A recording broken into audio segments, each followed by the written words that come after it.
his head and then woke up and knew all the information in the book? That was actually, I think it was his father was telling him to do a study, so he slept on the book. Right. And then he just, every page, he would open the page and know it. John Van Auken is runs the Casey Center there, and he's got all the kinds of stories. And I just did a bio on Edgar Casey for Ancient Aliens last season. It actually came out really good. So the moral of the story is that Casey would give these health readings. He would claim to tap in, not him, but just like to tap into the Akashic records of all existence. But then he started talking about past lifetimes, Atlantis, ancient Egypt, and in his waking life, he was kind of like a conservative Christian, and all he did was like read the Bible and stuff. So he was really kind of bummed out. But then he just went with it, and all this, all these readings came out. 14,000 readings, 25 million words. It's all documented at the Casey Foundation. Right. So Casey said Atlantis existed in the Middle Atlantic, founded in 210,000 BC, talks about 3 cataclysms in 50, 28, and the final Younger Dryas one, 12,000 BC. So he has this timeline of Atlantis, and I just find it interesting because Casey got things wrong about future predictions for sure that he made, and he got things right that he should never have known about. Right. So he's the perfect, for me, case study. I'm not dogmatic, but I'm intrigued. Jonas Salk said, intuition points to where the thinking mind should look next, right? And something about the Casey material rings true. We'll see.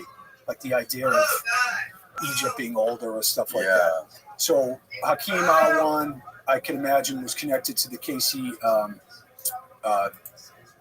universe. Mm-hmm. But in a karmic sense, when you think in these terms, I think of like these beings keep orbiting each other in different lifetimes, right?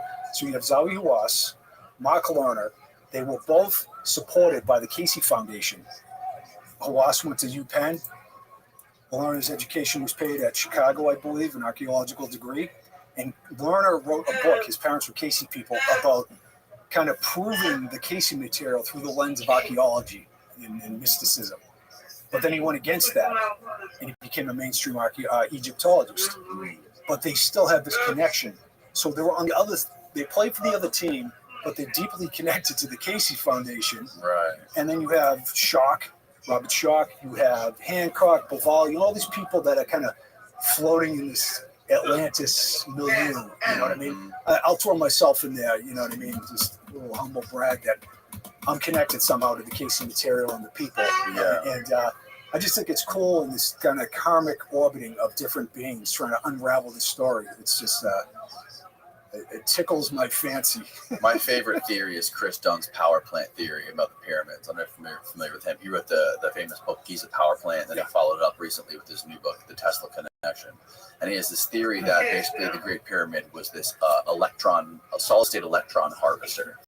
And that, he's the only guy who's like a legitimate engineer who has back-engineered the Great Pyramid. Like he's looked through every single cavity and shaft inside the Great Pyramid, and he like built a replica and reverse engineered a way for it to somehow create free energy. And he has this theory, his variation to the theory.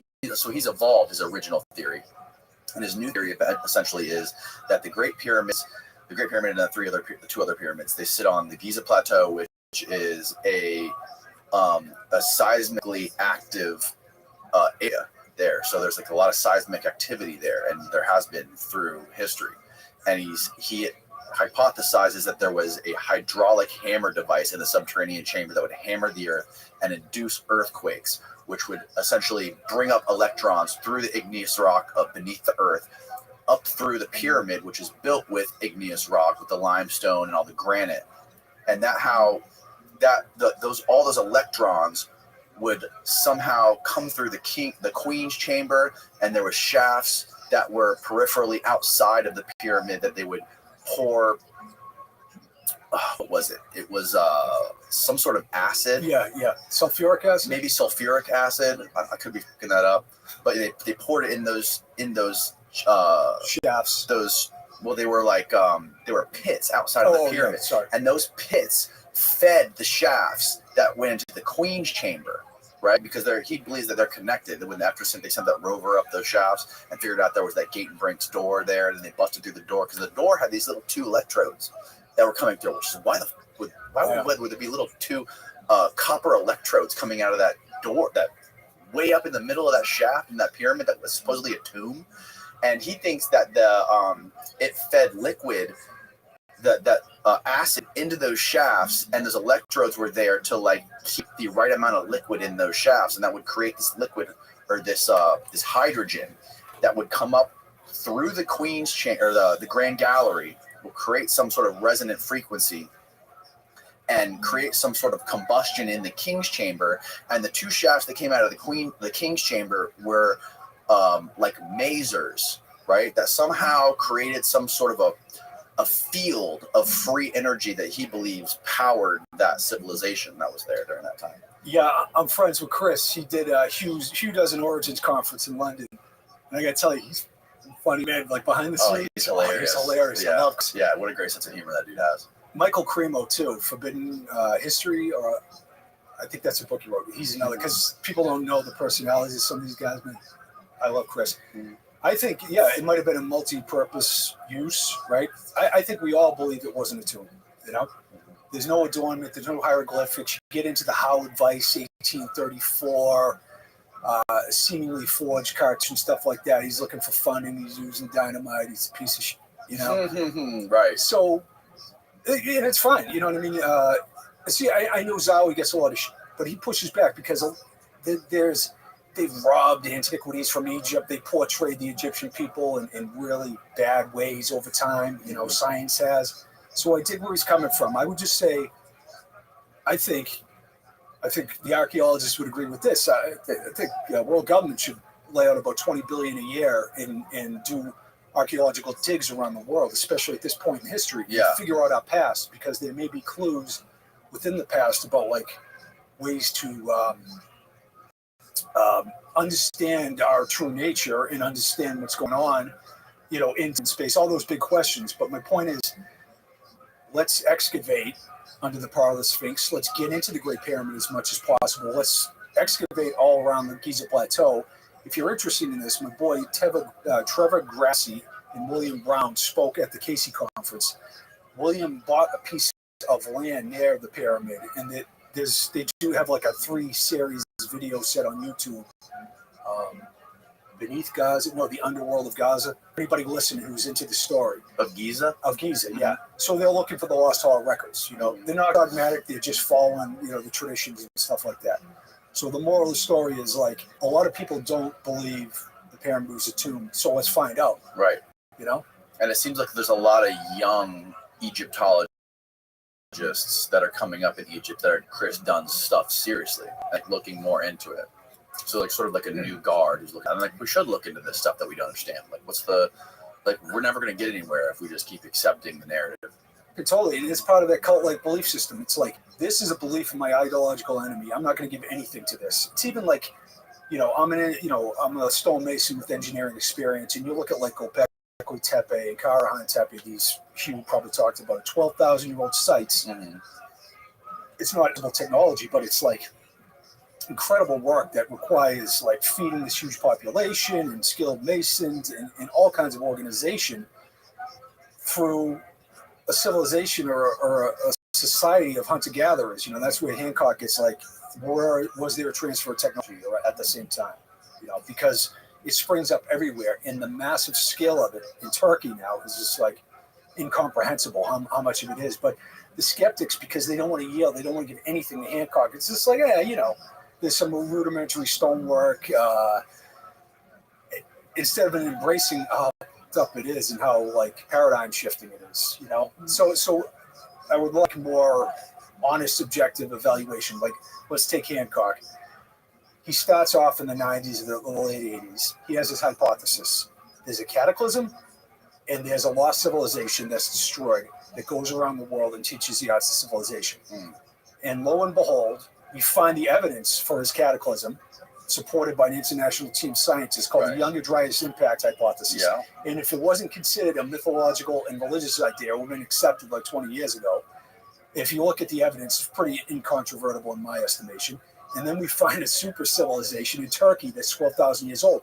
That was one of the main arguments against Robert Schoch. I am saying the weathering indicates like a 10,000-year-old date for the Great Pyramid. I mean, the Sphinx. He sits with Mark Lerner, and he gets scorn poured upon him. There is no contemporaneous advanced culture or civilization or temple sites around the world that meet a 10,000-year-old date. And then it happens, right? And I don't think the apologies came rolling in. And the same thing with Hancock. It's like, you have I don't agree with your theory, but you predicted or what came to support your theory has been evidence for a cataclysm and civilization being vastly older, right? You start there. Now, for me to buy what you're selling, I need to see more than just a thought from Plato that may or may not be true. I need to see this evidence and that evidence. But then you start, I'm calling a racist or all this unhinged stuff. Then you're losing the audience, right? Then you're like, that's not cool. You know what I mean? Right. And instead of like a scientist, once again, got to be like a cop. You deal with a lot of weirdos. You take a lot of shit, but you get the respect of objectivity. Science is apolitical. We need these dates. This is what we need to see. And I just say that, because, in the shortcomings of the alternative space, there's no peer review. You got an audience who wants to believe that you can fool and grift off of.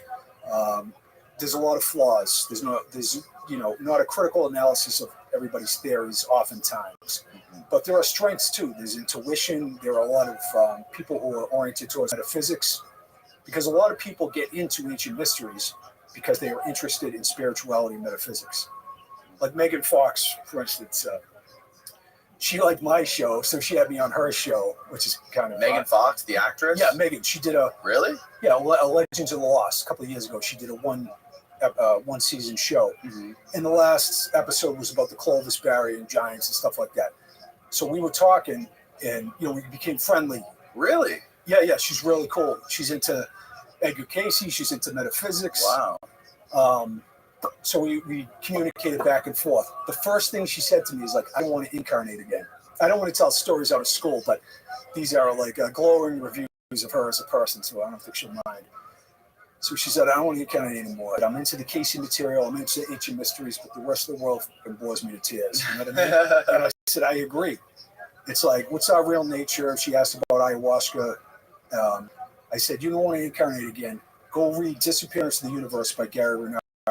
Right? He's a non-dualist teacher. And it's about the false and temporary nature of the Matrix and our true nature and stuff like that. And it's hardcore and it's radical, because that is what non-dualism is. It's like, you are not a body. You are a field of awareness outside of time and space with no concrete specificity like the false and temporary Matrix. I know it's mind-bending, but every mystic throughout human history says the same thing. So I said, read the book, Megan. She reads it. I mean, she sucked it up in no time. Disappearance of the Universe by Gary Renard. She gets back to me, and she's like, I'm in the gym the other day. I'm looking in the mirror, and I'm flipping out, and my image is disappearing.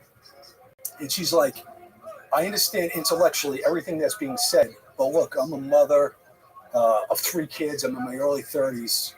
What is it in the Matrix when you go back in, you take the blue pill or the red pill? She's like, I'm not ready for this. And I said, I dig that. And I'm not going to push it. I'm just going to say the seed has been planted and you'll probably come back around to this, because it's like, when you hear the truth, it's like a Zen koan, right? What's the sound of one hand clapping? That's not a question to be answered. It is a question to dissolve the questioner, the false egoic self. So her appearance is disappearing, right? And that she's having the Zen koan effect. Like, you ever see Jim Carrey talk in a dissociative way about his movie character? Like he's starting to move towards enlightenment. So he's talking about Jim Carrey, this separate being, as if it's a movie character. Right. And my brother and I studied with like an enlightened spiritual teacher for 20 years. And you're like, what is that? Liberated from fear, in this blissful state. You're like, how the fuck do I get there? And the point is that he encourages almost a dissociative orientation around your movie character. Don't take yourself too seriously. You have karma to play out. Your true nature is benevolent anyway. So, if you're really in alignment, you'll do nothing but good deeds anyways. It's only the twisted whispers of the ego that get, leads you down the wrong path. So Jim Carrey talks about this dissociative, in a dissociative way, about his movie character. It's really interesting. And people are like, oh, he's a fucking victim of MK Ultra or whatever. It's like, no, he's starting to move towards enlightenment, and that's what happens.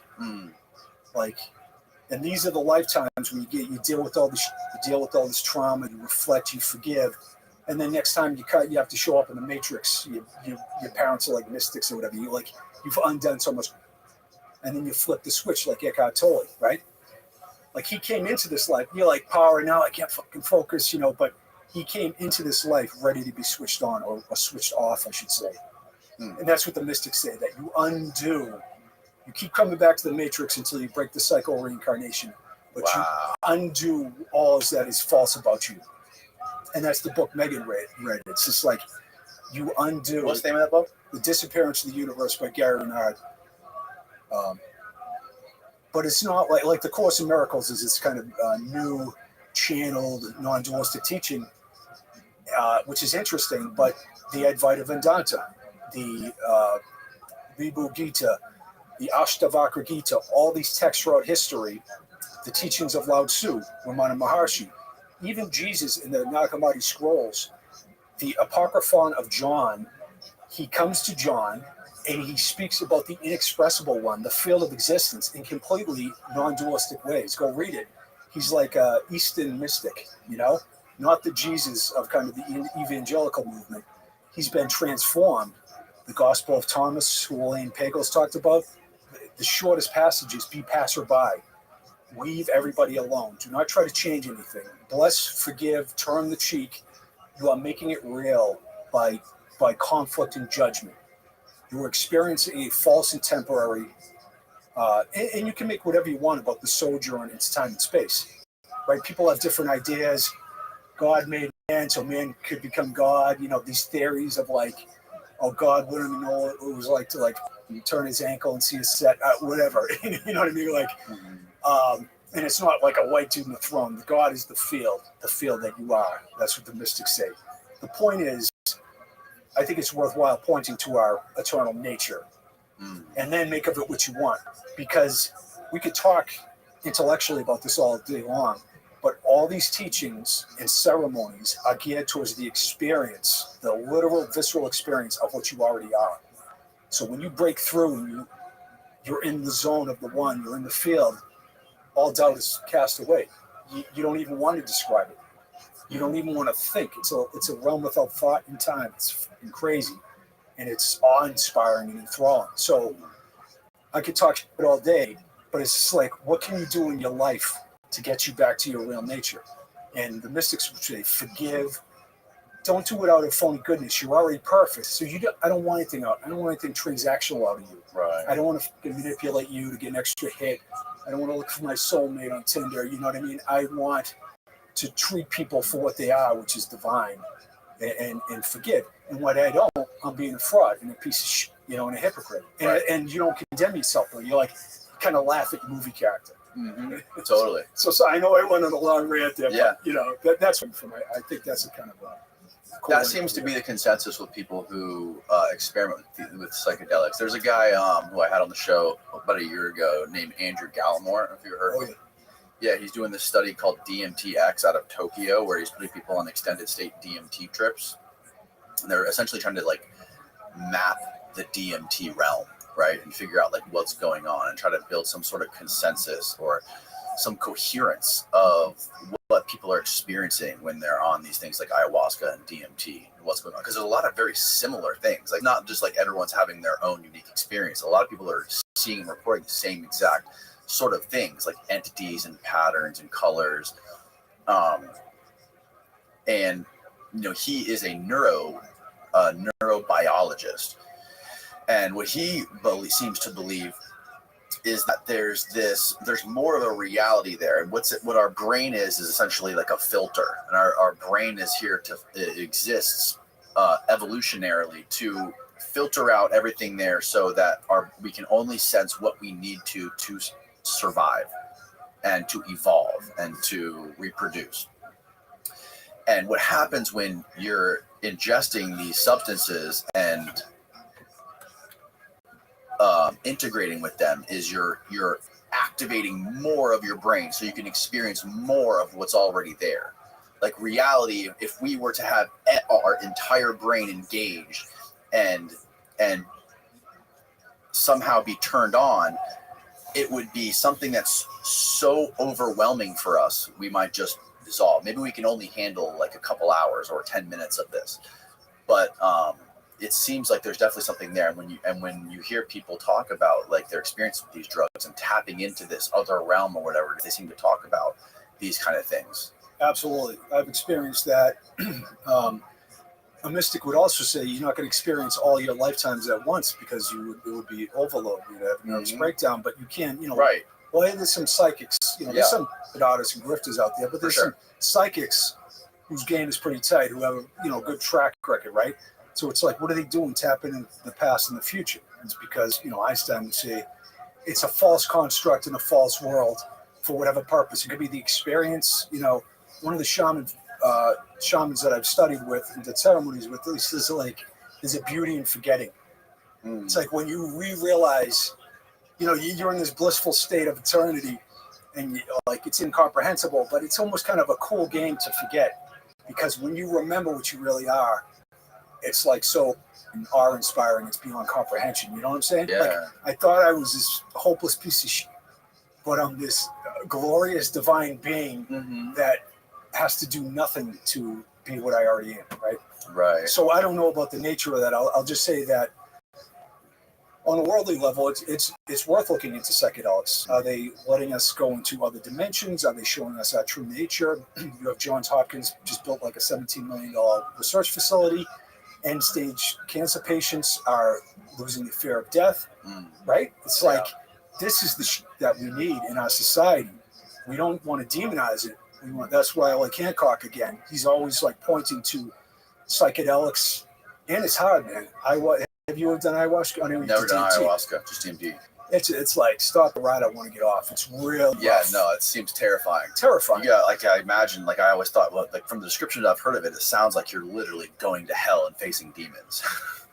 Pretty much. The demon's your own. Well, there's third parties in the room too. That's another strange thing. Like the spirit, like if you do ketamine infusions, which are very helpful for intractable depression. Sure.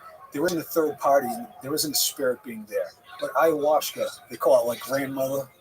It's like this supercomputer intelligence knows exactly what you need and will kick you in the balls. You know what I mean? Like, I think it's like it or she or whatever is seeing that there's a limited window to get to you, right? Because most people run from these things. Yeah. And it's like, this is what you need to see. You want to heal? You got to face this darkness. You got to face the ugliness in your subconscious that hasn't been healed, that's been calcified with trauma and false beliefs and self-hatred. And it's a deep dive. But then then you're like, it's unicorns and rainbows out the other end oftentimes. You're like, oh my God, I feel liberated. I feel a weight. I feel like my soul's come back to me, which is cool. But it takes some sack to get in there and do it. You know what I mean? And it takes it's not a weekend seminar that's going to heal your problems. It's the little changes you take every day. Like you catch yourself, oh man, I'm back on Twitter. I'm back on Facebook. I feel like I'm worried. I'm filled with fear. I'm filled with survival concerns. I'm filled with emptiness and heartbreak and depression. And that's fine, man. Everybody, because we're in an unnatural state in this configuration as a temporary movie character and dies eventually and gets sick and all this crazy. We are plagued with psychological difficulties. So have empathy for people. And there's another thing, people think they're like good online and they're helping and they're educating and they're fixing. And just like the vision I had, it's just like you're just blowing smoke up each other's, that nothing good is happening. If you really want to be helpful, Lao Tzu says it, look at all that is dark and unhealed within yourself. Ramana Maharshi, the greatest social activist in human history, does nothing compared to the seeker who forgives, who evaluates their own weaknesses and liberates themselves through forgiveness. And I found that, go work at the homeless shelter. You know what I mean? Literally, there's got to be a family in your neighborhood that would be thrilled if you showed up with a freaking bag of groceries every week.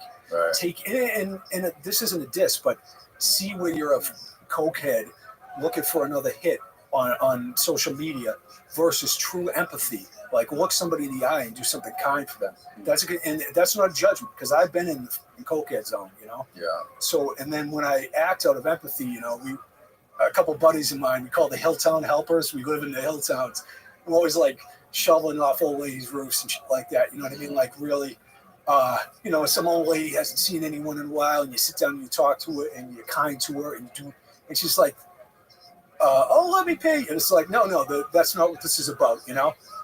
And it's those acts of empathy that really have an impact, you know? Oh, for sure. When you look back at your life review, you're going to be fucking pissed if you didn't do more, and not more in a fake way, more in like a loving, empathic way. And that's true. You can say that this dude is like, you know, hawking some new age philosophy, but I'm telling you, man, it's, you can't even feel it. You don't even have to believe it. You know, when you're truly kind. Right. You know? Yeah, man. Yeah, I think you're spot on with that. What other kind of stuff are you looking into that you're working on? Like, are you writing any new books? Are you working on any new shows? We got a pitch. Oh yeah, I want to give a tip of the hat. If you did this Fish God story, Paul Anthony Wallace is a friend of mine, and he wrote the Eden series. Paul, he's Australian. He's awesome dude. He's a former archdeacon in the Anglican Church for 32 years. That's one level below bishop. He left the church, and he's writing about how in these ancient documents and ancestral narratives, there are these bizarre androgynous and, you know, genetic engineers that I talk about that are in the Old Testament. Yahweh has a consort called Asherah. They're androgynes, right? The first Adam in the Bible is androgynous, and then Eve is made, you know, through genetic engineering. That's that parable there. Anyways, he tells us this wonderful story throughout human history. He's half Ghanese, I think he's like half Welsh or English, and he's connected to all the African ancestral tales that tell the same story that I've been sharing about Viracocha and Fuxi. It's utterly fascinating, and he's a really solid dude on top of that. I mean, I'm sure you'll have him on at some point, but the Eden series is highly acclaimed. It's like this new version of the ancient astronaut theory almost. Oh, wow. But he's brilliant. I can't talk his game up. So anyways, we're kind of collaborating, and we got a pitch into one of the networks right now as a Search for the Lost Records investigation of the ancient gods that I've talked about here type of show. You know, go to Edfu and look at the Lost Hall records. Mm-hmm. And I'm also writing a book about polydactylism in the ancient world. Extra digits, right? 6 fingers, 6 toes. Yeah. It's associated with the supernatural, the divine, and giants. The giant of Gath has 6 fingers and 6 toes. In Australia, you have rock art everywhere of giant feet with 6 toes. I was just touring with Hugh in Malta. We go to the Hypogeum in Malta, considered the underground temple, once thought to be one of the oldest temples on Earth before they found Göbekli Tepe. They through construction building in like 1906 or something, they broke through to it. You go to room 20, there's an enormous handprint with 6 fingers there.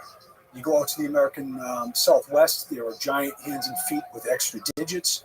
You go to North Carolina, there's Judaculla Rock, where the Cherokee talk about the legend of Judaculla, and there's a 7-fingered handprint. The greatest hero of the Ulster cycle in Ireland, in the Táin, the English Iliad, has 7 fingers and 7 toes in the Oxford translation. Just throw in a couple more. You go to Botswana, Matt Singh emerges from the underworld with humans and animals, and there's a giant 6-toed footprint there or engraving there. And then you go to Kiribati, and on the island, there are giant, almost beyond belief, 6-toed footprints that the old men told anthropologist I.G. Turbert in 1949 about. They are attributed to giants. So the world is littered with giant hands and giant feet associated with these giants that the indigenous people tell us about. So that's another, like, I know it's, here you go. Like, see the giant foot and Newspaper Rock. On the left is Chaco Canyon. On the right is Newspaper Rock in Utah. Look at that, you know. And there's this legend about... Is that picture of that person's feet real? with like 7 toes. Yes, it's called polydactyly. I met a woman who said that she was born with an extra finger the other day. She was from like Haiti or something. It's a rare genetic condition. And some people are born with extra digits. It's pretty common in some like the Caribbean islands. Exactly. But it's associated with giants. It's associated with the supernatural. The sorcerers, exorcists, and temple priests of Samaria were obsessed with polydactylism. The Summa Ibzu is a series of 2,800 tetralogical omens, and they talk obsessively about what it means to have 6 fingers born in one hand, 6 on the other. The giant of Gath, once again, has 6 fingers and 6 toes, and there's no genetic condition that associates polydactylism with gigantism. So really? It's like, I get that if some freakazoid has a bunch of extra digits in ancient culture, might say, oh, this dude's a god or whatever. Yeah. But it's everywhere associated with literal giant rock art of hands and feet. It's wild in cultures that had no connection. You go out to Baja California, El Carmen Cave, Google that. Look at that. Giant footprint of Penguin. I'll say this. Professor Paul Tasson in Australia, I think the University of Kimberley, a couple of years ago, there was this story that went around the world that like world's oldest ancient narrative found in Australia. This Aboriginal super ancient narrative. Mm-hmm. It was the Pleiades, it was the serpent, but it was also giant feet with 6 digits, right? So Professor Tasson actually wrote a paper about how he found these examples of giant hands and feet with extra digits, like in all these cultures around the world. Mm-hmm. And if you look at it, if you go to Marawanga, Professor Tasson, Tacon, giant footprints, 6 toes. If you Google that, you'll get. What is the conventional explanation for these footprints? Like that one right there on that rock that guy's standing next to, the Penguin one. It could be that it's like, well, that's 200 million years ago in granite, so I don't think a giant stepped in it. It could be the indigenous people carved it. Yeah. But then it raises its own kind of mystery because, if you could throw up Marawanga, Australia, 6-toed footprints. I know that's a lot. Let's see if we get a picture of that. The moral of the story is the androgyny that I spoke of and the polydactylism are displayed in the iconography for the oldest cities on Earth. Ain Ghazal, Jericho, and they just found a 16-fingered statue at Kara Tepe. Me, Collins, and Hugh Newman did an episode for Ancient Aliens about it, where, say what you want, these people revered this trait, right? So, the Sayburch is another place that was just unearthed. It's super ancient in Turkey, and the dude's holding up his hand, he has 6 fingers. And the professor who did the excavation, Karul from Istanbul University, said, the statues of the humanoids always have extra digits or a strange number of digits, never 5. So the thing I'm talking about is being unearthed in real time at the oldest sites on the planet. Androgyny, polydactylism, make of it what you want. I'm just like, the story has a thread through the oldest iconography in human history. And it continues, like Malta, all these places. Yeah, 6 digits. Once again, I don't know, Marawanga, is it rejecting that? Do you think that these giants were responsible for some of like the megalithic structures around the world? See, that's the tradition. So like Pizarro and other Spanish explorers, right? They show up at Sacsayhuaman in Peru. They show up at Lake Titicaca and all the ruins there. And the Spanish are like, oh, these are built by demons. They don't know what to make of it.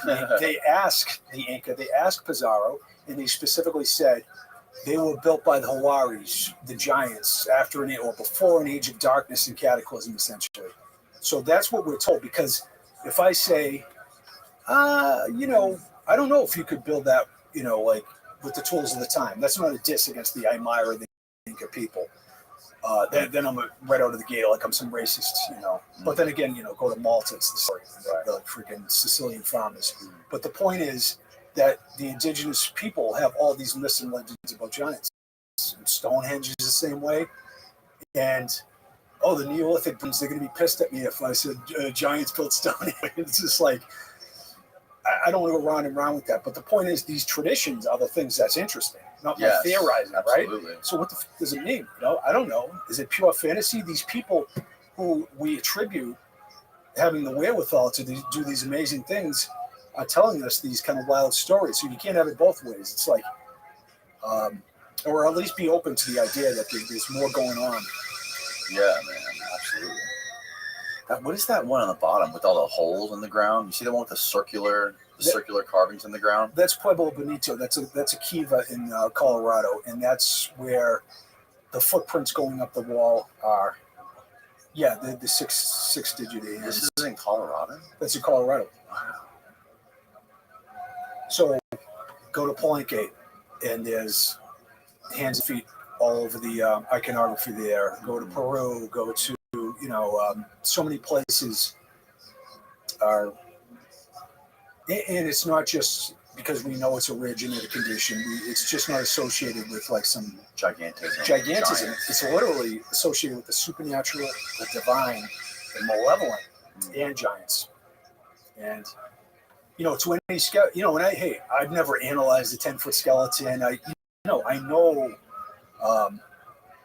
why skeptics are skeptical about the idea of giants. I just like, how can these traditions exist? How can there be giant hands and feet associated? Not just, they don't stand alone, they're associated with giants. Mm-hmm. And the legends are. Right. The Cherokee, Judicaula, North Carolina, Botswana, on and on and on. The Australian Aborigines, they have the same stories of malevolent, extra-digited giants like the Native American tribes do in the Southwest. Right. It's like, I'm not like cherry picking and trying to make an argument. I'm just saying, how can it be that there is no story there? I don't know. Right. I don't have a time machine, but it's pretty interesting. I'm just curious. I wonder what the academic consensus is on that, and like, how do they try to explain it? I actually, my book is like heavily dependent on academic sources. Like 90% of it is academic excavation reports, academic analysis. Dr. Richard Barnett wrote a paper in 1986 about polydactylism. He says the academic world has given this subject zero attention. And he was right. He's the first one to piece together, like, there's this polydactylism everywhere in the ancient world, right? So there were a lot of academics who took on, like Patricia Brown wrote in 2016 about how in Colorado, at Chaco Canyon, the natives revered polydactylism, extra digits. So there's like an article about that. Other Warble and other academics wrote about Palenque and Mesoamerican reverence for polydactylism. They call it divine polydactyly. So you have different academics in isolated areas talking about it.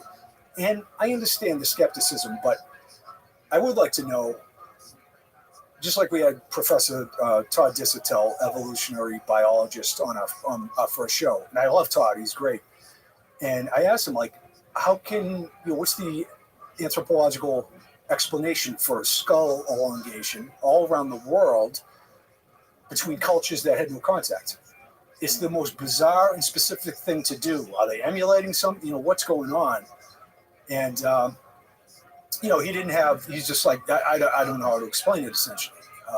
And I agree. It's just like these levels of specificity by cultures that had no contact. Like when you have a kid, would you elongate little baby Timmy's skull? It is like so bizarre and so crazy. Goes back at least 10,000 years to China. Right. But you have it like Choctaw, a bunch of Native American tribes did it. It's crazy. You know what I mean? So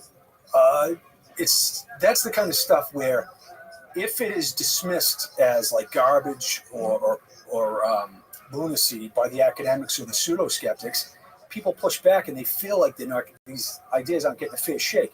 Right. And then they start to believe in conspiracies, and then they're down some TikTok rabbit hole. Right. Where the professionals should say, there's a real mystery there. I'm not going to jump to conclusions. This is what I need to see to prove the case. But that is very interesting. All common sense would tell you the level of specificity and the ubiquitous nature of these things is telling you it's worthy of further investigation. Yeah. So I'm trying to like bridge that gap. It's just like take your foot off the brake a little. Put your foot on the brake a little, chill out and address this as it's an interesting puzzle to solve, not a belief system of your ideological enemy, you know what I mean? Which is completely different. Totally, man.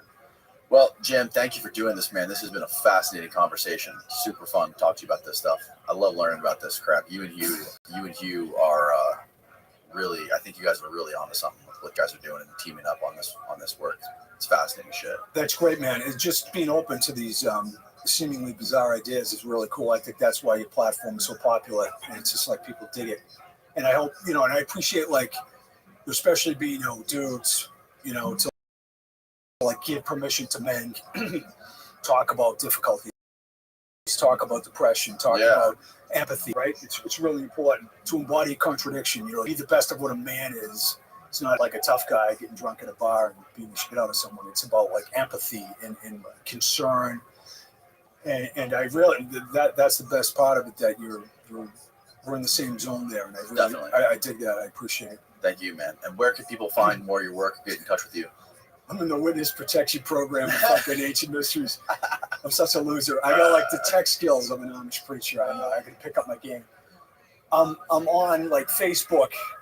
It's a picture of me and my brother at Roanoke when we're filming the Lost Colony of Roanoke. So I'm like doing this, and my brother got hammers in his hand. And I got a couple dead accounts because I got freaking locked out of them. But I'll say at Hugh's site, megalithomania.uk, there's a Jim Vieira section of videos. I think that's the best place. Okay. And Hugh's always like, if I'm doing tours with Hugh or we're going to do a show or something, he'll post there too. So I talk about all this shit: Edgar Cayce, fish gods, metaphysical secrets of the ancients. There's all videos there if people dig any of this stuff. Or you can reach out to Facebook and say hi or anything like that. Okay. But one day I'll like get a tech assistant or whatever. But no, it's fine because I just like putting content out there. Absolutely. Yeah. I don't want to push away prosperity, but I don't really want to try to overly monetize any of this. I just think it's cool and it's interesting, and I like that I can interface with both sides of the aisle, if you will. Because I got some tight friends who are like skeptics, and they're always shitting on me and shitting on Atlantis and busting my balls, but I love them, you know what I mean? And it's not like it's not confrontational. So thanks for everything, man. Yeah, man. I appreciate your time. Again, we got to get you on a flight. So that's true. We'll wrap it up. All right. Goodbye, world.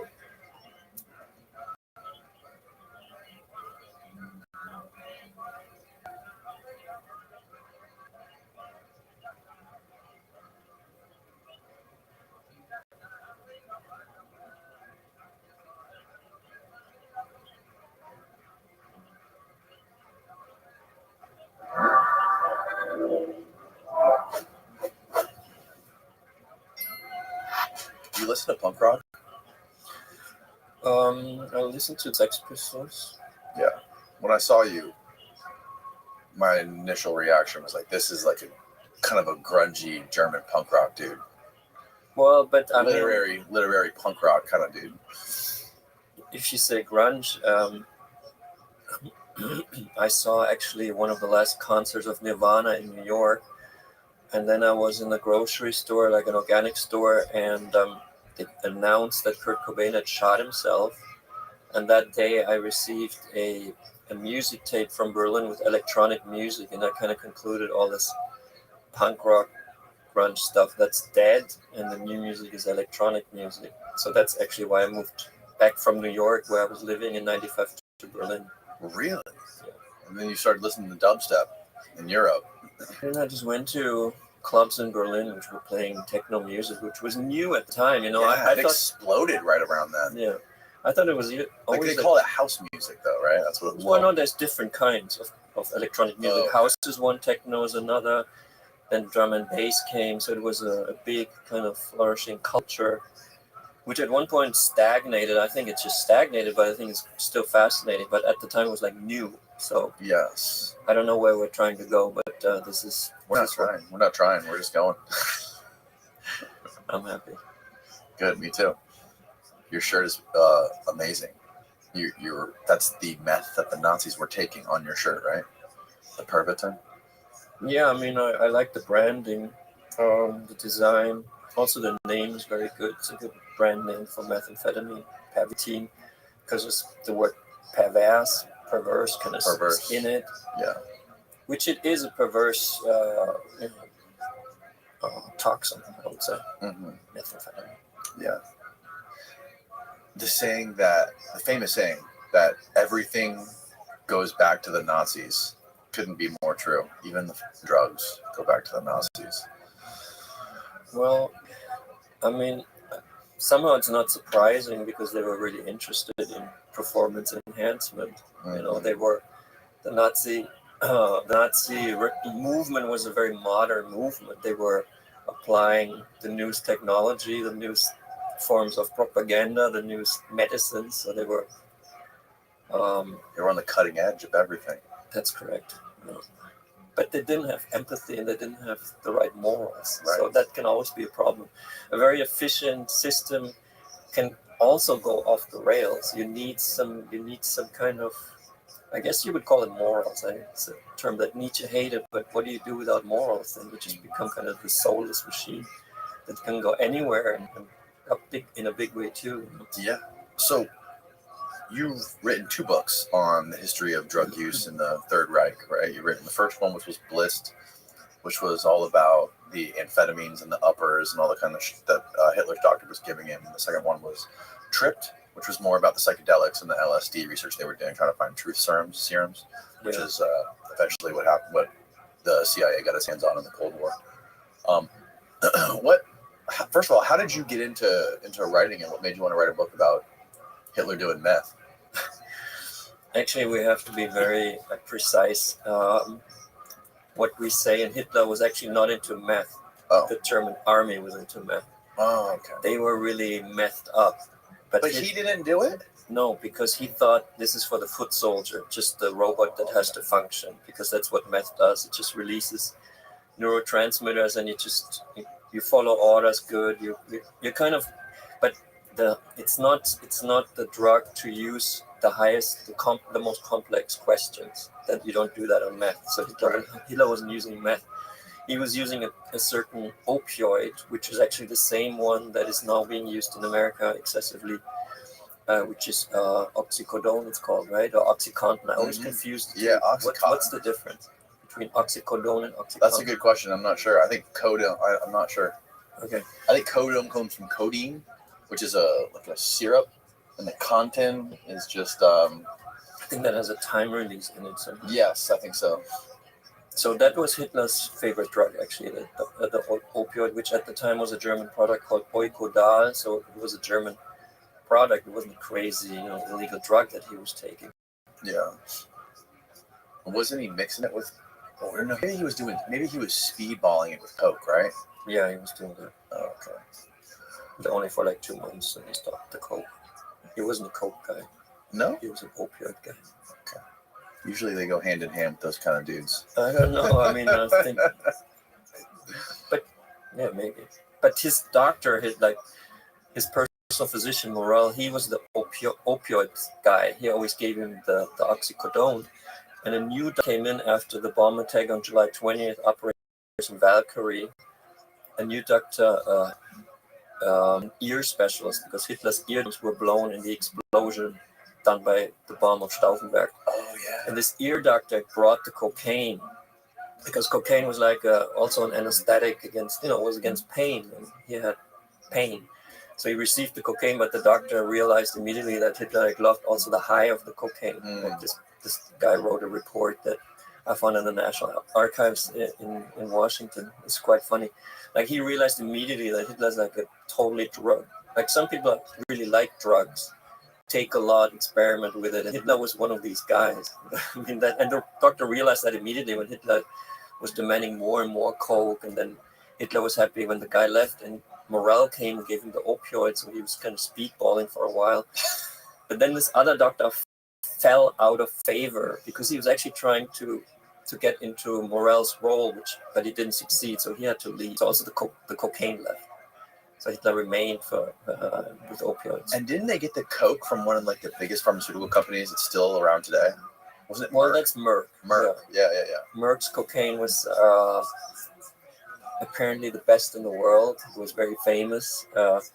Peru's annual production of coca leaves was shipped to the Hamburg harbor and then processed by Merck into the finest cocaine in the world. Wow. Do they still make it? Not anymore. I know they use cocaine for like certain surgeries. Yeah, right. Actually, every pharmacy has cocaine. Like in like there's eye drops containing cocaine. No. Yeah.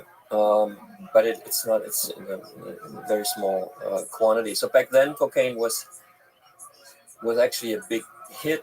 You know, it was a very successful product because it was so famous. The Mac cocaine. There were product pirates in China that faked the label of the Mac cocaine and put it on different cocaine bottles, but none was as good as the They were one trying to from make Merck. knockoff Coke with the Merck logo. Kind of, yeah. Kind of like they make like fake Nike Jordans today. Yeah, right. Yeah. You Wow. could probably get it in Bangkok at the market or something. Oh. So, how did you first become interested in all this stuff and start writing about it? Well, I grew up in West Germany, and we were West Germany was considered the world championship in dealing with its shitty past. Like we were always getting educated about it, which I actually thought was good because it would be weird to grow up in Germany and not know about the Holocaust. And Right. that would be a weird way of dealing with it, but it's also a possible way. Like Japan is not looking at its past like Germany does. Like Germany has an obsession with looking at it. Right. So I grew up kind of knowing a lot about fascism and the Third Reich, and it was always there was always like this image created of like a law and order system where like everything was disciplined, and so like it has nothing to do with drugs. You know, the Nazis are too square to take drugs. Basically, it's not. And no one ever combined this. So a friend of mine then in 2010 found old Pervitin packages in an old East Berlin apartment, which were still there from the 40s. And he took them and he still could feel the methamphetamine effect. And he told me this story. That's kind of how it started. Whoa. How many years? This was like 70-something years? Yeah, that's what they used to mean with like quality coming from Germany. You know, pharmaceutical company Temmler makes Pervitin in the 40s. And some guy finds it in 2010, uses it, and tells me that it was really quite strong, actually. And he's a DJ, so he knows his drugs. He could really evaluate it. Oh, yeah. He took 3 in a row because he liked them so much. And he said after the 3rd meth pill from Nazi Germany, he really felt like a strong drug effect. So that's what got me researching, you know, because that's pretty interesting. You know, no historian had ever evaluated that. He's DJing at like nightclubs all night long. You got to stay awake, so why not take some Nazi meth? Well, I mean, he would take probably meth anyhow, you know. So right. But so he was interested because if people take meth today, they usually snort lines, right? That's the crystal meth that comes from black labs. They just take. I mean, the most sophisticated version of meth now, which everyone takes, is Adderall. Pretty much every kid in college. Is that meth or is that amphetamine? Isn't it pretty simple? Is it similar or no? Well, methamphetamine is like a stronger sort of amphetamine, and I've heard that Adderall is methamphetamine, but I'm not sure. What is the difference between Adderall and meth? Adderall and methamphetamine are both stimulant drugs that belong to the amphetamine class, but they have distinct differences in their chemical structures. Methamphetamine has an additional methyl group, which makes it more potent and able to cross the blood-brain barrier more quickly. Okay. Meth is like a Porsche, and amphetamines is like a Volkswagen or something. That's how you can compare it. Right. And the Pervitin was like a Lamborghini, like a golden Lamborghini. Well, actually it was like a Volks pill because it was like a pill for everybody. It wasn't like you take one pill and you go like insane. It was like you go one pill and you have like, you know, you can just drive a bit, you know, your engine is a bit stronger, let's put it that way, but it's still the same kind of, so it enhances your performance, and that's why it became very popular, you know. It wasn't like now we're drinking kratom. This whole entire table is loaded with drugs. Yeah, right. Legal drugs mostly. So it was not so unusual actually to take a pill of meth. Because also at the time they didn't have so many substances at their availability as we have now. You know, it was the late 30s. So when Pavitin came onto the market, people liked it. They talked about it. Everyone would use it. Yeah. So. And not just soldiers and people in the military. No. Like everyday people, business people were using it. It was a kind of like a common thing for folks. Yeah. Also, it wasn't so available, popular to go into like a coffee shop. I mean, there were coffee shops, but not as many as today. And I think especially women would often not go into coffee shops because the Kaffeehäuser, they were male dominated, which they still are in some parts of the world. So it's not so. What do you take? You take methamphetamine. I can understand it. I probably would have taken it back then. Yeah. Because also it's beneficial in a dictatorship that's all about functionality to function. And methamphetamine is it's a stimulant that makes you, It doesn't make you think, right? It makes you just kind of like a machine. Like the machine is a bit exaggerated. Well, I mean, I've done Adderall before, and I know the feeling. I hate it. Right, you kind of can't stop, right? Right. You're not. It kind of kills creativity, and it makes you just want to get more things done and get more shit checked off the checklist. Yeah, I don't think, for example, amphetamine is a good drug for writing because you do write a lot, but it lowers your ability to self-criticize yourself. Because you just feel too good and you just do it too fast, and that's not what literature is about. You have to be very subtle in each step you take forward. So amphetamine, I'm surprised some writers can write like stuff on amphetamines, like Philip K. Dick was writing on amphetamines. Oh yeah, that's crazy.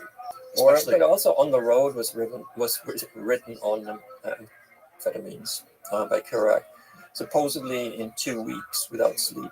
Which is possible because you can actually write a lot of pages quite quickly. Wasn't Stephen King also doing loads of coke when he was writing some of his books, like Cujo? I'm not familiar with that. I could imagine it. I'm pretty sure he was. I'm pretty sure he was like drinking like crazy and doing. Freud was developing a lot of his theories on coke. Yes, also. Freud, my favorite philosopher. Sherlock Holmes was created probably on coke by Sir Arthur Conan Doyle. I think Holmes himself used coke to solve his cases. Really? Yeah. But I'm also not a Sherlock Holmes specialist. Yeah, I mean, I'm just a Hitler specialist. Some of the most prolific, most famous works in history were done by authors who were bombed on drugs. Like just from the last couple of people we mentioned, right? Like when you were writing this, did you try any of these drugs and try to dive deeper into the literature and understand them better? Actually, I did because I thought I have to make this experience to write about it. Yeah, I would do the same thing, I would think. So I was to be honest, a bit afraid to use crystal meth because I had heard, like I was also introduced to this by mostly American anti-drug propaganda, which says if you take crystal meth, like I was a U.S. high school student in the late 80s, so this was, I think Reagan was still president, so it was like just say no, and if you take crystal meth once, you will automatically be addicted, like forever. Right. That was kind of what I had in mind, which is total bullshit. I mean, yeah. But so I asked my grass dealer at the time, marijuana was still illegal in Germany. Can you help me find, like, I just want to have like one sample of crystal meth. I was kind of, and still am, a fan of Taxi Driver. It's one of my favorite movies. And Schrader, when he wrote it, he had a gun in his writing desk in the drawer to be kind of closer to the vibration of his story. So I thought it's good to have like a gram of crystal meth like with me. Yeah. And but she said no, I don't want to bring it because she was a weed dealer, and weed and crystal meth, they don't go together, like they're totally different animals basically.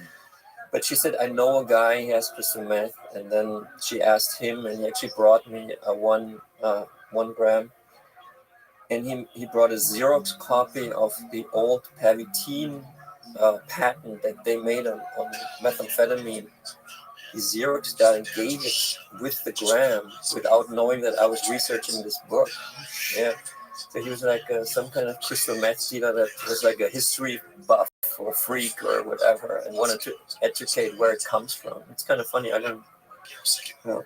And I took it also to try it. What was it like? Versus, like, what did you expect it to be like? Because usually those two are vastly different. Well, I know the effects of amphetamines, just like legal amphetamines, but also illegal amphetamines. So I was expecting it to have this effect, but stronger, and that's exactly what it is. So the effect in itself can be quite interesting and pleasurable. And, you're not going to feel bad on crystal meth, while the high lasts. But the problem for me was once the high receded, I actually felt worse than I had felt before I took it. And that's something I don't like. So it didn't really become my drug, basically. I thought this coming down effect is a very bad structure for like a drug effect, basically, which is different with the psychedelic drug. You have the problematic experience in the beginning when the psychedelic drug starts to kick in, but then once you're stable, it's going to be great, and there's no like hang up afterwards. Yeah, I think it feels much healthier. It does. Yeah, it feels almost psychedelics and mushrooms and LSD. They almost feel like godly, like you're getting closer to God in some way, and cocaine and crystal meth and stimulants almost feel like the devil. It's like you're going to hell, because it borrows it sucks up all your dopamine. So you feel like dog shit when you're done, and you either need more to keep that thing going, stay on the wagon, or you're gonna dive off head first. So what else did you actually get a hold of any of the pervitin? How do you say it? Pervitin? No, I've never taken it myself, because my friend, he took everything he found. It was actually a couple. They were and still are antique dealers, and they found it, and they took it amongst themselves. Like, I spoke to the guy and said, for 1 month we were taking methamphetamine like every day. It was great. Wow. So that pill, actually, from the company Temla, which is Pervitin, it was probably a good product. It did lead obviously to addiction and problems, but it's in terms of performance enhancement, is a very good product. Yeah, seems like it worked. I mean, no, I mean, in the end, it didn't really work, but it works for a specific task while it happens, but it doesn't work in the long run. It works in the short run, but not in the long run. And a war was in this case a long war. The only chance for the Nazis to win this war was if everything becomes blitzkrieg, if every campaign is a quick campaign like the one against the West. Yeah. Because that's how long the Pervitin works. It works like for 1-2 months. You can stay awake the whole time. The whole army is like fighting like mad, but then they come down. So if this victory has been achieved after like 2 months, they cannot sustain it. So they're like sprinting instead of running a marathon. Right. They're trying to run as fast as they can. That was the new idea. You sprint, you don't go slow. Right. Which is kind of shock and awe. It's a very modern approach. I mean, it's a progressive military approach, I would say. But it only works in certain situations. I just read a report on, I forget who sent it to me. I think Travis Kitchen sent me this report, and it was about how the Russians in the Ukraine war are using a certain kind of methamphetamine. Russia is giving their soldiers, like, they're all jacked on meth. Yeah. I forget the name of it. It's like a newer version. There was a brand name for it. Right now in the war? Yes, right now in the war, the Russians are freaking jacked on meth. What was the name of that drug? Captagon? Oh. Have you heard of that? Yeah. Mm-hmm. Captagon is interesting, because Captagon was made by the Assad regime in Syria. That's how they kept themselves in power. And they had obviously strong ties with Russia. Assad is now in Moscow. Yes, right. So it kind of makes sense that this Captagon was made, probably even in Syria, and then brought to the Russian troops, because it is a good fighting drug.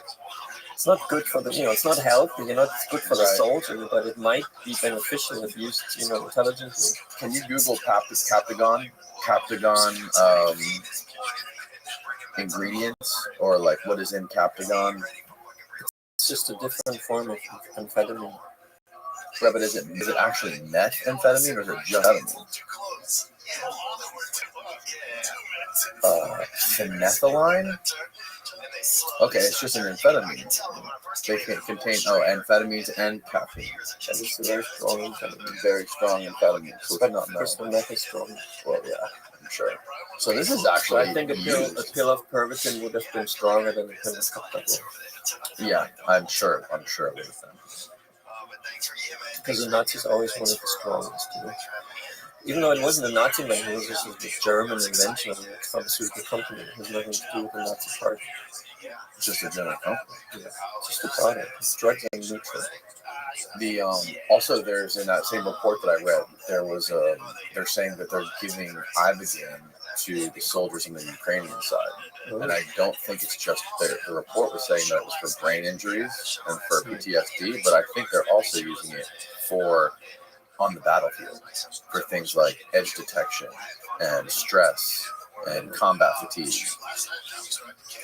So that's an interesting thing. And I know DARPA, I've read some stories that DARPA has been funding psychedelic research for soldiers, not just for after the war, but for when they're in war. Like, how can psychedelics enhance a soldier moving through the battlefield and shooting and being more accurate shots or things like that? I spoke with the Dr. Matt Orlando Magic team for the NBA games about psychedelics, whether it's good also for basketball players. And the problem is that basketball, just as I think fighting in a war is a lot about motor precision, and that could be not enhanced through psychedelics, which maybe makes you think too long. Or on the battlefield, I think you don't need complex thought processes. I think you need it maybe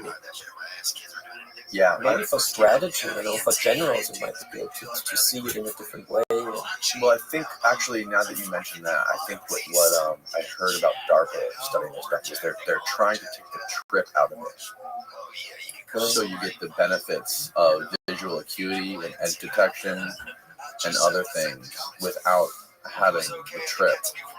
So maybe that would have some benefits to it if they were able to alter it somehow. Yeah, this story only says that they're using it for PTSD and anxiety. But what I read and what I heard from Dana was they're using it. He's trying to fly it into Ukraine, and with other stuff that David Nichols is working on with DARPA, trying to take the trip out of this stuff for enhancing soldiers on the battlefield, while they're in. It's very interesting, especially with Ibogaine, because Ibogaine is so unexamined, but I would imagine that it's probably quite healthy for the brain to use Ibogaine.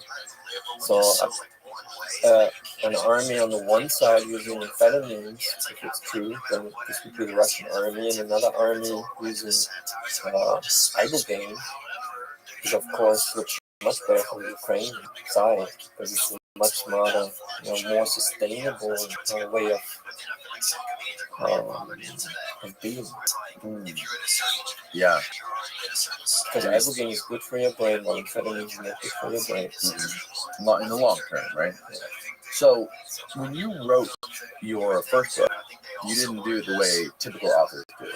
Like, I've had a lot of people that on this podcast are talking about JFK and write books about JFK, and the vast majority of them, in fact, all of them except for one of them, when they write their books, they read other people's books to come up with their ideas and to write about, to come up with their material, and they rework it or whatever. Very rarely when somebody writes a story or a book, do they actually go to the sources of things? And if I'm not mistaken, when you were writing your first book, you weren't basing this off any other writer's books or any sort of previous research. You're doing it sort of like going to the grassroots of stuff. Well, I mean, once my friend told me about having all these paradigm pills and being like stoned on methamphetamine, I became interested in and then I started researching it for. Actually, I wanted to write a novel, but then my publisher said this topic is too interesting to turn it into a novel. It should be a nonfiction book. So I had never written a nonfiction book before, but I had written 3 novels. So I thought, okay, now I can't invent anything anymore. That kind of sucks because I like to invent things for novels. Obviously, it's hard to write a novel. Right. So my first idea was to write a novel, but then the publisher said, no, it must be a nonfiction book. And he was right with his decision. It must be a nonfiction book, because if it's a novel about Nazis and drugs, you as the reader, you don't know if it's true or whether I imagine it. Yeah, so in a nonfiction book, this is not the case. So for me, it was, I don't know, what was the question? I was just asking you about like how the research process. Like you didn't go and read other books to come up with your. So I was trying to figure out what is a nonfiction book. How do you write a nonfiction book? Which is obviously, if you find out something, it must be the original material. So for me, my girlfriend at the time, she said you should go to the archives. And it immediately clicked, and then it made sense to me, that I really want to find out the actual truth. And from that, in the beginning, I wanted to construct a novel, but later on I made it into a nonfiction book. But I wanted to actually know the truth. And I mean, there was one book out at the time by actually a friend of mine, but it was more like a random collection of articles he found on drugs in the Third Reich, but it wasn't really structured. It was like a treasure trove. Yeah. So I started expanding on this. And especially everything changed when I met a historian who had researched this for a paper, and he told me where in the archives to actually find it, because it's very difficult to find stuff in the archives. Because at the time, like this archive about the military, about World War II, these documents were filed probably sometime in the 50s. They were all collected and then filed, but they didn't file them for drugs. Like it didn't read like through where was methamphetamine used, and then we make like a note. Anyone ever in the future searches for this keyword drugs, he will find these papers, because the archivists didn't think of drugs as a relevant category. So you have a big archive, and probably you have a lot of documents relating to drugs, but how do you find them? So I was lucky enough that like I searched this before, told me exactly. So he shared his knowledge. It's actually quite important. People share that knowledge. Yeah.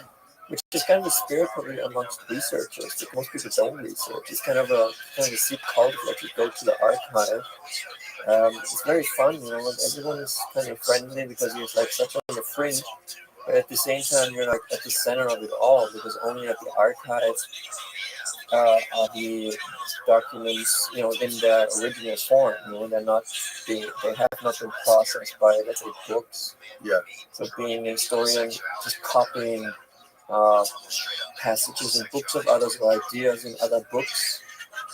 You can probably write a compelling book, but it's more interesting to try to find these documents. I guess I was also lucky to find them. It's not so easy.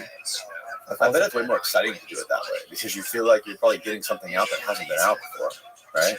Yeah, right. The world hasn't seen this shit yet. Like, that's a lot. That's a lot of work to do, to actually go somewhere, physically dig through paperwork, like ancient paperwork, versus just like looking up some shit online on a directory. Well, and also you find different things in the archive. Yes. Because what's in the archive is not online. Like it's really you have to find stuff, and sometimes you don't find stuff. There's actually people whose job is in the historical detectives. You can hire them. You can say I met one guy in the National Archives in DC.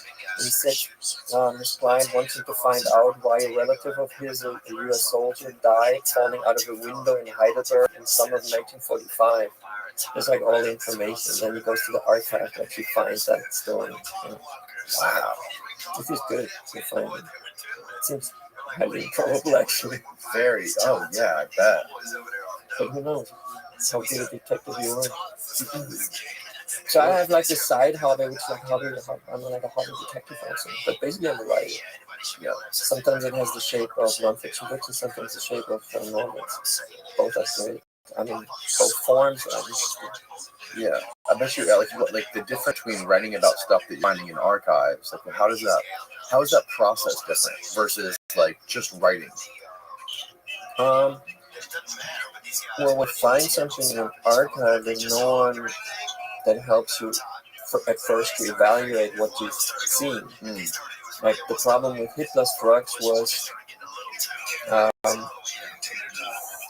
the writing of Morel, who shot him these drugs, his personal physician, is a bit hard to read. Like most doctors, handwriting is hard to read for some reason. They kind of hide. They want to hide stuff all the time. Like this is hard to read. And the Americans who investigated his papers, they misread oikodal. They thought it's N-Cadol, which doesn't exist. So that's how it was, filed, but it was never examined. So when I found this, I didn't know what is oikodal. I just found it, and I also showed it to Alex, my friend, the DJ, who told me first about Nazis and drugs, because he became like an advisor because he's such a knowledgeable guy on history and on drugs. He's like the perfect actually like a Sherlock Holmes, Dr. Watson situation. Yeah. And he's like, oikodal, are you insane? Hitler took oikodal. This is like the heaviest, most euphoric-making opioid. He shot like 20 milligrams intravenously. He's crazy. You don't realize what this means. So that's thanks to Alex. And what was oikodal? Well, that's the oxycodone.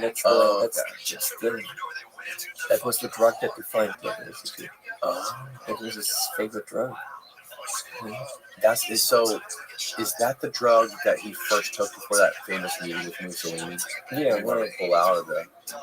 Yeah, that was like in July 1943 or something. Right. Mussolini wanted to kind of leave the war because it was not looking so good for the axis of evil. Mm-hmm. He wanted to become like neutral, and Hitler hated that idea. But so he was very nervous before the meeting, and Morel describes him as depressed. So that he was like depressed, and he was like, it was not really happening. And as the Führer, we can't be depressed. That was also John F. Kennedy's problem. He was suffering from depression, and as he was president, you can't be depressed. Can you say, maybe you can say, sorry, American people, I'm depressed today. I don't want to take any big decisions. Right. I hope everything's going to be cool. But Kennedy didn't do that, so he was taking medicine. Same, obviously, for Hitler. Mm-hmm. So before that meeting with Mussolini, he was taking oikodal for the first time and intravenously, because I think Morel tried to keep that a bit away from Hitler, because he was realizing once Hitler tastes those opioids, nothing stopped, which is then exactly what happened. So Morel was in a difficult position of having to administer these opioids like on a regular basis, kind of making his patient, who's also the leader of Germany, into an addict, which he must have known. Or, because Hitler wanted these opioids, and when he wanted them, he just wanted them. He didn't want to argue. You can't argue with Hitler about anything, especially not about when he wants his opioids. And Morel just gave him the opioids. So it's an interesting Hitler biography that's kind of seems closed in this Blitz book. So Morel, what was his first name? Theo Morel? Morel. How much would you say how much literature was there on him that you had to read? I mean, first of all, when I researched where that stuff was, and that's in one archive in Koblenz, in Germany, the Federal Archive. And then I went there, and I could see the history of recent checkouts of this material of Theo Morel, the personal physician of Hitler, and it had only been checked out 3 times since the end of the war. Wow, really? And no one actually thought of doing what I did. And Which is I thought that would be like standard for the story. Right. Because Morel played a very important role. It was like with Hitler like all the time. They were close, very close buddies, and you wouldn't leave home without him. Not really, because he's your. I mean, eventually he's your dealer, because he shoots, he injects you with a very strong opioid into your vein, every other day. So that becomes a very important person to you. Yeah. So without this Morel story, you can't really understand the Hitler story, I would say. That's fascinating. Actually, there's some stuff I left out which concerned Hitler's shit. Like Hitler's shit is like examined by this doctor, and there's like tons of writings about it, and what's in there, and is it bad for good for him? And his shit. Yeah, it was always like sent to a certain lab in Bavaria, even during the war, like special crew. Why did they do that? Because they feel like to be healthy. So it was all about the health, Heil Hitler also means health to Hitler. So it was like the health, the status of this person's health was kind of the status of the whole, so-called Third Reich. He was a vegetarian, wasn't he? Well, I mean, I discovered that he had basically 3 drug phases, which was 36 to 41, mostly like vitamins and harmless stuff, and 41 to 43, he used a lot of animal concoctions, like pig's liver extract, injected, thyroid glands extract. Like he became a bit crazy because Morel was like inventing new medicines. Morel had his own pharmaceutical company, so he was like inventing stimulants. Like he'd take something from the animal. It could be a stimulant, So he was using a lot of animal products, basically. I don't know if you could technically call that a vegetarian. He didn't eat. It wasn't in his diet, but he was blasting it into his veins. Yeah, so he's like even more like, I don't know if he realized this. That technically speaking, I think he's not a vegetarian. Mm-hmm. So I also uncovered this, by the way, that he's not a vegetarian, but only through the help. Because I didn't even think about it anymore. That's so weird that they were studying his shit and sending off his shit to labs. If I would shoot a movie on the Third Reich, on Blitz, that Blitz is not a movie yet. It's very strange to me. That's because it has a lot of good scenes, and one of them would be the shit moving through the front lines and moving all across Germany and being examined by the German scientists. And reports are written and now in the archive. And yeah. I mean, shit was a big part of the movement. It's a brown movement. Yeah. No. You're right. Must have a fascination with shit. That famous video of him at the Olympics, I think like 36, I think it was, where he's like gyrating back and forth. What was he on in that video? Do you know? Well, I mean, I studied Morel's writings, and Morel's writings are very extensive. Like almost about every day he writes like how Hitler looked, and not only how the shit was, what he said, how his skin, the color of his skin. Like he writes a lot, but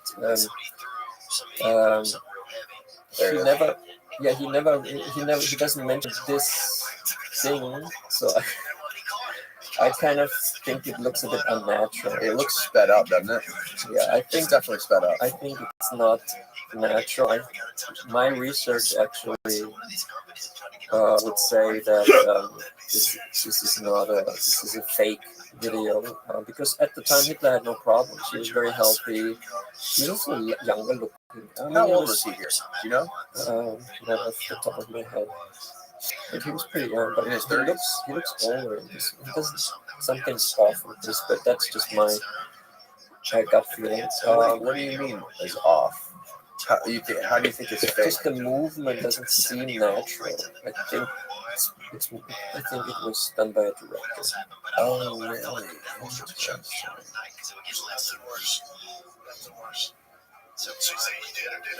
So someone staged this and recreated it. I think it's digitally manipulated to look this way. Maybe he was moving a bit, and maybe there's a way to kind of speed that up. But They definitely sped it up. You can tell by the guys in the background how they're maybe it moving was their just, arms. maybe it was nervous and feeling like this. But if you speed that up, it looks already weird. So for me, this video is nothing basically. Maybe he's just got to pee really bad. Maybe That's kind of what I do when I have to pee. I have some insight on this sped up. Hang on, Steve. Can you see when this video was uploaded, by the way? It was 3 years ago. Okay, yeah, could have easily been big. What do you think? What's your video analysis on this one, Steve-O? So film cameras back in the day, if they were cheap, or small or portable, they were hand crank, which means that the speed of the film going through it by your hand movement. And so when you play that back on a machine that plays it back at 24 frames a second, it's typically sped up. You're not gonna speed. Your speed is never going to be as consistent or as fast as a machine.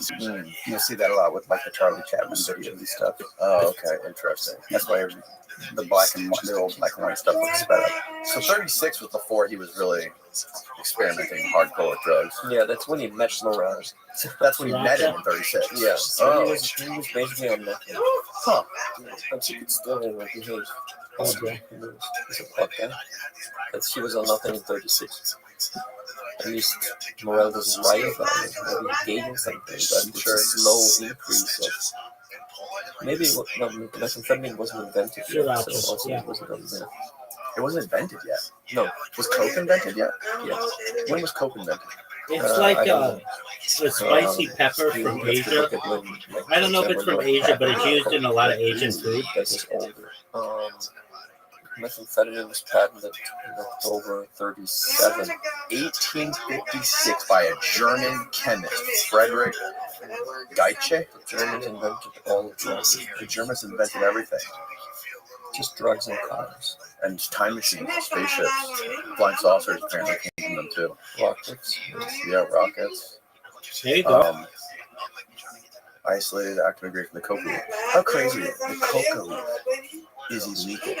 It's illegal to own a coca leaf in the United States of Why don't you go America. live on I TikTok? landed once in an airport in Cusco, Peru, and I was given coca tea as a welcome present. So I should deal with the Not right animation. Yeah, they use it for. It's pretty cool. At the airport, you drink it. How crazy is that, right? Correct, because For altitude if you sickness, are it's, streaming on there I on a think it's mobile actually device, quite healthy, the coca. after Yeah. 1 hour of It's just streaming, a you have to do a captcha. It's too much work for me to do We're not allowed to captchas every hour. because you might mix it with gasoline and other chemicals instead of cocaine. But the soldiers in war, they weren't necessarily giving the soldiers cocaine because cocaine, I'm sure, would be too hard to manage. You have to constantly be taking it and ripping lines all day long, and it's not like with the Pervitin, is the methamphetamine. You can take it one pill, and I'm sure it lasts for hours. Well, I mean, they did. They wrote a so-called stimulant decree, which kind of says. I don't know if it's true, but I heard they changed it that anybody can do it now. Oh, really? So they have like a guidebook for it. Yeah, they had it's the stimulant decree. It's also in the archives. It's I think it's. Okay, the stimulant decree was a significant order issued by the German Army High Command on April 1940, which mandated the production and distribution of stimulants to the military personnel. The decree was crucial in enabling soldiers to stay awake for extended periods of time, which was seen as essential for the success of military operations. For instance, during the invasion of France in 1940, soldiers were instructed to take Pervitin, a form of methamphetamine. Yeah, right. In intervals to maintain alertness. Did they source your book here? And strategic position. Wow. Yeah, they cite Blitz. Oh, At least one of them. Yeah, Blitz is the first one. good shit. Yeah, kind of, I guess. But basically, Alex and Feldy. Oh, look at that photo. Can you pull up that photo of the little bottle of it? No way. Yeah, it's a successful product.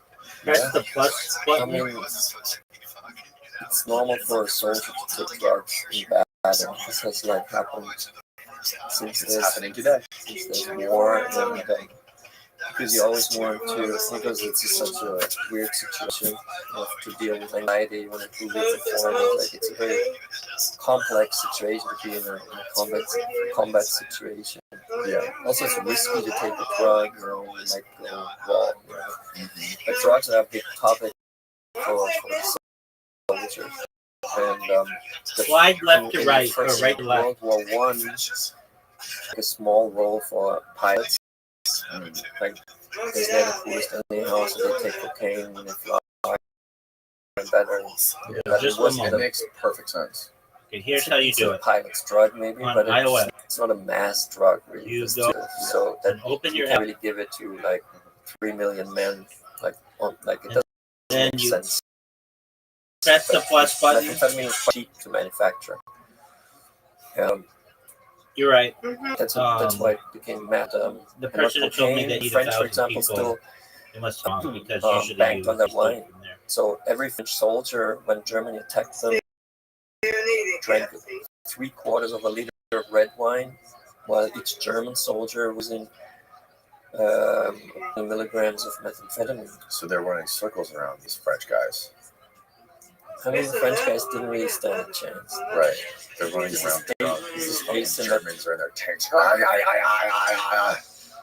I mean, just imagine the Grinding their teeth down to situation nothing. in the tank, Oh because the tanks received the most gravity because they were used differently than before. I don't know how many are in the tank. 3 guys or 5? I don't know. So let's say 4 guys. I always think of 4 guys. So they're in the tank. Oh yeah, and the tanks were used as the avant-garde of the military movement. Usually, before that, tanks in the old thinking, tanks are like the backup. So you run, and then you have the tanks and the big machinery from the back. So 3 tank generals had the idea to kind of reverse it and put the tanks in the front and race with the tanks through the Ardennes Mountains, and that kind of paved the way for like the others to kind of run after them. And these tank divisions also received most of the methamphetamine because they had to reach the French borders against Sedan within 3 days and 3 nights. Being that fast, they would cut off the British and French who were north of them in Belgium because they thought the Germans attacked up there. So the Germans kind of ran through the mountains on tanks, and that was only possible because of the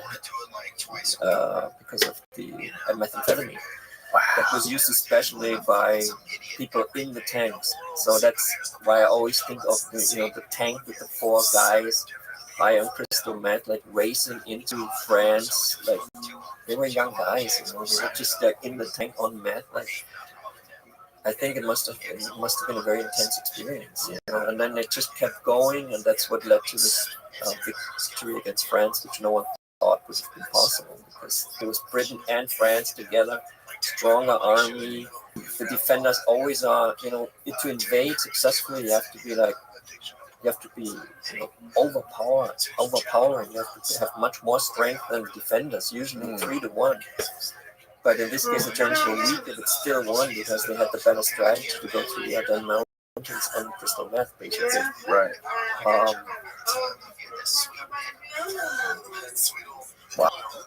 Crazy. That's what happened. And the French, they still I received a lot of feedback from France when my book came out there. They said finally, because for them it had been the unanswerable question: why did we lose? What happened? Why did these fucking Germans overrun us and we didn't know what was going on? And because they were still fighting they had a different mindset, right? We were not there yet. So that has been a problem for the French psyche for decades, which now is finally being resolved. Yeah. The Germans were ahead of their time. I know, some of the guys that were close to Hitler were really upset. I think maybe it was Himmler, who was obsessed with, ancient civilizations and, what the Egyptians were doing and the pyramids. Well, he had a Tibet expedition, for example, where he sent scientists to Tibet to find the origins of mankind. So the Nazis were about creating a big story. They were it's not just limited to Germany. It's a global kind of narrative that they spin. All the superhumans conquer everything where they come from. They had like historians look at history in a totally different way than we do today. Because they were supposed to interpret it a certain way. Do you know if they were into like the Greeks and what the Greeks were doing? Well, that's classical. Because the Greeks were big into drugs. Yeah, but I don't think the Nazis looked up to classical Greek theory because of drugs. Because drugs also was not something that was officially enhanced. Officially, the Nazi government was an anti-drug government. And when they took power, some of the first people they threw into concentration camps already in 1933 were like drug users. So they were. That's why I, growing up, always thought, Nazis, they're all about purity and cleanliness. Yeah. So it was also the image that was a big part of their image. So, what did I want to say? I was asking you about like how they looked at like the classical Greek civilization and like how much did they pay to the stuff that was going on then? Or did they read any of that stuff? Did they translate any of it? Or were they taking any ideas from classical civilizations or any other ancient civilizations that you know about that you've discovered? I mean, the swastika does exist in India. It's just reversed. Yeah. So Himmler apparently did 3 hours of yoga each morning in his office because he was connecting with the ancient Aryan roots that come out of India or out of the Himalayas. Or like, I think he was like believing in magic and that there was something higher going on, more than the eye can see. Mm-hmm. While Hitler was much more like on the ground, but Himmler was this kind of evil dreamer. Yeah. So he's a very interesting character, actually. Quite scary. How was so you said you went to high school here in the US and then went to Germany? Or where I grew up in a German town which was 30,000 Germans and 10,000 American soldiers. So we could say that was like a big military presence. So I kind of grew up with the American culture, and then when I was 16, I was offered to go to the United States as an exchange student. This was financed by the U.S. Congress and the German Parliament to make people get to know each other better. Like Americans would go to Germany for a year, Germans would go to America. Yeah, sure. Which I think makes a lot of sense actually, because if you live in another country for a year, you learn the language and understand the culture. So I actually became state-sponsored. I don't even know if it still exists. Exchange student. Yeah. And at the end, we were all invited to Washington, and I was chosen to give a speech at the Senate of the United States. Not in the big hall, but like in a smaller room, but it was still big, about the different perceptions of the term freedom in Germany and in America. I had to deliver that speech. Interesting. And that night, I got late for the first time. Oh, By really? someone who was in the audience. So the speech was No good. way. What a great story. At Georgetown University. Never told that story. Very cool. Very exciting stuff. That sort of changed the trajectory of your life, didn't it? Did it? We're still good friends. Really? Yeah, she's my oldest friend. Wow. Amazing. Does she live here or Germany now? Berlin. Berlin. Okay. Yeah, that's something I was curious about too. Like, when you go to school in Germany, like, what do they teach you about the Nazis? Like, what is the view on? And I know they put a lot of emphasis on how we don't want to go, like the Germans obviously don't want to go down that path anymore, and there's like an inherent guilt that they have. Like, what is that like? Oh, it's getting deep. I have to talk about the German psyche. I think it's interesting, because I know Annie talked about this a little bit when she came on here. She was talking about the research she was doing for Operation Paperclip. But she's not German. Exactly. But she was explaining to me sort of like the people she was dealing with. She was dealing with some of these German scientists' children and talking to them like this was the German psyche was really becoming aware to her on how they felt about all this stuff. And she had to explain to, I forget this guy's name, which is terrible, but one of the most prominent Russian scientists that was brought here, or not Russian, German scientist that was brought here during Paperclip. Maybe Werner von Braun. It wasn't Von Braun, it was someone else. A guy who did a lot of evil shit. But he eventually had to leave his wife and his kid behind in Germany. And she met with his son. And he absolutely resented his father for all of this horrific shit, being a part of the Nazis and doing all these experiments. And basically, she sat there and had like a 3-hour conversation with this guy.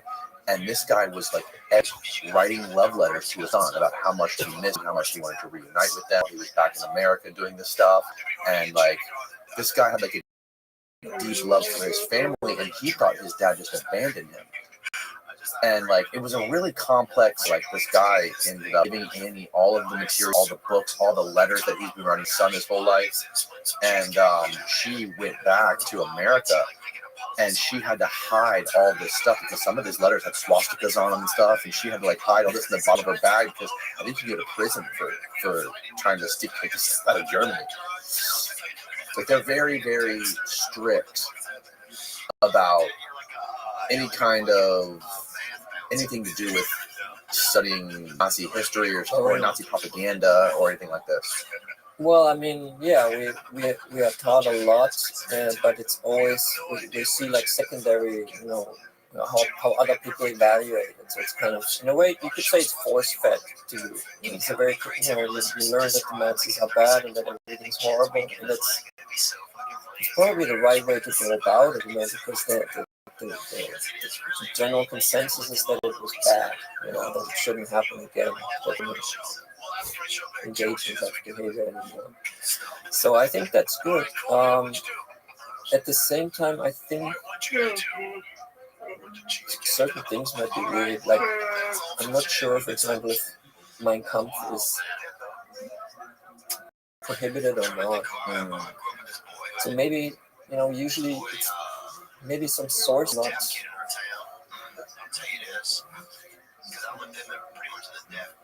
I don't know. I think generally we're dealing with it quite okay. Actually. I mean, there's no the call from the new right in Germany to pay less attention, because they said that it has been over emphasized, the negative side of the German history. German history is so much more, which of course it is, but it's just kind of a choice you made, how you present yourself. It's interesting how the society deals with its past. I think Germany's doing a pretty good job, actually, compared to some other countries. Like Great Britain, I think there's very little critical examination generally about its role as colonizing the whole world and what it actually did to the world. So I think they're doing a good job. But it's actually getting less and less.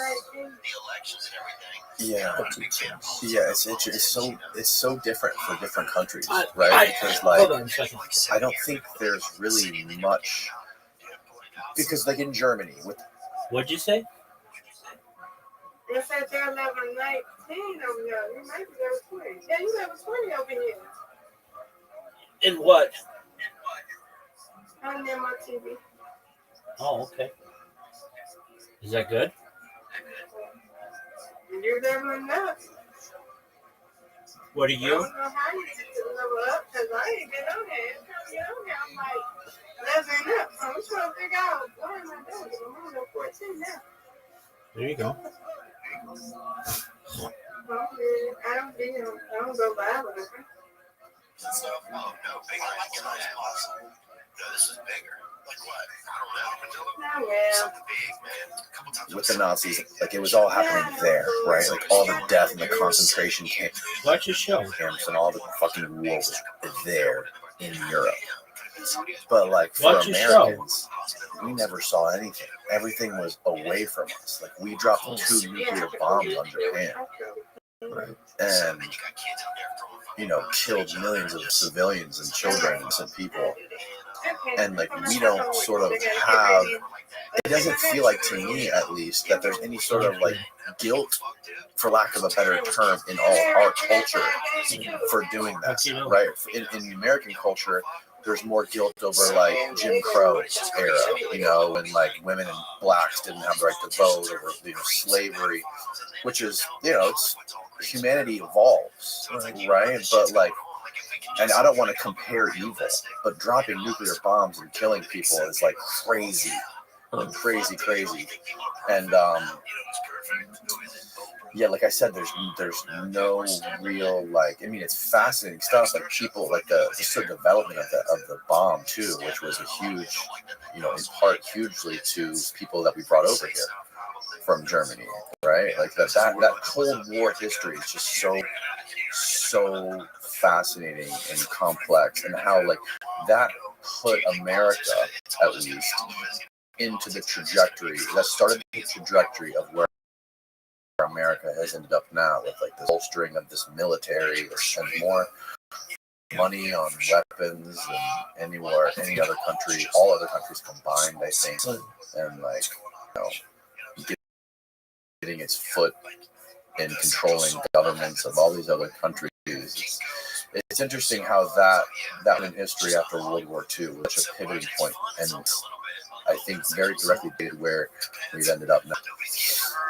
Basically, this is what I examined for a second book trip. Yeah.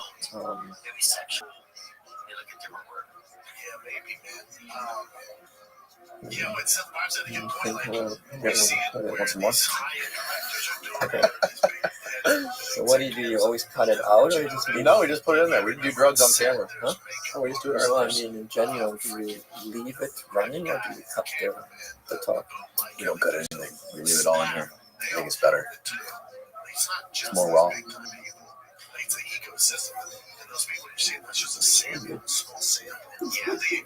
love it. Yeah.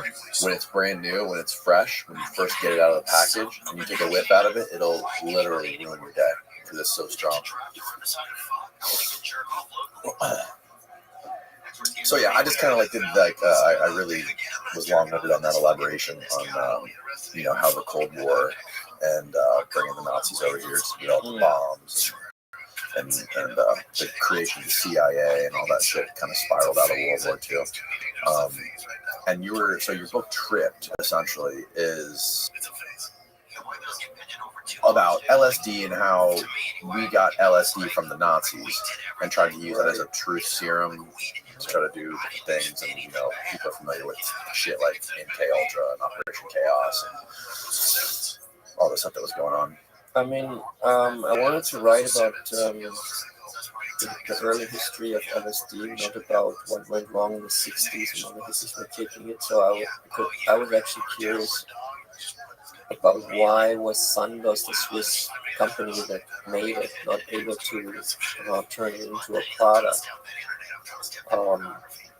Because I had found reports, like when they found LSD in 1943, they didn't really know what it was, so they created an intoxication room within the company, and employees could just go there and then they would receive LSD, maybe 20 milligrams or micrograms, 100 micrograms. And people then just took LSD and looked out the window, and they'd be in there all day. Yeah, there was a secretary typing, and people really liked it. They loved it.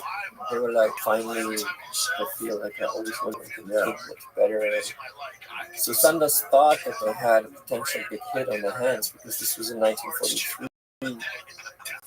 World War II raging. Yeah. So a lot of people have and will have mental problems, right? Like depression, trauma. Also, I didn't bring this up earlier, but I meant to. Weren't the Nazis spending a lot of time in the jungle studying this stuff and trying to find different plants and herbal stuff? I'm not familiar with the Nazi expedition to the Amazon. No? But I heard rumors about it, but also this would have to be carefully checked, because this could also be Fake news that I heard. fake news. Yeah. Yeah. But it's, I mean, I would imagine it's possible. Like, I wouldn't be surprised. Yeah. So when the Nazis were looking for the truth drug in 1943, there was one guy that played a crucial role in the search, and his name is Richard Kuhn. He was the leading German biochemist. He received the Nobel Prize for chemistry, and he was best friends with the Swiss CEO who had discovered LSD, and they had been friends since the 20s, so they had been friends for a long time, and they'd always shared their knowledge. And I found the document, like the letters between them, I read letters between them, and so this Nazi chemist who's supposed to find the truth drug for Hitler receives the knowledge in 1943 from his best friend Stoll. We found this compound that works so potently in the mind, you only need like a few micrograms, and someone has completely different perceptions and everything. So the Nazi scientist, and you can call him the Nazi scientist, I mean, he was basically a German scientist, but he like started his lectures with Heil Hitler and stuff like that. So he makes it that he's part of the system. You know? So he finds this very interesting, and he asks Stoll to send him half a gram, and he receives half a gram. And then the Nazis, the SS, which is a Nazi organization, the SS started testing psychedelic substances in the concentration camp of Dachau at that time. So the Nazis They were testing the prisoners with LSD? Yeah, and mescaline. They were trying to, and then they would talk to them, like it was one-on-one, you know. And sometimes the person was told that in the coffee there's a drop of something, sometimes not, but it was like checking out whether you can use that situation to your advantage in an interrogation, which I guess would be true, you know, because the other person would be confused, and that gives you an edge over the other person, I would imagine. And if the trip's very strong, if you're able to exploit that somehow with your power position, it's like scary mind control experiments done in the concentration camp of Dachau. And I read some reports, like one guy who has like the most amazing trip on mescaline, and he really loves it. And during the trip, he realizes that the trip will be over, and he'll come back to his life as an inmate in the concentration camp. So that was pretty hard. Wow, that's crazy.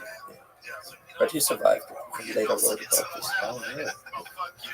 So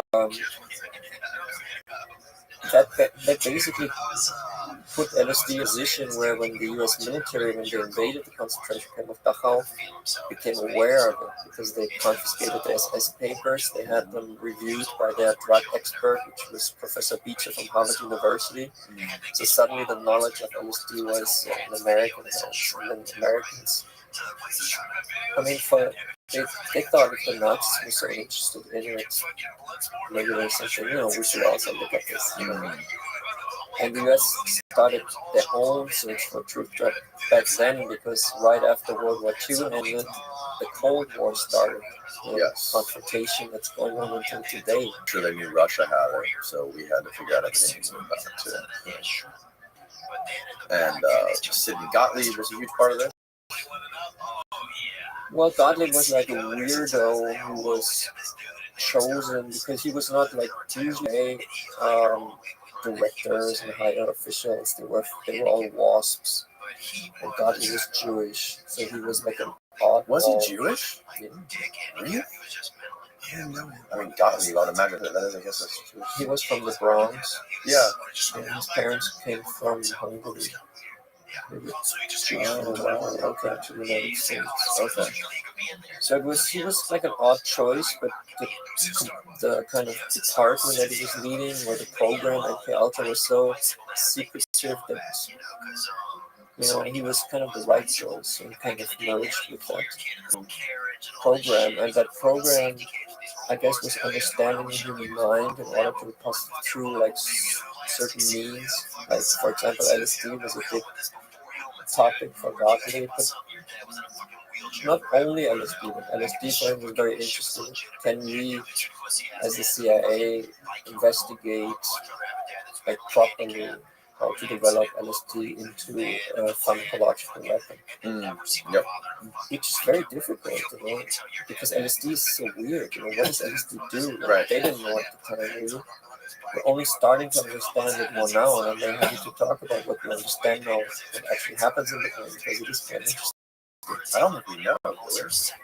We know certain things. Really? What do we actually know? Like it's all like so much of it is subjective and anecdotal. There's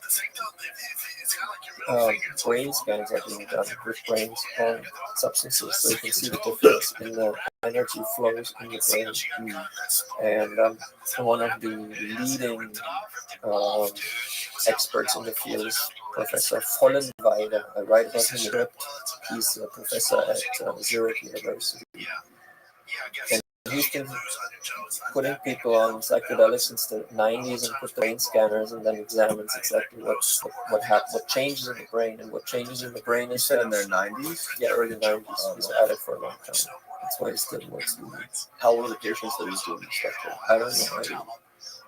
I think it's countless. Because you also said that this stuff was used for your mother because she had Alzheimer's. Is that right?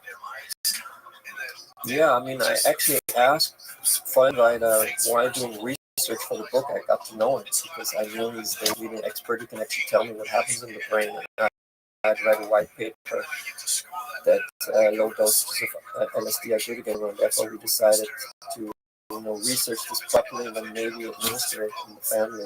It was kind of my family job to research the true story of LSD. That's basically the story of Tripped of this book, which I therefore wanted to call LSD for Mom, because it was basically about LSD for my mom. And so the story of LSD is what I came back with at the end to my father, who had been a judge before, not a drug person, but a man of the law. And he read my report on LSD, and he said that he loved it at the end. So we all in the family decided to use it. It's been very helpful for my mom. And for example, in Australia, it is now dementia patients are receiving LSD legally. Australia is the first country that has made this kind of treatment legal and possible. And from my experience, I think psychedelics are very interesting in treating dementia. I think this is something that has to be looked at. It's very important because dementia is the pandemic of the future. It's what a lot of people will be getting. More, it's an increasing disease, and we have no medication right now. Do we know why it's increasing? More people, more old people, but I'm not a dementia expert. But I know it works. LSD works against dementia from my mother. And that was quite amazing to see how she does that. And what is the law in Germany in regard to using psychedelics to treat different ailments like this? Same in the U.S.? Yeah, it's illegal. And my father was visited by 4 young policemen, and since he was like one of the highest judges in the state, and everyone knows that, they were very timid and approached him in a shy and respectful manner, but asked to have a glance into the fridge, and because I write about it in Trip, so apparently they had read the book, and I write about that he takes it out of the fridge. But that day there was nothing in the fridge. So they were like, okay, we see there's nothing in the fridge. And they left, and they stopped the investigation, so it was officially dropped. He was already kind of looking forward to it. That's the benefit of having being a judge. I'm just kidding. No, he was thought it would be fun to be in court. Oh, yeah? Yeah. Did you ever convince your dad to try it?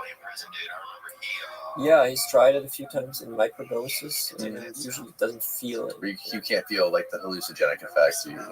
Microdose, but you could feel a little like drinking an espresso, maybe. It does something to the brain, right? Like it does. Yeah, The first time I microdosed mushrooms, like I didn't feel I didn't feel high at all, but I felt just like smiley and happy, and like was just, I thought everything was funny.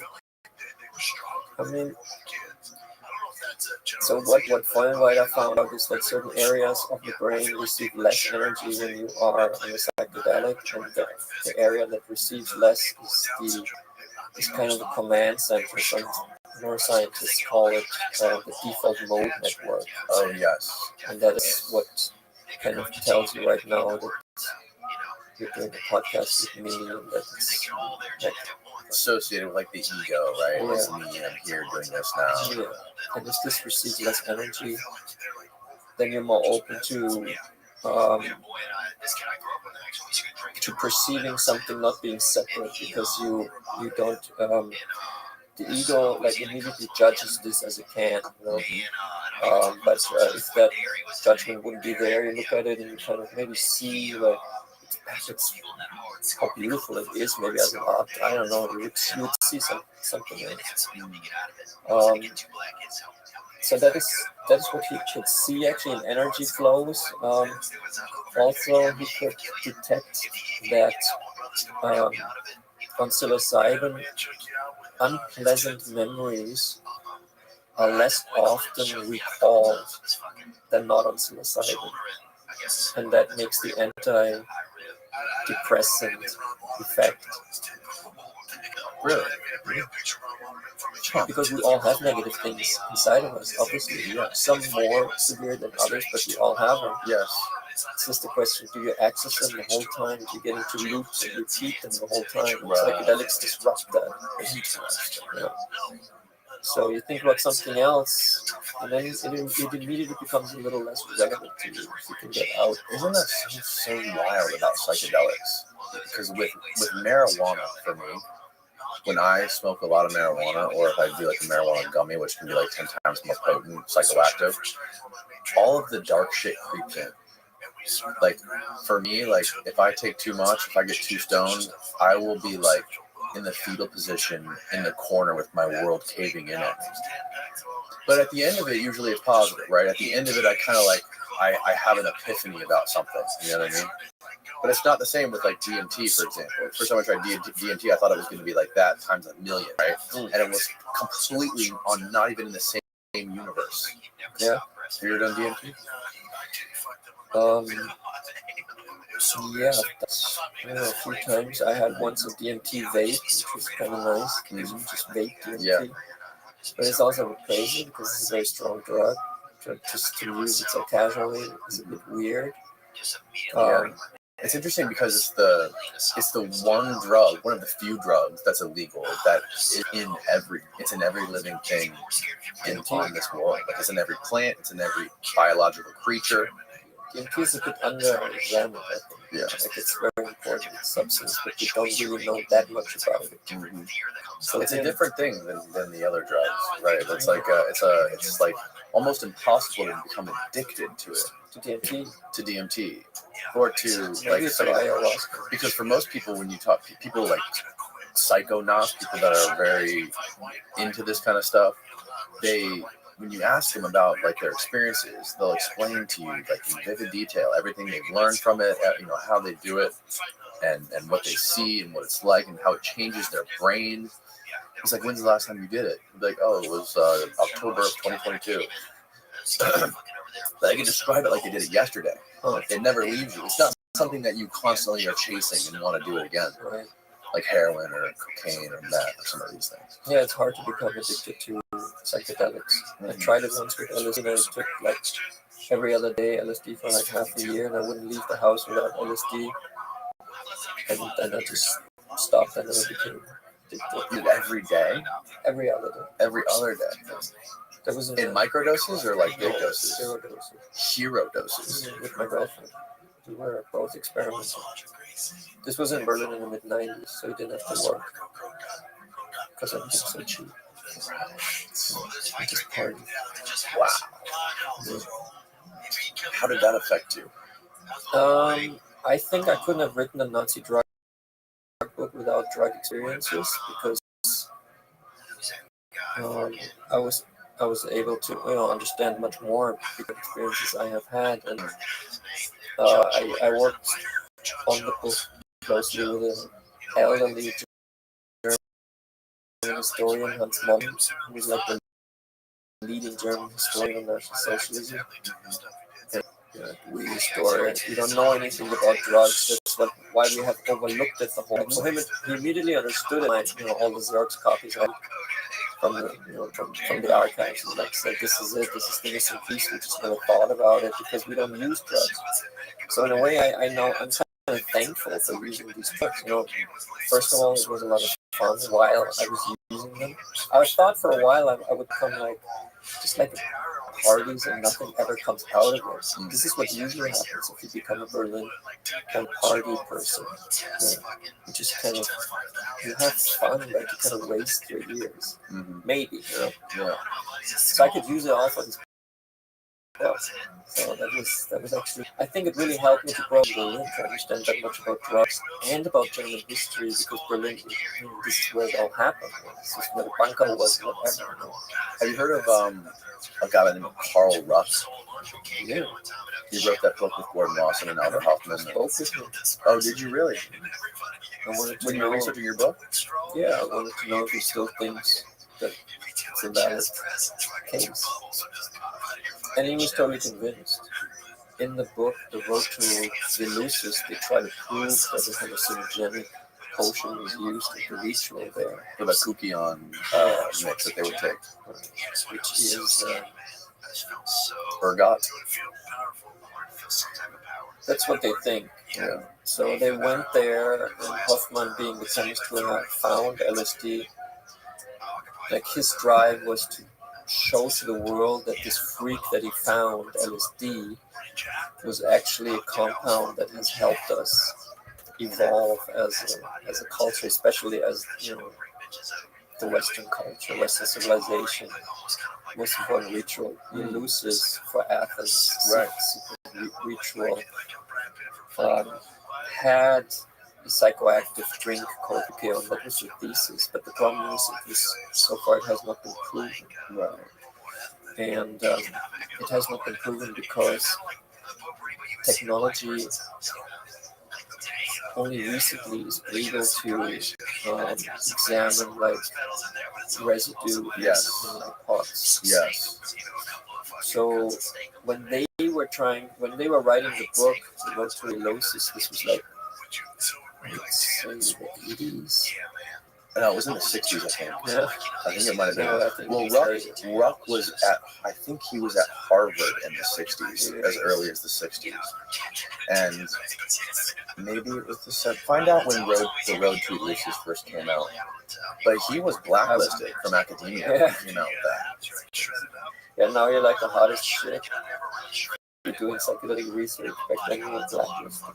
Yeah, Steve, so I'm sorry, but you're going to have to go back to Chrome, man. There's just some stuff. So, okay, 78, published in 78. Interesting.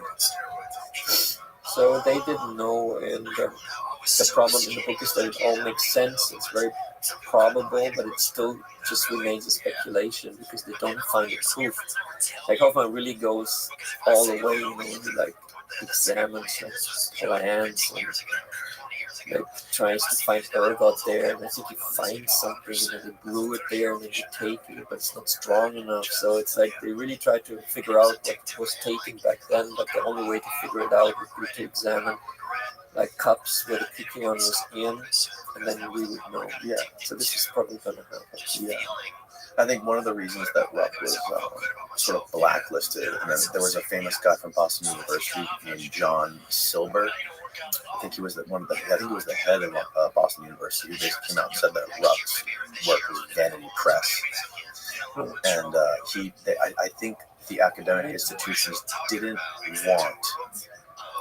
like the idea that Ruck was basically vindicating the psychedelic renaissance, which was happening with the Vietnam War and the psychedelic movement in the United States, connecting that with the people that founded Western civilization, the people that came up with democracy and the scientific method. These people were doing the same thing these crazy psychedelic anti-war people are doing, right? So it kind of validated that. The problem is not that there's no proof, but still it's an interesting work that they did in this book. And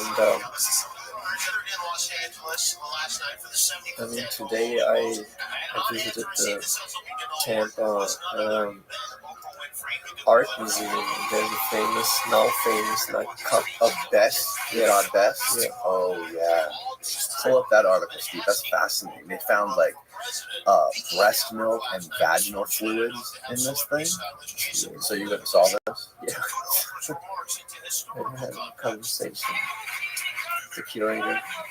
Yeah, one of the things that Galen, Marcus Aurelius' disposition writes about is the use of bodily fluids as antidotes for viper venom.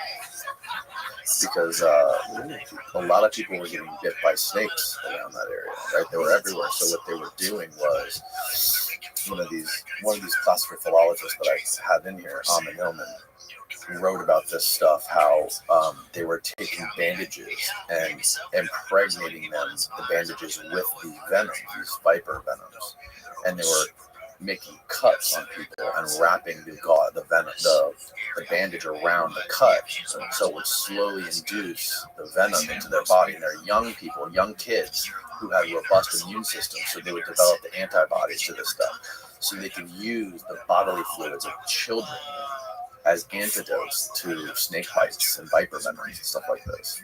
Curator basically said that there's so many artifacts that could have contained at one point like psychoactive stuff.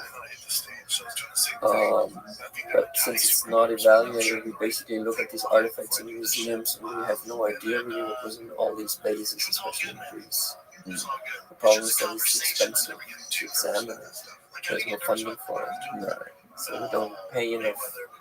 Because he said it's important to imagine people back then, because there were also psychoactive drugs found in this month. Yeah. He said it brings us, these people, closer. If we imagine that they were maybe using the same drugs as we are today, because a trip is a trip, If it's a certain strength of a mushroom trip, I think today a trip would be very similar to someone tripping thousands of years ago. So this kind of created empathetic notion. So, it's very interesting that some of the most brilliant, bright minds of antiquity were engaging in these rites and these rituals, and we're so into if the Eleusinian mysteries and the Kaikion were partaking in some sort of psychedelic trip.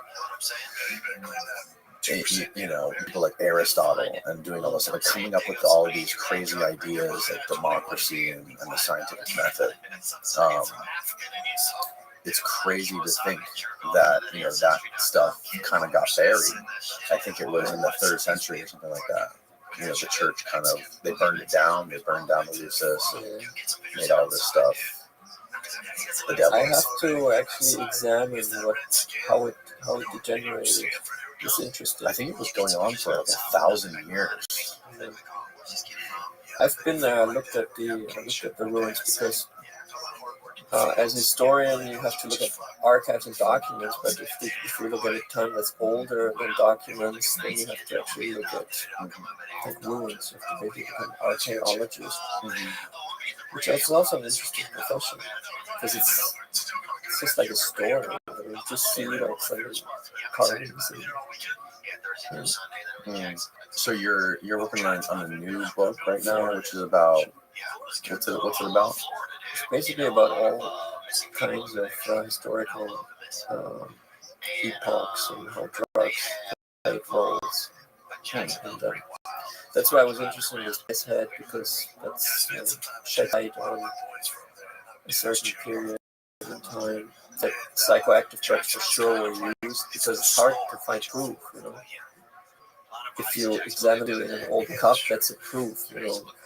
If you see, like, for example, there's ruins in South America where you can see San Pedro cactus. That's also a proof that this cactus was known there. So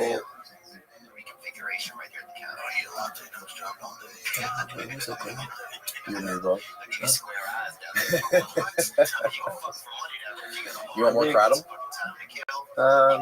No. Because you said the second one was Italian. Right? Yeah. The second one's a downer. I would drink another green tea. Yeah. Sure. Steve, would you mind hooking up another green tea here? Sweet. We can take a little break. I gotta take a leak in there. Yeah. We'll be right back. Yeah, I think it's important to try to figure out why we think this is interesting. Because I think that it does actually connect us with the people back then. When they were using the same alkaloids that we are using. Even though here it's not so clear because so many different things are found. It was like a magic concoction. But it had psychoactive stuff in there too. The blue water lily. Oh yeah, the blue water lily. That was a huge thing with the Egyptians, I think. It was growing all over Egypt. Right? I think so, yeah. And it had, but it had more like a calming effect. It's like lotus, you didn't notice. But also, harmonine was found in there, which is it's basically an MAO inhibitor. So I think it's still not pharmacologically clear what it was in this plasma. Yeah, it was something very intense. And Branko van Oppen, who's the curator of the museum, he thinks maybe it has something to do with giving birth, because giving birth was very difficult back then. Yeah. A lot of women actually died. A lot of infants died. So they had mortality was like 50%. Yeah, it was like a big challenge to actually keep humanity going, basically. Yeah.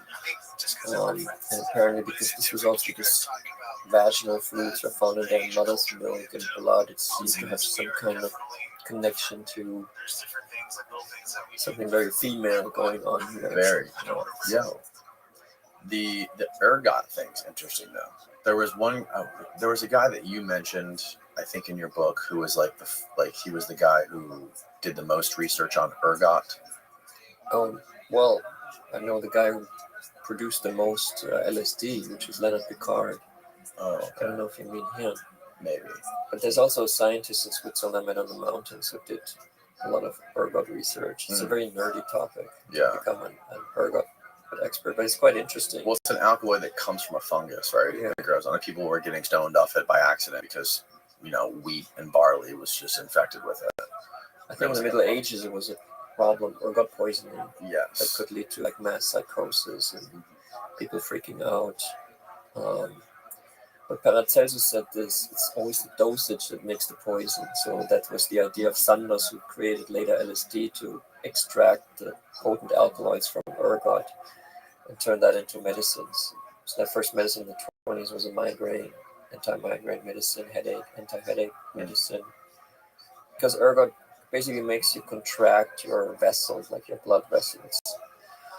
Oh, really? So they also made a successful medication that is, I think, still given during birth, that after the birth it contracts the blood vessels, so the bleeding stops. That's how a lot of women died from bleeding out after birth. So Sandoz developed a medicine against that. That was one of the big early hits. So LSD for them was just a freak medicine. They didn't want to develop LSD. It just happened. They just don't really what it is. Right. They weren't very good in bringing it to the market because they basically sold it to Richard Kuhn, Nazi scientist who was looking for drugs. So it's a big mistake the CEO did. And that's why LSD is not legal at this moment. Right. I always wonder like what kind of version of Canon right now that we'll find out about in 10 years, Who knows? Who knows if they're even still interested in drug that much, other than that guy who I mentioned earlier, DARPA-funded research on soldiers, trying to make better soldiers with psychedelics. I think it can improve just with psychedelics, not for the battle situation. Yeah, because if you're giving them something like, why are we here? Like, we shouldn't be here. We all need to give each other hugs. But I mean, if you try to create a powerful army with you need a powerful narrative. Yeah. And so a truthful narrative would be better than like a fictional ideology. Mm-hmm. So it would make sense actually to make your people aware of who they are and their surroundings. Maybe then they wouldn't want to be soldiers anymore. I mean, Right, that's what I'm saying. but maybe maybe you can create a narrative of an army that makes sense to serve in. Yeah, if you could take the hallucination or the psychoactive element out of it, and just induce the other benefits that you get from it, or the like brain enhancement or focus, vision. Yeah, I mean, what also happens is, apart from the default mode network receiving less energy,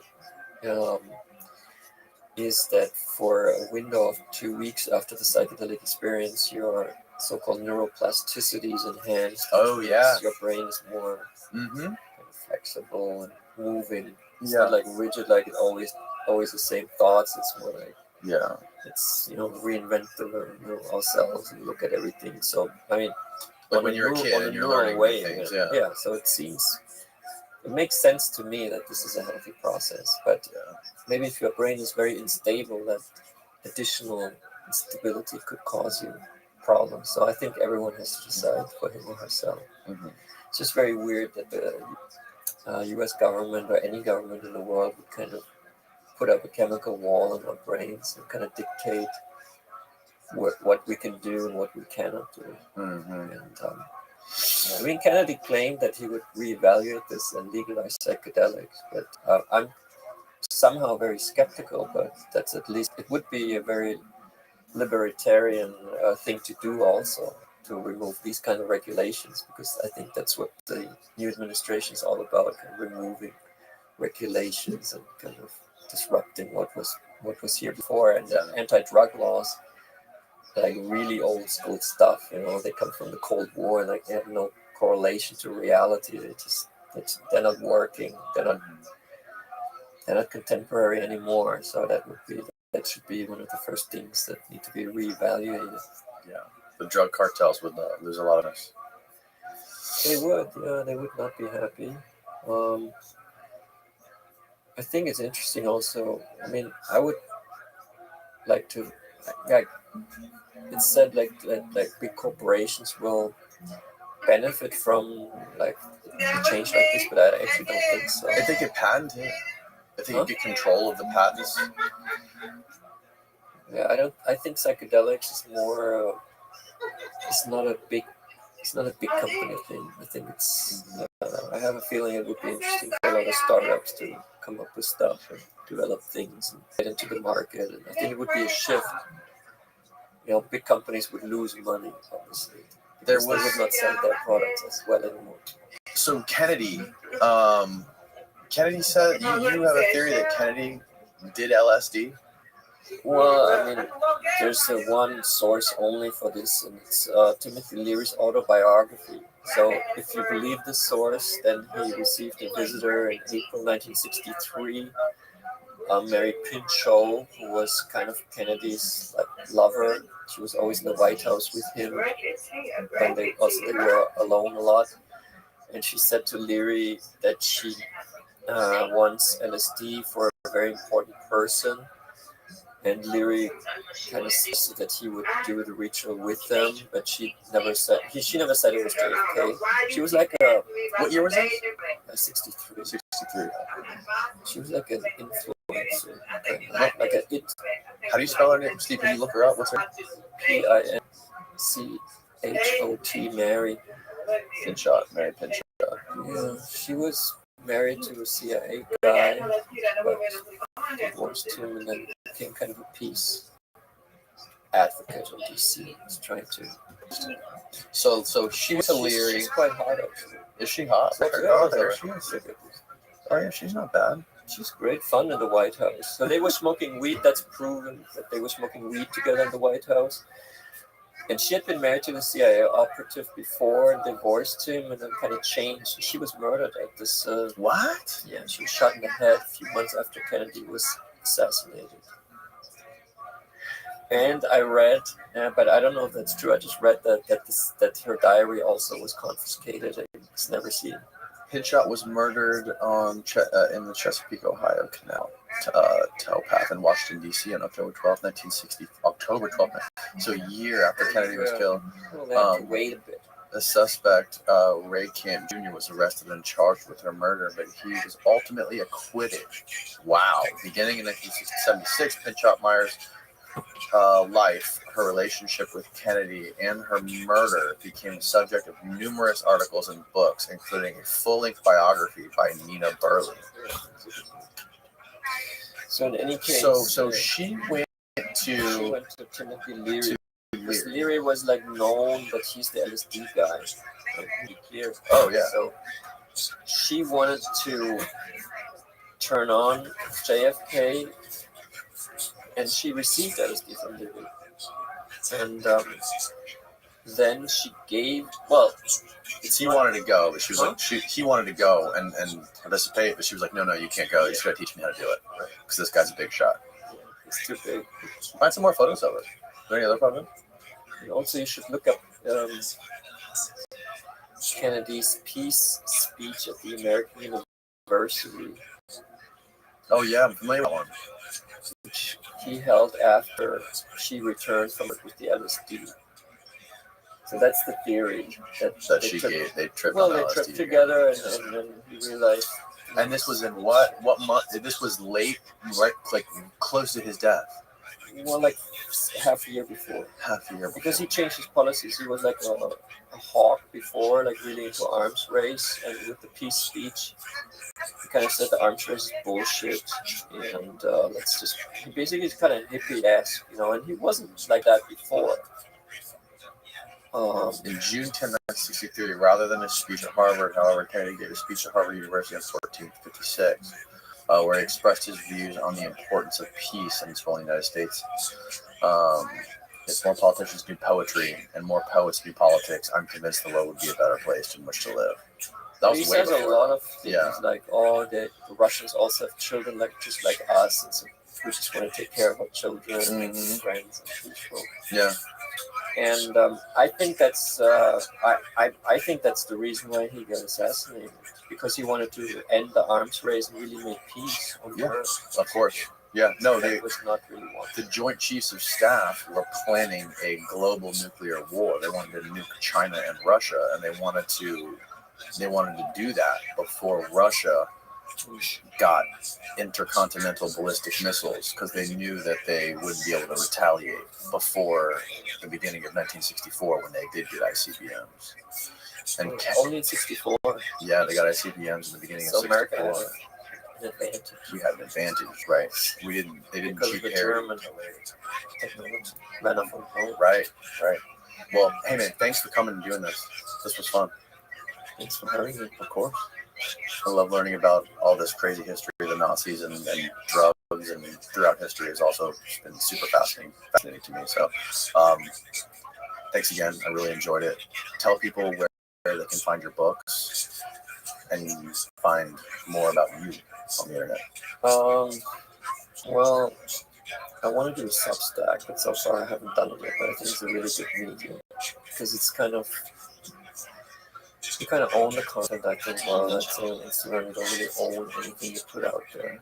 Right now, I'm just posting shit on Instagram, but I think it's unworthy somehow. I think reading books is quite good. I find it hard to focus and actually read, but I would encourage everyone to try to read maybe Tripped and Blitzed. Yeah. And my third book, The Bohemians, which is also out in English. Okay. You're on audio too, right? You listen to it? Yeah. Right. Okay. Well, thanks for having me. Beautiful. I'll link it all below as well as Instagram. Cool. We also have our super secret community of Patreon subscribers who have very detailed questions for you that I'm going to have you answer as we wrap up this podcast. So that's the end of the podcast, folks. Thanks again, Norman. It's been amazing. I really enjoyed this. And if you're not on Patreon, sorry about your luck. All right, this guy said, what surprised you most about the role in drugs shaping the Third Reich's military strategy? How long should I answer? A minute, maybe 30 seconds to a minute. You don't have to elaborate too much. You can keep it pretty short. Well, I think understanding that methamphetamine will be enhancing the fighting capabilities. I think it's quite something to discover that and then to actually turn that into a program that millions of soldiers are using. And then it actually works, at least for the in the beginning against France. And that was kind of surprising. Okay. Tristan says, how much of an effect did Hitler's drug use have on his motivation to target the Jews, besides the master race claim? How far did the Nazi super soldier program... Okay, these are like 3 questions. How much of an effect did Hitler's drug use have on his motivation to target Jews? I think none. I didn't read any description of morale where he says like Hitler's taking this and this, and then you realize that Jews are bad or something. Right. So I also think this answers the question of accountability. I think the responsibility is not lessened because he took drugs once in a while, because I think the crimes were really had nothing to do with drugs, but with his kind of evil ideology. Right. Okay, Sharma, this is a long one. What's the biggest difference between amphetamines of today and the stimulants the Nazis were using? Kind of explained that on the podcast. Yeah, we did. What's the long-term result of the drug use amongst the average soldier? Any evidence of typical substance use disorders associated with symptoms or behaviors that we see now, or did they just return to whatever the new normal looked like? Was there a long-term side effects of all this stuff with those guys? It was never examined. I mean, the army had a program, like a rehab program, but it didn't put it into place because the war was, it became so chaotic and they didn't have any resources anymore. So people just came back. Like I spoke to one guy, his father was a writer. And he said he just took it then in the evening when we all went to bed and took Pavitine in the 50s and wrote his books to lecture at night. So people knew about it. Also, Pavitine is not like heroin, it's not the withdrawal. It probably just stops, you take methamphetamine for 2 years in the war and then you come out of the war. I think many people just didn't take it anymore. Right. Are you still microdosing with your mom? Any positive long-time changes? Got any updates?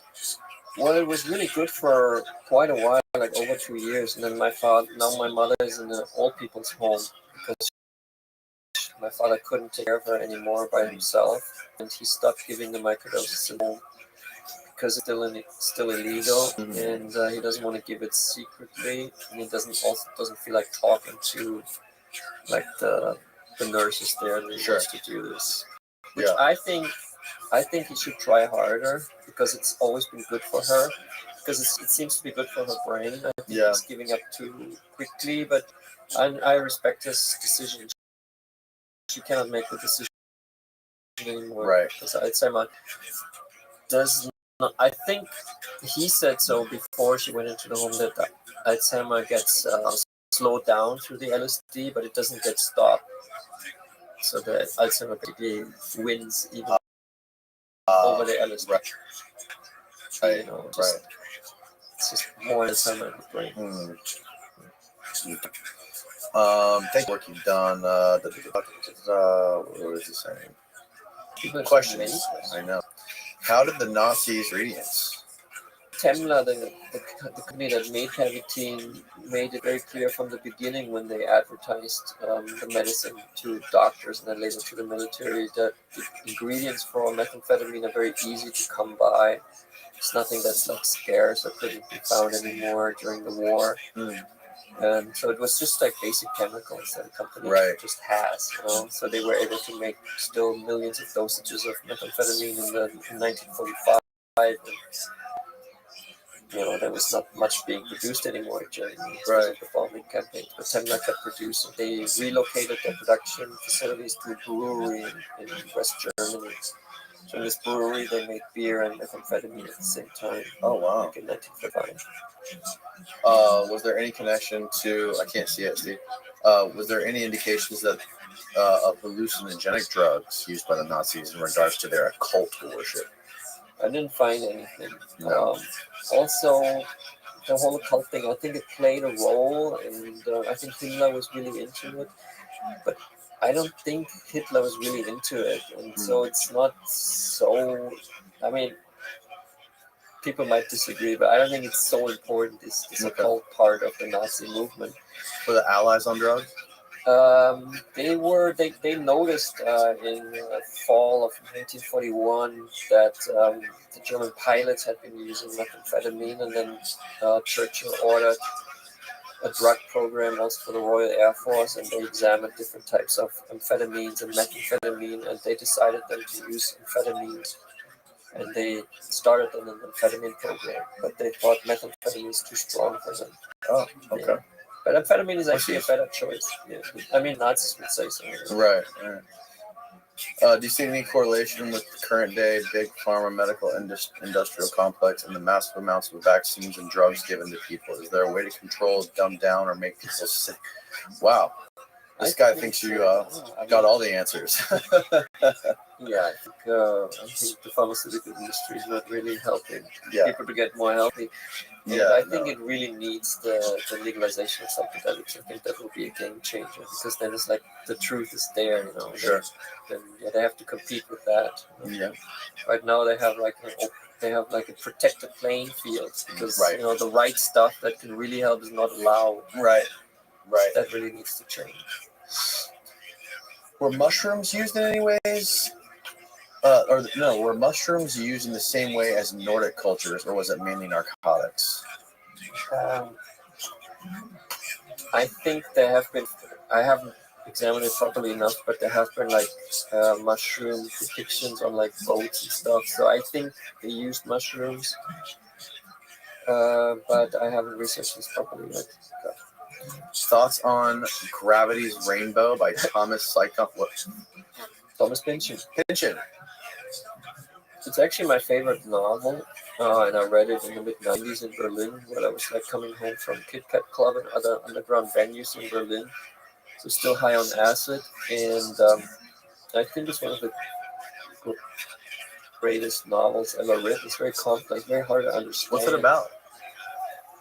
It's set in Germany during the war and right after the war, and it's about an American special agent, Tyrone Slothrop, and they find out first he's in London, and he always like has sex in places where then the next day the German V2 rockets land. So he's kind of psychically connected to this, and so they kind of follow him, and wherever he kind of fucks at night, they're gonna evacuate the area the next day, because the V2 rocket's gonna hit there.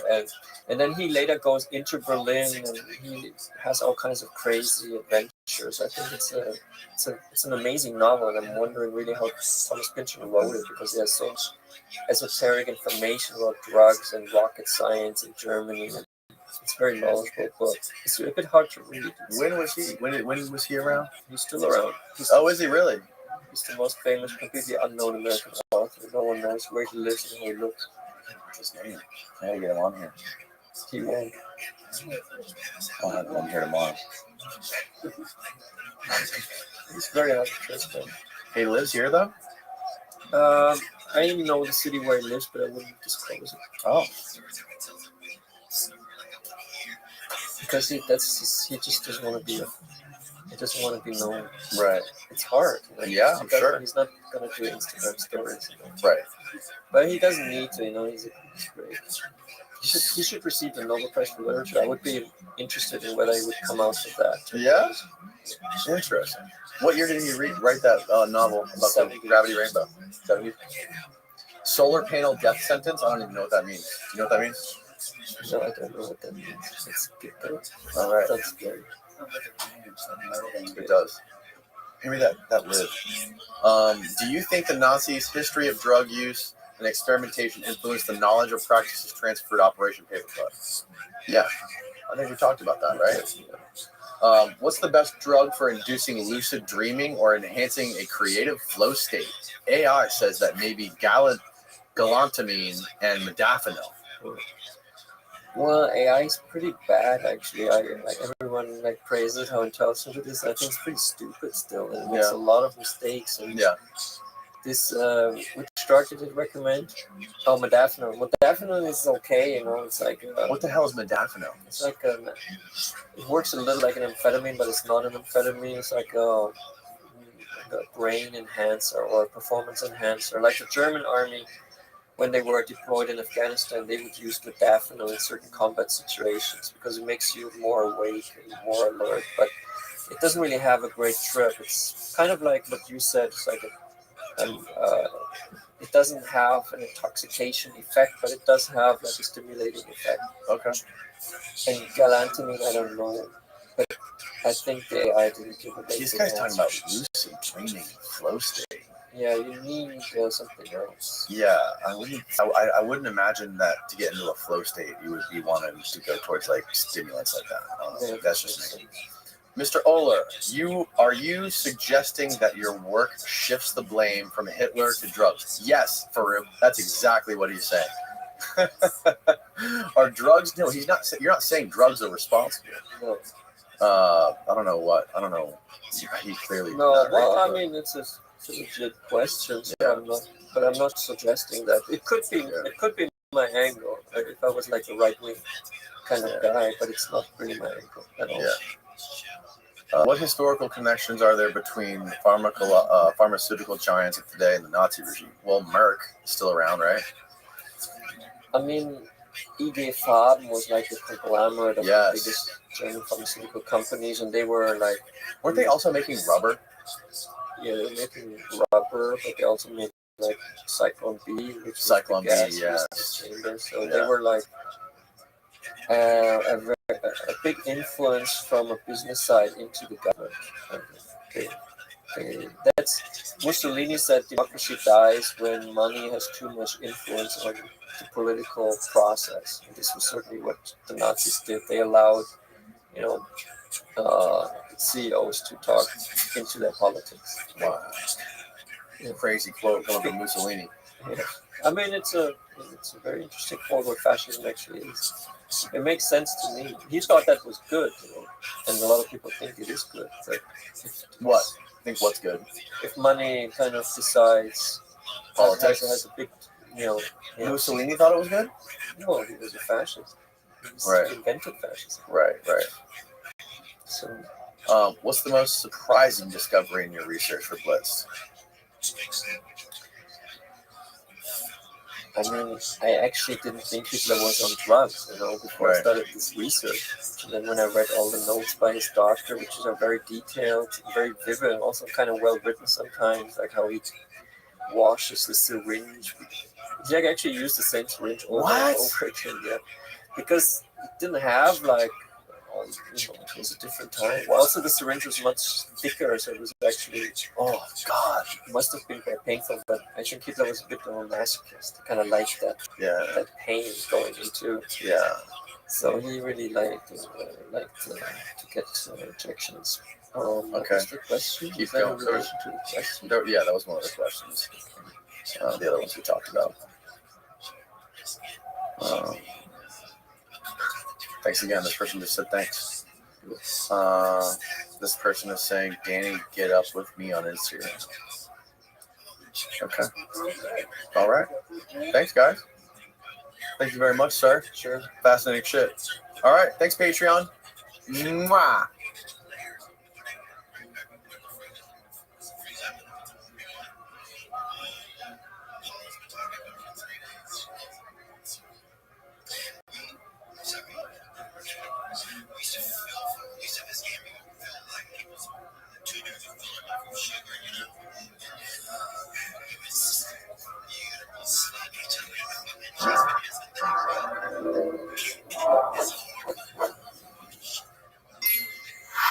Oh, we are rolling. Beautiful. Like you mean jiu-jitsu rolling or just rolling? Not jiu-jitsu rolling, just regular rolling. Maybe later we'll do some jiu-jitsu. I gotta bring my mat over here though. Maybe you can smoke DMT and then you guys can roll. Well, can you imagine? It wouldn't be much of a roll. I mean, he play with me like some cat toy or something. I think that's regardless. Well, Dan Hardy, right? The MMA fighter, he used to talk about his usage of psychedelics in fighting. Who? Dan Hardy was his name? I don't know. Yeah. He He was a famous UFC fighter. Really? Yeah, and he used to talk about how he used to get engaged on mushrooms. And he said, I could see the future, he said. Like, I can see that. Yeah. Well, you know, they do that. They give that to war fighters now. That thing. Remember that article I sent you last night? Yeah, but They're giving people in Ukraine. They're giving Ukrainian soldiers ibogaine and like that, and psychedelic mushrooms. DARPA's doing this study. That's fun. They're funding people at the University of North Carolina, Chapel Hill, I think, to study the use of psychedelics like ibogaine and even psilocybin on soldiers and on the battlefield. on the battlefield. For like edge detection. Because I guess I thought this was for healing. Like, well, not just that, but to be more optimal with a fucking gun. Ibogaine? I guess. The story you sent me looked like Did they you were read saying. I just saw the title because it was in the Yeah, middle of the night. But the title seemed to have been implying that it's for healing, like trauma. I think part of it's for the trauma, and part of it is It's also removing trauma so you can go back to battle. Also, a huge part of it is for optimizing battlefield, like soldiers on the battlefield. That's what it says in that story. Yes, That's insane. yes. Maybe it's not that cool. To make them more accurate, like shooting. I mean, that's insane. That's the wrong usage of the I word. I can see like LSD definitely would be. LSD, that's what they thought. Yeah. MK Ultra, all that stuff, that's what they thought, right? Yeah, I mean, look, the government's been weaponizing drugs since the beginning of time, right? If they are studying drugs, they're going to figure out a way to weaponize them. Mm-hmm. You know? I mean, you would think it sounds like it should be an obvious thing for us, and yet I think that the problem is that it's an obviousness. Yeah. Like, that should not be the attitude of humanity as a whole. Mm-hmm. Like, this idea that it's always a zero-sum game just needs to go away, basically. Yeah. Otherwise, there's just no chance. Because you're going to get bigger and bigger weapons. You're going to be able to go wham, and you're going to destroy more things. Mhm. So the attitude of the monkey is the only thing that becomes actually matters.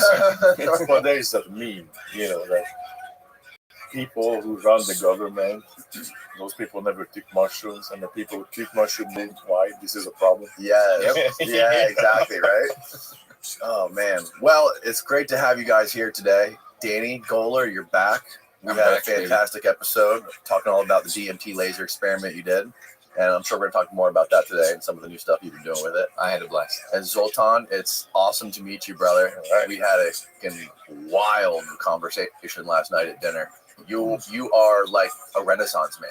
You're born in Hungary, correct? That's correct. Soviet-controlled Hungary. Yes. Double black belt, jiu-jitsu, judo, and you're founder of the band Five Finger Death Punch. Dabble in some music. Yeah. You do everything. What don't you do? That's pretty much it. Like you have a check mark on life that these are the things I need to do, and I just check them. That's pretty much what it is. Yeah. So how did you guys get together? How did you guys first meet? We met through a mutual friend who I'm never sure if he necessarily wants to always be mentioned in every context, but we met through a mutual friend, very good friend, and we basically met at an event that Zoltan is now the founder of as well, which is the PGF. It's a Brazilian Jiu-Jitsu. Would you call it a league? Was that? Yes, a professional grappling federation, and we have jiu-jitsu competitions. Oh, okay. I was invited to come help with the event, just kind of shoot stuff and all that good stuff. And then me and Zoltan I was invited to Zoltan's house to shoot a podcast, so just do a little setup. And I had to stay for another day because we were kind of rolling behind. So then I was like, hey, can you stay overnight? I'm like, sure. That evening we sit down, start talking. He starts talking about some profound that, always kind of the conversation drifts towards. Yeah. And then I remember the short version of the story is that I asked him some question about something that he was describing in the psychedelic space.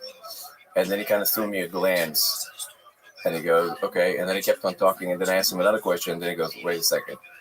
And he goes, what's your name? I go, because we didn't really, I go, Danny. And then he looks back at our mutual friend and goes, wait, this is DMT Danny. I go, what? Yeah. He goes, bro, I've been following you. I'm like, what? No. Yeah. I was like, first of all, I didn't know my name was DMT Danny.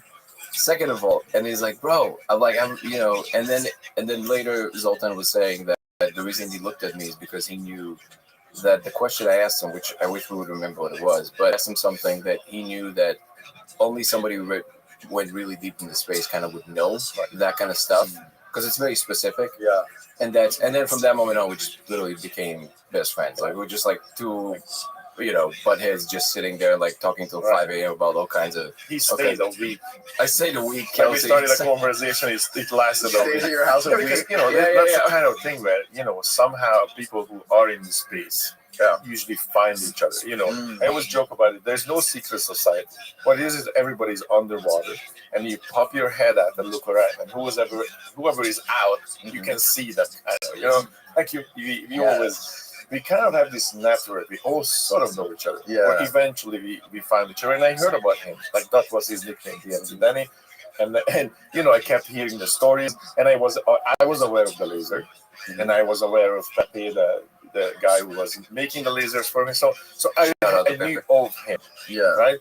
And I had sort of a spiritual conversation. People were asking questions, and I was talking, and I look up and I see like this circle around me. Everybody pulled up their chair. I'm like, oh, shit, it became a lecture, sort of, right? And that's what. But then he said, he asked me a question, and the reason I looked at him like, okay, he cannot possibly know that. I wish I remember what you asked. I don't remember. But there's no way for you to know that if you haven't been there, right? And then he asked a second question, and that's when I'm like, okay, hold on for a second. Are you Danny?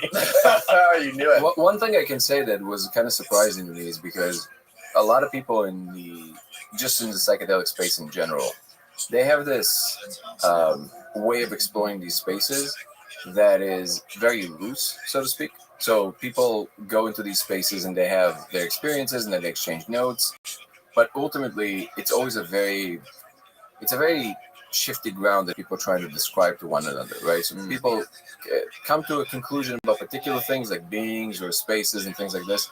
But with Zoltan, it was so obvious that not just that he explored it very deeply, but also, his reputation kind of runs in front of him. So like, it's not like, so Zoltan, he has a lot of stories, but at the same time, there's the execution level is so high, right? Every single thing he touches, I call him like a master pattern recognizer. Yeah. The martial arts, the music, he was never taught to play the guitar. So it's like, he just understands what patterns work. He just started, like what I started telling you, like he started building this property he got, and then he was like, well, maybe I'll get into like understanding some things about architecture. Pulls one of the most reputable architects in Vegas back from retirement, brings them into the project. The reason I started telling you the story is because we met the guy when he was already finishing the project. Yeah. He told us, completely unsolicited, he said, Zoltan is the most talented architect he's ever worked with in his life. And I said, wait, are you an architect? Zoltan goes, no, I just understand what works. So he gave him ideas that he never thought about. So like, he has this one of these minds that just understands what's in terms of functionality and outcome. And this is fascinating. Yeah, and this is why when he started talking about the space, usually it's a conversation between two guys like, dude, I went to that space, I did this thing, oh my God, it was crazy, it blew my mind. Yeah. But it doesn't usually come from someone like Zoltan, who's like, on the other hand, like has all these responsibilities and serious stuff and all these businesses riding on his shoulders that he has to make like serious decisions. And somehow it all works. And Zoltan always, if you hang out with Zoltan like just one-on-one, it always looks like he's just hanging out. Like there's no effort whatsoever. Yeah. And I had this moment. I'm gonna share this one small anecdote. But at this moment, we're sitting with Aaron, the director of the film. Again, shout out to Aaron Benden. We were at Zoltan's show. We went to see Five Finger Death Punch, and we're sitting there, and Zoltan is sitting and talking to everybody after the show. Security, other people, like all this stuff happening, right? And Aaron and Zoltan are sitting, and Zoltan is telling him the story. And then later, we spoke to Aaron, and he goes like, how does he have time to talk and talk to us? And I go like, I don't know. But I'm like, do you understand that everything around us right now, the arena, the security, everything that is happening right now This is a machine that he built. Like the bus is here, everything. Now, obviously, there's other people involved, and they're doing their jobs and everything. But the mind to put everything together in a way so it's like it works like this lubricated machine. That's all Zoltan. So somehow it put it together in a way that now you can just sit and enjoy, and not worry about too many things. Like I said, he travels with a posse of all black belts in Brazilian Jiu-Jitsu and a full dojo just so he gets to also train. So he thought of everything. Yeah, how many black belts do you travel with on your tour? The last tour we had 7 of them. And you guys just drop a mat out in the driveway and just So I'm carrying my mats, and then pretty much I have two video guys, both of them black belts, the rigor light guys, and black belt. and you video Section sessions. guys. Sometimes, sometimes, but it's That's just super helpful. So I can train basically. Yeah, But that's the case for the last 19, 20 years. I always have at least one, and as we progressing and more crew we can afford, everybody I would hire people who have a skill set and also martial artists. You can expect more from the person who's a martial artist. It's because martial arts restructures your mind. You start thinking differently, right? Because I started when I was a kid. I was 9 years old, and it develops rewiring in mind, meaning like it develops a personality that otherwise you wouldn't. And that doesn't mean that you have to start when you're really young. You can start right now. It still will do the same thing, right? Because there are these moments where you have to go on the mat and fight this other guy. So what happens then? Procrastination. Can you push this fight back? No. This is happening right now, right? So you have to accept the inevitable. Like this is going to happen right now, you like it or not, comfortable or not. This is going to happen. So you have to accept those things, and if you parallel that to life, right, things happen, and you have to deal with that. Then second, nobody can jump in. This is not a group effort. This is gonna be you and the other guys. So nobody knows how to save you. So you have to be responsible for everything that's gonna happen, right? So there's a teaching in that. And then as a martial artist, you start to, let's say that the fight starts or the match starts. And then, you have to figure this out, right? Again, in life, difficult things are happening and you have to figure it out. You get caught in uncomfortable situations and you have to know when to fight your way out or where to tap and fight another way, right? So that's a skill that you will have to understand in life, and the skill that my natural reaction is to figure out a way, I have to problem solve, then both mentally and physically I'm being pressured basically. Right, it's because it's a human challenge, so it's both mentally and physically intensive, right? And then as you master this, you start to realize that wait a minute, I can also use your motion against you, right? And so the uncomfortable situations will turn into advantages, and it's the same thing in life. That's what crisis management is. Like you look at the crisis, wait a minute, I can use this, right? This is maybe a great PR moment when it looks like a crisis, but I'm going to turn this around. So you start to see that in martial arts, it will develop traits in you that you can parallel to your career, to your life, because these are the same things. But most importantly, it becomes a reflex. Like when you have some kind of adversity, I don't think about the adversity. I'm immediately go to the solution. I don't even think about it. So it's that anymore. Like, oh my God, what do we do now? That doesn't happen. It's like the situation happens, and I automatically go into solution, and automatically go into how do I use this, whatever it is that's happening. How do I use it as an advantage? Because it becomes automatic. If you start to live your life that way, it's a game. This whole thing is a game. It's a chess game. So life becomes this chess game of basically strategy, and then it becomes fun, right? And then once you do it for a while, you walk on a mat. You're not scared. Doesn't matter how big the other guy is. It's like, okay, he's like 350 pounds. Can I beat him? Right? I'm not thinking like, oh my God, I might die. No, it's like, can I beat him? Is there a way? How am I going to beat him? Right? See what I mean? And so that becomes your personality. And then I think that's one of the reasons I became successful, is overcoming obstacles. Because it's and it's that's the thing. You're looking at a situation, and you look at it. It's it's a problem, right? I'm like, ooh, there's a problem. Like I look at it like, oh, it's an obstacle, so I have to jump over. It's fun. Yes. Yesterday when we were sitting and having dinner, you asked Zoltan a question that I kind of chuckled at. You asked, "What do you do in your like? What do you do? Like, what do you do on the day to day? What do you do every day? Yeah, every day. Like, what's your routine? And that's a really funny question if you actually get to hang out with him for a little bit, because I've seen the switch. So like yesterday, you just experienced like us just talking and exchanging stories and all of that stuff. I saw the switch happen with Zoltan when somebody walked in the room and said something to him. One of these, like, in the movie moments where somebody kind of whispers something in his ear, like something happened. And you see like this immediate switch in his face. He just gets up. He get like, all right, I'll be right back. Walks outside, comes back, and something just happened, right? Something, he just solved some kind of a problem, and you never felt it as the guest. Like, he just walked outside, you saw something was going on. Somebody asked something, he had to like give input, serious input. He comes back out, hey, and you just continue the conversation. I'm like, whoa, holy shit. So there's this immediate switch of like, oh, we got to load now. Okay. The warrior kind of wakes up. And you see it in real time. It's very interesting. It's also why I realized that nothing that he does, at least from my interaction with you so far, is unintentional. So when we just sit and hang out, it's like, yeah, that's my free time. I'm going to talk about whatever is close to my heart and I want to talk about. But he never does the thing that is unintentional.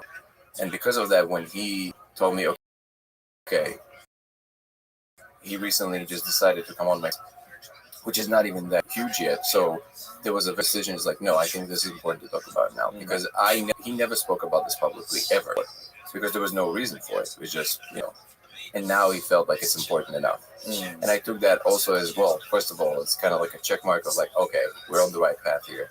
But also there's an understanding that something, even if we don't fully understand what it is, none of us, there's something very major that is going on. It needs attention. And that attention needs to be put on in the way, not just, I see a lot of people kind of like in a lot of different communities, from spiritual communities of the awakening, UAP communities, disclosure, the rising of AGI in the tech world. All of these things seem to be like types of crescendos that are arriving, and we're all in some relationship with them. The mapping of the human mind, Neuralink, all of these things, right? And it seems like, the truth is that none of us actually knows what the real thing is, my discovery, but I don't think it's coincidence. I don't think it's a coincidence. I think all of this is almost like the universe goes like, hey, pay attention. Yeah, there's end of chapter. Yeah, we're this conversation is going to get very meta, for lack of a better term. And we're going to talk about a lot of deep philosophical ideas and but also practical things. Practical stuff, the DMT. I want to get into the DMT laser stuff. But before we do that, I'm really interested in hearing your origin story and where you come from and how you grew up and how you ended up here. Origin. So, like you, Adam and Eve, or yes, exactly. The snake in the garden. So basically, I grew up in Hungary. That was at the time of communist country. So I grew up in Hungary and set out to be a scientist. The communists had this, this idea of separating people into various castes. So like they come to the kindergarten, which by the way we walked in the snow when I was 4 years old, 5 years old. That's completely normal. The snow is taller than me, and the kindergarten is like 3-4 miles away, and your parents just put you out in the cold. So all right, kid, don't die. It's that way. Don't get lost, and and then see you later. That's it. That was completely normal. Anyway, so we have a pretty different upbringing.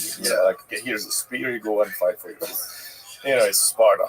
And so they come to the schools and they pick out the kids and they're like, okay, you're good at this, we're going to put you in a special school. You do good at, let's say, athleticism, and then you go to a school that is specifically for sports. And so they pick me out and they're like, okay, you're math, science, and we're going to put you in a special school. So I had like 2 or 3 math classes every day.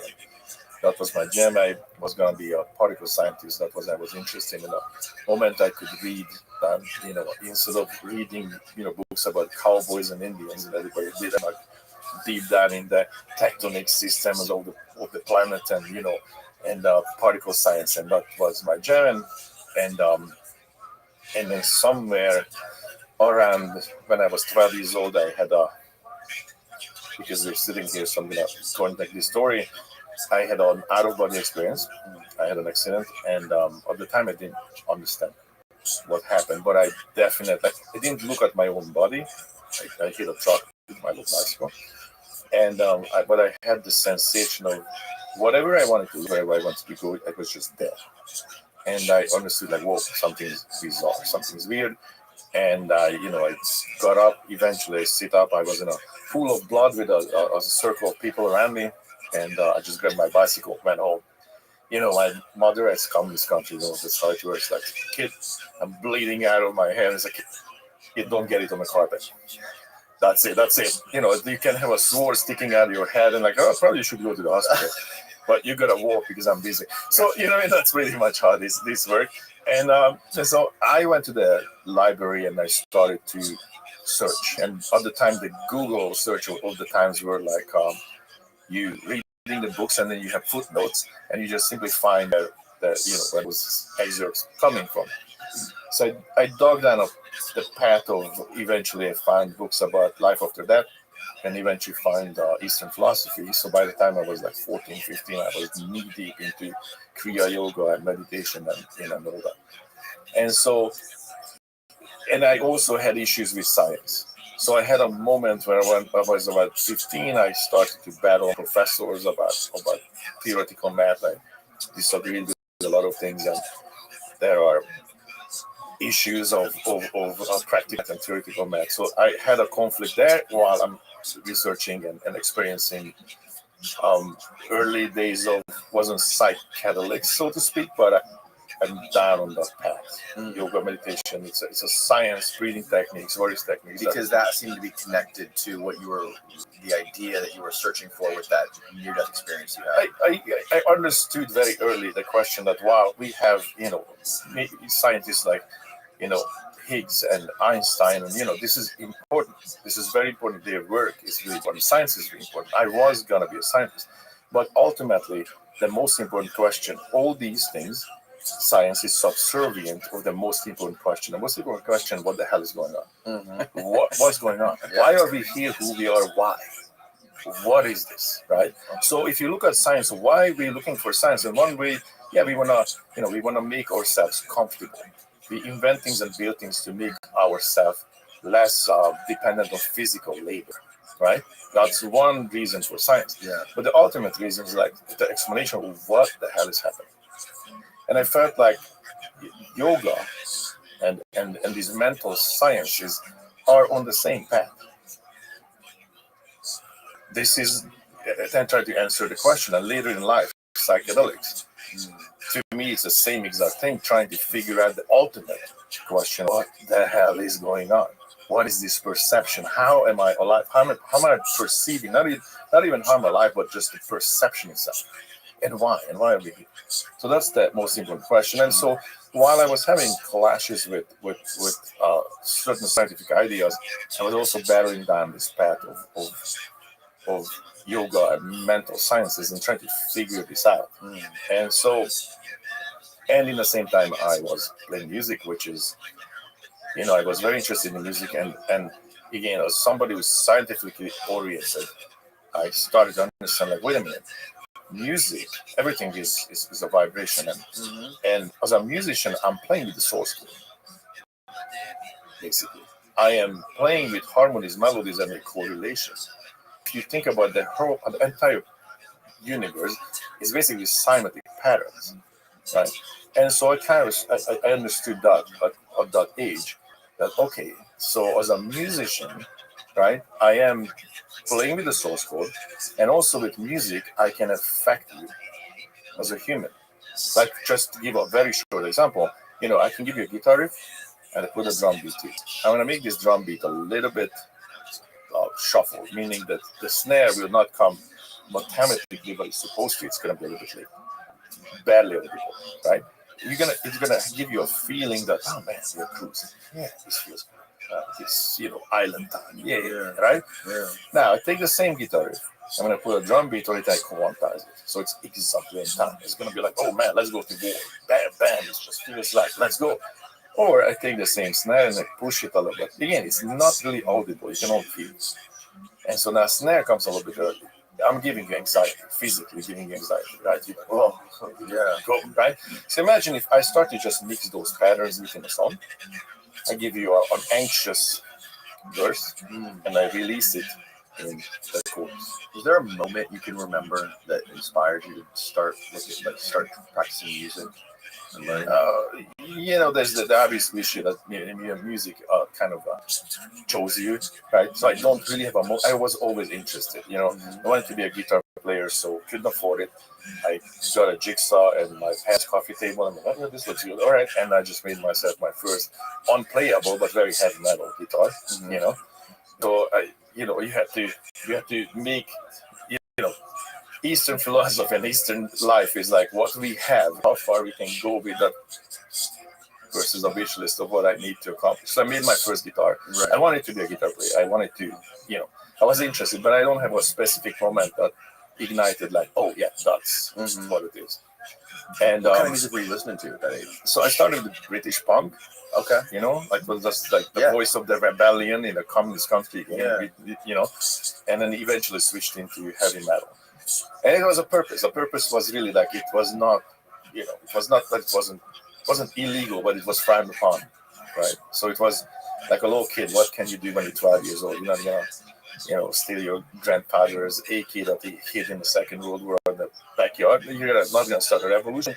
You need some kind of an outlet. Like, how do I oppose this system? And the heavy metal felt like, well, this is the rebellion. So it was also loaded, so to speak, for me. Like, it was kind of like a Western culture seeping in, and also, if you think about rock music, was sort of a voice of the rebellion. Even in the West, it was countering social standards that they disagreed with, right?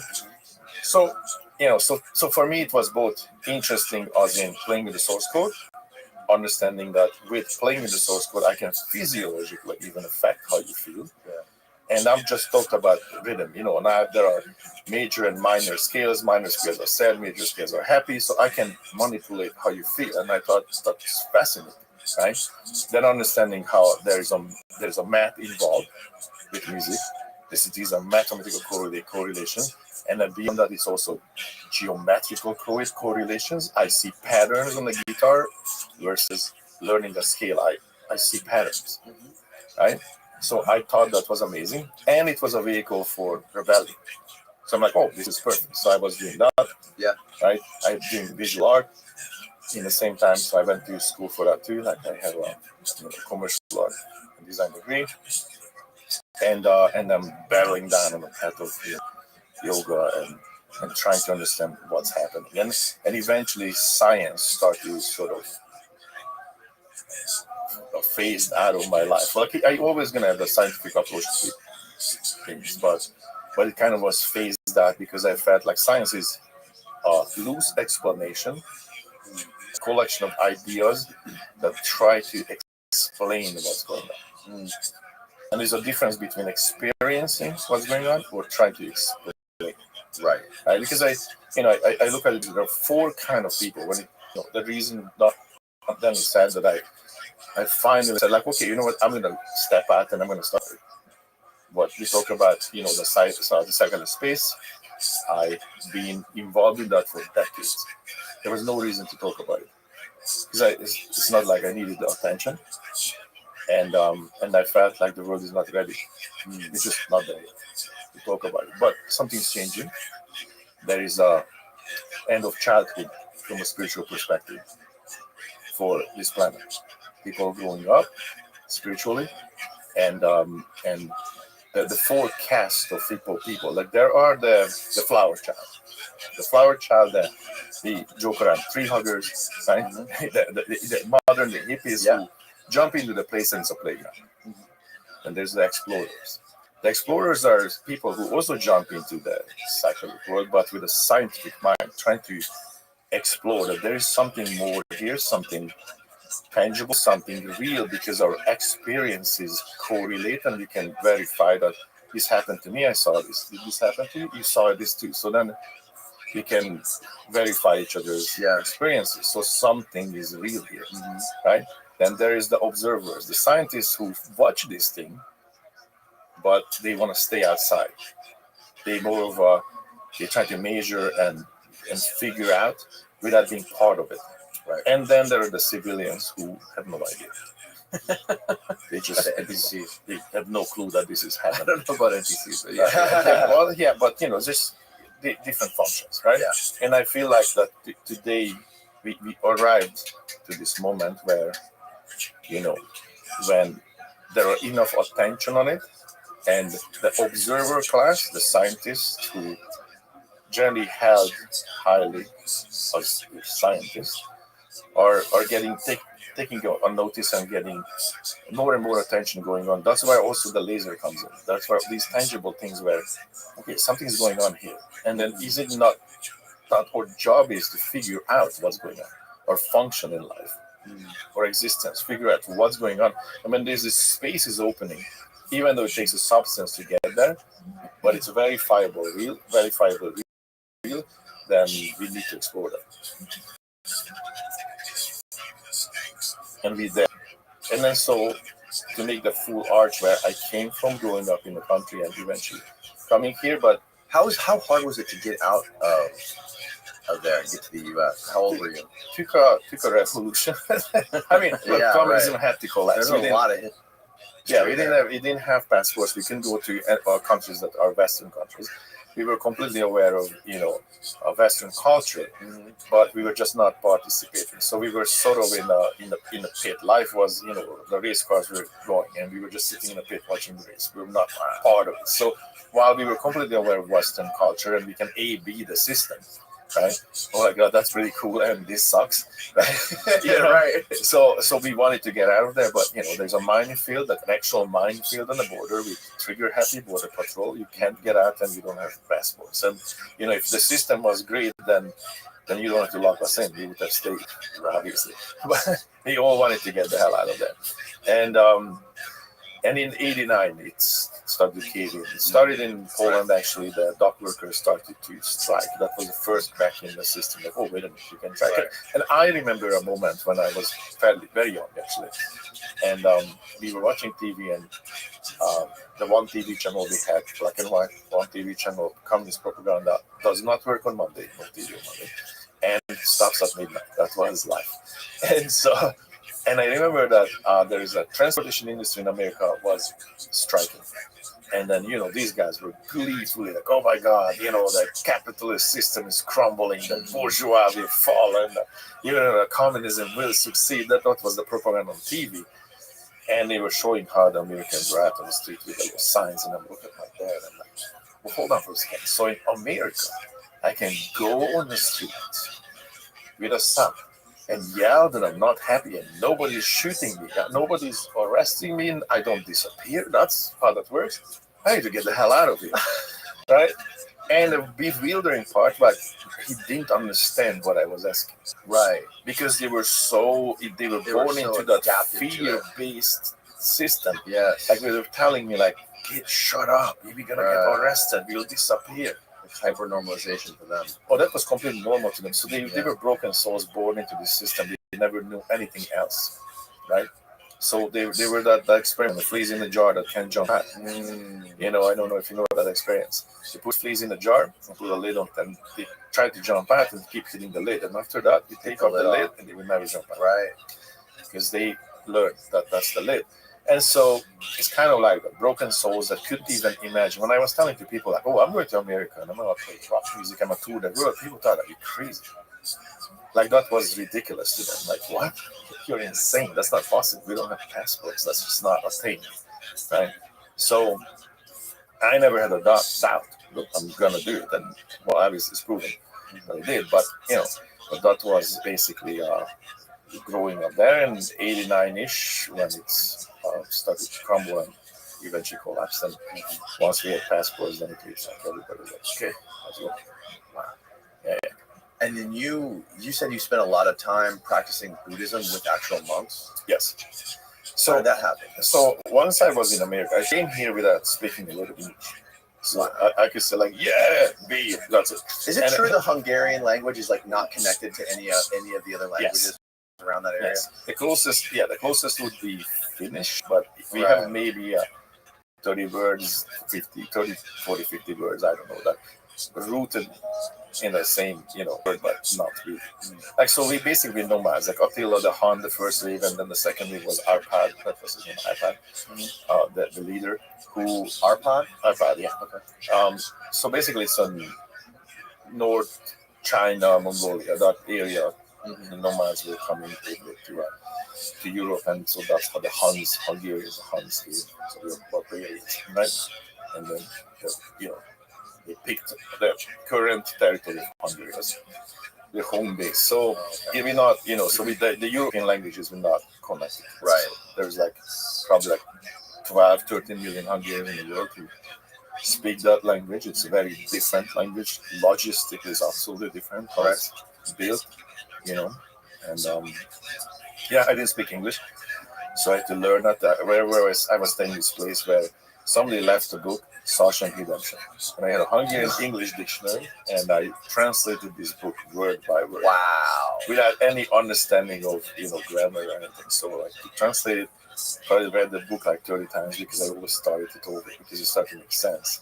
And I would watch TV. I had a little black and white TV in the room, and I put on the closed caption, and I could recognize the words and the pronunciation. And once I could understand English, I would live in Barnes and Nobles and Borders and all the bookstores because they let me just sit there with a tea. It was the cheapest version. I couldn't afford anything else, right?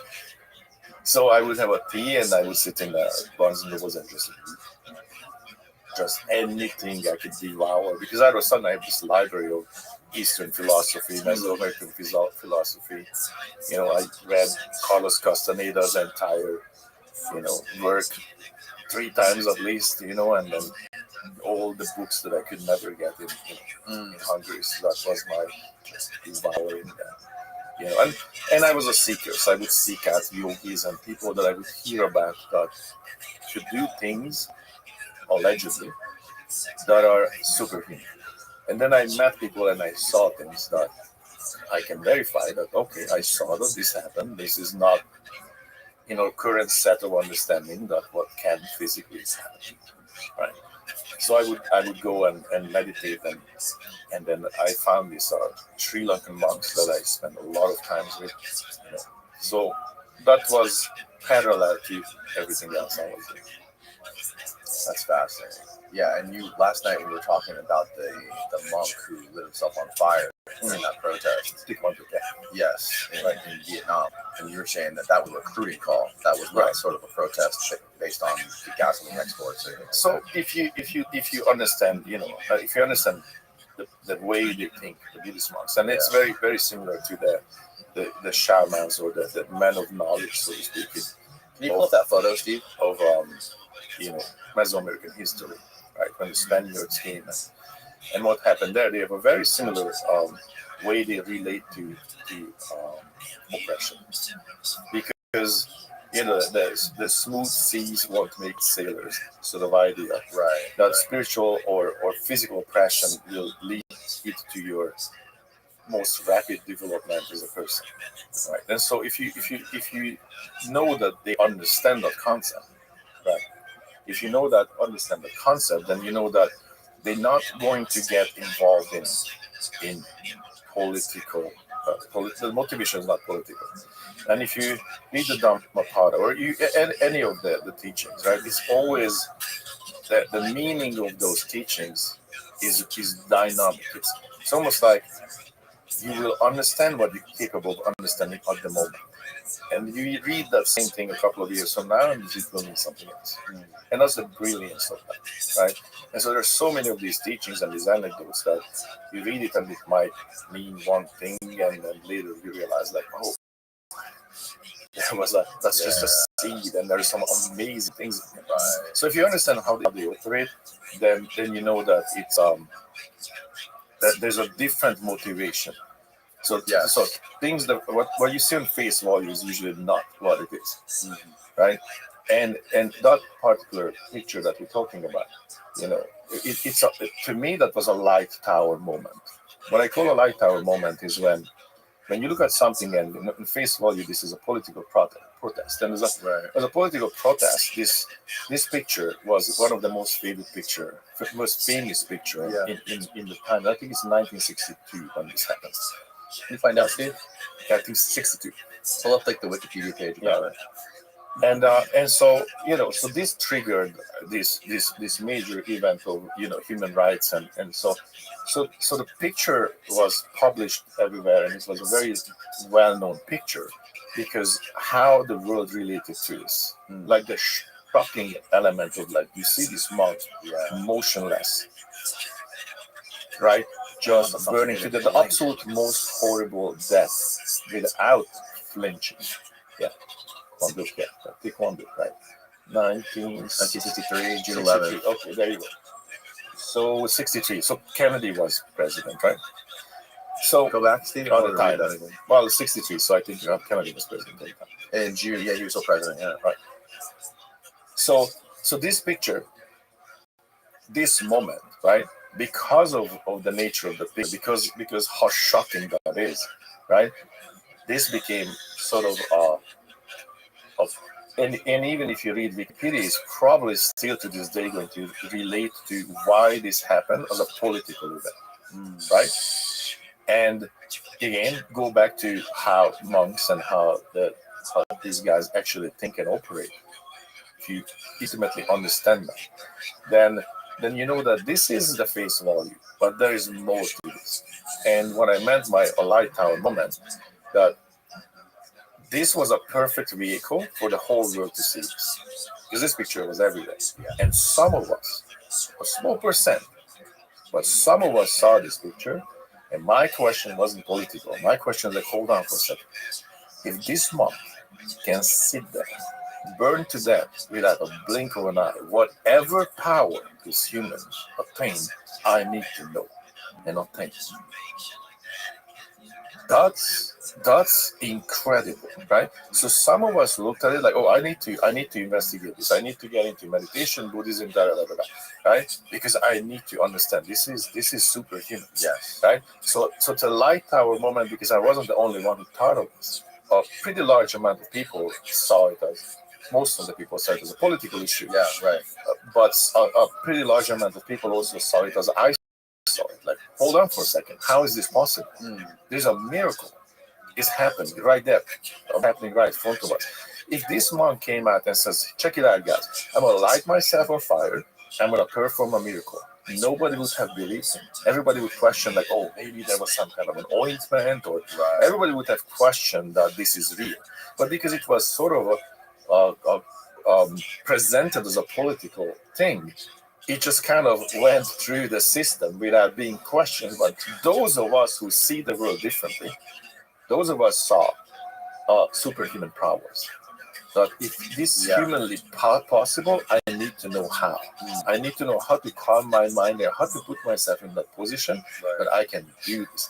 And now if you think about it, at the time, Buddhism was kind of getting eradicated, and the knowledge that these guys were, the libraries were burned, and the knowledge that they obtained and put in libraries were being eradicated. So this picture probably recruited more people to Buddhism and to this path.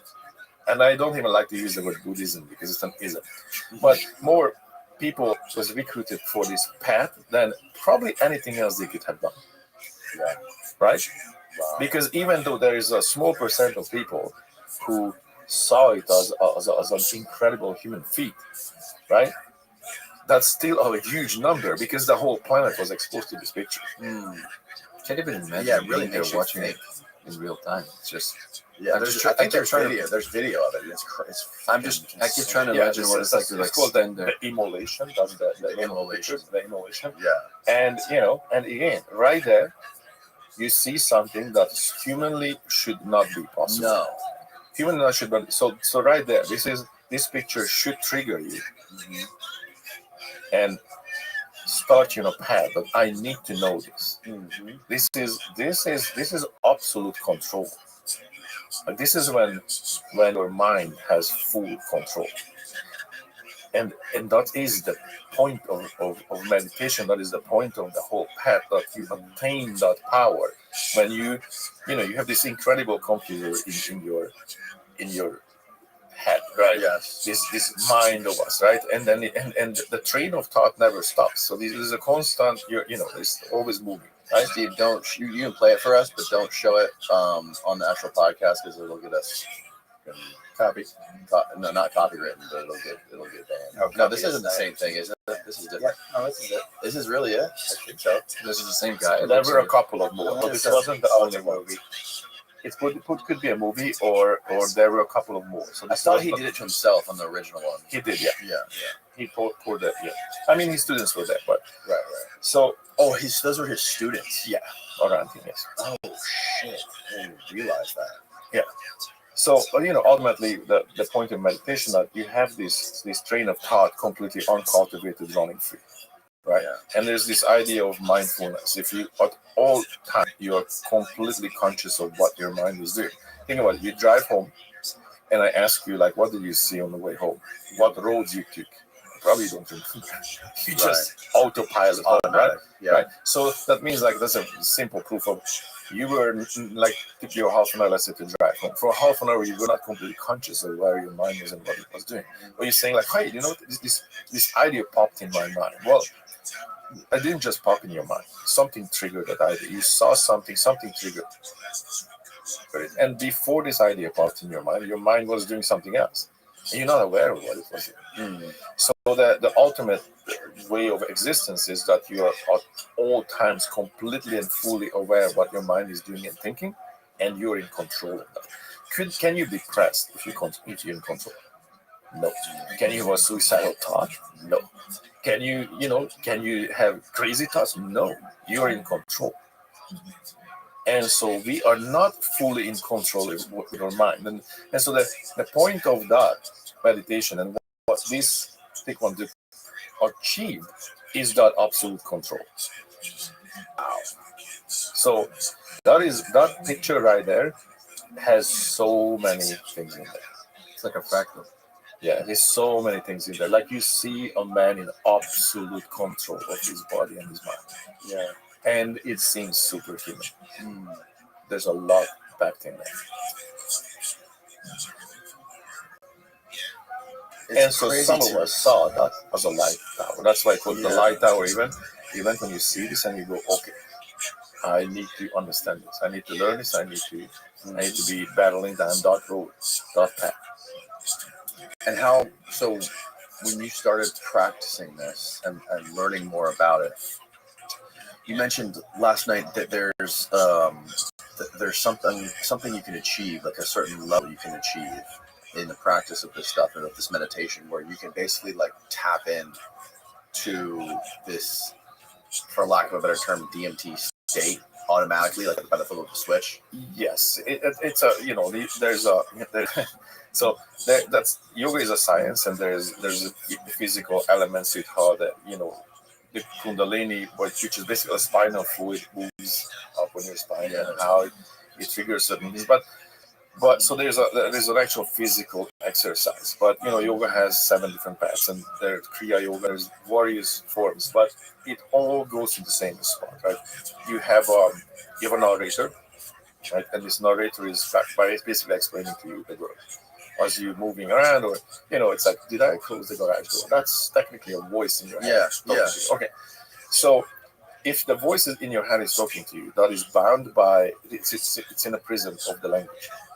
That voice will never say anything to you that's not being already spoken, invented, because it is using a language, and you're a prisoner of that language you speak, because everything. And so this voice will talk to you in that language. That's one issue. The other issue that we have a built-in automatic filter. An automatic filter is that you have the base operating system is the survival of the individual, then the survival of the species, and so forth. Right. And there is a hierarchy of what's important, right? And so the most important part is you survive. That's the red telephone of like, hey, you're in danger, run or fight, right? So there are those things, but in everything else, there is like almost like there's an equalizer of what's important, what's not important. So let's say you're sitting in an airport and there's a million people talking, you don't hear anything, just noise.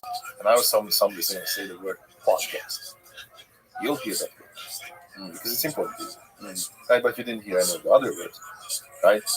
If you bought a new car, you start driving it around and you start to notice like, man, everybody has a car. Well, the number of those cars didn't change. It just wasn't important to you. So what it means that your mind actually deletes information that is seemingly not important, right? You perceived it, but it deletes it. Save energy, right? Correct. And it's just a lot of data. Yeah. It finds it not important. Now, here's a problem. So you have two elements here. One, the voice that's processing everything is in English for you, right? So you're prisoner of that language and the boundaries of the language. And then there's also a filtration system that you're not even aware of. You don't even know what was deleted. You drove home, and a lot of things happened that you didn't see. Because you saw it, but I shouldn't say you didn't see. You saw it, but you didn't register it. It's like I notice sometimes, like if there's ever like a route you are used to driving, like on a daily routine, you're driving from here to there, whatever. And then one day you decide to walk the same route. All of a sudden, it's a whole new world. Right. Like I never saw this building here before. You know what I mean?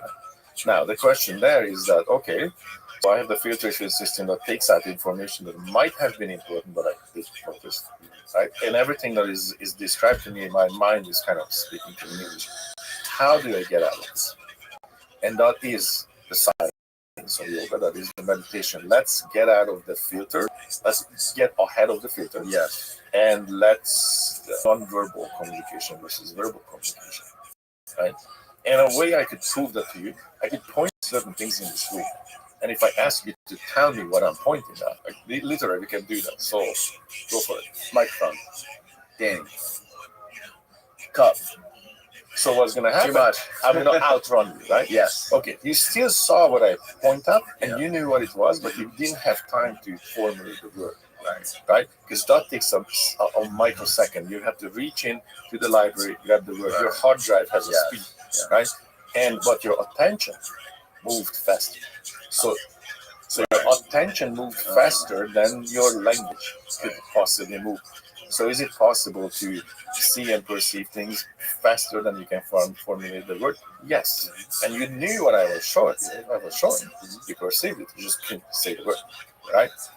So with that, imagine if you meditate and your language, like your mind is speaking to you. That whole idea to outrun that.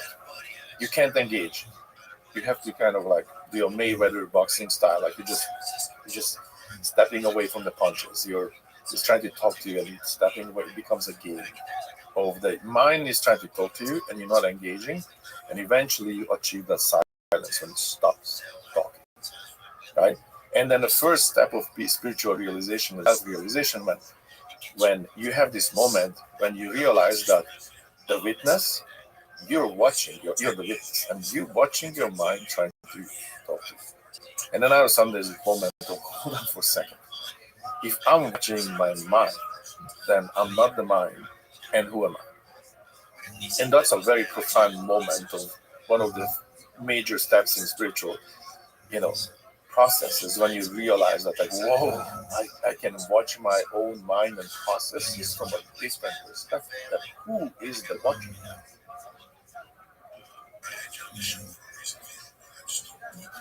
That right. And so these are the two. So that's one step. Like I was ahead of the language, separating yourself from your mind. Yes, and I was out of that. And then so there are techniques. There are physical techniques. There are mental techniques. The mantras, little songs, or mandalas, very complicated pictures that you look at. There's various techniques and tools that that various people use to achieve this. But you can play piano or do jiu-jitsu because you're not thinking. Why are you doing jiu-jitsu? You're playing guitar. I'm not thinking like, did I left the stove? My mind is kind of in the flow state. Yes. So that can be also meditation. That's kind of the base of tantric meditation, tantric Buddhism, where anything can be a meditation as long as your mind shuts off, as long as that. Right? So that's one. Second is that getting ahead of that filter, getting into that mindset when you perceive all, and you get to decide what's important versus the routine of you drove home, you don't even remember, you don't even remember. Like the filter was down. If I didn't tell you to watch the red cars, you don't know how many there were. But when I told you, watch the red cars, now you're back, right? So we are in charge of that. So these are all our practices. And then comes psychedelics. So how do you, without psychedelics, turn that filter off? That's basically the process of meditation. The first step of the process is stopping the language. The language The first. language first. Like you Okay, have so to that's stop part of it. Yes. Okay, I understand. Because once the language is there, right, then your communication is verbal. Now you're in the box. You know, now you can't. Well, and here's the thing. Like about composing music, painting pictures, right? Doing any sculpture. I'm gonna give you a really good example with that because you can't make mistakes there. So okay, so if I, you know, if like everything, I see the view that everything is possible, and when I'm talking about everything is possible, is there's a potential. How to make a light bulb work? That potential was the same a billion years ago than it is now. You just didn't have the technology or the need or the but how it works is the same. If time travel exists, that exists right now. We don't know how to do it. That doesn't mean that there's no answer to that. There's a way to do that. If we need, nuclear fusion on a room temperature, if it's possible right now. We just don't know how to do it, but it's possible, right? And it's the same thing with art, sculptures, painting, music, right? And all that. So I'm not really inventing anything. I'm just reaching and more like discovering. Or I just bring something into this space and manifest it, right? And I would say this exercise of like if I give you a pencil and say, okay, draw a straight line, you can execute that. Draw a circle, you can execute that as perfect as you can. Oval, square, sine wave, yes. Okay, sine wave, yeah. Everything. Okay, cool. Mona Lisa. I draw the Mona Lisa. Everything that needed for that, you execute it. All the elements that it's made of, you execute it, and I can see that you have full control over the pencil. Yeah. Right? And so there should not be a problem to draw anything, to paint anything. Right? And what that is, it's about you getting into this flow state, making that connection with the potential, the muse, creating a bridge, right? And holding that vision, like you're not painting the Mona Lisa. It would be to the most obvious when you're making a sculpture. When you're making a sculpture, if you made a mistake, that piece of stone is gone. You can't glue that back. Right. Okay. So you have to have a full vision of what you're about to do. Right.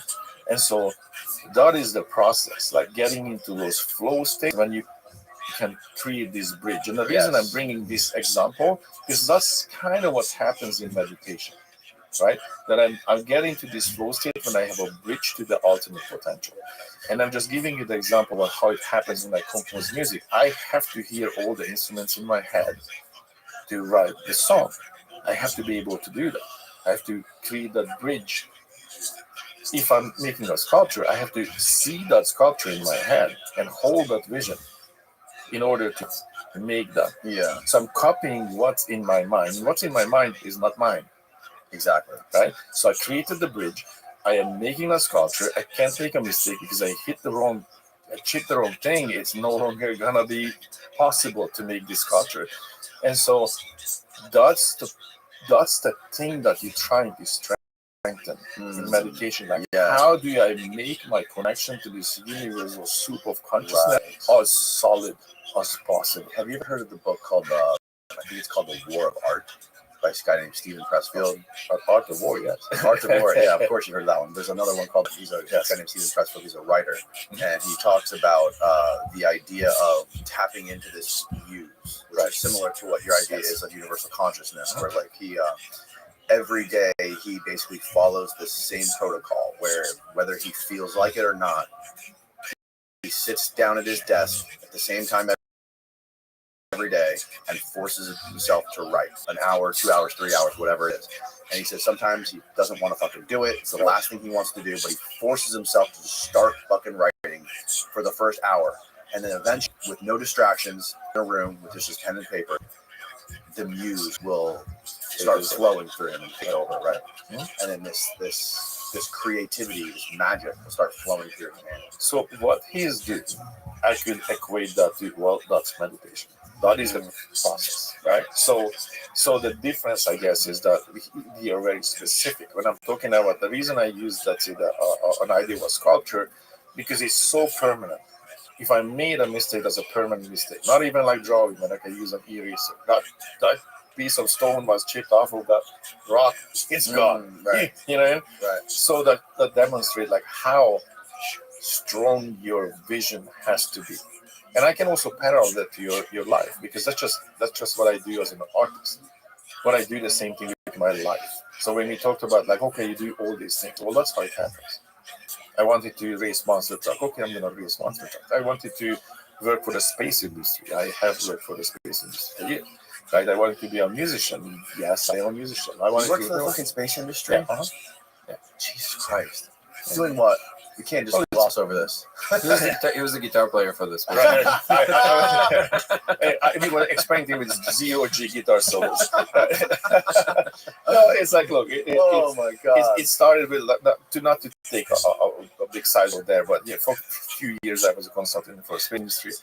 I have been in a conversation with Anusha Ansari. Was up on the, with who? Anusha Ansari. She's a Iranian astronaut, basically. Okay. And she was on a space station. We were on the phone while I'm on this tour bus. My band is hanging from the throwing bananas at each other, and I started screaming. And then like, guys, shut up. I have 14 minutes to be in this phone call, because then it's out of range. Oh my Everybody looked at me like, what? Why did they want you to consult with these space astronauts? Okay, I designed a spacesuit and mission patch and all that. So I was a designer originally, that I was doing, 3D movies, and the short, the story, to compress the story, started with, scientists were, and, engineers were looking for somebody who can make their visions into 3D animations, so they can build certain things or get funding for certain things. So that's where it started. Then a friend of mine who was working on a flying car, which eventually became a flying motorcycle, which flew, and in the Smithsonian Museum, came to me like, hey, can you help me engineer, or at least do the representation 3D movies of this?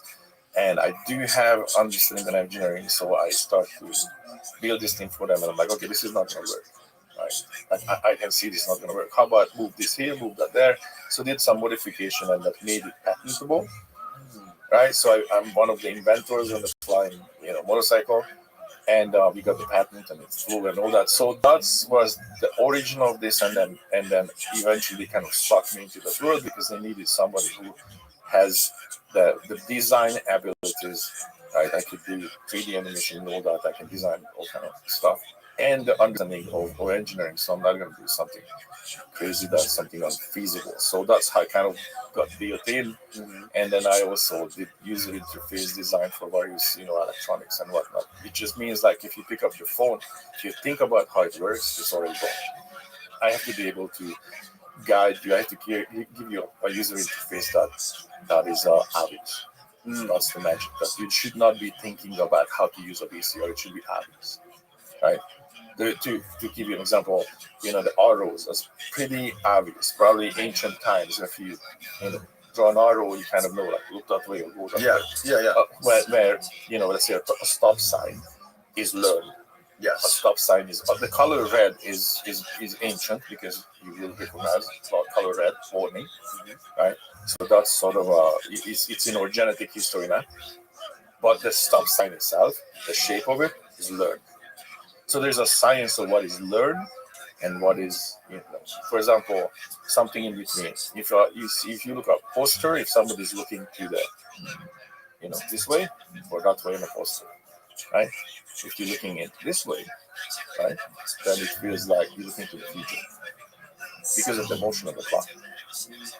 If you look the other way on a poster, it feels like you're looking back to the past.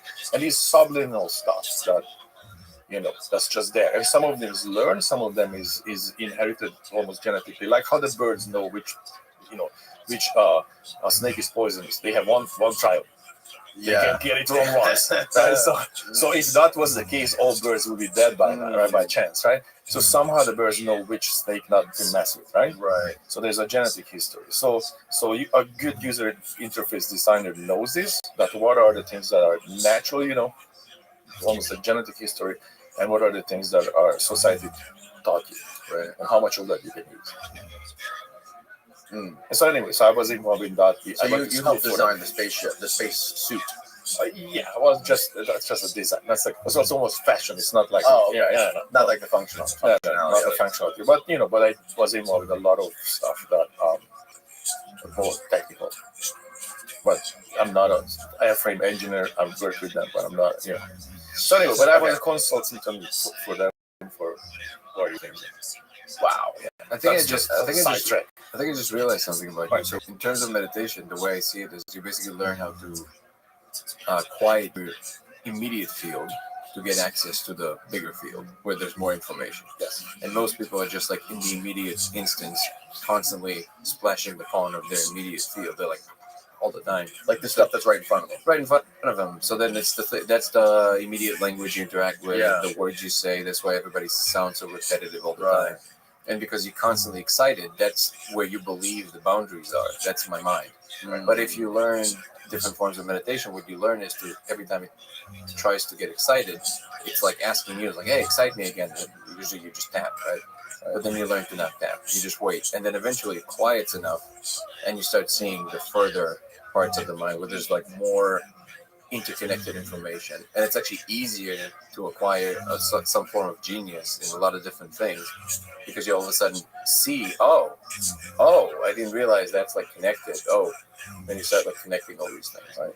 And essentially the ultimate path, the Buddhist path, is to stay not excited forever. Basically, till the moment that the full dissolution of the form just happens. But the degree to which you can do that, that's the degree to which how far you can see into the mind space, so to speak. Well, you create or recreate. Meaning, what do you mean by that? Meaning that, like if you're ordinary human playing, we have a language, we use all the same words, same phrases, and I'm looking around. And I take things and I combine them and I recreate, regurgitate, recycle things that already are here. Versus if I can get beyond that, if I can shut down language center, if I shut down the chatter, right? And then I also manage to even the filter system, the filtration, which basically what we travel to the spaces, what some of these psychedelics do is just jump over that, like a shortcut, boom, you just ride that. Just shoot you through that, Yeah, so technically a little bit of a cheat, but you jump over that. But you end up in the same space where, okay, I'm not bound by the language, and I'm not bound by, by the filter system. So I all of a sudden have access to things that still you didn't create it because you just bring over the potential, you just bring over what can be, but you're outside of this regurgitated sort of recycled human space. You're not reusing existing stuff. You have a space now to bring things over and have original thoughts. I'm doing it in an air quote because it's just my personal belief that you're just an antenna, right?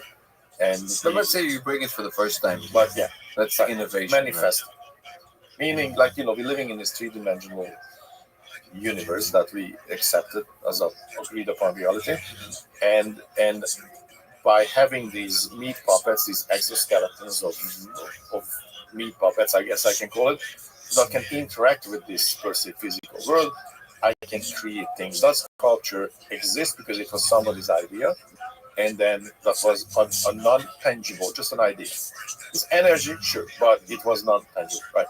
So that was an idea. We could argue about it, like, what an idea is. Well, yeah, that's a good What is question. a thought? What is an idea? It's energy, but it's a conscious energy.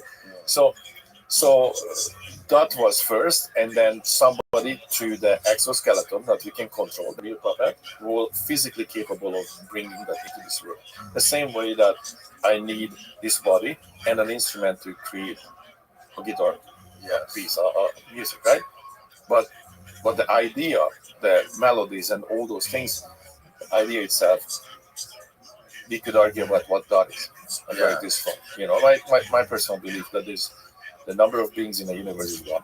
There's one field of consciousness, and we have a capacity to capture some of it. Yeah, can you explain? I thought it was fascinating how you explained last night. You had the cup, and you were explaining there's a lid on the cup. And through these practices, whether it be meditation or whether it be smoking DMT, you can basically lift up the lid a little bit and access that stream of consciousness or poke your head up above the water. Right. And you explained, I guess you had one experience with like 5-MeO DMT where the lid just flew away. Right. So yeah, basically it's you think about a jar, it has a top, and we can, so you're compartmentalized. Yeah. You contain and you have access to a certain amount of processing power. Yes. Right. So processing power meaning there's a general field of consciousness. You can call it the phenomena, you can call it God, you can call it whatever, but it's just one giant consciousness, and that's all there is. Right. And then we, as these beings, have a certain capacity to capture a certain amount of them. So we have capacity to contain or use or channel a certain amount of this energy or this conscious energy. And so basically that was the idea, like you are the container, you have these physical bodies that we perceive, right? And and I put my hand on top and look, and that's all you got. And then certain meditation techniques or psychedelics start to create some cracks on top. So now all of a sudden you are connected to this universal consciousness, and if I was to take my hand off your cup, then you are connected. So somehow you almost like you delete the membrane. Can you fill the cup up more and retain some of that, save some of it? You could grow your capacity. So grow your capacity of how much of that you can access on channel or contain. It's kind of like building a muscle. You're growing the cup. Growing the cup. Yeah. So you have and again, we're talking about something that we are using a language that these words and this really used or often used, right? So basically, ourselves to describe certain things that there are not really words and concepts for. Right. Yeah. Sure. So we're using a very rudimentary tool when we talk about these things.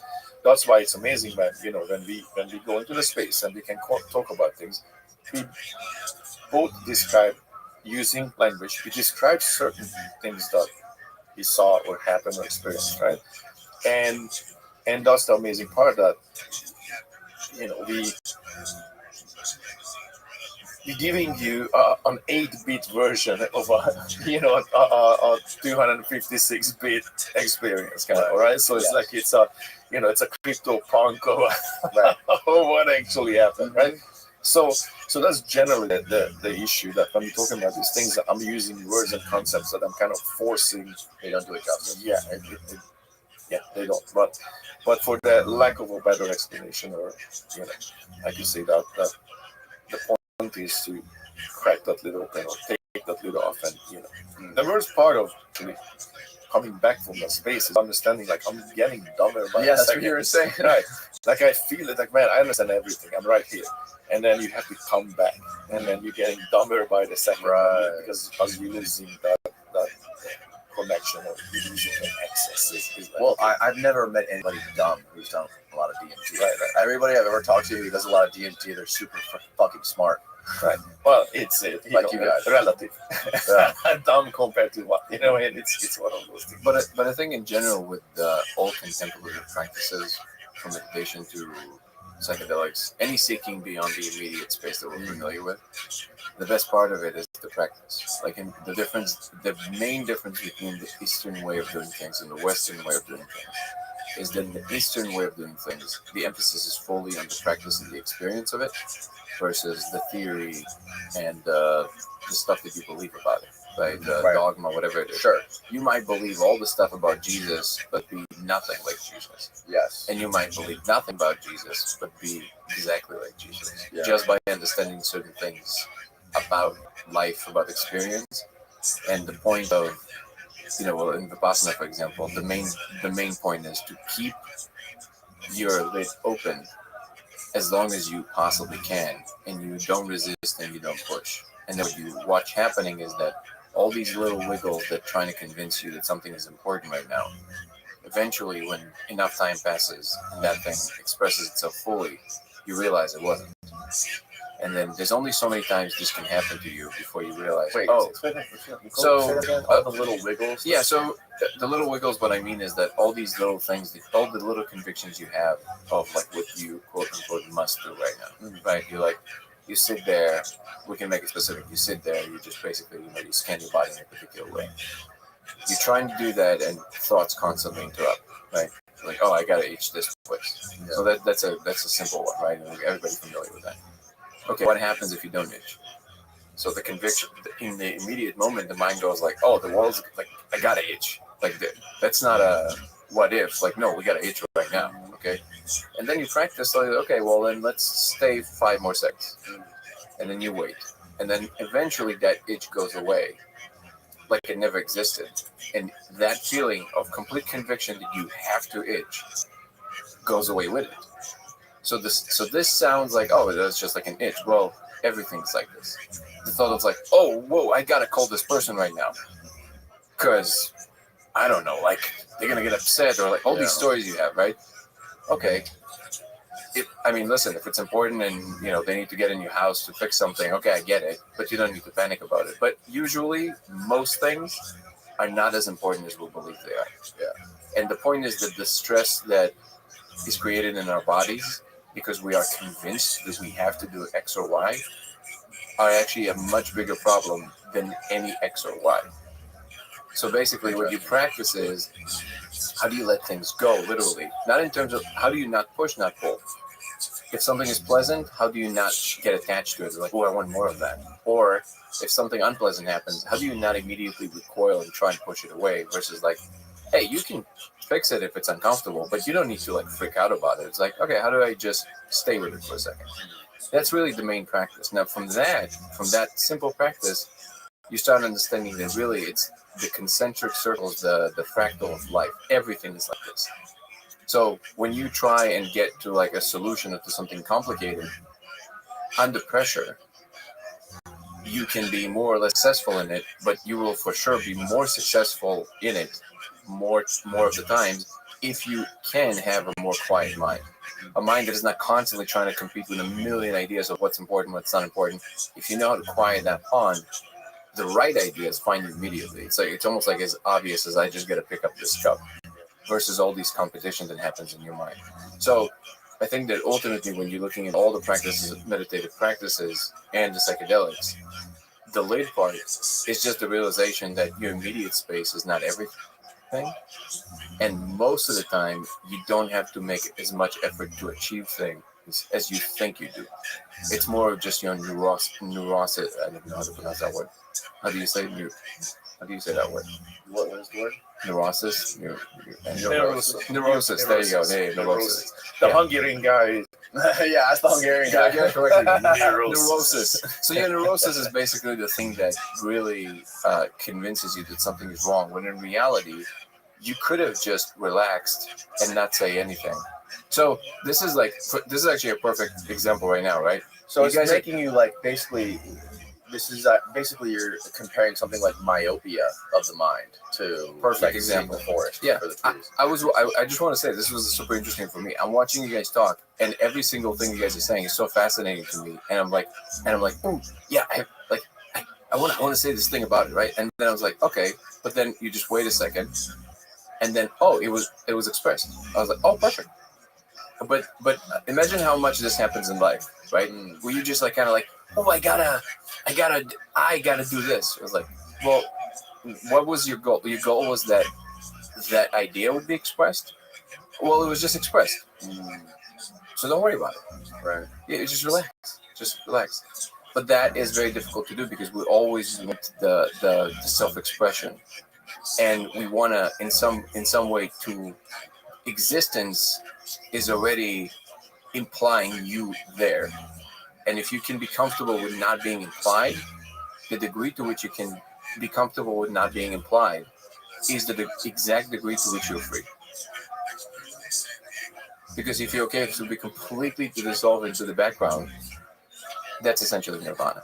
It doesn't matter. You just kind of float there. Now, I mean, given that's a very difficult thing to achieve, because but that's really that is the ultimate seed of the ultimate path, where there's really you can enjoy whatever happens, and you can go through very difficult times when they do happen, but the extra suffering on top of it with all the inner struggle of mind doesn't actually have to be there, and you can just let it go. It seems so counterintuitive to the way civilization is going, right? Because like everything we do, like everyone is just in such a rush to get shit done, and it's like and to what end? That's what makes technology advance. That's what makes things more convenient. That's what makes more money, and like that's what's pushed our society so far, like to where it is now, to where we literally have self-driving cars and headsets where you can fucking fuck other people across the world on, and like all this crazy shit. But that's a great example. Like in a company, there's never, even when they say, they have an upward driven trend, right? But when like a company cannot stand the idea that there's a downwards trend of some sort. Like there's a flux in everything, right? So if over 20 years the company always makes money, but some years it goes a little down, the year that it goes a little down, everybody are losing their minds. Yes. Why? You know what I mean? Like it's just part of a natural flow. Like if the company is constantly losing money, it's just not working. Okay, that's a different story. Yeah. But if you can have, like you said, the myopic nature of it is a perfect way of describing it. It's if you can just relax around the downwards trends, which is literally in everything. You can't escape it in stock market, in natural processes, in your life, in every Sell. Dude. Buy. Yeah, and again, it's okay. Do the line. Exactly. No, and this is why I keep saying, I love technology, but it's absolutely true that if we have everything, and yet we still can't enjoy it, what's the point of having everything? Yeah, it's finding that balance, basically. So I think that's what we were talking about is the end of childhood, for end of spiritual childhood for this planet is coming. That's why these conversations, and especially exploring these spaces, maybe talking about psychology, is coming because what you guys right now talking about is this chaos. What's happening on this planet? This chaos comes from a very simple place. Again, none of us know what the hell is going on. Right. What is our purpose? Why are we here? What is it we're supposed to do? Yes. And in that chaos of knowing what we're supposed to do is where all this happens. Let's build this, let's build that. Like there are obvious things that we, as humans, we're trying to get away as far possible, let's say physical labor and difficulties. So we build machines and we build help that alleviate that necessity. Now, eventually, we're going when human labor will be completely eliminated, right? Or most of it will be eliminated. AI and technology and robots will do most of those things, and when that happens, that will be a massive change how this planet behaves. Because once human labor is unnecessary, that will crush completely the financial systems. Because if you don't work, how do you afford the things that are being produced? Right. And so that will completely change how money and finances and everything works and how society works.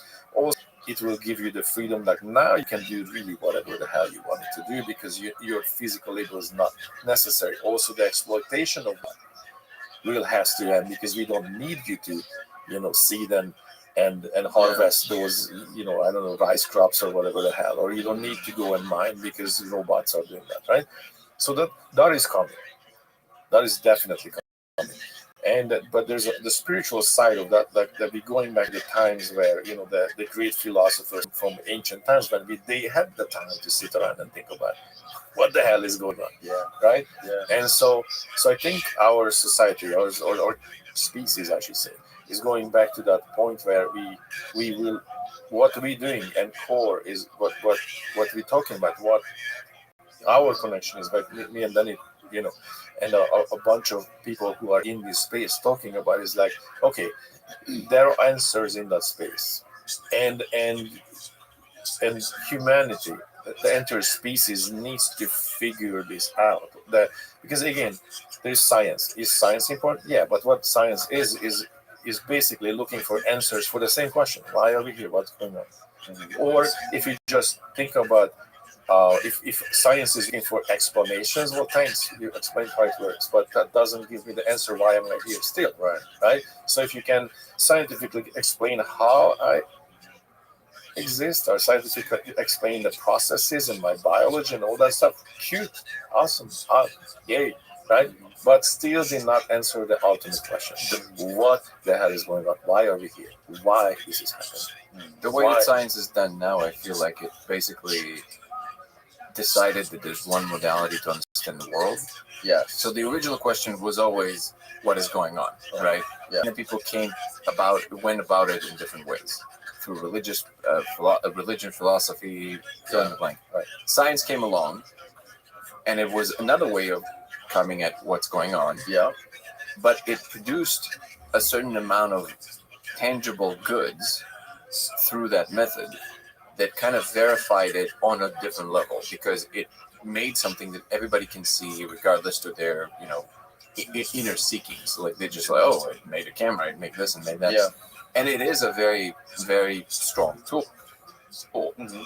But I think what the confusion became then is that is the ultimate modality, where of course it isn't. So like I always say that Science? Yeah, well, capital S science for me, in the grand scheme of things, has to be just the enterprise of human understanding. That's it.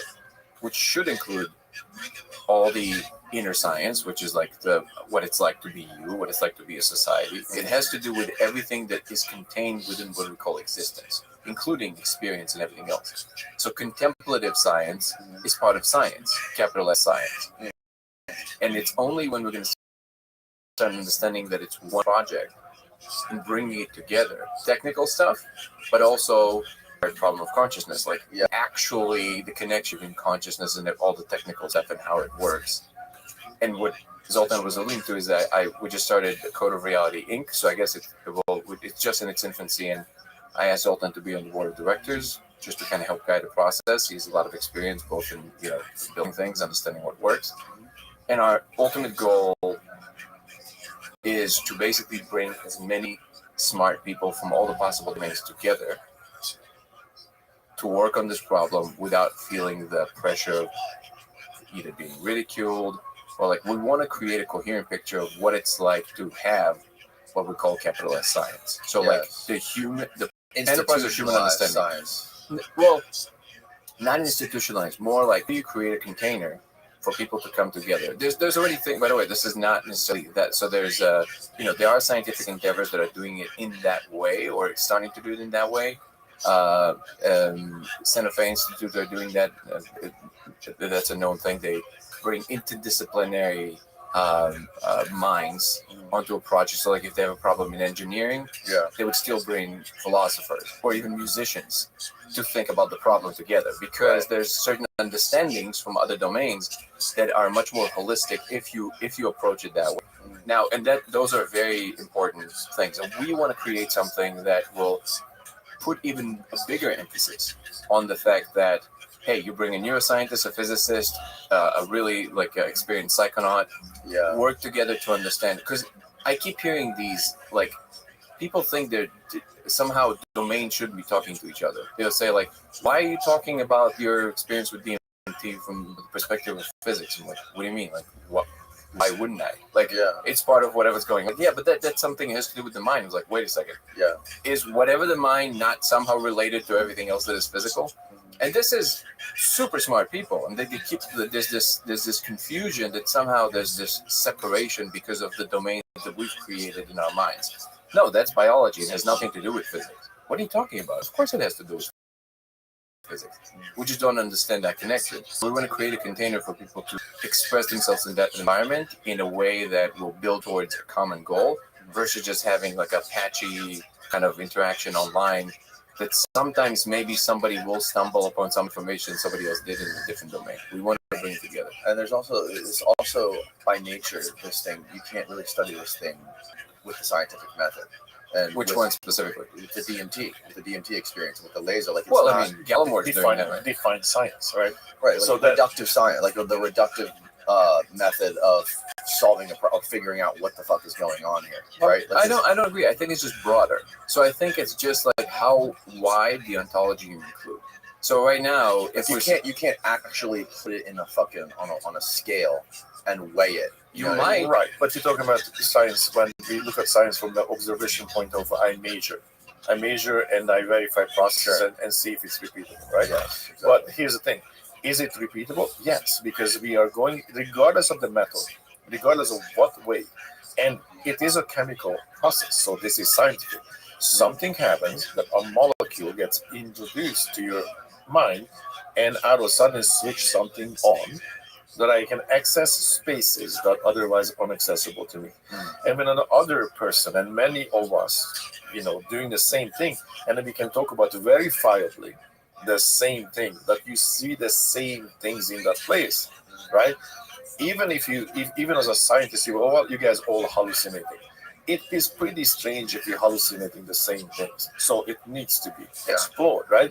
So, but the science look at things like it's science if it's repeatable and verifiable. Well, you can talk to a lot of psychonauts and they're gonna tell you, draw you the same, let's say, beings that they saw, the same places that they saw, right? So it's verifiably we have similar experiences. So that means we absolutely, as a species, we need to explore this, right?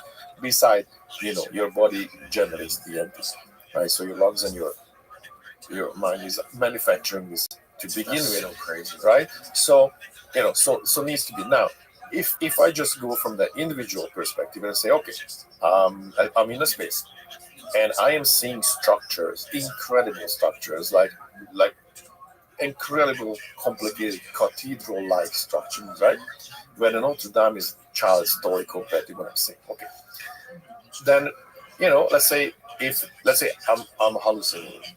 All right, let's go with that route. If I am, then clearly my mind is capable of creating such complicated structures that was before unknown to me.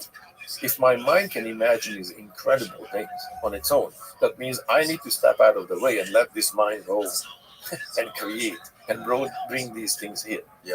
Or I am going to something that exists, something that is tangible.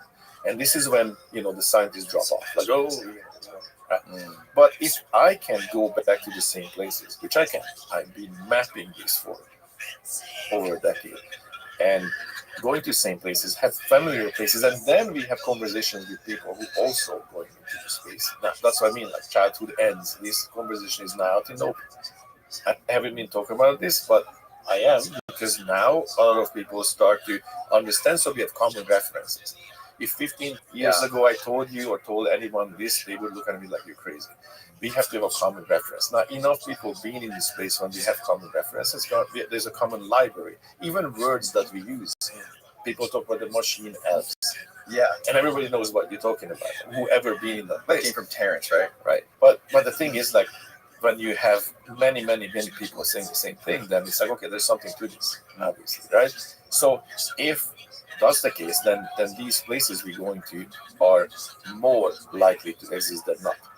And what would fulfill the scientific, question here? That if we can talk about the same place completely independently, describe it to each other, many of us, and it aligns, it parallels, then that absolutely we need to explore this. So I think it's an absolutely necessity. That's why I said there's 4 cats. There are the flower childs that jump into the space and like woohoo, colors and explosions, awesome. There's that. Then the scientific minds, the explorers, like us who go into this place and okay, what's happening here? We're going in there with a purpose and a question and explore. And then there's the scientists who would like to measure things and looking from the outside. And there are research on this, right? But they're not researching it with using the molecule. So you cannot have the experience. So that's it's like that's a difficult. That's the barrier right there. Mm-hmm. And there are the unaware who have no idea. To be fair, DMTX is doing that, but I would say they are one facet of a much larger attempt at this, and it shouldn't be limited to the way they're doing it. And I think the main difference to what you said about that, I guess you can't quantify it. That's because you didn't have a wide enough of a sample of it. So it was repeatable, but not repeatable enough, right? Now it's repeatable enough because you have more people doing it more often, and they can actually. So you had Dennis on, right? The legendary Dennis McKenna. Yeah. By the way, wonderful book. That he wrote. Oh, the Brotherhood from the String of Us. Incredible book. And here's the thing. What happened to him was particularly interesting to me because he was the one experiencing this incredible opening of whatever happened to them in La Chorrera. And it is also the thing that made him recoil and go a different route into science. And then somehow through science, he acquired this separation factor that I feel that when you train in proper science, it happens because you basically are trained to be less and less fooled by your own inadequacies and thoughts and all of that stuff. But it's almost like you're now being convinced that there is no place to your convictions and all the stuff that you're experiencing. And the truth is that everything we do is just conviction in the aggregate.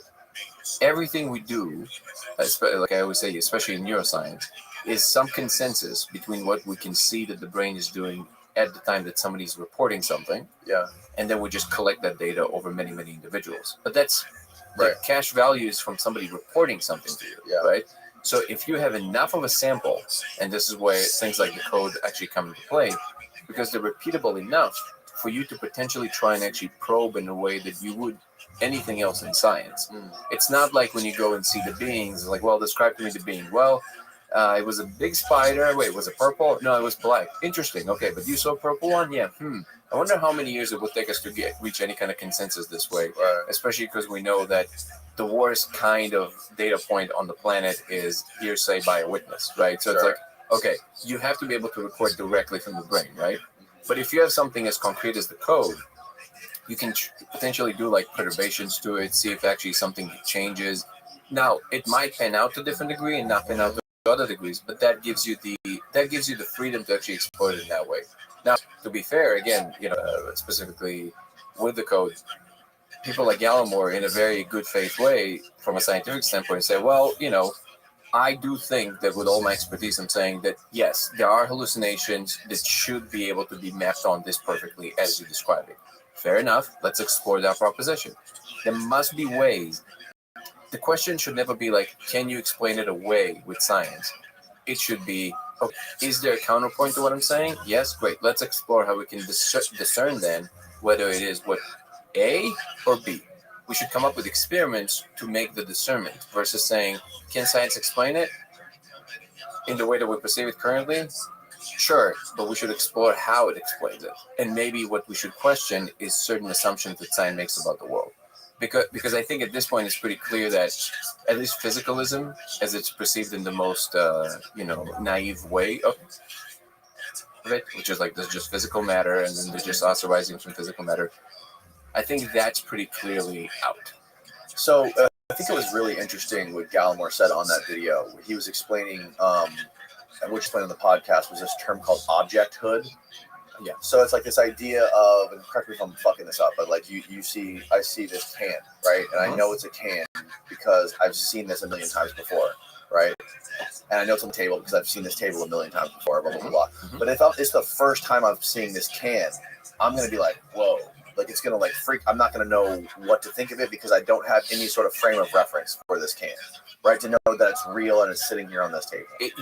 Just a small correction matters. It wouldn't be the can. It would be a can that is of a completely different gestalt. So you have what's called gestalt. So they're basically frames, right? So you have, this is the way we perceive the world at the moment. You can think of this level of qualia for each and every one of us as a gestalt. So it's like, that it has a quality to it that I recognize, that I never think about because it's the water I swim in. Right. But this can is part of that gestalt. It's like, I know. So if another can appears with a different writing on it, you're not going to freak out. It's like, why does it say, these letters? Right.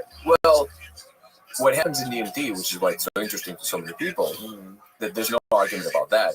The reason it's so unique is because it's a completely different gestalt. Like it's a completely different thing that you've never experienced before if you've never done it before. Right. That would be equivalent to that can you just describing. But even in that space, and this is where it gets kind of dicey because on the one hand, Gallimore's point is the reason that DMT is so interesting from a neuroscientific perspective is that it seems to be extremely coherent. And we know the brain is not just receiving like a camera, but it basically does a lot of guesswork according to what everybody knows to happen. So it's projecting from the inside.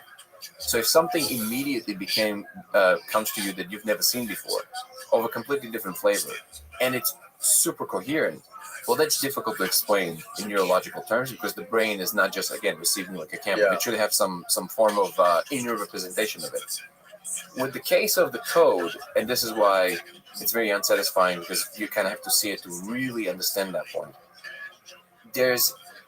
When you project the laser on the surface, the reason that it's very difficult to postulate that it's somehow the result of the light hitting that particular surface in a particular way combined with a really psychedelic substance, because whatever you see is not even on the surface. It's almost like you're now seeing a subspace that is hovering within our space, and it goes infinitely into the z-axis with extreme coherence, and it doesn't kind of dissipate as you would expect a random pattern to be. It's a completely coherent framework. It's its own gestalt, and it's completely coherent on its own. And right. Your eyes are open when it's not. So, correct me if I'm wrong. I've only done DMT. Sure. Yeah. So when you see stuff, is it typically in 3D space when your eyes are open? Or is most of the stuff you see with your eyes closed? You mean in DMT in general? Yeah. It depends what you do. Like anything. Yeah. Like remember when you saw this console? It's a choice. It's a choice. Yeah. You can choose. So some of it would be, this is why it's dicey, because some of it be mapped on as a result of the extreme condition that your brain is under. And in that way, your brain might be transforming some things you already see and transforming it into something else. But the claim that we're making is there's other things that are not the result of that. They actually exist and become aware of them. So the question is, how do you discern? How do you make that discernment? Yeah. Which is where the conversation around the word objecthood comes in. Yeah. Gallimore's correction, just to be super fair to what I said on your latest podcast, was that Anil Seth is using the word objecthood not to describe some objective component of what real objects would have. Now, it's not actually what I was saying, but I understand his correction because maybe it came across as if I was saying that. So I'm not saying that object with that quality that Anil Seth is talking about is somehow an objective component, and this is how we can discern what's real and what's not real. Right. But it is a good enough of a parameter to use to triangulate what might be more that thing that just exists and we become aware of versus the thing that is like a hallucination, where it's just something your brain saw that is now incorporating into a larger cognitive structure that it's making it by itself. Because for all intents and purposes, the one point that is constantly being missed, what is physical matter?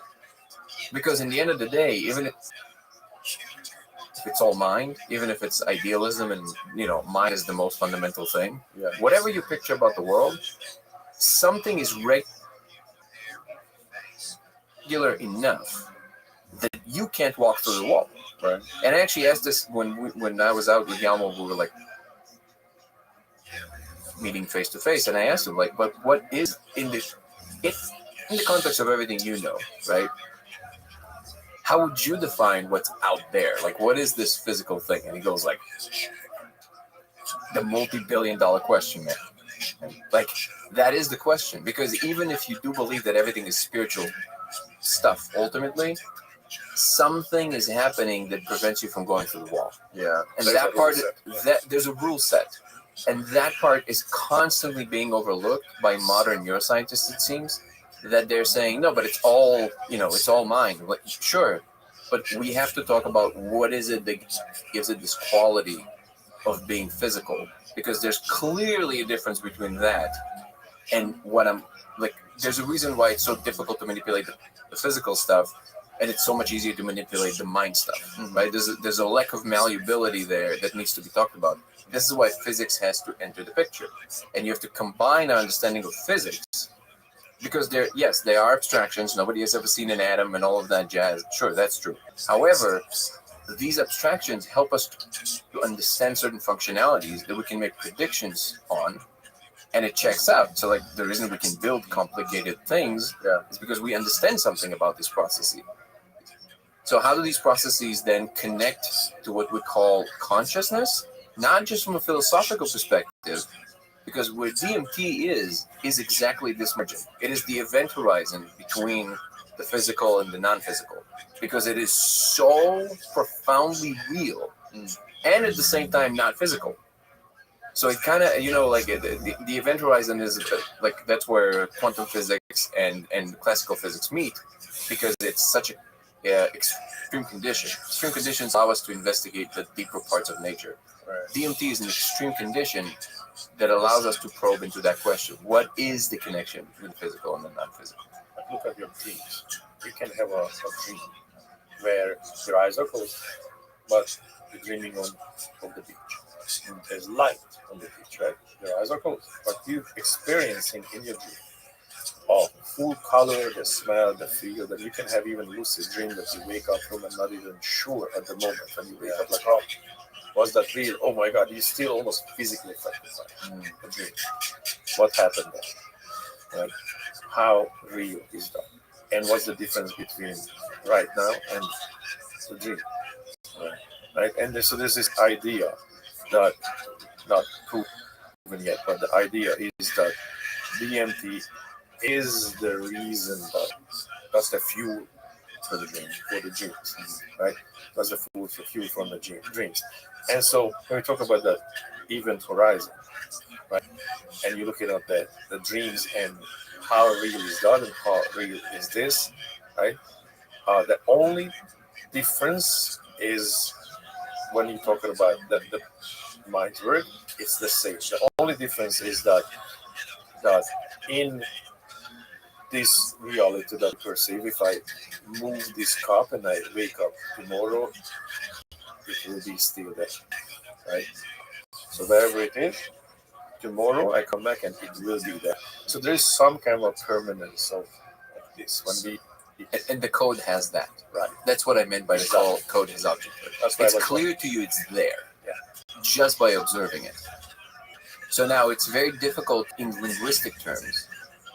So to give you people now email me all the time, obviously, with a billion theories, right? And there are as many theories as there are people, right? That's the easy part. You can come up with all kinds of theories. What I'm personally interested in is, what is it that we can postulate about the world along the lines of what we're talking about here, with like the connection between consciousness and physicality, that is actionable, repeatable, testable. Most of it will not pan out, just like in everything else in science. But my point is, it should squarely fall within the purview of what mainstream science is, and it should stop being this margin thing that we're doing, because it is the central substance of what, in fact, is going on. We have to be able to say something concretely about what it is, instead of keep relying on very vague general statements like, well, the brain is a very powerful machine. Like, okay, well, you said nothing. Because, like, sure, you just said I have a magic wand that can do anything. That didn't explain nothing. So, like, what is it that magic wand is doing specifically? Make A or B or C happen, and how it relates to what we can actually probe. What, I'm in the habit of talking about some of my ideas, but only to illustrate that there are concrete ways along which we're thinking about this.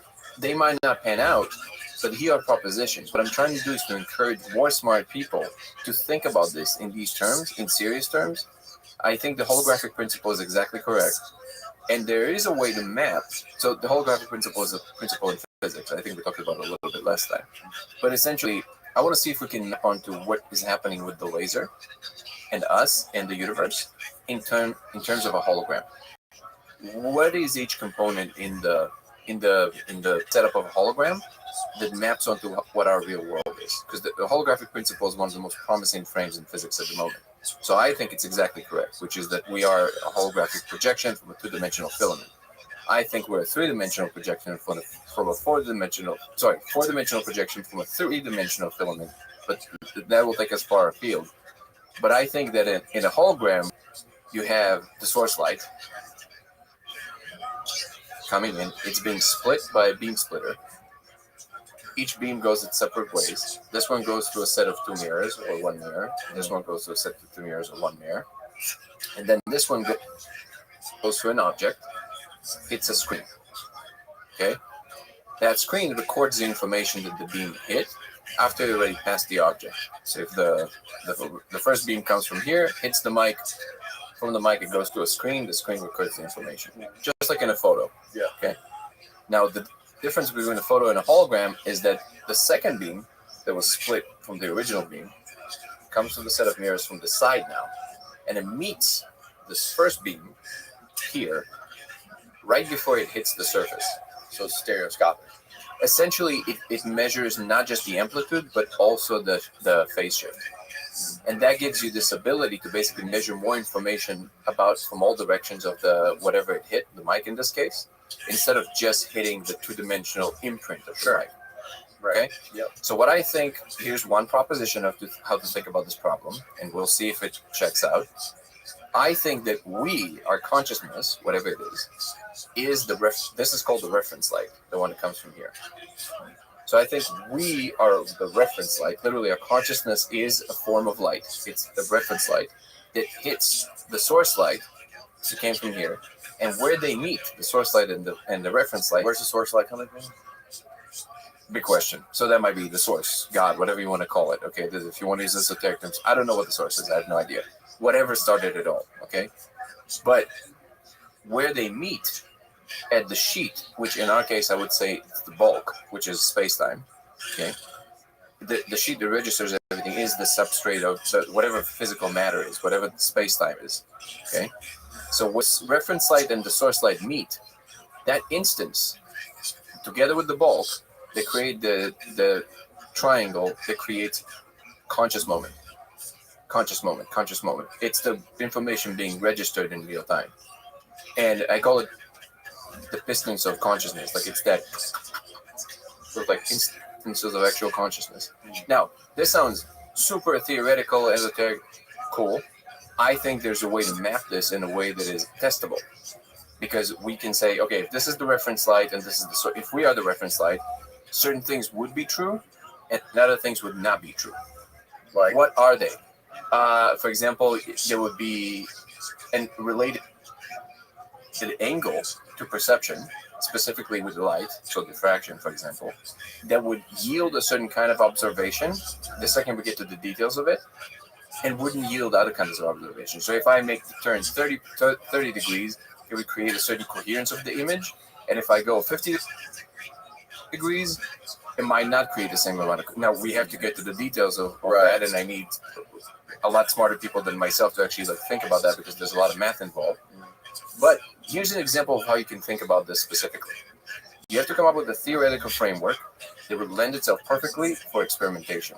And then you have to run the tests. We tried 30 degrees. Didn't work. That must have been wrong. As Feynman famously said, if it disagrees with experiment, it's wrong. That's the part that I feel that is missing. You either have people that are so far deep with the experiential side that they simply don't care about experiment. They just want to keep everything being whatever they think it is. And you have the other side, the extreme on the other side, which you have this form of rigidity, where people just go like, no, it's only what we can verify with external tools. Yeah. That's another component of it, I agree, but it is not the whole picture. There's certain things that we, as the collectors of data that we are, can experience that at the moment other instruments can't, and that should be taken into account. It complicates things, I agree, because people have aspirations, ideas, confabulations. We're not a perfect, thing. But even though it complicates things, it's the only way to go, because you have to include what we're experiencing if we see that we can, recruit the right kind of people that are interested in finding out what's true instead of, constantly just believing whatever it is. So you have to kind of bring it to a central point where you both take into account the hard experiments, but you also take into account our agreements of what we think is going on in that instance, and that's something to get. But this is just an example. I'm not saying it will necessarily pan out, but there are ways to think about these things in concrete ways, and I want to encourage more of that.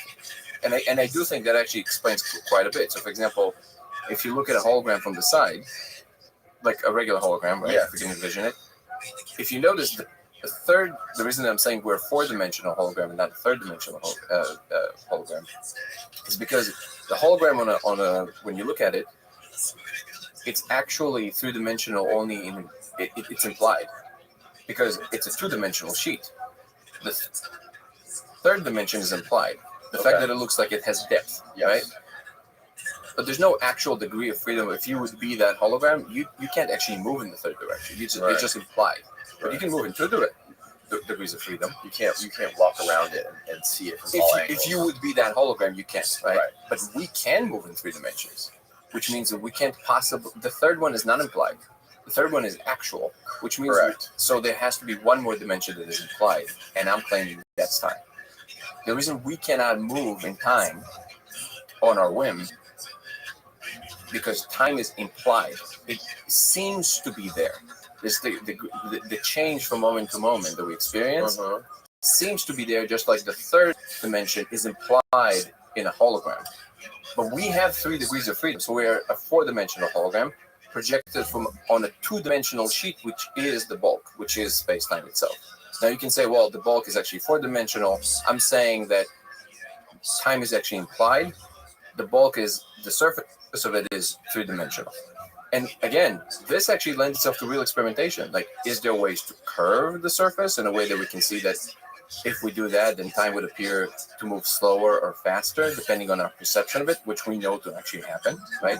And again, this is where we can do forward time travel. Like, that's been proven. Well, at least your perception of it is, right? Like you use, it's like somebody charges you $50 to move 50 minutes in the future, and then you just go in there. It's like, all right, it'll take you 50 minutes to move 50 minutes in time. You have to somehow explain what appears to us to be the case in terms of what we think the larger structure is, which is what the business that physics is in, right? It's just that it's constantly omitting the first person experience. And I'm saying you cannot omit it anymore. You have to somehow explain the fact that we're experiencing things a certain way. It's part of existence.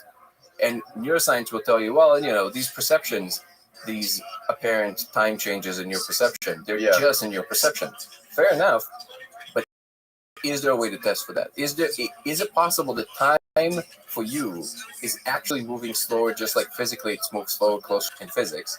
Is it possible that it's actually your brain is taking less computational steps? Is it possible that it's actually moving slower because of whatever happens in your mind? I don't know, but I'm claiming there's a way to discern these things, and it needs to be entertained more seriously. Whoa. I'm gonna pretend like I understood everything you just said. And then you can ask the question about time. Is it such things? Yeah. Just the perception of. Yeah. Well, that's an interesting idea, right? The perception of time and time being a dimension. And like, how does the dimension of time specifically relate to DMT? I don't know. One thing before you jump into that, I do want to say, because it's important. We just conducted the first official Magnus experiment. Okay, yeah. That, for all intents and purposes, I think most likely is actually bunk. Like, I think it actually doesn't work. Okay. But here's an example of us actually trying something. Okay. I doesn't see something happened there one time actually with my fiance. Weirdly enough, all the subjects, including myself, we couldn't see any difference. So the experiment was we put a magnet behind the surface, we projected the laser on the surface from the other side, we smoke the DMT, we look at it, and I thought we're gonna see some change because of if a magnet is powerful enough in the back. Behind The surface. So if I just have a sheet of paper, I put a magnet here, so you can't see it from here, right? Right. And then you project the laser from this side. Yep. And then I'm smoking DMT and I'm seeing the code. Yeah. I thought that if the magnet is powerful enough, I would be able to see some kind of a change from this side that will tell me where the magnet is, even though I can't see the magnet. You understand? Understand me. I couldn't. Nothing. No change. So far for us, no. However, there was one instance where we had a camera from above that sees like almost like sees both sides at the same time. My fiance, she just kind of jumped in and she just like, we probably Aaron got very mad. He's like, we can't do this. Okay. But for the experiments that might be viable, she saw, well, she didn't see, but she, I guess, guessed 5 times in a row where the magnet was exactly. So that was strange because I have to admit I didn't see any difference. Okay. So either there's some other component here we don't understand, or she just got super lucky. I don't know. No, we have to look through the data. But I just want to emphasize this because this is how it should be. This is how people should go about this. They should try whatever it is they think that might work. I don't know why we didn't think of actually putting, because we had not that powerful magnets, but they were pretty powerful, like 100-pound magnets. And we should have used more of them, like also on the laser itself to see if anything. And we had my good friend Pablo is an engineer. He helped us create the rotating magnets experiment by Persinger. He helped us create a device, who, by the way, was suggested by John Chavez. Shout out to John, who also, by the way, invested in our film quite a bit. So thank you, John. And basically, the rotating magnets is something we can maybe put the laser in between and rotating the magnets and see if that does a difference. We didn't do that. We're learning. The larger point is there should be more of that. We should just test this in this way, and if it doesn't pan out, but we're going to keep trying. And I want to encourage more of that. This insistence that where I feel that I mostly depart with the way that Andrew chooses to go about this. Again, I have tremendous respect for him, and we had since then really great conversations. But where I would openly disagree with him is that there's this insistence that DMT is so crazy that there's no way anytime soon we will ever be able to make sense of it. I'm saying that attitude actually shoots you in the foot, because if you decided that, of course you're not going to make progress. You have to believe that it's possible to actually discern certain things. Yeah. Maybe even he does think that in other ways. Maybe he just disagrees with the specific way which I'm doing it. But this is the way I choose to go about it, and I want to encourage more people to do that and not to get caught up in what they want to be true. If it doesn't work out, say it doesn't work, so we can proceed to the next thing, so we can try another thing, so we can all think about it together. Well, one of the things that he said, which struck me, was, or one of the questions that he asked was, what makes this code any more real than anything else that you see in the DMT world, right? Like, for example, it's closer to what this is. It's closer to what this table is. Yeah. So it's always the same thing. It's matter-like. No matter who it is. No, it's as real. I'm claiming it's as real as Jupiter is there.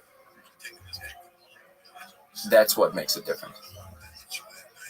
Huh. So, like, when you explained that console thing that you saw, you explained that sitting in 3D space, that was anchored. Yeah, it's just existing to the floor. You could walk around it and see all around this whole thing that was there. So it was similar to that. I see it all the time. So that would be the equivalent of, you still see it all the time? 100% of the time. Every time I smoke. Every time you smoke, you see console? Oh, yeah. Holy shit. Oh, yeah. Did I send you our Laszlo, our VR guy? Well, he's much more than a VR guy, but he's also a VR guy. He created a fully immersive environment with the representation of the console in it.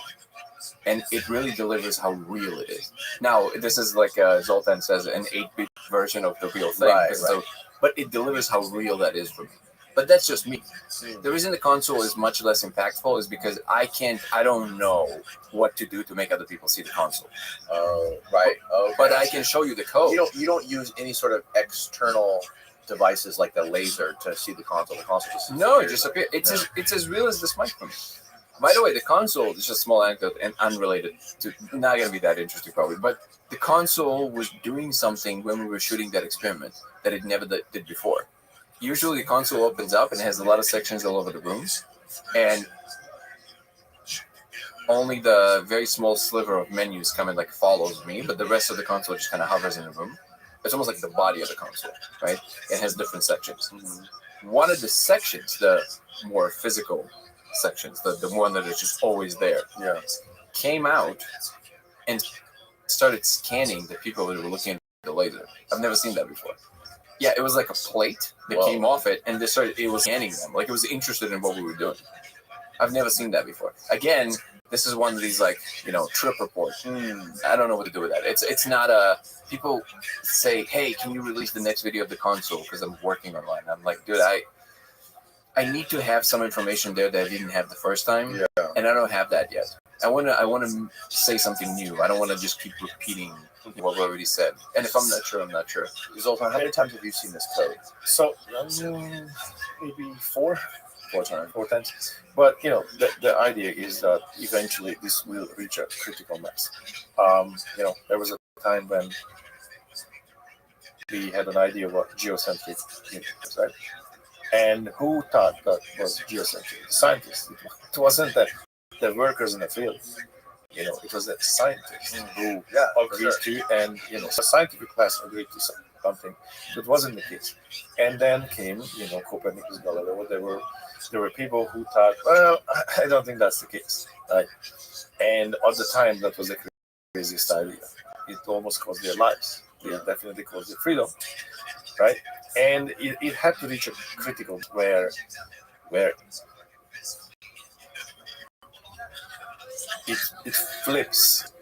People start to be interested in this deeper because there's a critical mass of people, right? And that's what. So that's kind of what's happening. That like what Benny was explaining is that he's actually approaching it in a very scientific way, right?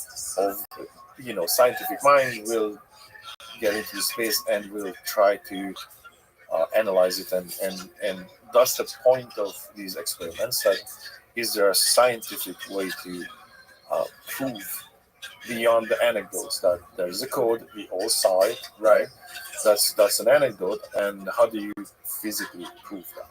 But eventually there are going to be enough people to see this code. That's what I mean by a critical mass will happen. Or enough people venture into space. That's why I said end of charity spiritually, that more and more people venture into space and our anecdotes start to be parallel, right? When it's just simply not, I'm coming from a pragmatic or a spiritual direction than a scientific direction, but I'm just pragmatic. And 10,000 people will say that, hey man, I saw this, and our experiences are verified in a way that there's a mass of people that saw this, right? Then it's not possible to ignore it. It is asking for the scientific community to, like, well, we gotta look at this, right? And the whole idea of basically creating the DMT TED talks, a community that can start comparing notes, and then there is enough data just alone by witnesses, right? Is it tangible evidence? Well, when 100 people saw you rob the bank, you probably robbed the bank. It's just one of those things. So, by the way, did I tell you that we might have figured out a way to see the code without the molecules? No. What? Yeah. So David Carter, the other board member, who approached me a few months ago with the opening line, "You don't know me, but I've been following you for a while," which is and disconcerting. I get that a lot. Yeah, no, he's incredible. Carter's incredible. So he basically, I guess the best way to describe is who he is a large. He would say is a organizational expert, but I think he's a large scale problem solver. So basically, he worked from everything from government projects, software development is big into crypto and AI now. He understands what makes big processes work. He even worked on some classified projects. And he said, look, about a year ago, back then when he reached out to me, I ordered the laser, I saw the code, I never reached out to you, but I started basically talking about it in my circles. And because I have a certain reputation, people listen to me. He said when I would go to these conferences, I would when we're at the end of whatever, conference we are, I would whip out the laser and start showing them. And I said, wait, what were you showing them? He's like, well, here's the thing. I have a certain kind of reputation. So this was a prop. I was removing one more step for them to venture into. So instead of me telling them just this laser, I'm like, no, here's the laser. And I just turn it on. It's just a simple diffractive laser. But I was telling them, I've tried this. I've seen the code, and I was explaining where you would see it. And people got so interested because they are looking for this next step of understanding. So David recently told me that I haven't seen it myself yet, but he is, there's a certain reputation that he has with being accurate with what he's saying. He said he thinks they figured out a way to see some visibility of the code with these old sensors of Sony cameras that had this night capability. And if we string a bunch of them together, I think we'll be able to see it much more coherently. Now, if it's true, that will automatically change the conversation entirely. And there's also a team from Japan that apparently from 2014 was collecting data from light coming from stars. And they discovered that they can actually discern statistically at this point pretty concretely that there's information in there. There's some kind of a code, there's some glitch running in there that is not pareidolia. They can actually discern that now with machine learning. It's not what? Pareidolia, which your tendency of your brain to just make shapes out of nothing, because your brain is really good at creating patterns. Yeah. So they can discern this is not it, that it's actually real information of some sort. So all of these things are kind of converging, but I just wanted to mention that because Zoltan keeps referring to the end of childhood of humanity. Yes. I really think that all of the stuff that I mentioned before, these crescendos that are all rising at the same time, the reason that you have all these very animated conversation here about God and what are these, the disclosure and all of this stuff, is because something is happening that is bigger than us, but not in an esoteric sense, but in an actual sense. It's actually happening. And whatever it is, and the reason that I guess there's maybe urgency is the wrong word, but maybe more of an attention needed on this than currently is being allocated to it. That is an important component. We can no longer pretend that it's just a 9 to 5, we go to work, everything is normal. Even the people that think of it more in terms of I think the UAP community, the disclosure is a good example, is because I've had the conversations with people from that community. And when I ask the question, have you ever considered what you're going to do the day after the disclosure? There's always silence. Sure. Because that's really the important part. Okay, disclosure, now what? What do you? How do you envision yourself being a moment after? You gotta find a new dragon to chase. That's exactly it. So It's interesting that you said about the light and the stars, because in that space I did have that experience that it's much more than just light. And I saw this scientific paper were talking about the electromagnetic processes within a star are much more complicated and much more than the processes in our brains. So is that possible that they have consciousness? Theoretically, yes. yeah. That's kind of insane, But we talk end of chapter. Look, if human realizes its purpose, if that question gets answered, of why are we here, what will, right? That would be such event. That probably the most monumental one. And it sounds to me that you're gonna most likely in that answer or get closer to that answer in that space, not in the scientific explanation of how processes work.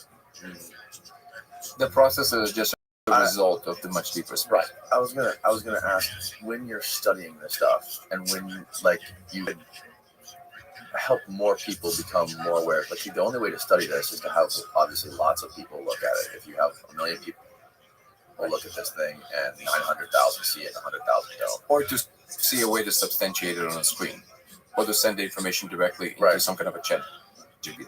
But at the same time, when you're saying like we're seeing this code, like how do you eliminate this confirmation bias that they're expecting this to see something? You know what I mean? Isn't that a way to that people would attack this? Say, look, these people are expecting this, and they're already seeing something. Like it's not double blind. So, right? That's two separate things. One is the people attacking it, which they will. It's just natural. That's how you make stuff strong. That's fine. Right? That's fine.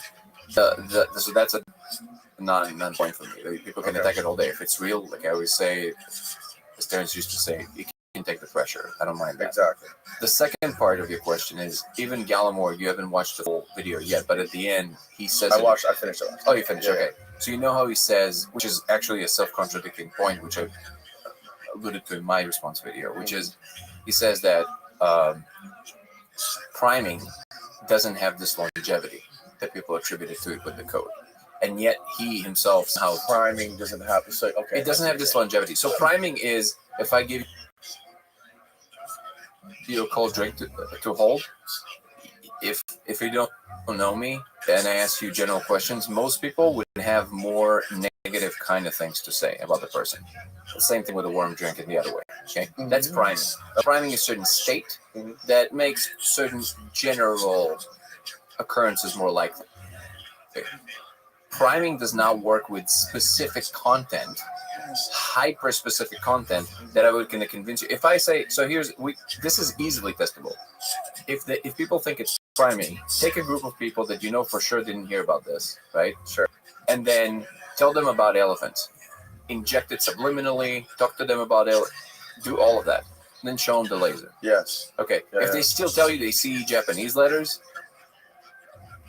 can we then agree that this is not it, right? Yes. So that's easily testable. Okay. The other point that people make, which is like, oh, but, which by the way, I've done. I've told people something else and they came back and said, I didn't say what you told me, but I saw these weird, they said Chinese. Like me, I saw the gears. The gears that you see in the beginning, yeah. But it's just the way it appears. So, but the other point of like, yeah, but if you do make it big enough, I was like, okay, hold on. So you're telling me that you believe that if one guy can say something convincing enough, you can then convince the entire Earth that something is there? Well, then I think that's a whole phenomenon all by itself we should study then. Because what are you talking about? If people go to the DMT space all the time, right? How do you know about the machine elves? Somebody told you about it all the time. Exactly. Yeah, it's so like, are we saying, oh, we shouldn't talk about machine elves because we're going to keep talking about it? It's going to be confirmational bias, and then how do we know if they're real or not? Well, the only difference here is that I'm claiming that this is actually real, which was already in the zeitgeist, already in the conversation. I think it's the level of emphasis that I'm giving it that people are uncomfortable with. They're uncomfortable with the amount of certainty I have about it, which I get, which I get. But at a certain point, you have to admit when you do know what you know. So the reason that I'm saying things with this amount of conviction, the things that I am saying I'm knowing with conviction, again, to remind everybody, the only thing I'm saying that I know for sure is that whatever it is, people say, why are you calling it code of reality? I don't know, it's a placeholder. It kind of looks like a self-executing code. Do I know it codes all the environment and everything? Of course not. Here's what I know for sure. Whatever that is, exists on its own side even when you're not looking. It's a real thing. Or if you want to say, yeah, but everything is mine, okay, even within that frame, whatever it is that you mean to say, the external environment, within the perception that everything is mine, okay? Yeah. However you want to play the language game, okay, it is an external thing to you as you are perceiving yourself right now. That's a real thing. That's the only thing. Why I know this with absolute uncertainty? Well, there's a certain long process I went through personally over years and years and years before I even spoke about this publicly, where I actually never assumed anything about it. I just allowed it to unfold. I just kind of looked at it for what it is. I didn't really land on any conclusion or anything. And eventually, with a lot of hammering into me, with like insistence from the other spaces, yo, what else do we need to show you? And I'm like, wait, so you tell me? They're like, yes, it's what this is. I was like, oh. They're like, thank you. So then eventually you go, okay, I know this is real. I no longer feel the obligation to pretend to think that maybe. I don't think that maybe. I know for sure. Does that mean that everybody has to have this amount of conviction? Of course not. But I don't feel apologetic for the amount of conviction I have, because at a certain point there is such a state of the brain, of the mind, called knowing. It's a very limited knowing. It's a very small portion. I'm not claiming to know the ultimate secrets of the universe. I know I can't walk through the wall. Do I know this? Yes, I know this. Do you know this? Yes. And anybody who insists otherwise is just playing a weird language game, right? You know you can't walk through the wall. Let's not be silly. Okay, I know that the code is there as much as I know that I can't walk through the wall. So at a certain point, I have every right to have the conviction that I have, and I can defend these convictions, and anybody else has the right to criticize my convictions, which is exactly the situation we're in. The move that the other side sometimes makes is just like, if you would just have less conviction, I would be more comfortable with it. Well, that's you. That's not how this works. That's fine. But we're going to have the conversation with the amount of conviction we're going to have for both ends about it. And the only thing that would substantiate it ultimately is if something comes from it. If something that can actually comes to fruition from it. Up until this point, the main criticism was, well, if these things are real to any degree, how come they're always so elusive? How come they don't really leave any mark or like real information behind? Well, here it is. Here's the thing. Let's start playing with it. And now people push the horizon even further. Do you ever get the feeling that maybe this stuff wasn't meant to be studied in science? Why is it discoverable then? That seems to be an arbitrary that's point. a paradox. Maybe it just wasn't meant to be known by everybody. Maybe this thing isn't meant to change humanity, right? Maybe it's not meant to help humanity mature or evolve. Maybe it's just for specific people to discover on their own, and it's not. Are you familiar with this study? There was this Johns Hopkins study that went on. I just had this journalist on here named Travis Kitchens, who was a part of a Johns Hopkins psychedelic research study in like the 90s or early 2000s, with a couple. What were the gentlemen's names who started that study? Like the guys that were like the pioneers of the psychedelic renaissance were a part of this study. And it was this study where they brought in a bunch of people from different a bunch of different religions. Like they brought in a Buddhist, a Jewish person, Christians, people like the heads of all the faiths, right? Who had different religious beliefs. Mm-hmm. Put them on psychedelics and tried to find out what the common theme was behind all of their experiences and how they projected their own religious force onto it, right? Mm-hmm. And they had this hypothesis of this idea called perennialism. I don't know if you've ever heard of perennialism, but perennialism is this idea that all religions came from one common source. Like they're all drawing from one source, which goes back to like some of the stuff like Brian Marescu talks about, is like the Eleusinian mysteries. And the Greeks were experiencing this psychedelic. They were going into this DMT state, of the psychedelic state, where they were seeing God, right? Or they were experiencing these things that eventually got translated into different religions, right? For different reasons, mm-hmm. Which, religions kind of like Christianity spiraled out of control and became, this thing that we know of today. And like, it's like the ultimate goal of this was trying to find one common core to all religions and to all human belief and the core of human consciousness almost, right? Mm-hmm. But it's like, to me, and what Travis pointed out great was like, I don't think it really matters that much, right? Like if you're a Christian, or if you're a Buddhist, or if you're a UFO person, or if you're a psycho who thinks that, whatever you believe, as long as your belief makes you a better person, more power to you. I tell you why it doesn't map onto the way I see it. Because the answer to your question, is it possible that it's not meant to take by everybody and it's not supposed to help us? The answer is, of course, maybe yeah, maybe sure, maybe you're right. Right. That's a lot of maybes, right? The more reasonable way to proceed, I would say, is to look at how any other big understanding in human history ever happened, which is always a correction of the map. The reason that in some domains it might be okay to hold opposing views about different things, but in other domains it isn't. I forget who gave that example, but it's a perfect example. The example is, if you think you're in a ship and you go out and you just open the window, crack the window because you want some more air, but you happen to be on the submarine, you get confused. It really matters. No, forget about the fact that you can't really open the window in a submarine, but let's say you could. Right. The point is, if you don't understand the situation you're in, you might make moves that can be detrimental. So making the map match the territory is it's a very important endeavor. And just notice that whenever people sailed outside of the domain of the current conviction of society, either intellectually or physically, into the ocean, you're going to fall off the face of the earth. What if we just stay here? What if we say, hey, wolves are going to come to the village, either you like it or not? You have to understand always the larger environment you're in. It's just the nature of the game. And you want to say, well, look, I understand the game has worked this way so far, but maybe this is it. This is the limit. Well, that's an arbitrary limit. This thing can be connected. You can connect this to it. But the conversation you were saying about what is religion, right? And what Danny just said. So there's actually a connecting element here. One is starting with every single religion, right, is in the realm of verbal communication. What we talked about originally, the filters and beyond the filters. And so it's in a box of it, right? So whatever religion that is, the search is the same ultimately. The question is the same. What are we, where we came from?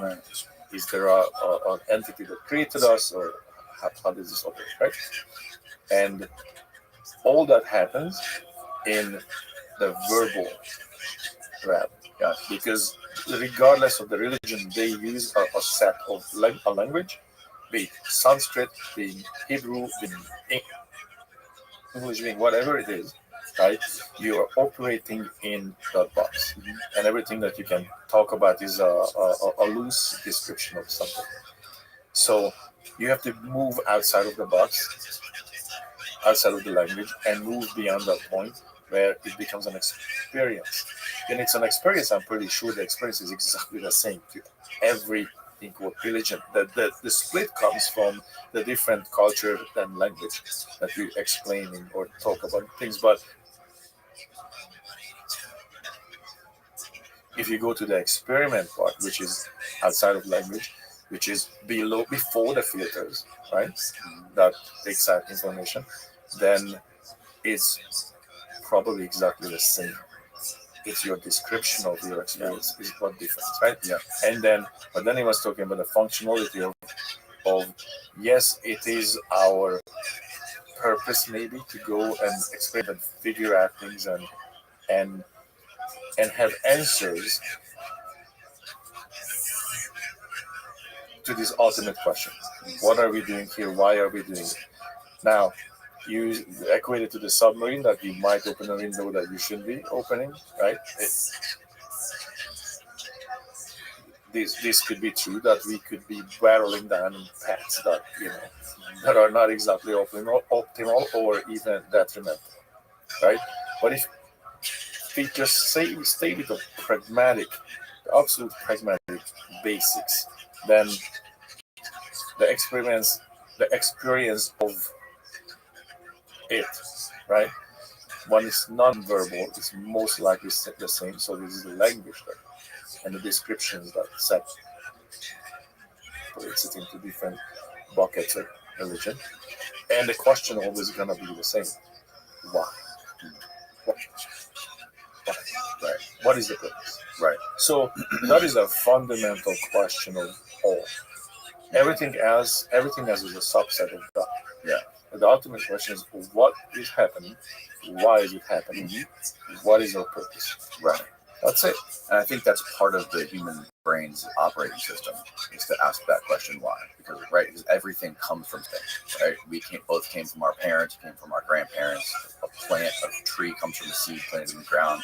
So like, where did the first one come from? The very, very first one. It's only by us being able to have the gift of reason is to believe in a God. I don't think it's human. The question is general, right? I think in any other species exist in this universe will have the same questions, the same exact questions. It doesn't matter that you grew up in a different solar system in different circumstances. The questions will be the same, and it will be asked on the level that you can entertain. So for an amoeba, the form of the question would be, how can I be more comfortable? Oh, this is too hot, I'm going to move to the shade. But the question always drives the process. That's a completely natural thing. Right. Yeah. Sure. So to then put an arbitrary stop to it because of other things we think we understand, because notice that everything you described, they're also conceptual frameworks. There are also other things that people claim to understand. So it's just a competition between the frames of understanding. Yeah. So the example with the submarine will illustrate what if there's something you're supposed to do and you're not going to do because you didn't understand where you are. Is there a cliff there and you thought it was just a two-dimensional shape, but it's more than that. So you have to understand that you're on that path, right? And so the answer to most times, like, should you know? Almost in every instance, it's yes. It's always better to know and then to do something about it versus not know. There are some limited cases that I would say, like, if a meteor is hurling down towards us and we have 3 weeks to live, is it better to know? In this limited instance, maybe not, because in 3 weeks we're just going to panic and it's not going to be better. Right. But these cases are much more rare than all the other cases. Like, is it good for us to know how to synthesize polio or to build the atom bomb? Yeah. Well, it's good for us to know that that's a possibility and then kind of work around it. Because to say we shouldn't have never discovered it, that's just postponing the moment in which it will be discovered someday. It's always better to know something and then to do something about it properly. And that's what I'm saying. The attitude of the monkey is we keep pointing to these external things as the blame. But it's like, if we can get our act together, then we can stop pointing. That I can drop a paradox on top of this. Please. I can drop a massive paradox. Okay, so because it makes sense, right? That we should know, but knowing that we shouldn't know is also knowing. I'm gonna give it. Yes. I'm gonna give you into an actual experience that I personally have in the space, deep in the space. I've been there hundreds and hundreds of times, and there are different levels. And I'll give you an actual example when it's not non-verbal communication. How data comes to you, you just know, and it's independent of time. So, meaning, when you're in that space, you just all of a sudden know something, and it's almost like it didn't really take time. So it's not like there's a book of knowledge and it takes time to absorb that. Yeah. It's just, I understand, and it's instant, right? Mm-hmm. And so there was this moment where I realized that we are being in that space, and when you reach us this idea that, like what is that the Buddhists talk about it, very the paths are talking about this oneness. When we took off my hands from the cup, and then you realize, like, there's this one consciousness, right? And there's the obvious question, like, why are we compartmentalized? Well, in that one consciousness, it's absolute. There is nothing else, just this one consciousness. And in that state, if you can absorb that for a second, it's the loneliest existence that it can be. It has no companion because there is nothing else but it. That's it, right? Just one. But that one, this universal consciousness, this super everything, is one coherent consciousness. And it is, for a lack of better word, it's the absolute loneliness because it has no companion. However, in a second, you're compartmentalized. Now, in a cup, you're a sub-process, right? Then you're not in the absolute consciousness. You're surrounded by others. Correct. So out of a sudden, there are processes, there is noise, there are experiences can exist, right? And so I had this perception of the job, our purpose is that every possibility can be experienced, and it's almost like your function. And it will take away some sort of an anxiety of human existence, because am I doing my purpose? Yes, we all do. Our purpose is to experience, live this life. There's no way out. You were born into this life and you absolutely have to live it until you're not living, right? There's no way out. That's the process. And the process is that you're living at one set of possibilities. It's your possibility. Your possibility and your experience is not going to be anywhere near to anyone else's. It's very unique to you, right? And so this set of data was fed to the absolute consciousness. This experience, yours was fed, and yours was an all of ours. So this, the phenomena, God, whatever you want to call it, experiences all the possibilities, the infinite possibilities, and you are that subroutine that experience this one. So whatever it is you're doing your job. You're living your life, you're experiencing and you're feeding the data.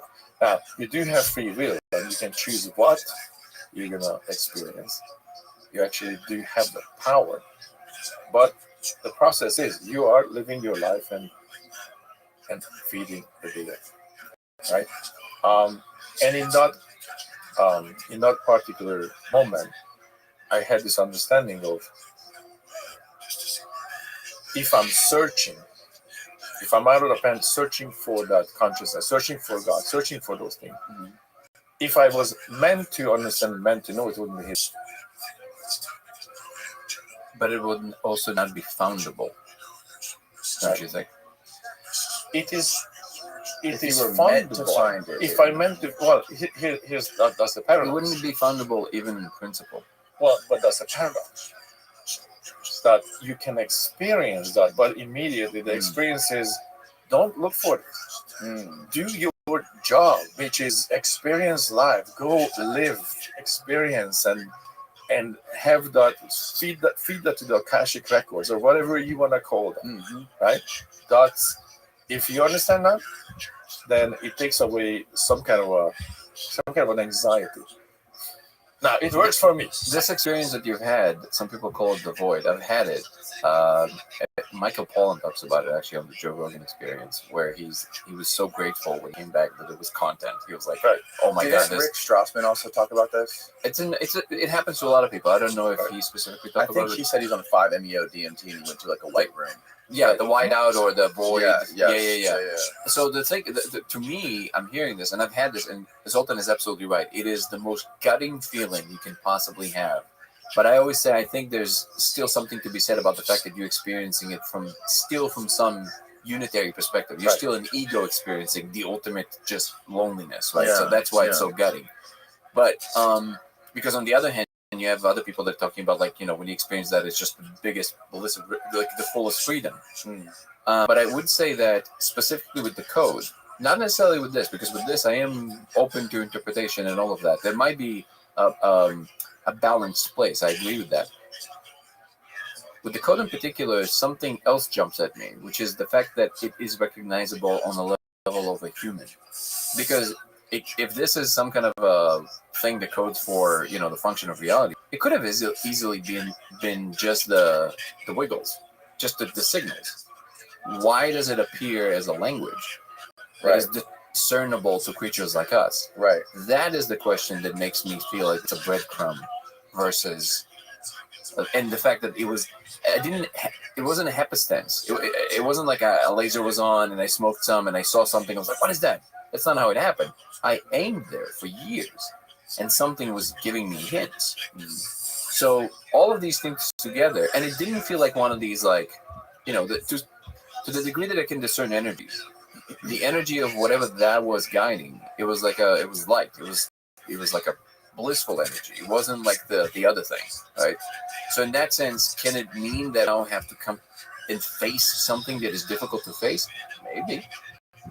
But that means that we were led to that, and that was part of what we need to go through in the next step of evolution. This part of the conversation, whenever I get to it, I'm very careful because I don't really know what is unfolding, like Zoltan said. But my strong intuition is that it is unavoidable, and we're going to experience it in different ways either way. Like, we're all going to experience it in some form, this transitional moment. And it's shrouded with so much speculation that I'm not sure that I think that more words confuse people than do any good. But the most general thing I can say about it is that everybody kind of feel that something is happening, and either you are a person, some kind of a Aboriginal person and be somewhere that you have zero technology, it's going to communicate to you with as much coherence that it needs to in a way that you understand as to anybody else who is living with a super advanced technology. This might be just our version of how it's trying to express itself. And I know it sounds super esoteric, but my intuition is that whatever it is, it's not. People talk about 2050, 2040, singularity. My feeling is we have maybe 2 years. Like, this is not like in 20 years from now. This is now. It's now. It's happening. So, like, it's no longer a drill. And the degree which some of us can understand it and help become part of the process they're trying to unfold, which a lot of it is actually letting go. Letting go of the self-control, letting go of what we think we understand. This is a very big practice for me at the moment, because the more I talk about it, the more the weight of certain kinds of responsibilities kind of dawns on me. And then the only thing I can do that keeps me sane is to constantly drop into the space of, like, feeling what it feels like to be the unit that is doing this, talking about this. If I start telling you something, and inside I have this, like, very strong impulse of, like, oh, okay, maybe I'm not supposed to talk about that. So there's, like, maybe not right now. So I'm constantly aware of that. Is it anything more than some ideas I have in my psychology and maybe nothing more? Maybe. Completely open to that. But we have to stand somewhere to make some assumptions with certain amount of certainty. You will never get to a place. You surf, right? Yes. Great. In any activity that has real outcomes in real time, there's certain things that become super clear. You have to have a certain amount of one of those things is you have to have a certain amount of conviction about your ability to do something to be able to do it. The more you second guess it, and so there's way less chances you're going to enter flow or any state in which you can actually execute a task. How it exactly happened when you were on the wave perfectly, every single muscle of the body maneuver you might not be aware of. But how to drop into that space is the thing you become better and better off at the more you do, right? But notice that there has to be some level of conviction. The more you second guess it, the chances you're going to crash are way higher. And that's with everything. If you want to entertain a scientific idea, you have to have a certain amount of conviction that it might work. I'm not talking about biases. Yeah. It's like you have to know that there's maybe a cash value there. Okay, then you proceed. If you second guess it to a degree where you're not even going to, like, well, it can be infinite million other things, you're not going to have enough of a drive to even act on it, right? Yeah. So that's where I'm coming from. I'm going to entertain this frame, see if something comes out of it. I am in full liberty after a certain amount of time go, you know what? We tried it. Didn't work. Let's go back to the old frame. It's a legitimate move. There's no problem with that. And I think what most people don't recognize is that we're always doing that. Like, even our current conviction of the scientific zeitgeist, this is also a form of a thing we agreed upon. That's a good way to do this so far. It's going to take a lot to replace it if we ever get to replace it. Fine. But you have to have a certain amount of conviction to kind of go in the face of it, but not even resist it. Just like, I always say, whatever it is that we're going to find has to also match everything else we already understand. It's never going to replace everything. That's not how it works. Right. So I guess my bottom line is, there's a certain fluidity and a certain amount of rigidity that we have to constantly play with that can help us find our place in this unfolding. And I'm fully aware that this kind of talk immediately sounds more like a like a sage would be talking, right? It's like, oh, you have it, but I don't think it has to be. I think we can talk about things that may be unfolding that are greater than our current ability to understand in a way that makes sense to us collectively and personally, without constantly asking one another to pay a penalty for describing it in that way or another way. If I'm understanding what you're trying to do, I'm not gonna waste energy or trying to correct every single word you say. I feel you. Like, I understand what you're trying to say to me. And if you're struggling with saying it, I might even help you say it, right? That should be more of the attitude. Right? And that also holds the seed in all human endeavors. In science and in politics and everything. If we have a little bit more charity towards one another, it's like, what are you really trying to say? Oh, okay, I get it. And again, I'm aware that what I'm saying right now, it sounds like, bro, what are you talking about? Well, you were just talking about science. Now you're talking about some kind of a human interaction. It's part of it. If everything in science is done, we have the scientific method. Awesome. Let's go with it. We don't have to be dicks about it. Right. Like, scientists don't have to be dicks to one another to achieve an accolade. Right. That's part of it. If you're going to work together on something major, wouldn't it be better if we also feel comfortable and safe to do that in a way we can explore? It's like, oh, that didn't pan out. But we don't have to make you feel like shit about it. And I personally don't care because I'm not in that world really, and I have all the love that I need in the world. But I am noticing that it's a big pain point for scientists. I have two physicists who are totally on board to help out, but they said, I have to be consulted. I can't put my name on it. I'm going to lose everything. Right. That's crazy. That's crazy. Back to Galileo, man. That was the scientific community that held rigidly that idea. And, we can play the whataboutism all day long. So the conviction of the experience, that's what you're talking about. Like, you have an experience and you have a conviction that I experienced this. I'm looking at a code where I experienced this particular thing. Then, I could jump in there and start questioning, like, well, what is existence? That's what about it? How about that? You can, at one point you have to drop anchor. And the anchor is, I have seen that code. I have experienced this. I gotta anchor myself in those, like, well, it happened to me. And I saw it and I perceived it. And if it happened to me, I can't care less about 8 billion people saying otherwise. Because everything that was ever invented or discovered, at one point, the person who discovered it or invented it had to have a spine and the shoulders strong enough to carry the weight of nobody else on this planet in this moment believes in what you're saying or what you invented, right? It falls on you because you invented it or you saw what you saw, right? And so the truth is not by consensus. Right. And it's my truth. I saw it. That to me is unquestionable because we can play the whataboutism, but people, are you really here? And is this world really exist? We can play this all day long. At one point, you have to put down the bricks of, like, okay, well, I am going through this life. I am experiencing this life. I feel like I am here. There are processes and logical processes and feelings and ideas that hovering inside my head, and I, regardless of, I myself could pull this apart, like my perception and what is really happening, and are we really here? Is this just a hologram? We can play that all the time. Truth is not a consensus. Is very powerful. Yeah, but at one point, I gotta drop an anchor in something. I have to have a solid point.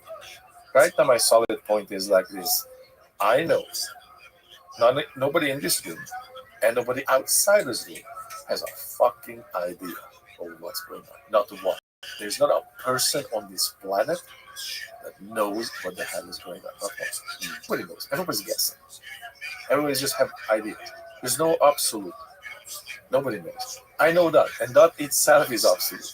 That I at least know that nobody knows. Right. That things are unknown and that things are unknownable. And then you can logically come to some conclusion that certain things are unknownable. right? But I The think that human mind can't really deal with infinity and those ideas. Like we already know that we can. But at one point, you still have to drop an anchor. So if you have these experiences, if you saw that, if that's your conviction, you gotta put that on a brick and say, I'm defending this brick. This is my experience, and there's nobody alive on this planet that can not just question it, but attack that in any shape and way. This is my experience. Your universe is your universe. It's my experience, and I'm sticking to this because I have experienced this. So I'm gonna put an anchor in this. And if you don't do that, there's nothing. There's no starting point. There's nothing that you can possibly build. There has to be something. And but the small thing to add to that is that in order for that to hold water, you first have to acquire the ability to have a certain level of discernment, which is important. You did a certain amount of work on yourself, that you trust your own experience in a way that not for everybody it's that solidified. I have that to some degree, you have that to a larger degree, but it's also because you have more of, I guess, what you would call external accolades to rest on, to say, I tried things my way, they worked out. So now, whenever I walk in a room and somebody starts yapping business advice at me, I'll let them yap, but I'm like, you do you. I did it my way. Look around you. That's what I've achieved. What did you achieve? So that gives you a certain amount of confidence in your convictions. And I have some of that in other domains. Some people, I realize, don't always have that because they are never really dropping an anchor ever, or for whatever other reason, and they never really land on something that pans out. So from that perspective, it's very difficult to trust yourself and to trust your convictions. And I do appreciate that, because it was pointed out to me in one of my daily lives. It was pointed out to me, and I never thought about that. And it has to do with a certain ability to track what is going on to a degree. And if it pans out enough times, well, it's almost like check marks. Like, okay, yeah. So, but the second you achieve that, and this is the thing that it's funny when people think that I've kind of like went with the first idea I had and just kind of ran with it. Couldn't be literally the opposite of that. I've experienced the space thousands of times, and so much that I'm like, okay, I think I have a say in what I think each thing in there is, because I simply visited it so often. So I have some discernment that I trust. Would it be just that thing and also nothing else, like even just the console, let's say? Would I be speaking about this with that amount of conviction now? Right. I don't know. I think that is because something came out of it that I can show other people, or at least to a substantial number of people, that basically gave me that check mark of like, something is there, and it doesn't matter what you say, until you don't address the exact direct thing that I'm seeing. You can say whatever you want. They're like, have you considered this? I don't need to consider it. I have the direct experience of it. Yeah, that will be the difference there. I mean, you're talking about the patterns between the agreed upon reality, right? That you repeat certain patterns, and we can play this game of like, okay, I do this, or you do this or that, and then keep repeating, and you become a pattern that this is possible or not.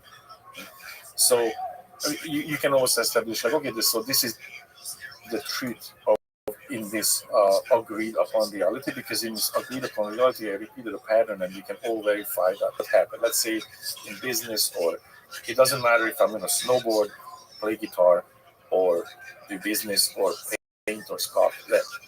There's a pattern in that, in all those activities that are the same. Essentially, there's a pattern. So it doesn't matter what I'm going to put my mind to, I will excel in that because I understand the pattern that underlies. And then once you do that enough times, and you can say, okay, in the agreed upon reality, I demonstrated that I can repeat this pattern in whatever shape and way, and it will succeed. But in the not agreed upon reality, I reserve the right to be absolutely insane.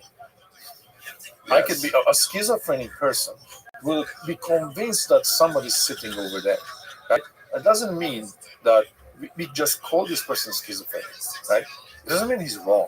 It just, we don't see what this person sees. Yeah. And that's what I mean. Like, the truth is not by consensus, right?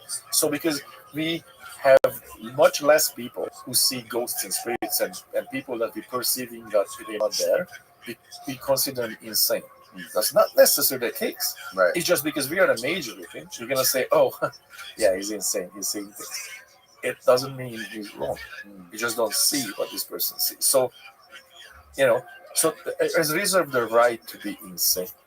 Yeah. But this Right? is why I'm saying that to me, the bottom question, at least at the moment, is what is the relationship between the mind and matter? Because matter seems to have this universal, to us, universal democratic thing where it doesn't matter how crazy you are, you try to walk through the wall, you ain't doing it. That is an important point. What is that? Why is that way? So ultimately, to me, the encouragement again is to just broaden the spectrum of entertainment, of how many things we entertain and we want to include in the ontology that we're building on, without getting lost. It's a fine line. I'm trying to push the ontology just slightly out, saying, hey, the thing that we want to consider seriously is a little bit right outside of what we currently do. Can we just push it out? I think it will solve a lot of problems. That's really all I'm saying. What I want to talk about, we talked about it last night. What do you think happened when you said you got kicked out of the DMT space? Was that the same experience when you experienced this oneness, this one conscious loneliness? No, That was different. Is that a Eurogum, by the way? No, I have some. You want some? Sure, I'll have Yeah, it. I'll go grab Eurogum some. it is. I feel like I don't want more coffee. I feel like it's gonna fly me to the moon. Have you tried Eurogum before? Yeah. Is it good? Yeah. Is it whatever? It's a gum that supposedly does something, and I don't know. Like No. I'll. So here's the thing. I'm He's already gonna be talking. So perfect. here's the thing. I'm only doing 200 miles an hour. So when I go 201 miles an hour because of the neurogum, it will not make a difference. Okay. So it would only matter if I was a mentally Threw it into the mic. a turtle, and So I don't know. It's a percentage game. So yeah, the getting kicked out experience. If you Google this happens to a lot of people actually, right? And so, which also underlines that again, there is something that happened. This physically happened to me, so I can verify it in my physical, concrete existence, agreed upon existence. This is our agreed upon existence.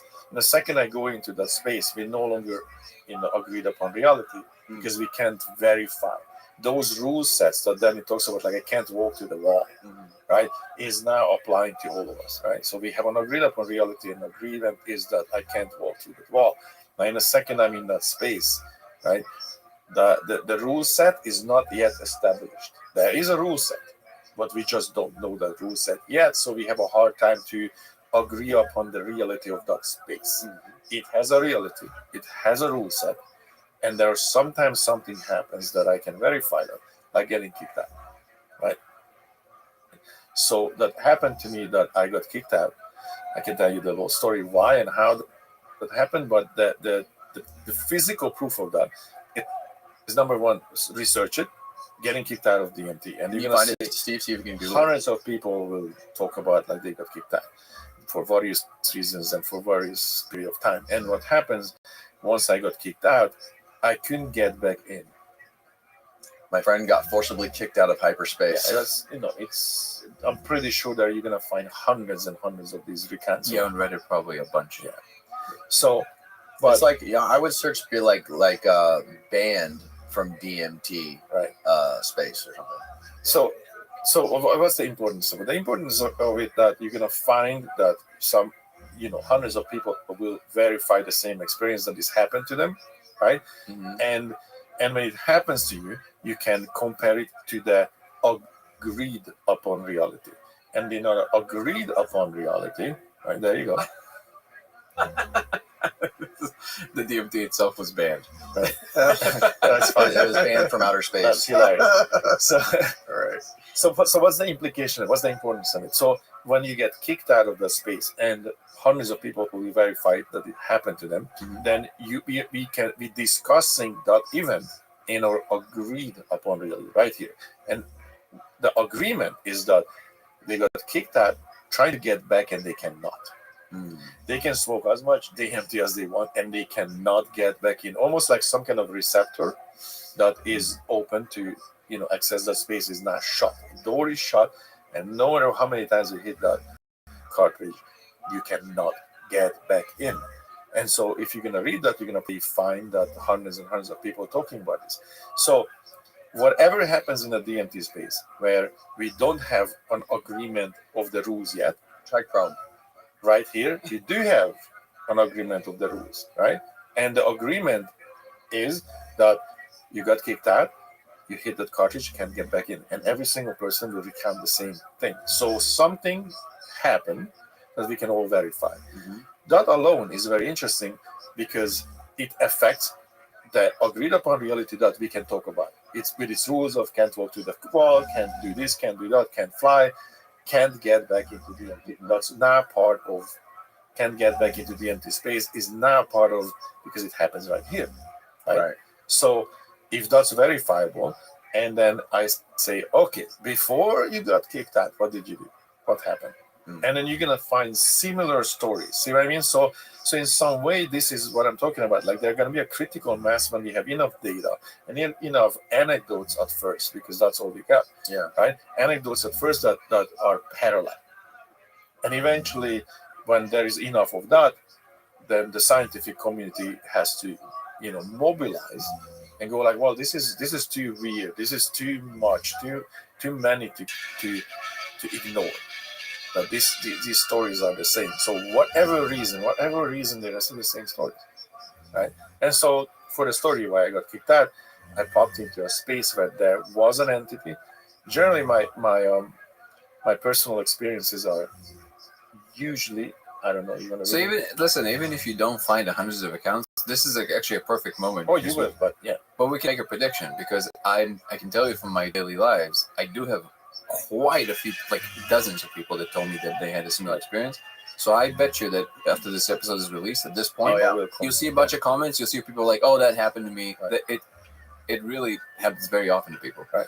So to tell you what happened, I ventured in this space hundreds of times, right? And I my personal experience actually is everybody's is different. I don't have many interactions with entities. I have a different cerebral experience when I'm in there, but I do have, and I did have encounters, non-verbal communications. Some of them I could call a miracle because it had physical effects that affected me later in this agreed upon reality. But just to go to this example, I popped into a space where there was an entity, and this entity was startled by me popping into its space, right? And so in a second what happens, usually what happens is you have this non-verbal bridge, like sort of like I can read your thought, you can read mine, we are connected immediately. And so I popped in, and I know I startled this creature because it got annoyed with me. So the description that I can give is that the feeling of annoyance, like what are you doing here? And in a second that happened, because I knew that this creature was annoyed, the creature also realized that I know. And it almost felt like it corrected itself. Oh, okay, so we have a bridge. So I hear your thoughts, so you have to behave. There was that kind of exchange, right? Now, so the first was a startling, and the second was like, oh, okay, so we are connected. I can hear your thoughts, sort of, you can hear mine. So there's a bridge. And this creature was, again, it's nonverbal, so you just know this was the question. If I paraphrase of like, okay, well, you hear what you want to know. And I had this very quick process. It's interesting in that space. Your mind is like a million times faster. Sorry to interrupt. What did it look like? You would equate this to almost like the drawings that we see. This creature was tall, and a long face. So it's wearing some kind of a robe. Now, when you jump in this place, the reason I'm saying that I'm hesitant of explaining, because I thought of this that might be the process of my human interpretation of something, right? So when I say like how something looks like, there is a possibility that there's an entity and I am is my draws that creature, if that makes any sense. Yeah, that makes right? sense. Because we are bound by a visual data set that we have really difficult time to, what you never seen before, can't imagine. It's almost like you can, see. So when I described this, it was a tall creature, looked like had some kind of rope. I was in a white space, similar arches as the Colosseum would have. Okay, very very white, foggy place. And again, when we talk about visuals, I am keenly aware that there's a possibility that it's my own mind is creating the visual, interpret something the way I can interpret. What is absolutely obvious though, that you encounter this energy and there's an exchange, right? So the exchange is that I am aware that, oh, there's a being here and we have an interaction. That is what Danny was saying. That's my break. That's my anchor. That I know that this is happening. This is unquestionable. The visual is questionable because who knows how that happens. But for me, the appearance was like a tall creature.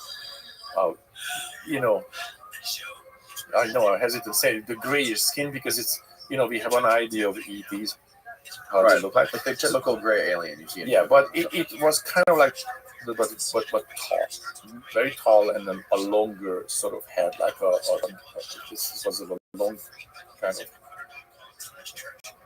head with a robe. The shape with some kind of human.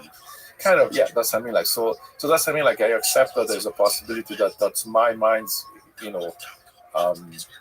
translation of the energy or whatever this being is, like the representation. But I saw it as that. And the question was, okay, so what do you want to know? What do you want to know? And in my mind, I played the game immediately, and it was really quick. That I played that like, well, I can ask all these questions, and the answer actually doesn't matter. That was the strangest thing. I came to a conclusion like, ask what, and what difference it makes if I know or I don't know, doesn't matter, right? So I kind of like processed this super quick. And I didn't have a question. I don't have a question.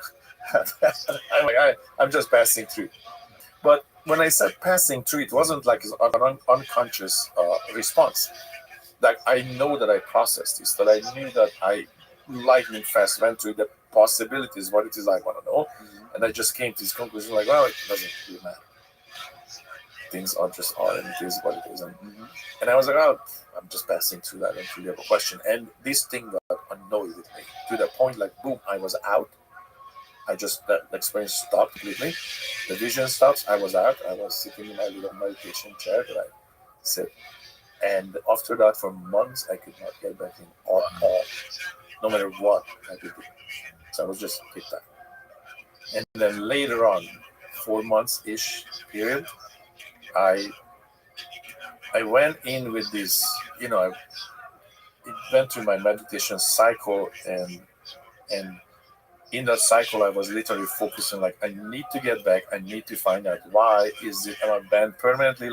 Like I had all these questions, right? So now I had questions out of the sudden, and I wanted to this, like, how do I get back in, right? So I was super focused on that task of getting back in and find out if I can and how. And somehow that unlocked something because of my intention. Like there was a very, very sharp intent that I went in with. And there's, again, the communication comes like, okay, you can't come here anymore without a purpose. You can't, as a tourist, you can't just pass through it. And it's interesting that was the answer, because this creature got annoyed with me because I didn't have a purpose. I was kind of like, well, I'm just passing through. I don't have a question. And that was immediately I was asked. So that was the reason. And so the answer was, it wasn't coming from the same being. Like you get in and there are this non-verbal, this voice, but again, it's non-verbal. It's just annoying. Like, oh, I got it. And that was basically the idea of, or the message that you cannot come in here anymore as a tourist. You've been here hundreds of times. This is, if you come, it has to look good. There has to be a function. You can't just come. I wonder, why did that stand out to you, that particular instance, the being locked out? I don't know. I just think it's interesting because it's similar to, well, it's interesting that you say a lot of people experience the same thing. Mm-hmm. Because this has a feature that we can verify in or agreed upon reality. Mm-hmm. You can verify it because if you line up a few people who had this experience right now, right here, without any substance, and they're gonna say the same thing to you, like, "Hey, this happened to me," or something similar happened to me, and so. Again, this space where we are talking right now is agreed upon reality with its rules and its rigidity, right? That we all verify. This table is here, the microphone is here, we're doing a podcast right now. You can't walk to the wall. I mean, Ben definitely can't walk to the wall. He claimed it many times. So, so that's our agreed upon reality. And within this agreed upon reality, you can have people who will verify something that happened to them, and this event will be very, very similar, right? So that something you can latch onto, like, okay, this is tangible because it's happened to many people, and then you will talk about it, and the experience is very similar. Yes. Yeah. And whatever happens within the space, we can't verify it because you would have to be there. It's kind of like if you dreamt something, I can't verify what you dreamt. And is there a possibility that we both go dreaming and we're gonna share some kind of a dream? There are some legends about the Aborigines in Australia that do this supposedly.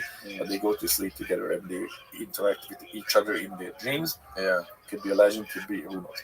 But there is something like that. And could you verify that? There's also near-death experiences. People, like, there's been studies where people have been in car accidents together and, like, they saw each other in their near-death experience. Right. Yeah. So there you go. Now, if somebody says this, you're gonna say, well, you hit your head. 100 people says this, then you go, okay, I need to do this. So this is something that you're touching on that I think is very important. John Chavez from D&D Quest, who got involved with the film, and not like he invested in it, but also he asked us if we would be okay with venturing into some territories like near-death experience or things like this, potentially, if we can be presented with a certain amount of data.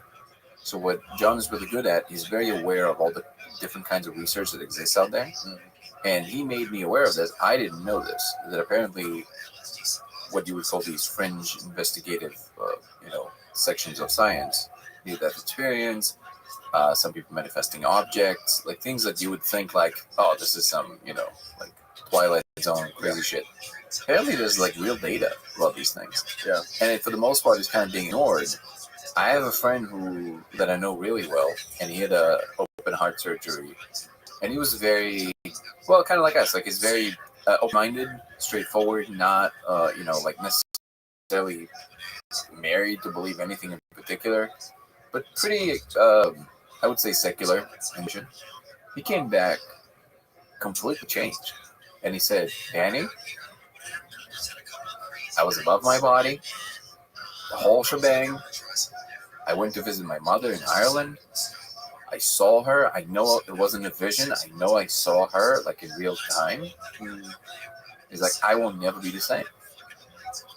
It's like, because there's a level of realness to it, I guess. I've never had that. I've never had an out-of-body experience, but I understand that sentiment of like the realness of it that is so salient to the person. I saw a video on YouTube a couple months ago where this guy was explaining how when he was young, he had a near-death experience, like he was in a car accident, right? And he said he saw some sort of entity or communicated with some sort of, I'm a little bit vague on what exactly he said he saw the first time when he was young. But then later, he said he went to a mountain with one of his buddies and they did mushrooms. And he said he saw the same entity.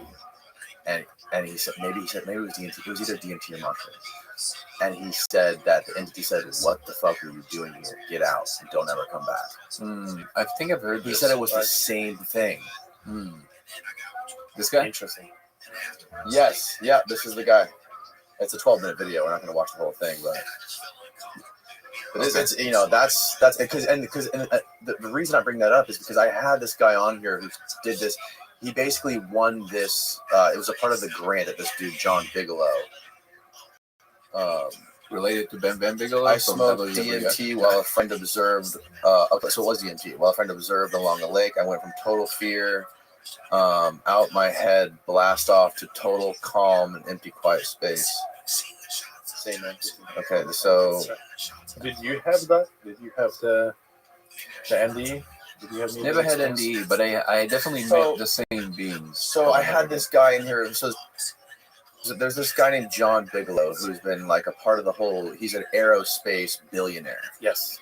Yeah, and he's really into Robert this Bigelow. stuff. Robert Bigelow. What do they call him? You said John. John Bigelow. Robert. Yes. He's giving the John space. Bigelow, He male started gigolo. the space hotel. I remember this back Yes. in the X-Prize times. Like he was building this space hotel. He was. Yeah. He's very into the whole alien disclosure movement and all this stuff, and he's got a lot of money. And he basically he put up basically a bounty, like a bunch of money for people who could come up with a theory on near-death experiences and what they were, whatever. And this guy won the prize for it because he was. What was the gentleman's name who we had in here again? Jeffrey Mishlove. No, not Jeffrey Mishlove. It was the guy before that. The guy who was talking about the near-death experiences of people together. Oh, that was Jeffrey Long. Yeah, Jeffrey Long. Yeah. So he won a bunch of money for his study on these near-death experiences, and he put I think he's had thousands of people together, and he's been studying this for his whole life. And I asked him about this guy who had a DMT experience and told him, "Don't come back." And he thinks that there's absolutely zero connection between both spaces. Oh, spiritual and DMT space? Between the near-death experience realm and the DMT realm. I'm open to it. I'm on record saying this. So this is a conversation we built and head back and I had forth. both. You got right. I had actual NDE when I hit the truck, Mm-hmm. right? Which I never saw in my body. I never looked at myself, but I could move in space, look behind the house, and like I'm bound by. I wanted to look behind a bush, and I just did, and that was not possible. The bush was far away, look behind the house. So it was. I never looked at my body because I was a kid. I didn't know what the hell was going on. But on MU5, you can have, people call it ego death, and I sort of have a theory that actually happens there. Is that, and it's funny that it comes from the frog, and I'm gonna say if you have a reptilian mind, right? I just call it reptilian mind. That the basic function, your DOS, operating system, how many times you blink and all that stuff, right? And the feedback system from your body, right? So there's your mind that is not the brain, the mind that is not material, right? So your thoughts and all those processes, and there's a connection between that, because those processes tell you I gotta run, but how do you know? Your subconscious, or call it reptilian mind, or call it the basic operation system, told you that you're going to run, right? So these two works together, and my theory is that the MO5 is basically the frog venom severes this connection. So your mind gets zero feedback from the body of any kind, zero. There's no feedback from the body. And so it will perceive as you die, because all the sensory data that would otherwise coming in just simply not there. And so that's why possibly you experience this state of I just died. I had that experience. I went through that, holy shit, it just died. Where you're not connected to anything back. Well, you're conscious, right? But I had this absolute certainty that I just died. It's an absolute certainty, and that's the recall. Same thing. If you research it, people talk about the ego death, or people try to figure out what happens. Some people have it on NMDMT, some people have it on MU5, and the experience that they talk about is that they try to I died. they have this absolute certainty that they did, and I had the absolute certainty, like, holy cow, it just game over. This just ended today, you know. Well, so you're a perfect person to ask. I do want to ask you about this difference that the guy was describing, because my impression also that the DMT, and then at least, feels very different than what I'm experiencing when I'm in deep states of meditation. I've never had near death, but from the descriptions, and again, this is why you're a perfect person to ask, you don't feel that there's a difference in the essence of it, like the digital nature, like how the DMT space feels. Doesn't it feel different to you than what you experienced when you were 12 years old when you hit the truck? Maybe not. Well, I'm asking. Okay, so and then DMT, to me, that there's a in that space there's a very conscious process that I can direct. Like I'm going in and I know that I'm going here, I'm going there. Like there's a complex processes going on. Like we kind of, I kind of always talk about, like, look, many psychedelics that exist is you observing something in the theater, right? And you just take a different seat. It's a different angle. So every single opiates to THC to everything that has somehow alters your perception, but you look into the same theater actually. Whatever is going on, you just look at it from a different point with different focus. What's important to you now changes, so you see something else. It's what it means is what we talk about, like we have this filter system, right? So every single one of those substances change the filters. What is important, what isn't important. So you look at it a different way. DMT is the backstage pass. Like Such a good analogy. What's going on in the theater no longer matters. Now you see how these things are moved, and oh yeah, this guy flying. There's a rope that he was, So you see how the thing works, right? And then 5-MeO is, you're not in the theater. You look at the whole thing, the whole existence, the whole thing from the outside. Like, well, if NN was the backstage pass and see how things move, and it's very mechanical in some way, digitally, you can even say, the things are built and there are different level of managements. There is a tour manager, there's a, what I mean? Yeah. Like everybody has a function. There are various entities with different functions and levels of consciousness and power. And then all of a sudden, 5-MeO is the elevator to the boss. Like, we're going to the boss. We're going all the way. This is the guy. This is the one consciousness. Upper management. This is the boss. This is the ownership right here. This is the boss. I love how you said it might be the satellite. You're looking at everything from a satellite. Right. And so you go to the boss. It's everything that is there is here. Right. So that's kind of how I would differentiate this. Right. And so on NN, right, the experience is very conscious, and I know that I have complex processes, and I think about things and move things, and I purposely insert things, and I have, and I have encounters with creatures. Now everybody's experience is different. There was a time when I asked for help, and I got help from creatures. These were also grayish, bluish creatures, really tall. This was the only time I can. Wait, that's the thing with your chip? Yeah. Oh, that's a wild one. I can walk around in the empty. I could operate, vehicles. I fly a jet. You know what I mean? But so, it's completely conscious. This was the only kids. Yeah, no, just dog. But it takes experience and hundreds of times of being there. But this was the only time when I was pushed back. Like a lot of people, so smoke DMT and they lay back and experience it that way. I sit in a meditation position. This was the only time I got pushed back. Like I forcefully, like I felt, I didn't just, felt not. But I went into the space for a reason. Like I had this anger, and I couldn't explain. And I'm meditating since I was a little kid, right? So it's not normal. My general, being is not. Things just on. Whatever, right? And it's really an alien experience to me that I had this retaining, just this anger. Like I would wake up almost every day, like there was this anger, and it was weird because I had an outside perspective of it. Like I realized, okay, engine light was on. Why is it on? Yeah. Like, I was angry, but it was sort of an external experience still. Like there was an anxiety. Like I would just do this all day. So I knew that okay, engine light is on. There's something's wrong.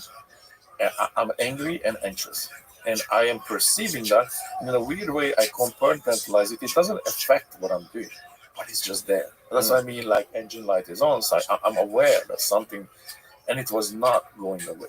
It just kept happening day after day after day for like 3, 4, 5 weeks. And so, and I meditate, I do my things, and I'm like, let's clear it, and I would clear as much as possible, but it just creeps back. Like, what the hell? And so I had this wild idea, like, you know what? Let's go into the space and let's find out. Let's Go meet the mechanic. let's see the doctors, right?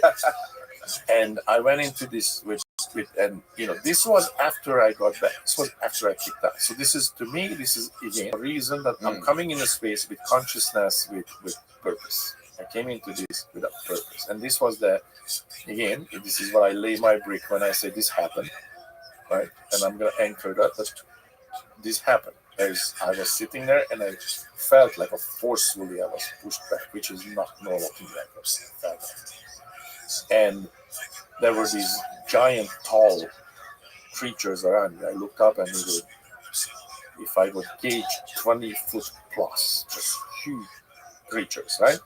Kind of hovering over. They had these long hands. And I literally saw that they grabbed something. There was for the lack of it, an ugly potato was right here with a long stinger. Like it's almost like a mosquito's head. It was like this weird thing. Then I saw it, and then they grabbed this thing and they start pulling it, and I could see this stinger coming out of my chest. It was going through my body, and they were pulling this out, right? And then just carried it away. And what is verifiable to me that I felt it.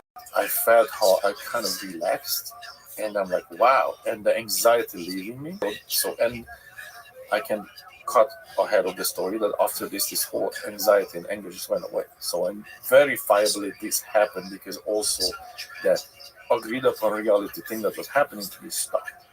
So I know that there is a physical proof that no longer this anxiety, anger was no longer there. Wow. And so they grabbed this thing, they took it away, and this is the difference between 5-MeO and NM. But This was 5-MeO. This is NM. Oh, this is NM. Because I can have a completely logical conversation. Why you don't really have that on 5-MeO. It's you going to the boss and language and all that stuff. And here I got the packets of data, like, okay, this is a thing that you guys, meaning humans, you call these demons. But it's not a thing with a bad intention. It's not a demon. Let's just call it a demon. And so what this is, it's like, when sharks are swimming, they have the little fish, those around them, and then they grab whatever. Yeah. Mm-hmm. And so that's what it is. You have a certain frequency, you put out a certain energy, and there are entities that will be attracted to that. So technically it's a parasite, right? It's a parasite that something pissed you off, let's say, and then you are on that frequency. You're angry and then you're on that frequency. And there are going to be parasites or creatures that are attracted to that. You're leaking that now. And then they will be around and they feed on that as long as you're angry. Once your anger is gone, they have no more food. They will be gone. But if you're angry today and tomorrow and after tomorrow, and it keeps happening, something bothers you and you keep yourself in this state, the entities, the parasites, start to become familiar with it. And they don't have much, this was all taught, they don't have a lot of complex processes, but enough for them to know that, okay, this is my food source now, and I'm here for a while, and I'm start to be familiar with this creature that's giving me this food. And so all we have to do is getting him in a position where he's pissed, and then he will leak his food. And so bad stuff starts happening because they're not complex creatures, but they can to some degree affect what happens in reality. right? So because they can affect your mental processes, because they now your little demons are attached to you, right? And you live your life, and your mental process is not completely unaffected. So that's basically what they said. These creatures are affecting your mental processes enough to steer you just a little bit into the direction that you will be angry or dissatisfied. So there you therefore you will generate that frequency, that energy that you feed on. So these creatures will basically telling me like, okay, you remove this thing, but be careful. Do not, chill. Don't get back to this particular frequency. Be very conscious of it because they will do that. So that was and they removed this thing, and then after that, like it was just gone. Like a month worth of anger and unaccounted anger. I don't know what I was angry about. Or this anxiety. I don't know. I have no problems. I don't know where it is coming from. Yeah. So that's why this was strange. And so I used NMEMP for this process, and this is what happened. And I don't care. 8 billion people can argue about this. I don't give a crap. Right. This happened. Right. I experienced this. Yeah. I don't care what you got to say about this. This happened to me. Right. And it's verifiable, and I can verify it in the agreed upon reality right here. I'm not anxious, not angry, and I was for about a month, unexplainably, right? So those are those experiences when you gotta drop the anchor, like, hey, it happened. Nobody can take this away from you. This happened, right? And so, so like this was just an example of entities and how that process works. In NNDMT, for me, it's rare that I come across entities. To me, it's it's very cerebral. And there are places I go to. Like there's this place I would go to where I call it the ecstasy of existence. Like it's almost like a giant structure, and I am aware that there are a lot of beings are in there, not formal. Like these are not like the entity that kicked me out. I had a full vision of, like a figure, right? These are almost like non-figurative or like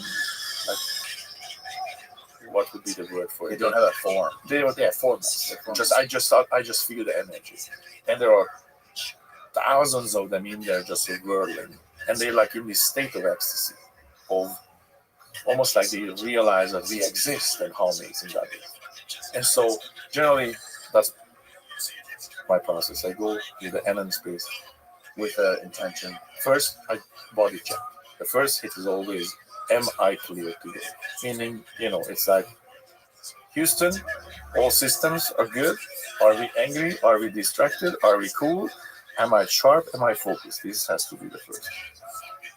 So I'm not distracted. If I'm distracted with something, then I stay in this space. I will not take a second.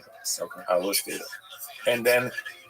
And then I simply can find this place, and I go there, and I just exist, and there is this ecstasy sort of feeling. So I know this place. I go if my system check is not coming back clear, there's an engine light on, washer liquid missing, whatever that freaking is, right? Then I'm staying here, and I'm gonna go to this place, and I just have this renewed, happy sort of face, and I just stay there. If everything is cool, then we go further.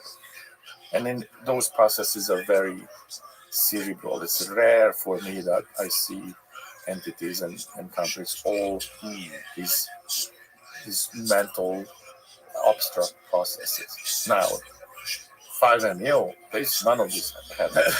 This is elevator straight up. There is nothing in between. It just goes to dissolution and entering this space where everything is just this one thing.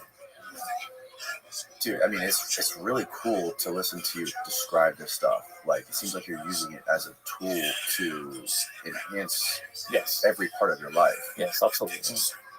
And I mean, you're a great example of that, just by the fact that all the things that you do and the success that you've had. It's so interesting to me. Like, and I think you said earlier that there's and I've described this to you too, like there's this lingering effect afterwards, after you do it maybe a few times, and like when you get back into the real world, where maybe you're a little bit more tapped into something else, maybe your antenna is a little stronger each time you do it, that kind of helps you with solving problems. Do you experience that? Yes, the form of that is so once this is a very similar space to where meditation takes you. I just feel like this is a fast track in those things, right? But it's very similar, and you realize that what all this is about,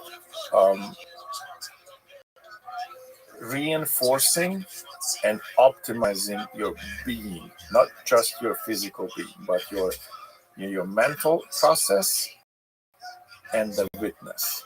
The witness is that thing I told you about, where I can defy the new actually. That's one space when it's very obvious. Like you have your body, your mind, which is all the lexical data that you collected, what you were taught, all those things, all your experiences on this planet, how you operate, everything that you know about things is your mind. But there's another layer, the witness, that sort of drives it all. So I would, people can call it the soul, the spirit, or whatever you want to call it, but there's this other thing that is just there, right? And then you can be very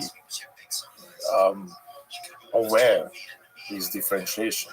Like my very first 5 years and years ago was, I definitely had this experience of like, okay, my body and then my mind was freaking out, like, oh, we're not going there. Like they knew that road is ending for them. Like the body, like I'm dying. The mind is like, well, am I dissolving? What's going to happen here? Like, what happens to me? That was, freak out. And then, but then I noticed, but I am also witnessing all this. And the witness was felt indestructible. And later in, for many other 5 experiences, I got to get a hold of that. Like, okay, I got it. I can't really die. That the witness is permanent, right?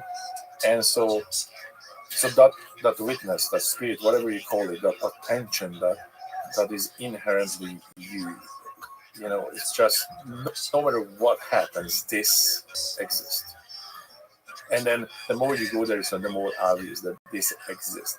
So what you're going to get out of it? One is that you stop being afraid of dying. Because it's not just you think, I don't have to believe that I can die. I know I can.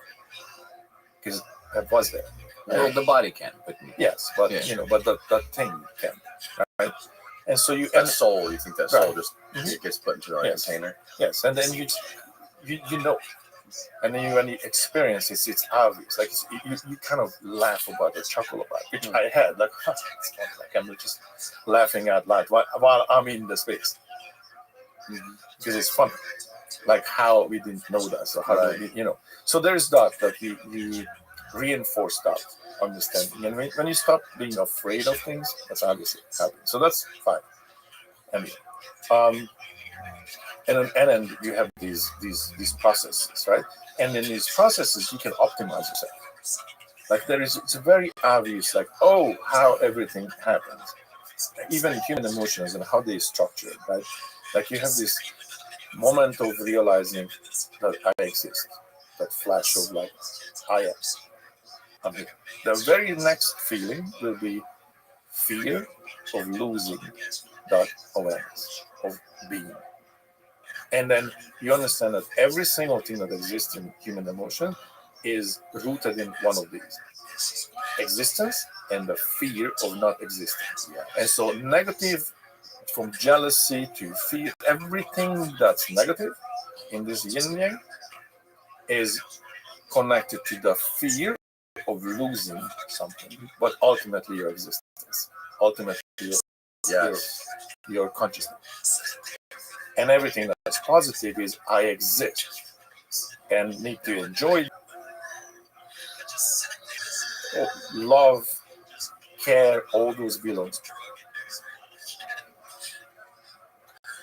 to that. And then the whole play is the interaction between these two. If I can tell you that existence, the one that the fear shadows, cannot be taken away from you, And now you can start knocking out these negatives. Because if I don't have to be afraid of dying or non-existing, and all these negatives that are rooted in the shadow of existence can be start, just throw them out, not unnecessary, right? And then beyond that, also there are processes that have repeatable mirrors. Right? That's what I meant by it doesn't matter if I wanted to be a snowboard champion or a guitar player. That the principles are the same, right? And so you start to see the patterns. Like, that's how this works. So yeah, there's definitely weaponization, Yes. you know what I mean? Yes. Of this, okay, right? I can do this, and I can, perform, miracles, so to speak. And then in that agreed upon reality space, you have to keep track of the miracles. Because keep track of the miracles means something that you wanted happens. Somebody you thought of show up. Something, it happens to everyone. Synchronicity, Yes. and weird stuff, right? And what happens, because we don't have a physical explanation, we don't have a rule set how that happened, or we just simply don't understand how they happen. What happens, anything, your mind can't hold two ideas that contradict each other. It's not possible for you to believe and not believe at the same time. This is why also. I don't know if I would agree with that. Because here's what I'm gonna say. If you're on a fence, you don't believe. That's why. So my philosophical answer to that is that either you are in. If you have doubt, you're not in. So either, you know what I mean? It's actually a Buddhist monk told me this. He walked up to me on the street. This can happen. A Buddhist monk walks up to me on the street.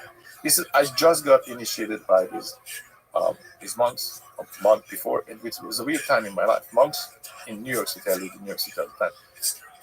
The yellow robe tradition, just walk up to me like, oh, hey, you look good.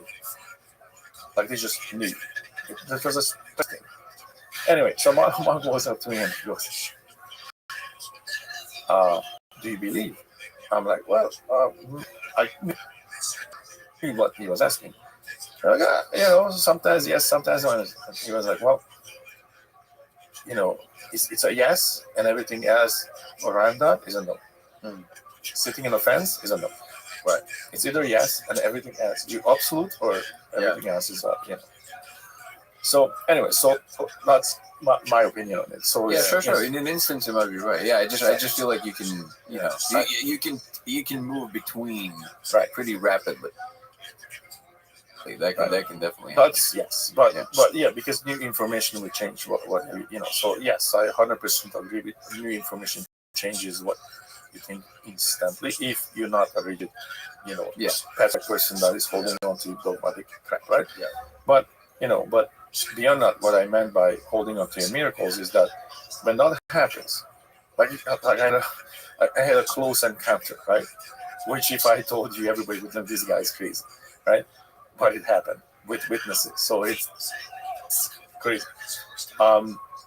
Your mind will try to find an explanation, and if it can't, it will try to erase this because it's contradict your agreed upon reality, right? So what happens to all your miracles when you start thinking about them like 5 years from now, something crazy happened to you, you start to question yourself: Did that really happen? Did I make it up? Did I color this story? Maybe I upset a little bit, right? You start questioning your miracles. And I think it's important that you write them down and hold on to them. All the synchronicities, all the weird stuff, and because what that teaches you, what more and more happens, you're more and more open to accept them. And more open to accept them, more and more happens. Right? Because you are open to that possibility. You're noticing that channel. Basically. Yes. Yeah. Yeah, so what I get out of, I started with psychedelics in the mid-90s, right? So obviously went down to the psilocybin and the LSD and all that, experimenting. And, I never touched anything until I had a friend who was a professor and I highly respected him and he started to talk to me about it. And I'm like, if this person that I highly respected, a massive intellectual giant, is talking about this, I need to understand what's happening here. That's kind of what happened with psychedelics. And then, so from the get-go, I never went into the space with like, hey, let's just get fucked up. And, that was never, that I don't do that. It was always intentional, and it always was I always took it, I'm an explorer, and I'm going to sail west, and let's see if we find a continent. That's, you know what I mean? Like, that was always my thing. Mm-hmm. So that was always my relation with this. And because of that, I came into this with a scientific mind and the explorer's mind. And so that means you observe, you stay pragmatic, take notes, find patterns. That's how I approach it. And so that's what I've been doing for decades after decades. And so my relation is that to the space. And so because my relationship was that, instead of like, woohoo, party, eventually I could create these structures like, okay, I see processes. Okay, this works.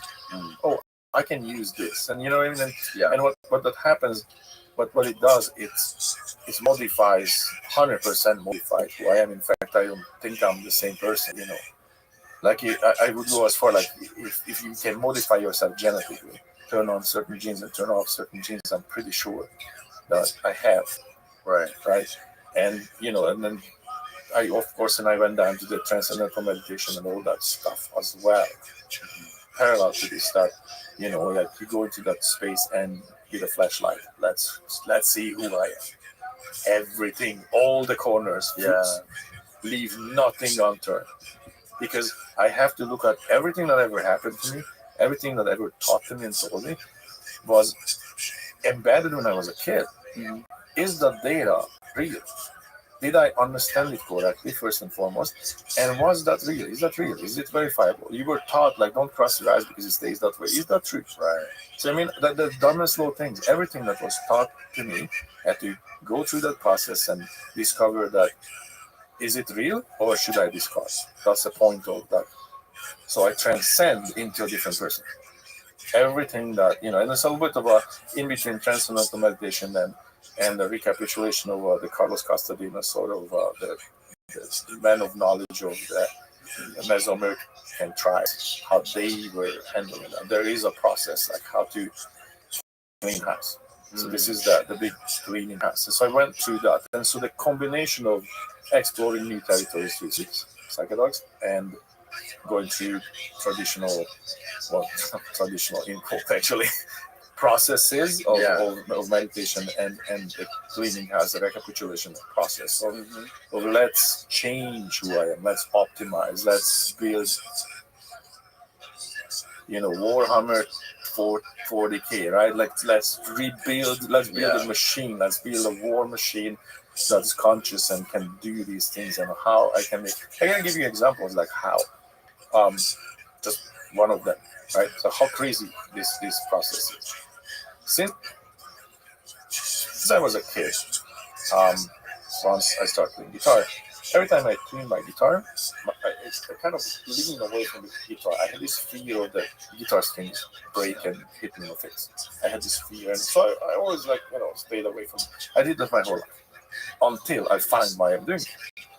So when I was a kid, somewhere around 6-7 years old, we used to have a commercial on TV when a little girl was playing a violin, right? And then playing something, and all of a sudden, like, it came, bing, the string breaks, right? And then the violin goes, just because she broke a string.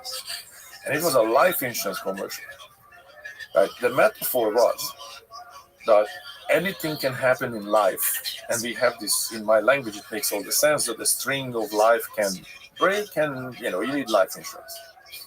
A 6 years old not gonna understand this concept. Right. All I saw, string breaks, and the little girl that's playing the violin now need life insurance. What happened to her? So ever since, I'm tuning my guitar, leaning away from the guitar because that thing was in there. I was not aware of this until I'm doing my recapitulations, my transcendental meditation, and as I said, it's a big flashlight, meaning all the dumb shit that you ever thought or did or been taught. And so I found this, like, oh, that's why you're doing that. You don't have to do that. That was a metaphor. Throw it out. Yeah. Right? Yeah. So that's an actual example. What kind of stuff you find? There's a craziest stuff is in there. Like imagine you and your personality was formed in the first 6-7 years of your life. By who?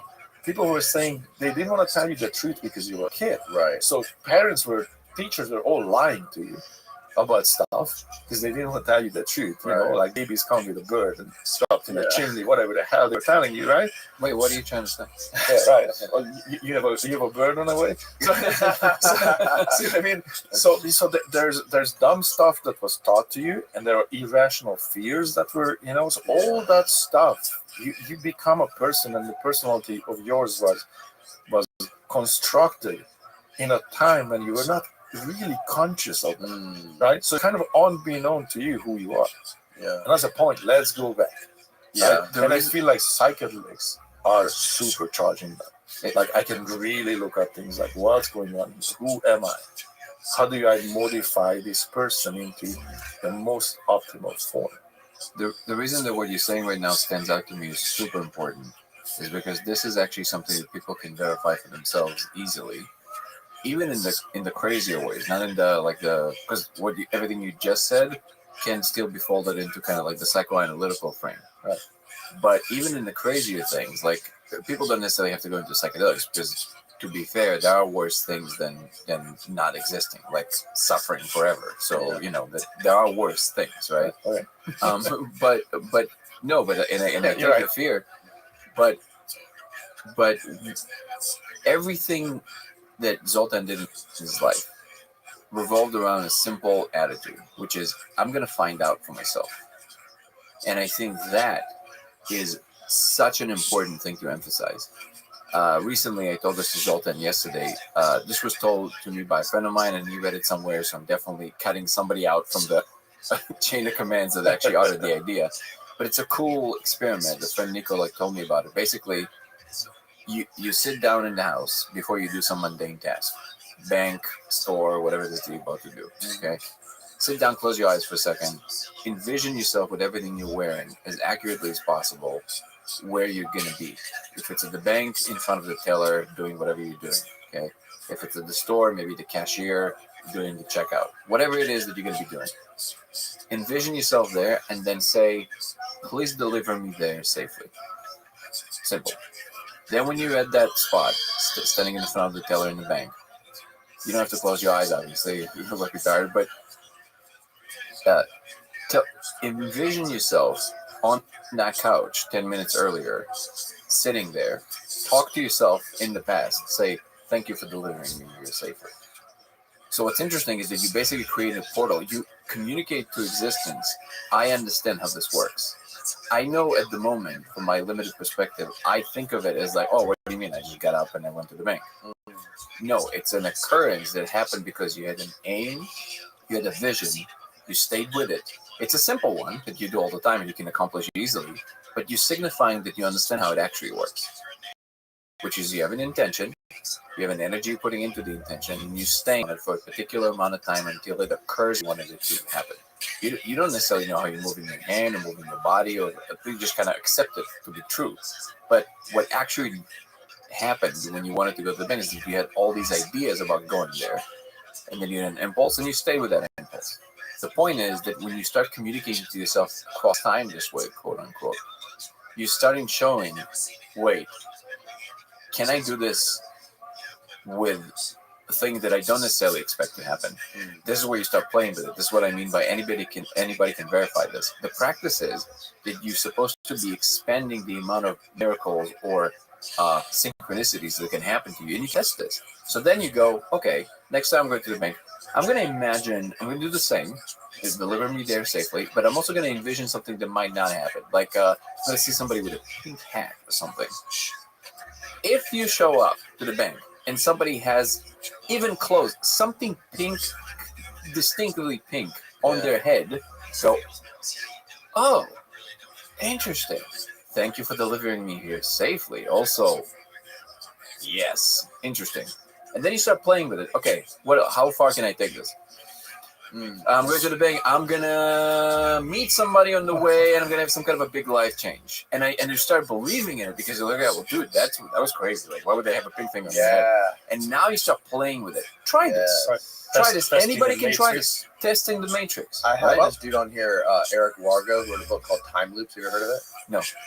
Fascinating book he wrote about basically the idea of how time is like a loop. And what he started doing was he started recording his dreams down, and then shit that was happening in his dreams was happening in his future.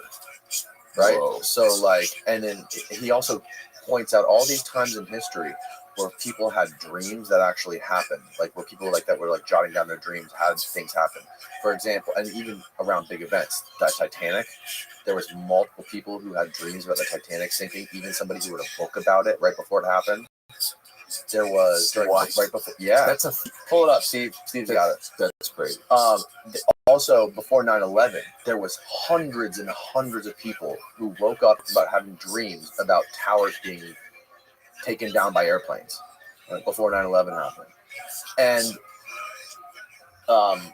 like the idea is the future predicts the past As well as the other way. around. It's right? one system that communicates to itself across all the time back and forth and just one block. Yeah. Right.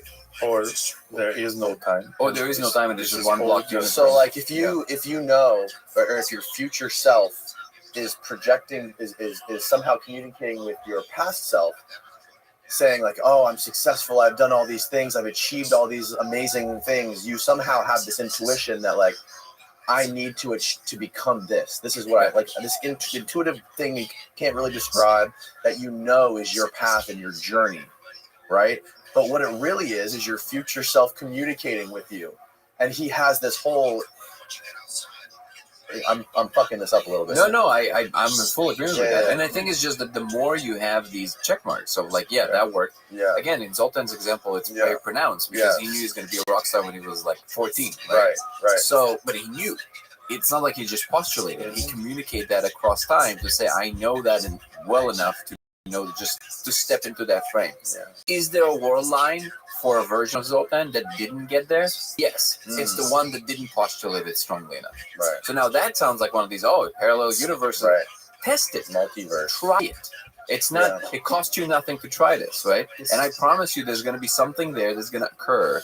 And again, don't fall into any like silly trap of like, well, I wanted to see some silly hat, but then I went outside and on the way back home, I saw a pink bubble gum. That doesn't count. Like, be fair with with your assessments. Right. But the more you're fair with your assessments and like you're better manifest. Yeah. It's just that you're better at envisioning things and connecting to them in a way that will actually make it happen. And when you pay more attention to them, they happen more. And I gave the just Google the book, Steve. Google the Titanic book that came out before the Titanic song. Sorry. Want a water or something? Steve, we got him a liquid death. Liquid death. So I was explaining this thing that happened to me recently, where I get you water. There's this dude who is friends. We got any left? Yes. Nice. Thanks, Steve. There's this guy who's my dad works at the post office with forever, and I see the guy. Sometimes when I go to my parents' house, he's there. I see him maybe like 3 times a year, something like that. Right? He's just like this funny New Yorker guy. I never think about him. I mean, that's mean to say, but I don't really. He's on the very far periphery of like people in my life. Right? Not somebody I think about every day. I happened to be driving home one day, and a random thought popped into my head about him. Like his voice popped into my head saying, I was imagining how he would react to something I knew was going to happen in the future. Like I knew I was going to see him in the near future. And I was just thinking of what our interaction would be. So random it popped into my head. No reasonable explanation to why that thought popped into my head. 10 seconds later, he calls me. The dude's called me 5 times in the last 15 years. Those are the miracles I'm saying that you have to keep track of. So your mind does not believe that as unexplainable phenomena, because your mind is not comfortable. That's why I kind of said that it doesn't like conflicting information, and in our everyday reality, we're not talking about miracles. We're not talking about a thing that everybody just agrees. So it kind of goes against of general agreed upon reality, but they happen. And so the more you keep track of them, the more you solidify them. No, that happened. That happened. Do not erase this data. Do not bleach bit or whatever. Keep this data, all right? Yeah. The more you have, the more accustomed you are to the miracles, and so the more you can perform. And once you accomplish a bunch of impossible things, in turn, any task is in front of you. You no longer thinking about, which is the enemy. You no longer have doubts. Oh, I'm gonna do that. I have no doubts. That's what Danny was referring to. We had this conversation that when did you know? And I'm like, I was a kid. I knew exactly what I was gonna do. There was never a moment in my life when I thought it might not happen. Never. Right. Not for a second. And I would say that it's the weaponization of your intent.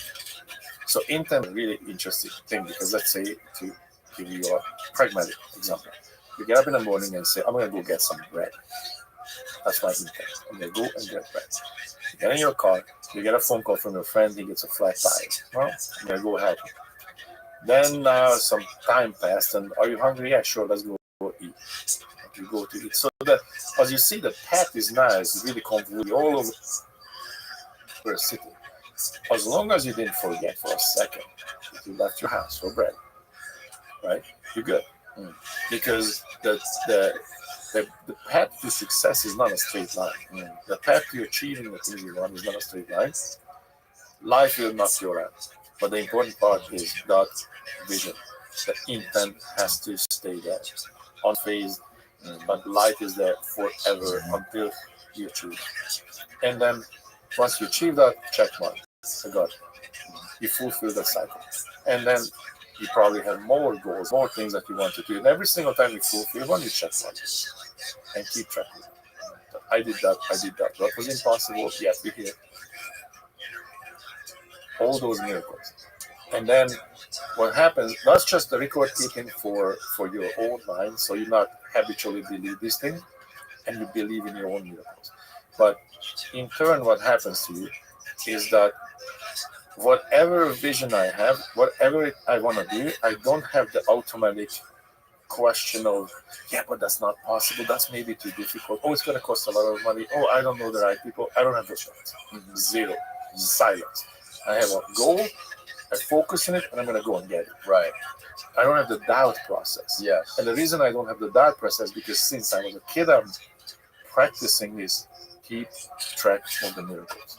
And there's a state of mind that and being that amplifies these things. So definitely with DMT and with certain meditative states, I don't know if you know this, but all the participants in the DMTX study in Imperial College, I hope I'm not confabulating this, but I'm pretty sure that Alexander Boehner in his book, the Bigger Picture, is described. He was one of the test subjects, and he is talking about, I think he said all of them experienced an incredible uptake in these synchronicities, even before they started the actual tests. So like I think it was like a month before that they all started experiencing crazy synchronicities during, and a few months after it like tapered off. And when you're on certain, like, I guess, calm states or like after deep meditative states, all of a sudden, all of these things are much more pronounced. You can see them, but at the same time, you see that you just flow through them. You're not even trying to grab them, anything like that. There's this thing that people call Burning Man magic. It's a real thing. It's like when people go to Burning Man, there's this insane uptick in synchronicities that happen there that way outside of the realm of thought, just chance. And I think it's because that everybody kind of in a particular state that it just kind of makes these things happen. But again, this is, anybody can test this. You know, Ricky Gervais famously said, I don't know why, because he started kind of late in his life.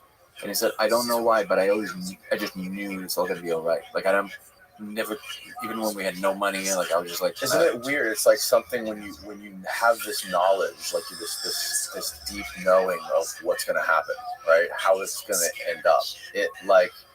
It dictates your actions to get there. right? It like dictates every move you make in your life. Like I had a similar feeling when I was young, which is what I think is the reason that in my life, when I have big goals I want to do or to achieve, I the analogy I use is I always dove into the swimming pool before it was full of water, and I would just fucking like I would have to make sure or somehow believe that the water would fill up before I got in the pool.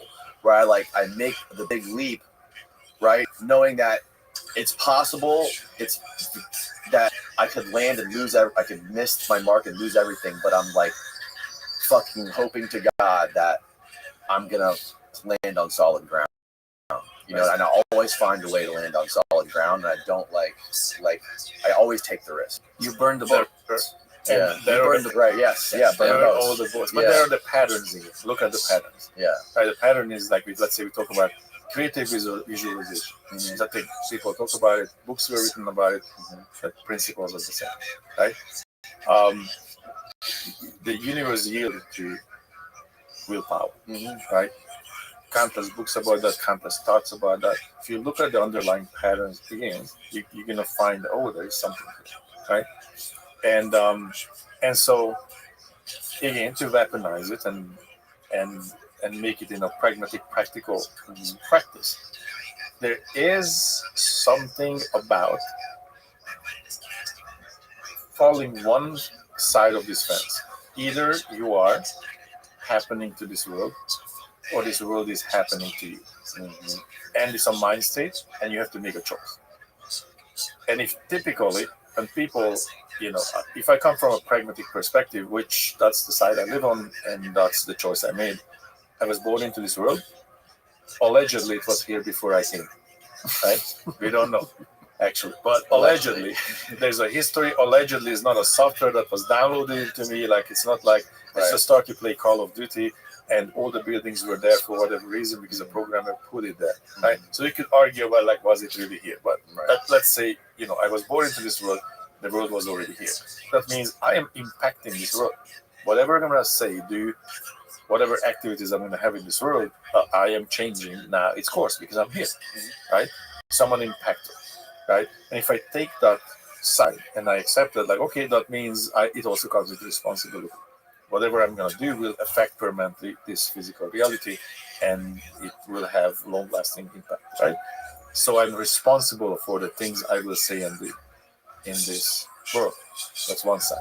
Or, well, the victim mentality of, like, I'm here and why did this happen to me? Why me? Why me? If you look at people, they fall on one side of the story. The victim mentality is, I'm here, all these things are happening to me. And, I see why it's easy to take that side, because data is finding at you 24/7. So because you're the perceiver, it's easy to take that stance, like, I'm here and I'm perceiving all these things, and all these things are happening, and all these things happen to me, and stub my toe, and it's your fault, not the couch, right? But and the people do this to me and that, and then you pick that side, and so you are now a traveler. You're not a traveler, a passenger. You're a passenger in this, and generally those people don't really go far in life. You're a passenger, you're a victim. Or you say, no, I'm here. You guys have to live with me now. Yeah, I'm here. I arrived. And it sounds like, well, that's an egoistic point of view. Yeah. I am here. That's what the ego. I am. I'm here, and I am going to impact this world, and I'm going to live by my rules as much as possible. I'm going to do the things I want to do, right? And if you are solid in that side, you will succeed. You have to, because you also take responsibility. Like, anything that happened to me, right, is my fault or my achievement. If I was on the wrong place in the wrong time, even that, some sign I missed, something I did read, I was there. I got myself there. I didn't accidentally appear somewhere out of nowhere without my will being involved. So I take full responsibility for everything there is in my life, right? That mentality, that sort of, that path will make you successful. There's no other way. And now couple that with this idea of unbending intent, whatever I focus on, now I'm not going to take my eyes off of it. Even though I'm understanding that I will have to do a million other things, but not for a second I forget. I'm going for the bread. But I end it in the morning. Still left the house to get that bread. And all these things, you can find it through again meditation or the spiritual processes, right? Or you can shortcut it because you can find it in those spiritual realms through psychedelics as well. And the two together are actually pretty powerful because one enforces the other, one verifies the other, and then you always have this world, this agreed upon reality when I can check it. This works, right? It wasn't like, well, let me read your poem and right. And then this is verifiably. I wanted to do that happen. I wanted to experience that. And then the more and more you have, the more and more will happen. You just open the door for it. That's an actual mechanical process. Well, guys, we just did a 4-hour podcast. No way. Really?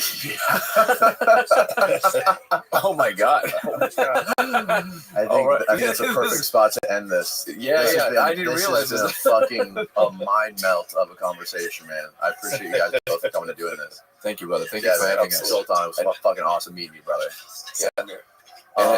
Thank you, brother. Thank you for having us. Yeah, yes, of course.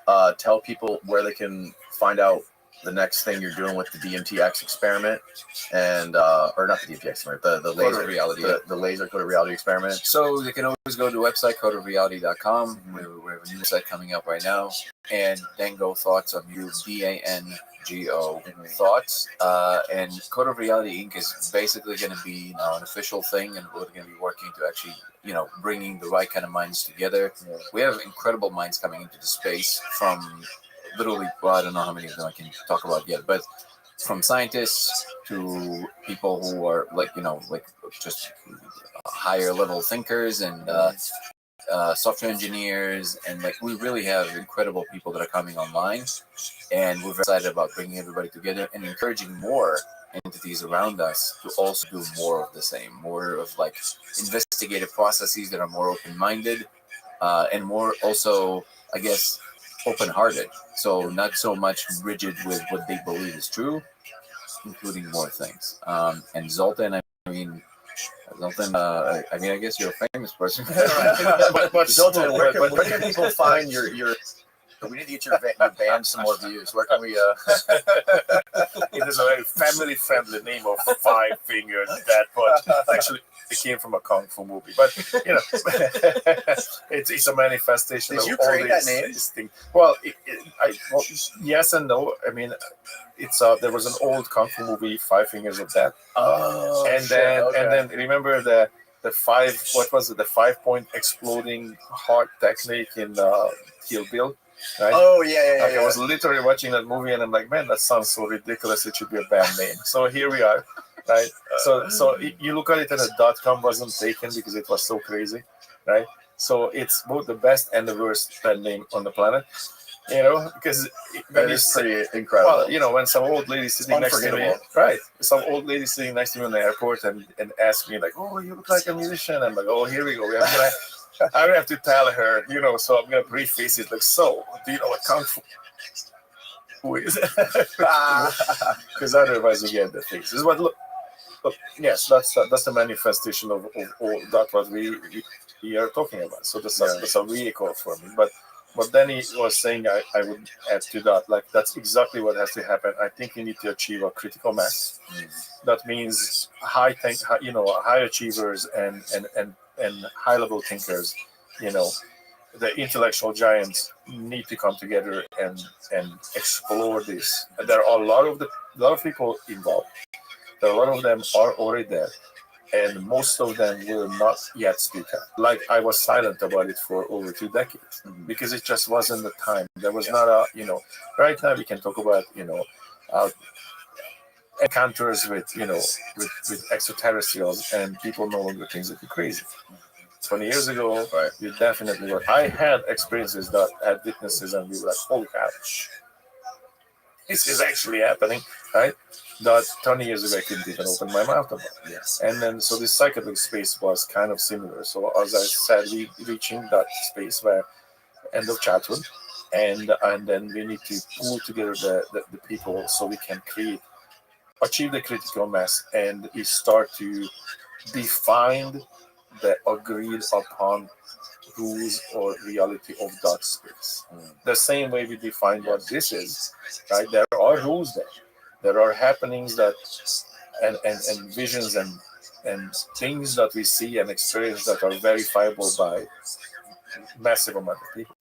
So that means there is a rule set. This is real. There is something here that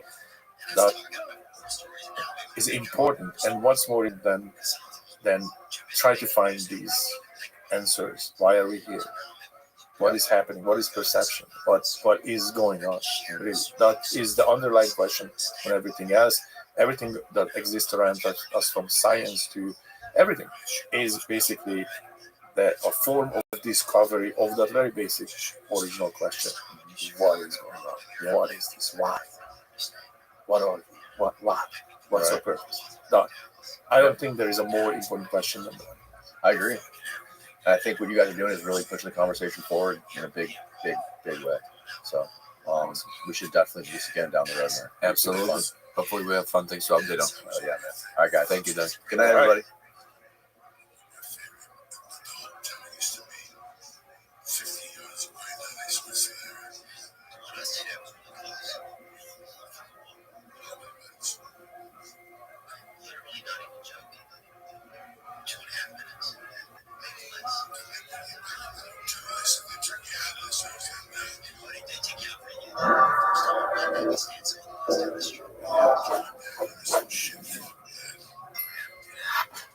I've been waiting to have you on for a long time, man. John Kariaki's been on the show a few times, and he's the one who connected us. So shout out to John. Love John. You guys are both in good company, being fellow whistleblowers. You worked for the NSA. John worked for the CIA. And for people out there who are listening to you, why don't you just, we're listening to the show for the first time and may not be aware of who you are. Why don't you just give us a brief introduction to your background?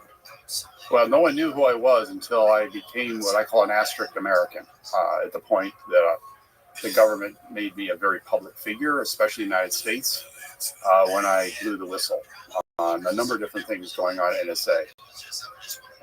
So if you want to start there in terms of just, I'm at NSA as a senior executive. Yeah. Day one, when I reported to my duty station, reporting to number 3 person, was 9/11.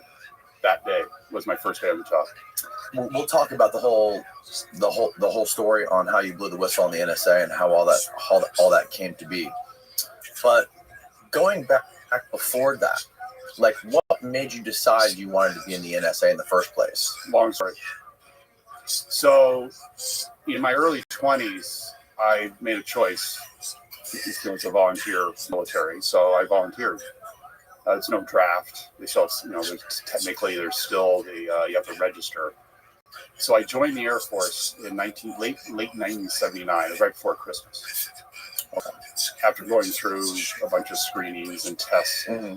And one of the tests you take is a very special test to see if you qualify for a very special program, which is in the crypto-linguistics arena. And they actually make up a language. Crypto-linguistics? Yep. Actually test your propensity for proficiency in being able to pick up a language and the structure of a made-up language. Okay. It's no resemblance other than just linguistic structure. Okay. And then they ask you a whole bunch of questions, and I scored enough to qualify. So that was the first thing. Now you can choose to not program. Mm-hmm. I also chose to go airborne. I wanted to be assigned overseas. So I went through basic training at Lackland Air Force Base, and then I went on to Monterey. It's the Foreign Language Center, Presidio Monterey, Defense Language Institute. And that's where I learned basic German to a level where you could have at least basic understanding. Mm-hmm. Focus was oral comprehension. You're spending your time listening. You're not spending your time talking. Mm-hmm. So it was primarily, but with a military flavor. I went to advanced classified training, highly classified training at Goodfellow Air Force Base in San Angelo. So now we're in the spring of 1980. Then a very interesting series of trainings. This is even before I go overseas, which involved survival school. So I was at Fairchild Air Force Base, and I went through in the field surviving. I mean, this is the SEER program. It's the whole survive, escape, resist. Right? It's a whole program in which you learn how to evade, how to survive, how to resist, and how to escape. That's, well, the initials for SEER. So they had a prisoner of war camp. It had a highly classified component, which is how do you resist when they're psychologically torturing and interrogating. Oh, really? Oh, yeah. This is still super classified stuff, right? Still super classified. It's probably, of all of the trainings I received in the military, it's the one that has stuck with me the most after all these years. Really? And we can get back to that later, because there were certain things about that training that actually helped me resist the government, deal with the government. Oh, wow. So I was actually using training that the government paid for during my survival school. Wow. At SEER in Fairchild Air Force Base, in Eastern Washington. Mm-hmm. The actual in the field part of survival and evading. And it was we're talking extremely rigorous. It's still a training environment. So, they had safety monitors, there was boundaries, but we were out in the woods for quite a few days. During this training, learning how to survive. And then you come back, you go through prisoner of war camp. That was quite something. I actually went through everything you heard about later, which became the torture program, which they called enhanced interrogation techniques. Yeah. It was torture, because they reverse engineered it. I went through all of that. I know exactly what I was waterboarded a couple times in a training environment. Feels like you're drowning alive. I was put into pretty interesting stress positions. The one that was the worst was the Chinese water drip. What's the Chinese water drip? They strap down and they just slowly drip water onto your forehead. How long do they do that for? For a while, until the point where you always want to itch, and you can't, because it just goes. You just really get crazy. And this is all the type of shit they do, like Guantanamo and all this. Oh yeah, right? But remember, the constraints were, and they had safety monitors, right? Is in a training environment, but it's extraordinarily realistic. Right. The other one, which a lot of people freaked out in, was the box. Something they did later, but that was part of their torture. They stick you in a box and then they close it, meaning it's a specially designed box. And what they do is they bind it down so that there's no room to move. You cannot move and you're all trapped. Oh yeah, I've seen this. They did this to Abu Zubaydah, I think. Yeah. You did the box? I did the box. I went to sleep. I did the box. Is it really that small? Oh yeah. Yeah, and the box is an interesting design because it's not just a fixed volume. They can actually shrink it. Oh no! And you cannot move. They can shrink it down to a point where you cannot move. That's threw me in the hole. Yeah. I heard that they have specifically at Guantanamo, some of the stuff they were doing, some of the 9/11 prisoners they had, was that they would put them in a room and play SpongeBob SquarePants for days on end. Yep. And or just play Barney, I love you, you love me for a week straight until we had a version of that in this prisoner of war camp. At very high decibel with the lights blaring. Plus you'd have a bag over your head most of the time where you couldn't even see anything. And what the purpose of putting you guys through this stuff is to kind of numb you to it? Is that what this to learn how to resist? To learn how to resist and not have them break you. And you're not allowed to talk about how to resist it. I can talk a bit more about the prisoner of war part, but not the classified training. Classified training. So you have what do you deal with when they're pounding on you physically and putting you in all kinds of weird positions, sleep deprivation, bright lights, loud music, and a whole other things I haven't even mentioned yet, a whole range of other, because it goes on for a while. Yeah. I mean, they're really, and in fact, they had a special instructor. I mean, the instructors themselves had to be carefully trained. And because what happens if you start enjoying the pathological enjoying the abuse of people? Oh, yeah. I mean, I can say right now, they had instructors who started enjoying it, and they would have to pull out the program. Yeah. Stanford, we're talking way worse. So dark. Extremely dark.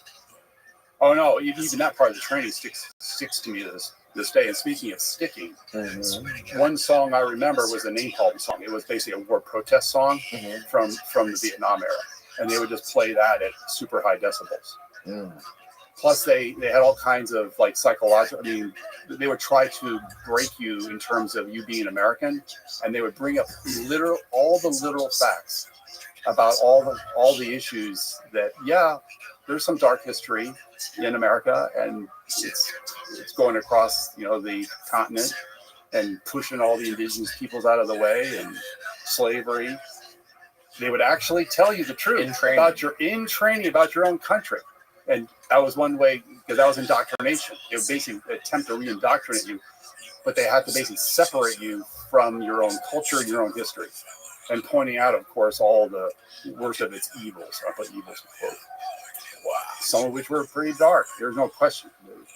There are aspects of American history that are dark. We're not a perfect nation, Right? But we are America.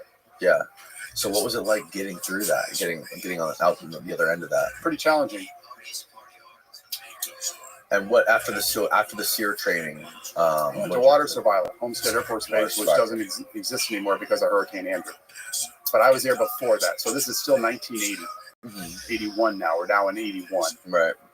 Yep. So I went through water survival. That was the funnest one. That one was still strength, but it wasn't psychological. It was just learning how to survive if you found yourself having to bail out of an airplane. Right. So parachute. They would take us out into Biscayne Bay. Oh yeah, yeah. And it's funny because that was the fun part. It was the very last of the training. Some people go the other way. They don't end up with the nice training. They end up with it first, and then they go to the real survival school. But this was water survival, and it was several days. But we're out in the bay, with all the sharks floating around, and they would actually lift you up into a helicopter. Now, for safety, they wouldn't bring you all the way up. But you would have to learn, depending on your ground or air, what it was like to get onto the hoist or what was at the bottom. So there's different ways they could extract you. Right. But you also were exposed to the prop wash, the rotor wash, which is pretty huge. Out and we're talking a couple of miles plus out in the bay, right? So yeah, you can on the horizon you can see the city, but so. At what point did you finally deploy somewhere to gather surveillance or intelligence, or what specifically were you doing? So I show up at Mildenhall in June of 1981, and then my training begins, and I wasn't fully to listen in. This is intelligence collection, peacetime aerial reconnaissance program. That's actually the name of it. There was a number of different missions I flew on, but it was on the RC-135 airframe. But it has different missions depending on how it's modified. Okay. They call it Rivet Joint. That was the primary name of the platform, but then each mission had its own name as well. Everything has a program name. Right. So we did intelligence collection, and we used to say we were the vacuum cleaner of the sky, and this is primarily analog. The digital world was just beginning. But it had already started with computers, and we had computer-assisted technology that rapidly came into the fleet. But it was you're learning some radio spectrum. We have to learn all kinds of different signals, not just voice, but all kinds of different signal types. You have to understand and recognize multiple languages. I specialized in the languages was spoken in what was then East Germany. The DDR. So you're listening in, right? You're listening in, picking up signals, you're reporting out. Sometimes there were world events where you'd actually have to send out, certain messages that reach a certain threshold. So very long missions, by the way. I mean, these were long flights. Minimum was in the 9 to 11. Some went sometimes 20 plus hours. And I imagine you're flying over countries that don't know that you're flying over them, right? Or that you were flying into airspace that you didn't have permission to fly into. Is that how it worked? That was never the case. It was always either over allied or friendly countries. Oh, okay. Yep. Known air routes, right? It's not like you're invisible. We weren't stealth in that regard. No, okay. As we said, we were alone, unarmed, but unafraid. Right. Because you have to rely on our ears, literally. Although we had ground support. And so how does that we work? primarily flew in international airspace. So international airspace, when you're out over water, is international airspace. So flying over like ships and stuff? Well, just over the ocean, but at very high altitude. You're talking 40,000 feet plus. Oh, wow, that high. Oh, yeah, easily.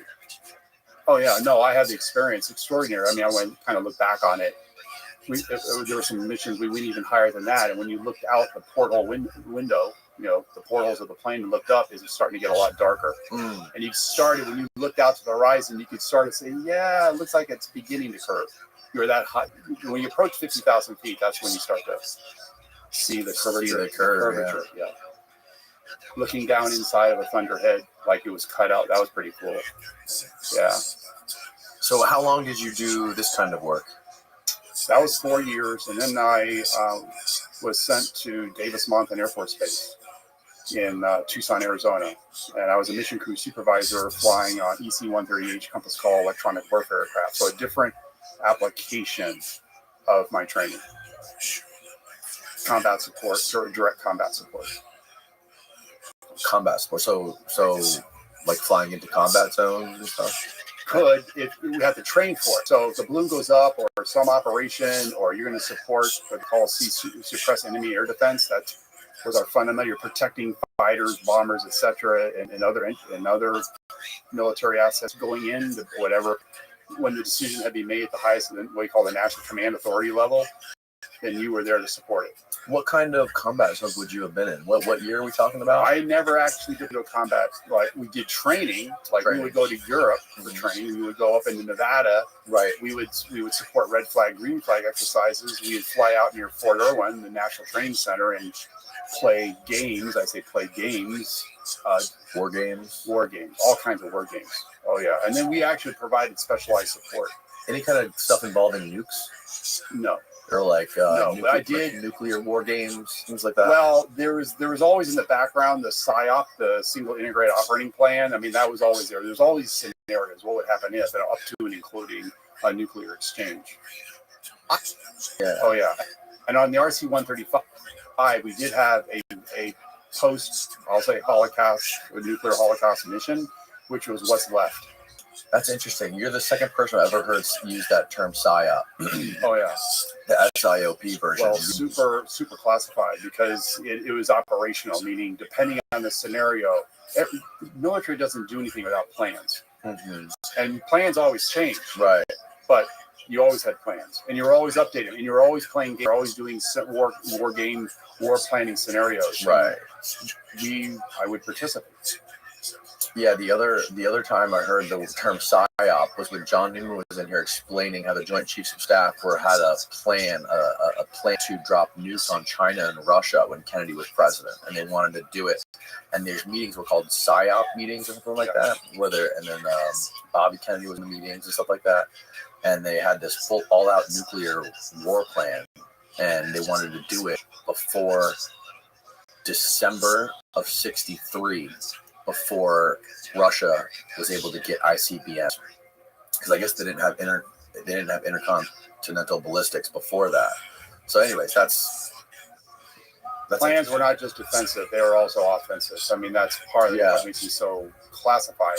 It wasn't just what would happen if they launched. What do you do? Because you didn't have much time. But then there was first strike. So you had to plan for the possibility of a first strike that you would launch. So there's times where it came really close. Naval archery is one of the exercises where they actually thought that we were engaged in a first strike. This goes back to '83. What was that one? It was called what? Naval archer? Able. Remember, all exercises of any kind, no matter what it is, will have either operation or they'll have the NATO phonetic, like able, and then there'll be a series depending on what it is. Okay. Remember, I was fully immersed in that environment. Oh, look, 1983. Military exercise conducted by NATO that took place in November 1983 as part of an annual exercise it simulated a period of heightened nuclear tension between NATO and the Warsaw Pact, leading to concerns that it could have been mistaken for a real attack by the Soviet Union. And what's interesting, it was actually on the Soviet side realized it was a notional exercise, but it was ultra realistic. It was so realistic that they were actually preparing to defend themselves with their launch of their nuclear weapons. Really? And he was in the command and control. He was an alert officer. He said, "This is an exercise. Stand down." And then it's like, what if of history? The what if of history. And that's just one example of how close. The nuclear war thing blows my freaking mind, man. It's just like, from what I understand, the last time that the president of the U.S. was able to get the president of Russia on the phone, just with a phone call, it was not quick. It took days, I think. So, like, if there was just say like a rogue nation, like North Korea, for example, launched a nuke towards us, and we saw it coming, we have that, there's a term where we have to basically use it or lose it, where we have to empty our ICBMs, because if there's one coming at us, it's called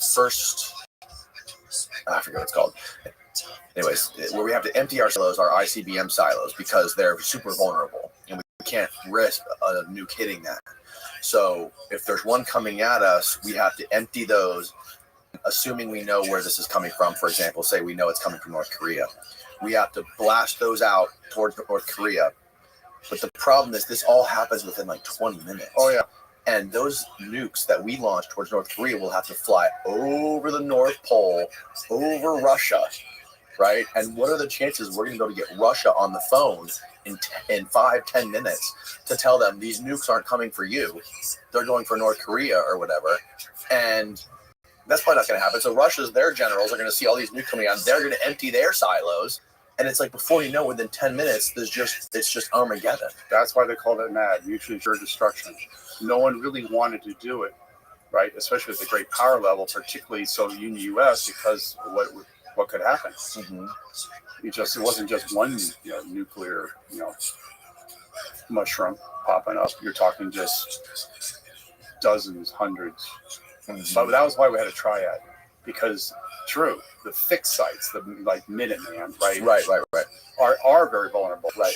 Even although my father, who was a World War II veteran, then was Strategic Air Command, he actually helped develop almost single-handedly the whole plan, the whole fail-safe Chrome Dome plan, where the B-52s in particular, because they were the intercontinental bombers that carried multiple nuclear weapons. Yeah. At least they were mobile, but they're basically, once you launched, then they would have their particular locations and it would change depending on world events and all of that. Yeah. But if they got the signal, then they would go in. But they knew it was probably a one-way mission. So you had the part of the triad, which were the submarines. Submarines, yeah. So the submarines were the ones that were super mobile, but essentially hidden. Mm-hmm. And they have the MIRVs. They have the MIRVs can be placed on any nuclear. Any kind of missile. Yeah, right. Sure. That was developed later. Typically multiple. You could have multiple targets. I mean, that's really multiple independent re-entry. Re-entry, right. So the idea is the booster, after the booster gets knocked off, the rocket goes up into orbit, and then the three individual warheads, or more, depending on the type of platform, re-enter the atmosphere, and they can literally be programmed to go multiple different spots. And then we start wild. Yeah. But then you started like the Tomahawk missile, right? Then you started getting the cruise missiles, which could be launched from B-52s, could be launched in a number of different ways, or from ground sites. Right. Yeah. And the submarines, they're nuclear powered too. So like in an all-out global thermonuclear war, they would be the last one to survive. Yes. Because they'd be underwater, they have nuclear power. I mean, they would just basically be locked in that tube until they ran out of food and water, I imagine. But that could be months. Potentially months. They have that much. In a wartime scenario, they could stay underwater for quite a while. Yeah. But all the parameters of all that's classified. Have you seen? I saw recently, actually, Annie Jacobson published it in her book Nuclear War, her recent book. she published, and Steve, I don't know if you still have this screenshot saved. You might be able to Google it, but she basically published an image of the traffic patterns of all the nuclear submarines throughout from Russia and China. And Russia and China both have literally submarine highways that are coming right off the coast of the east coast of Florida and right off the coast of Southern California. It's crazy. Some of the routes are known, some of them are loiter, some of them you can remember. Think about it. You don't have to launch from your homeland. Right. You can launch adjacent to the coastlines of a country. And then you're talking maybe a couple of minutes at best. Mm-hmm. A couple of minutes. Right off the coast of Miami. At best. Because once it reaches the surface of the water, then it doesn't take very long after that. I mean, that's part of the problem. That's the thing with the submarines. And there's so many. There's also, her map showed all their targets, like their top targets and their priority of all the targets, which was even more terrifying. Because like 2 of the top 10 targets are right here in Florida, MacDill, and then there's another like a strategic command down in Sarasota or something. Short of all-out war on civilians, this has been the case, Cold War even now, there are designated targets that now they'll change, they'll update them. But that's why, the briefcase. The football, right? Football has been carried for decades now. It always follows the president and the backup vice president. Always. There's a whole team, incredibly specialized. Right. There's specialized codes. You don't want an accident, right? So if you decide to make that, we're talking about an incredible decision that you would be making under dire circumstances. It'd only be under the direst of circumstances you need to launch, whether it's to defend yourself or to go on the offense. But the offense typically is because we don't get wiped out first. But then what are you initiating? That's why people don't. This the horror of nuclear war. I haven't talked about it much, but it's. Those weapons are just, and especially now, you'll see. All you have to look at is the original atomic, which became then hydrogen, and then you look at some of the tests when they still were blowing them, either on land or sea or in the air. Mm-hmm. My father actually was one of the last. He was part of a team. It was actually it was a team, Christmas Island, west of. It was a site. Yeah. Where they would do airbursts. Then, of course, there was a treaty that banned all that. But they would actually do nuclear. They would actually blow up a nuclear weapon in the air. Yeah. At high altitude. Yeah, like EMPs. Yep. And he got radiation poisoning and was actually in the hospital for a while. This is early 60s. Have you heard of, I think it was Operation Starfish Prime, where they were blowing up nukes in outer space? Yeah, they actually had a plan to blow one up on the moon. If they wanted to hit the moon with a nuke, we're such stupid monkeys. It's crazy. Yeah, stupid monkeys kind of reflects, I say, the dark side of the human condition. Yeah, this propensity because all the technology used at some point, it has been historically used in war, combat, conflict. Mm-hmm. Yeah. We detonate them in space, upper atmosphere, underwater, under the ground. And a lot of our nuclear tests have been just like in Nevada. Well, Nevada, there's still places in Nevada that are off limits. The biggest struggle with keeping a firearm within reach in your house is, number one, it's got to be in reach when you need it. And 2, you got to keep it safe and away from your children if you have them. And keeping it in the closet is just too far away.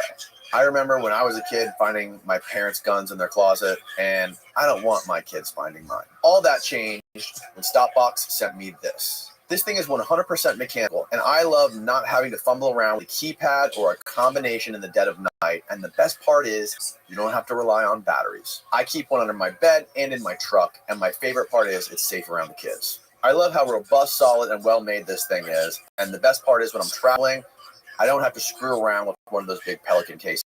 This just goes right in my check bag, and there's no issues. This is the best solution that and I'm super happy to have Stopbox as a sponsor of the show. Stopbox is made in the USA, keeping jobs in America. Stopbox is also TSA compliant, so you don't need a separate carry case. They also have a wall-mounted version and one for easy access in cars. And for a limited time only, our listeners get a crazy deal. Not only do you get 10% off your entire order when you use my code Danny at stopboxusa.com, but they are also giving you a buy one, get one free for their Stopbox Pro. That's 10% off and a free Stopbox Pro when you use the code Danny, D-A-N-N-Y, at stopboxusa.com. Discover a better way to balance security and readiness with Stopbox. Because of radioactivity. Right. John Wayne, they're pretty sure, and a number of other actors, a lot of the Westerns, they would go right through areas that were, completely irradiated. And they didn't know it. They didn't realize the effects at the time. Even the original in Alamogordo. Really? That test, the very first test, people were actually, it turns out, there was living close enough downwind, guess what happened? And then there's, all these cases later of people sick and cancers. Right. And the government. The Trinity. The atomic, or I think it was the Atomic Nuclear Commission or something like that. And the Department of Energy, I know there's multiple cases where there was contamination in the water and the food, and the cattle and stuff like that. It's not clean. Right. And these people just and now this is the number one place in the world to go gamble and bet on shit. Go to the casino. It used to be visitors. It was like a Disney thing, right? You'd see the cloud go up. Really? Distance. Oh yeah, there was places. Oh my gosh. I know. You can imagine that. Yeah, let's go see the little mushroom cloud.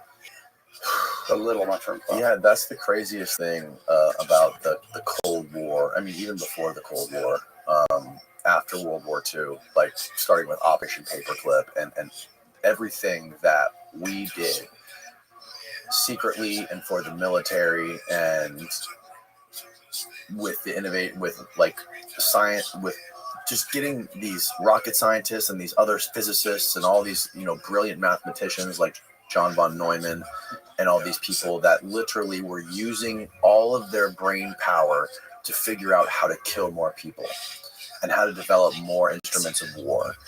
And I think it was von Neumann who was the one who calculated, he came up with the exact calculation of how high in the atmosphere Fat Man and Little Boy needed to be to cause the most civilian deaths. Oh yeah, no, it was total war. So we had it, and we dropped 2 of them.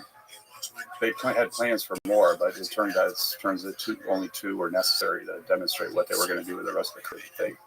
If the military high command and Emperor Hirohito decided to keep fighting.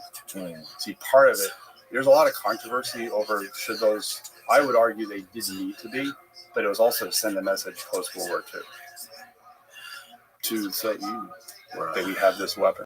Right. It was clear already at the end of World War II that the Soviet Union was going to be something other than a friend, unfortunately. They're allies. People sometimes forget this. Allies during World War II. During World War II. Oh, yeah. And as soon as World War II is over, have the competition to go get all the freaking... But there is my stepfather, who passed away. Father's passed away now. But he was actually on a troop transport. He was a combat engineer. They had plans, 10 million, we're talking 1 million men, and then some, invading Japan, homeland. And they were anticipating, actually millions. There was going to be millions. They anticipated upwards of 1 million casualties.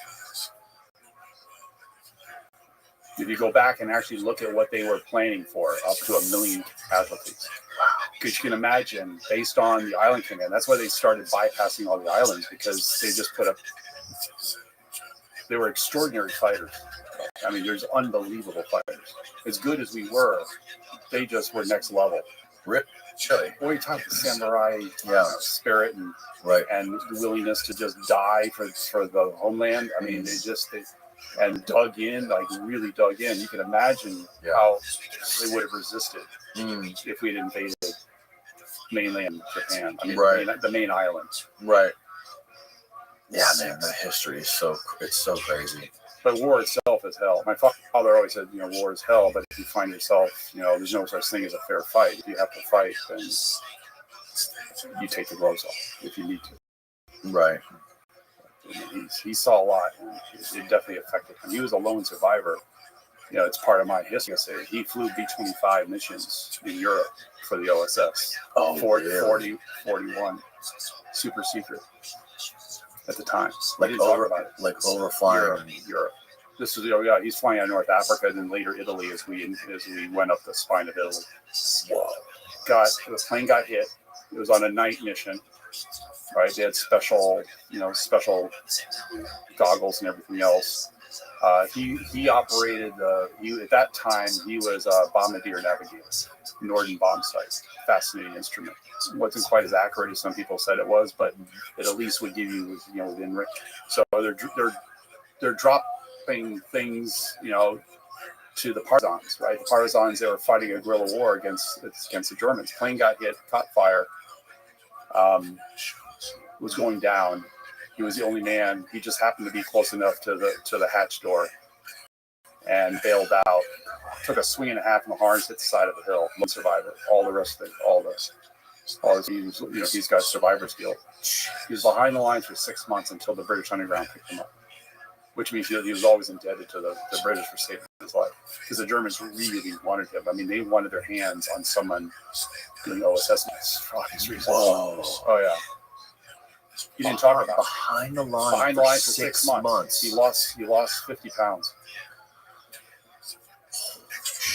He would never eat yogurt again because the Greek yogurt is super sour. He just always stayed away from yogurt. And we didn't know this. This is a family secret. We didn't know. We knew he had served in World War II, but it was a family secret. And we always want. Anytime we had food in front of us, right? You say, eat everything on your plate. We couldn't leave the table until everything was finished, because you never know. And you would say, you never know where your next meal's coming from. We didn't. Why are we saying that? How did you eventually learn the story? He told you later? Much later. Yeah. Well, what was happening? He retired. This is much later in life. He's in San Antonio, and it was USA Towers. It's now just the Towers. It was actually part of their real estate venture. It was only one that was built. Beautiful place, right? And he would play penny ante poker, with his fellow residents, and of course they're going to relive, because that's all you got left to talk about now. Is you got your memories, right? So they would share their memories. And they say, Bill, you got to write about this. You got to talk about this. So he did write it. It was a monograph. It was published by a military publishing house press called Down in Greece. Yeah, northern Greece. It's no longer about Yugoslavia. It was what became that part of Yugoslavia, but that's where he went down. But he got picked up. He actually got picked up north in north of Greece. Oh, okay. Yeah. Wow. But the partisans they were supporting were in northern Greece. Well, of course, the Germans occupied Greece at that time. Right. So going back to your story, you were doing the reconnaissance stuff. 81 to 85. 81, 85. Fascinating. Lots of war games, stuff like that. Yep. And how long did that go on for? And so the war game stuff in particular, I mean, the war games we did were extremely detailed. I mean, so a lot of those as well. But most of our mission overseas, when I was on the RC-135 platforms of various types, with different types of equipment and capabilities, that was all real world reconnaissance. And a lot of, depending on, we were sending reports out, we would actually have to process our mission, as we called it. But if the information, even real time in the air, was significant enough, we had different types of systems that we would use, different types of thresholds by which you would send out reports, up to and including what was called a critic, which, if it was, depending on the level, right, if it rose to that level, it had to be on the president's desk within 10 minutes. Wow. Because we were a field site. We were part of the other half of NSA that no one talks about, which is the military side. The NSA/CSS. Oh, interesting. Cryptologic Service Support. Yeah. So you were already part of NSA. Oh, yeah. I was part of the 6988 Electronic Security. security squadron, electronic security command. We worked. We even said it ourselves. We worked for Big Brother. Our reports went back through NSA, but we were the military wing. If I remember, NSA is a military organization. It's headed up by, well, then a 3-star, now a 4-star general with a civilian head underneath him as a deputy. Oh, wow. Yeah. How old were you back then? Overseas, when I got there, I was 20. I had just turned 24 after all the training. Right. Okay. I was there for 4 years, came back, did electronic warfare for another 4 years, got out, went to the CIA. Oh, you went to the CIA? I did. What made you want to go to the CIA? Because it's my background and interests, and it's like, hey, you know, I knew I finished up my first master's when I was in Tucson, in international relations and national security policy, and I applied and went through a very extremely rigorous review process, including even more enhanced background investigations, and you had to have a poly. It was the first time I was exposed to you're hooked up to the polygraph machine. Yep. And all kinds of test after test after test. I was finally offered a position. I left. I had an opportunity to go to operations and go overseas, basically undercover. There's different covers at NSA. There's like official, non-official. There's called NOC. You probably heard NOC. Knox, yeah. Non-official. Heard about that recently. They wanted at one point. They wanted me to be official. Or a knock is someone who's like deniable, right? Yeah, well, deniable, but you're on your own. If something happens, they're not going to it's the most risk. It's the riskiest of all, right? Like they're not going to come save you. That's correct. Exactly. Oh yeah.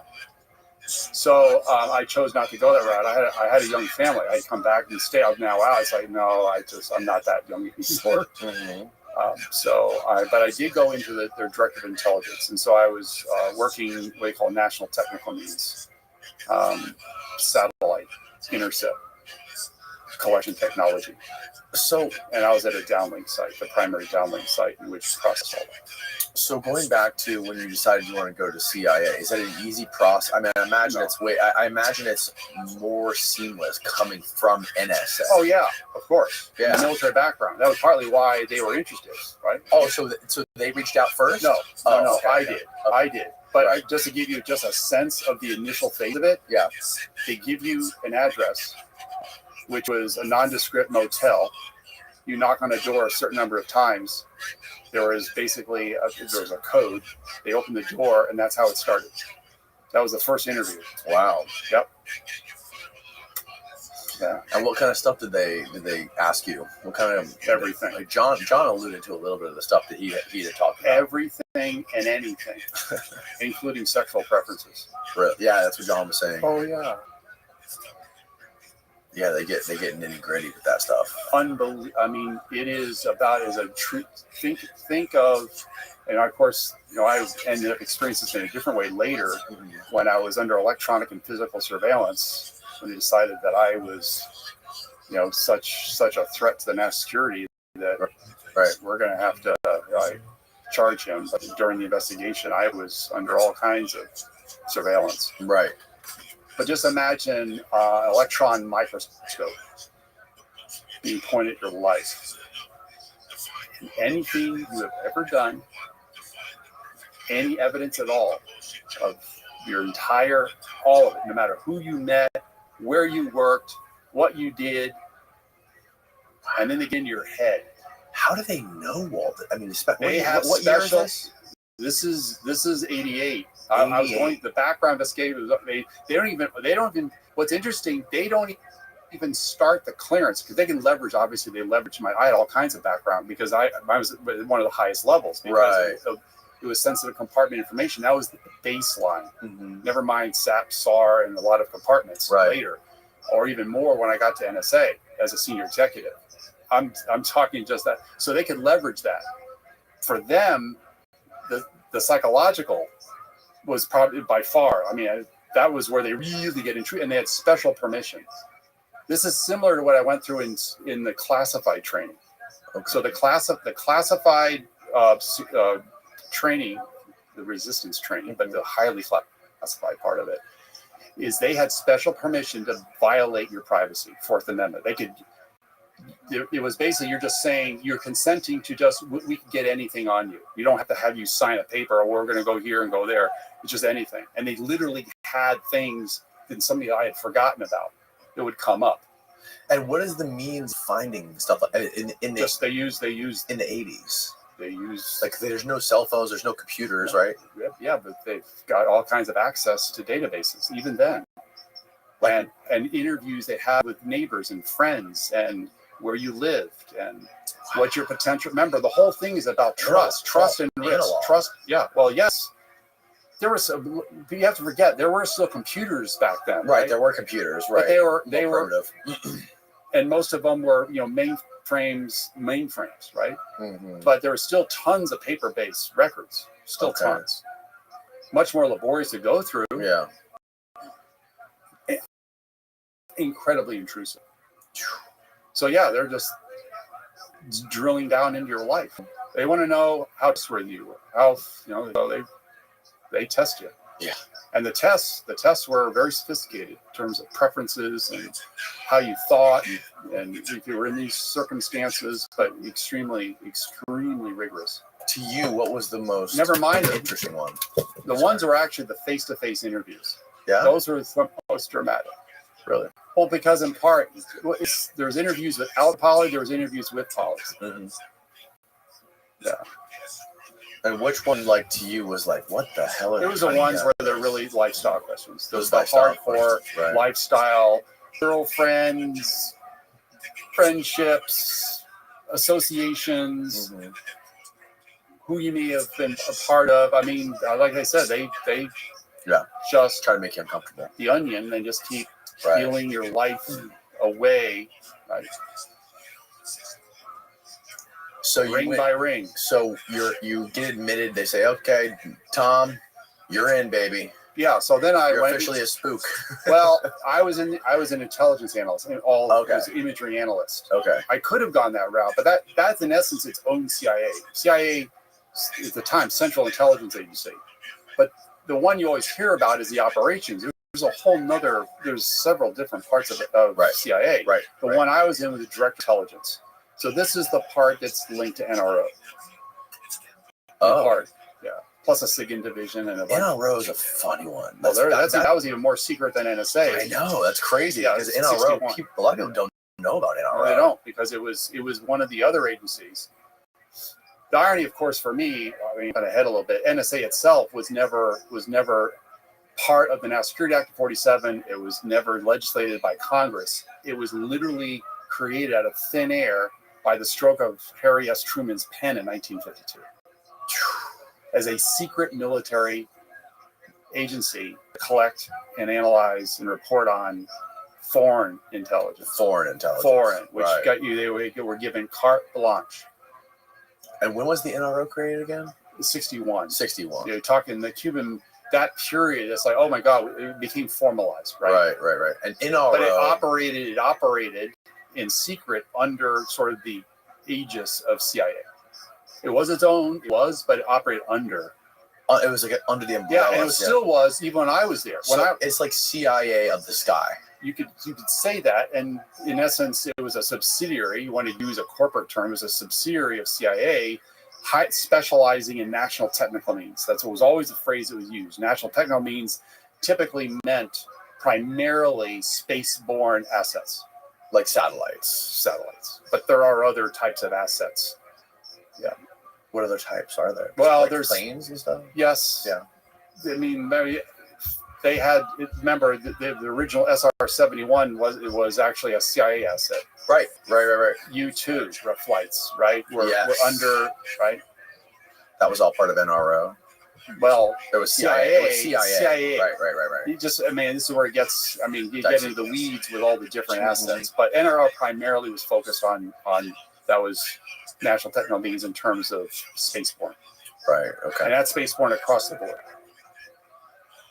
So you were operating... Vandenberg's part of all that in terms of launches, both military and secret.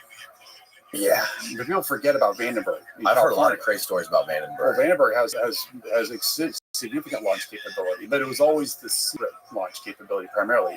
It's not like Cape Kennedy. Right. I heard that. So we have that interceptor system to intercept ICBMs, like nuclear rockets that are coming for us, or warheads that are coming for us. And I know that a bunch of, I think it's 44 interceptor missiles currently in the U.S., and I think most of them are in Alaska, but a couple of them are at Vandenberg. I know Vandenberg has some of those interceptor missiles. It's I don't keep up with that. Yeah. I didn't work in that part of the government. So. Right. No, I just started. This is relevant to the whole nuclear war. Well, remember, even when I was at survival school, I mean, just this is another sort of a vignette here, an anecdote, where I stayed. So in between some of the courses I was taking at Fairchild Air Force Base, I was in the barracks. Guess where the barracks that I was in were located? Right outside where they kept all the nuclear weapons in bunkers, besides three rows of barbed wire and dogs and lights and everything else. And then I watched what they call the elephant walk. Oh, really? Well, my father used to fly B-52s as well. In fact, Buff. We always call them Buffs. Big, ugly flying efforts. Yeah. And they had the elephant walk. They practiced what would happen if. The alert is given, launch. And one after the other, 2-minute intervals going down the runway at Fairchild. Just one after the other. It was quite amazing. I had read about it, heard about it, but I'd never seen the elephant walk, what they call the elephant walk. Just like that. Exactly. This is it, the elephant walk? Elephant walk with B-52s. So these are B-52. Those aren't B-52s. Oh, okay. No, B-52s those are more cargo or cargo stuff. That's C-130. C-130. We're talking the 8-engine B-52s, elephant walk. That is a version of an elephant walk, but they're just lined up. We're talking about they're taking off. They come in, take off. Wait 2 minutes, take off. So if NRO gets intelligence of a rocket, of a missile coming at us, that's basically what they do. Highly classified early alert systems, which I also worked with. When I was at the Pentagon later as a Navy intelligence officer, another part of my career, that was part of the alert center at the Pentagon. There was a specialized system that would do those kind of alerts. Wow. Oh, yeah. Get all the planes in the air, get all the nukes. It could be that bad, right? We're not just talking like a mission, but they have to practice. You always have to practice. Worst case scenario. Yeah, right. Yeah. But it was amazing. Just watch them, and they can cant their wheels because you have to take off. What if the wind's blowing sideways the other direction? They could actually turn. The wheels could bite. They could bicycle the wheels. Wow. So it was rich. They're going down the runway, but they'd be, depending on the wind, you would see them turn. Right. But the wheels stayed straight. God, but pretty cool. That's why they still have it. It's a massive platform. Yeah. The other thing, the plane the president has to get in the middle of nuclear war is interesting too. I forget the name of that plane. That's called it's called the Doomsday plane or something. We always call it the Doomsday plane. Yeah, the Doomsday plane. And they have there's a Stratcom command center in that plane for I think the president, the head of Stratcom. Yeah. And it's a highly specialized. It's not the normal Air Force One. Right. It's got I think all the windows are blacked out. It's super protective for nuclear blast. It can survive a nuclear blast. It can even defend itself. But again, there's all kinds of classified stuff on it. I mean, that's where you assign things. There are secrets worth keeping. I'm the first to acknowledge that.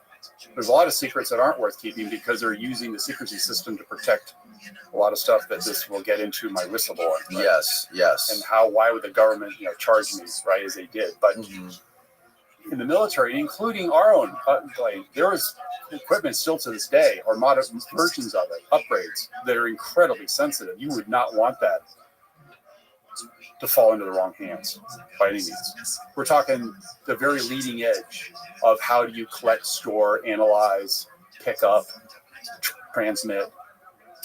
I'll give you one example, though, without going into all the details, just to give you a sense of we had to be able to operate on our own. We had satellite capability. Well, it was early satellite. You got to remember the whole global position GPS, right? It was just beginning to emerge. That was DARPA.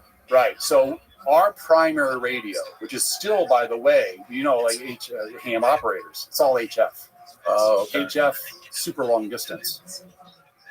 So HF was always if the primary means of communication, that's how you would communicate, because no matter what was going on, even with atmospherics, even in terms of like stratosphere, ionosphere, you could still get a message out and it could be picked up. So there were specialized ground stations all over the world that, even though we had ones that were designated, that could then communicate with you. But we had to know where we were because of shoot down attempts, force down attempts, in years past, because of the sensitivity of the missions I flew on. How do you know where you are? And you also had to keep track of where they thought you were. That's what they in quotes. So we had a special nav system. Interesting. Called the LN20. Amazing system. The accuracy, I am not kidding you, was so accurate. Assuming you put in the correct longs, and we're talking way down to within 25 feet accuracy. 25 feet. This was in what year? Late 70s, early 80s. Wow. Imagine what the frick they have now. Once we knew, and assuming there was no failures, we had no-go criteria, both on the ground, and sometimes what happens, even in the air, going to our, what you call the SAC-sensitive area, or even and then if there were certain types of reactions, there were thresholds at which we would have to abort. Okay, I was on a couple of those missions, not pleasant. But the nav system was such that once you had it properly calibrated, it always knew where it was in reference to your base. Wow. Your hard stand. Literally the hard stand on your parking spot at your base. That's amazing. Oh, yeah. Yeah, it's fascinating. It's fascinating just to hear stories of like some of the crazy technology that we've been able to develop since the 50s, essentially, and like just to be like, okay, now we're learning about this stuff in 2024, 2025. Like, imagine what we're going to be learning about in 2050. Yeah. Here's one. I'll just give you another one. I have any number of these, but I guess even though I know I'm going to be here a while with you, here's just one. So some of the systems I worked with when I was at CIA involving national technology, satellite technology. Did you know? And this gets back to, and you'll read it. There's a lot of stuff out there now. The Keyhole program. I'll just mention that. That was the name. It was super secret. It's still secret, but the fact that there was a Keyhole program is not secret. Okay. So this is when they went digital. There was all kinds of analog. I was part of that because I was part of the transition. You're talking late 80s. So there were still analysts I worked with who had grown up during the early 60s Cuban Missile Crisis. Mm-hmm. In fact, one of the older hands, he took me under his wing to learn the trade because I was an imagery analyst. And I'm just saying imagery. Okay. We're talking 70s. Incredibly, breakthrough in charge coupled devices. Digital camera in the sky, which kept improving over the years. When it was for the years and years, no one knew how good it was. They just did because it was a state secret. Wow, man! And I can't even to this day reveal.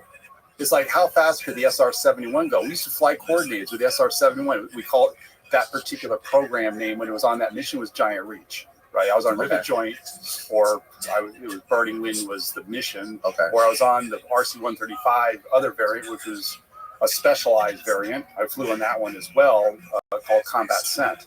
But we would fly coordinates with, and you can see this coming in, man. It's, multiple times, the speed of sound, right? Way over 2,000 miles an hour. No one, the top speed, you'll see books out there. There's things that come out, but it was never revealed what its true top speed was. But it could cruise it easily 3 times and then some, the speed of sound. Easily. That is bananas. Yeah. It was difficult for ground stations to maintain contact, even as a blip, because it was moving so fast. Yeah, that was the advantage. Yeah, fly super high, 80,000 plus feet, and if you need to, fly fast. It was faster than a bullet. Wow. Oh yeah, fascinating airplane. I used to watch it. So I used to go. Blackbird. I used to I had a little moped because I lived right off the west end of the runway at Mildenhall, and I had a little moped. It was a 49cc moped. My aircrew members would joke around, say, "Oh yeah, here comes Tom in his RC49," with my big bag, right? And you go around the back of the runway, and the SRs at that time were stationed there. They would rotate, but they were stationed there, had their own special hangar, maintenance, and everything else, more secluded part of the base. But it was so fascinating watching them get ready to take off from the end of the runway, because you would see the shock diamonds, as they accelerated at speed down the runway. Steve, can you pull up an image of the SR-71 so we can see it? But you're seeing like all the fuel be dripping out of it right at the end of the runway, just dumping, because it wasn't until it got to speed when the titanium surface started to heat up that it would actually seal the tanks. Amazing airplane. Even to this day, remember, this was we're not analog era. They were using computers to create this, right? That is so crazy. This is Kelly Johnson Skunk Works, right? Yeah. So you can understand, I was exposed, because this is extremely relevant to no doubt another part of our conversation, the very best of American innovation, ingenuity, was creating things like the SR-71. Wasn't the edge like really sharp?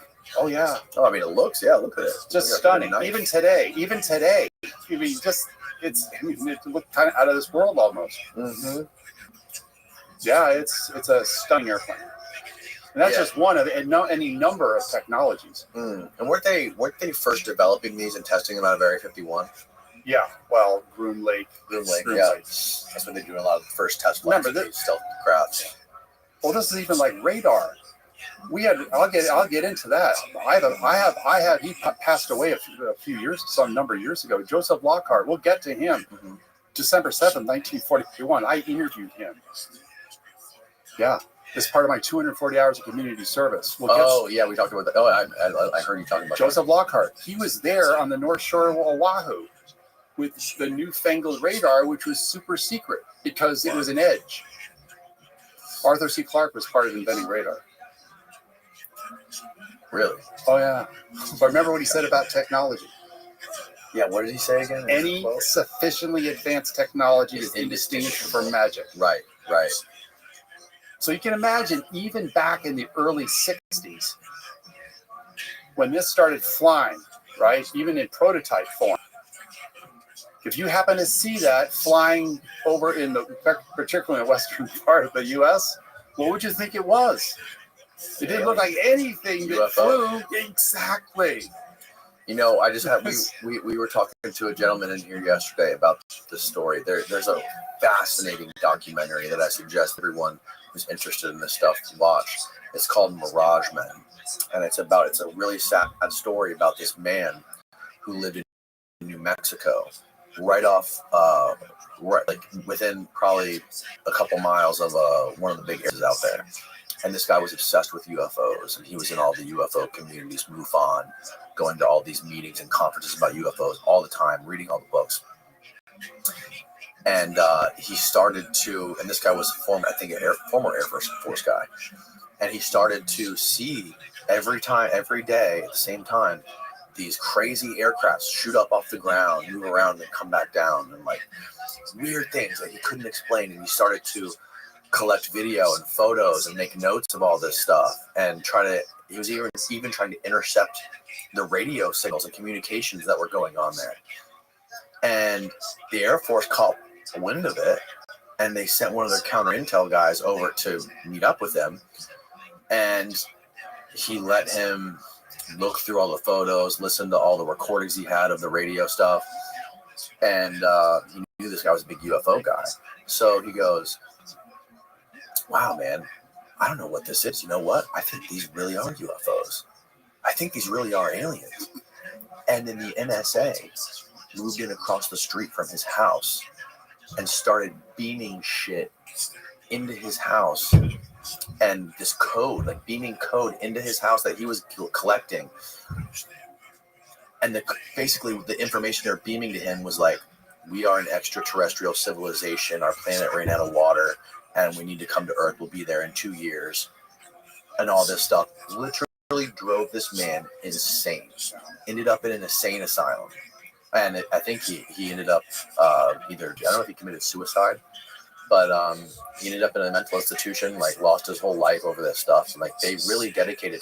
It's amazing the amount of resources that the Air Force and the NSA were able to dedicate to this one guy, just because they could use him as a conduit of disinformation to poison the well of this UFO community that they knew was infiltrated with Soviets, right? Poisoning the well is a technique to keep prying eyes from noticing things you don't want them to notice. Right.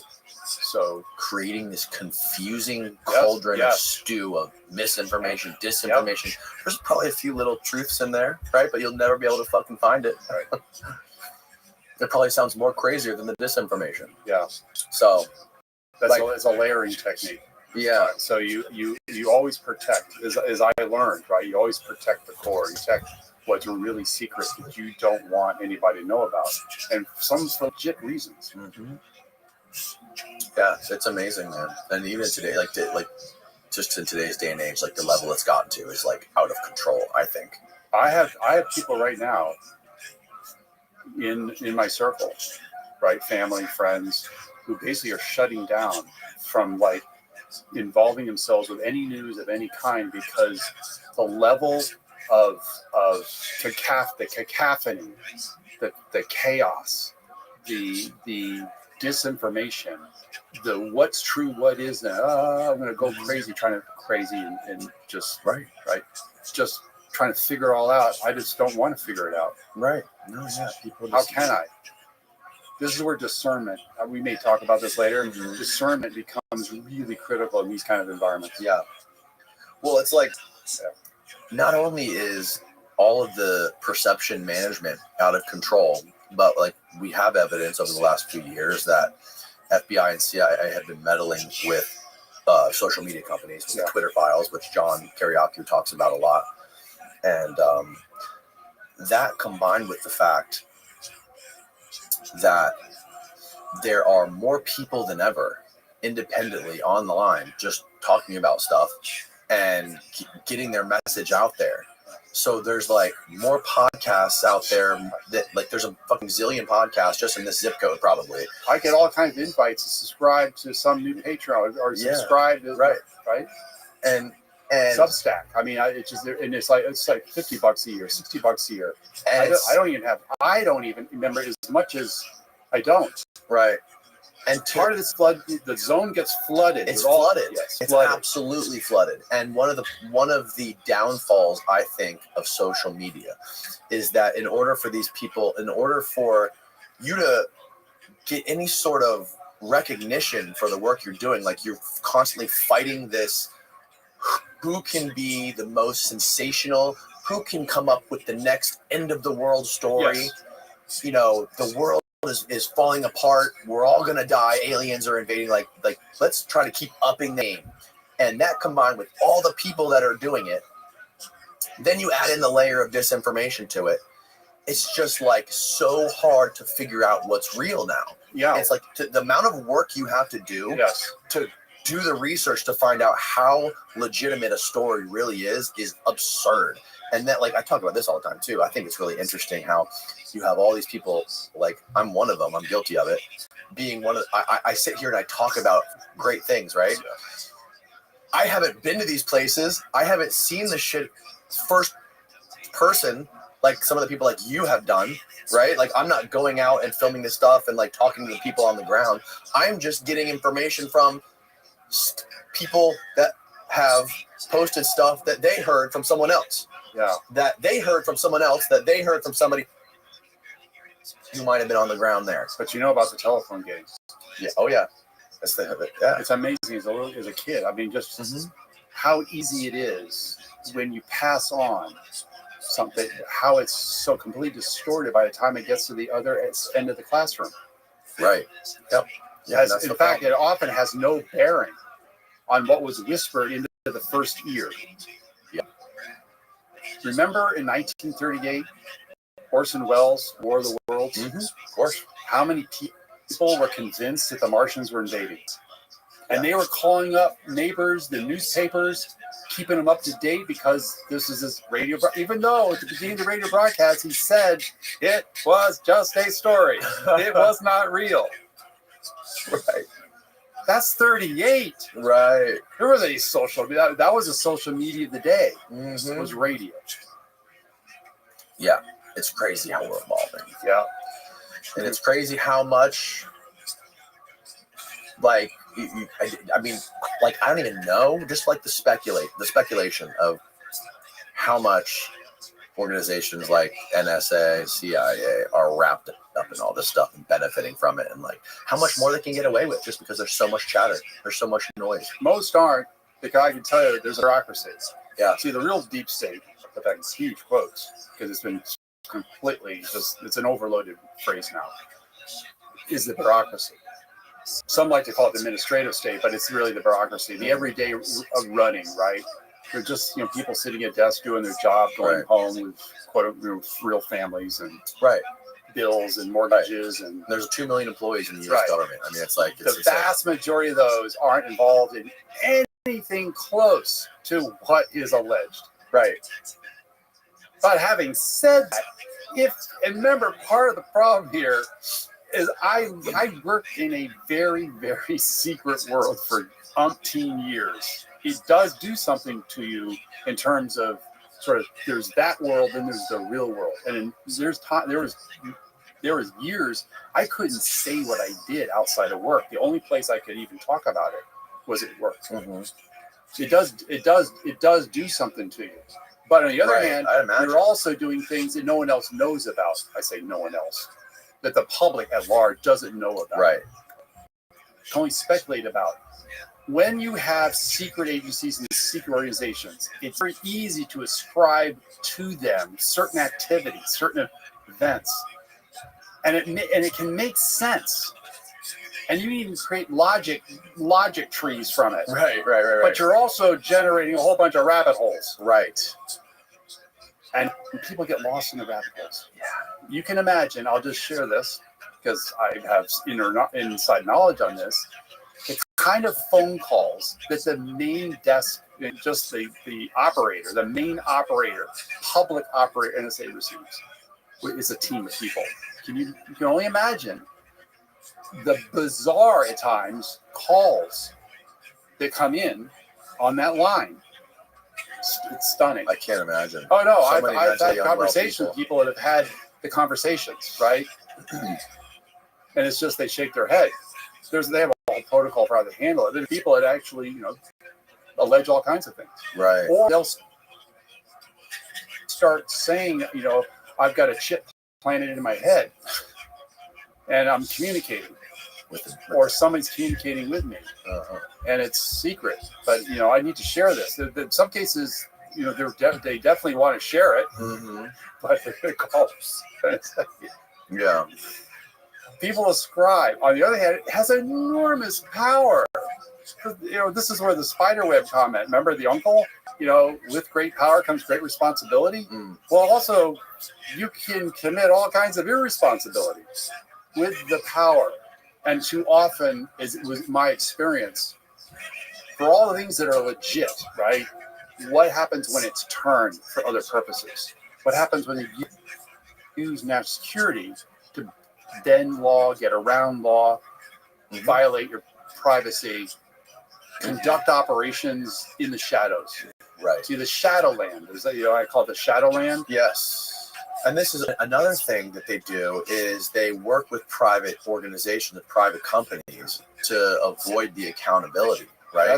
We talked about this on the phone, but and I've talked about this on recent podcasts, but I just read this fantastic series of articles about a report about the history of Google and how it was funded and incubated by NSA, CIA, and DARPA. The tools came from DARPA, but there were CIA and NSA folks quite literally visiting Sergey Brin at Stanford, him and his professor, through the whole process of developing Google. And they were giving him money through some sort of cutout or whatever.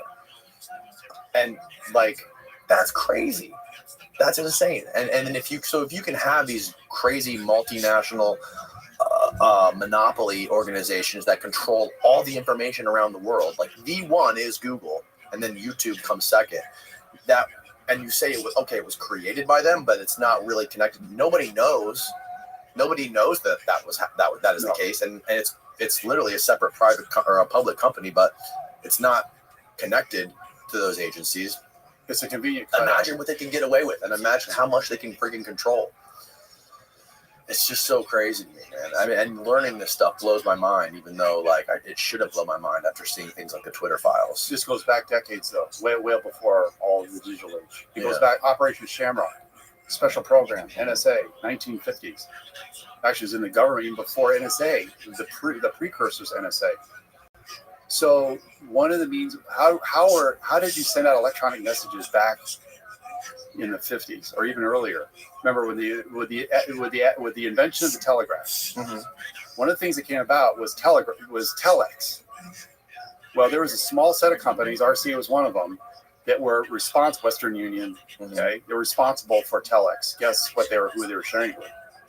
This all came out in the 70s. People forget all this came out during those investigations in the 70s.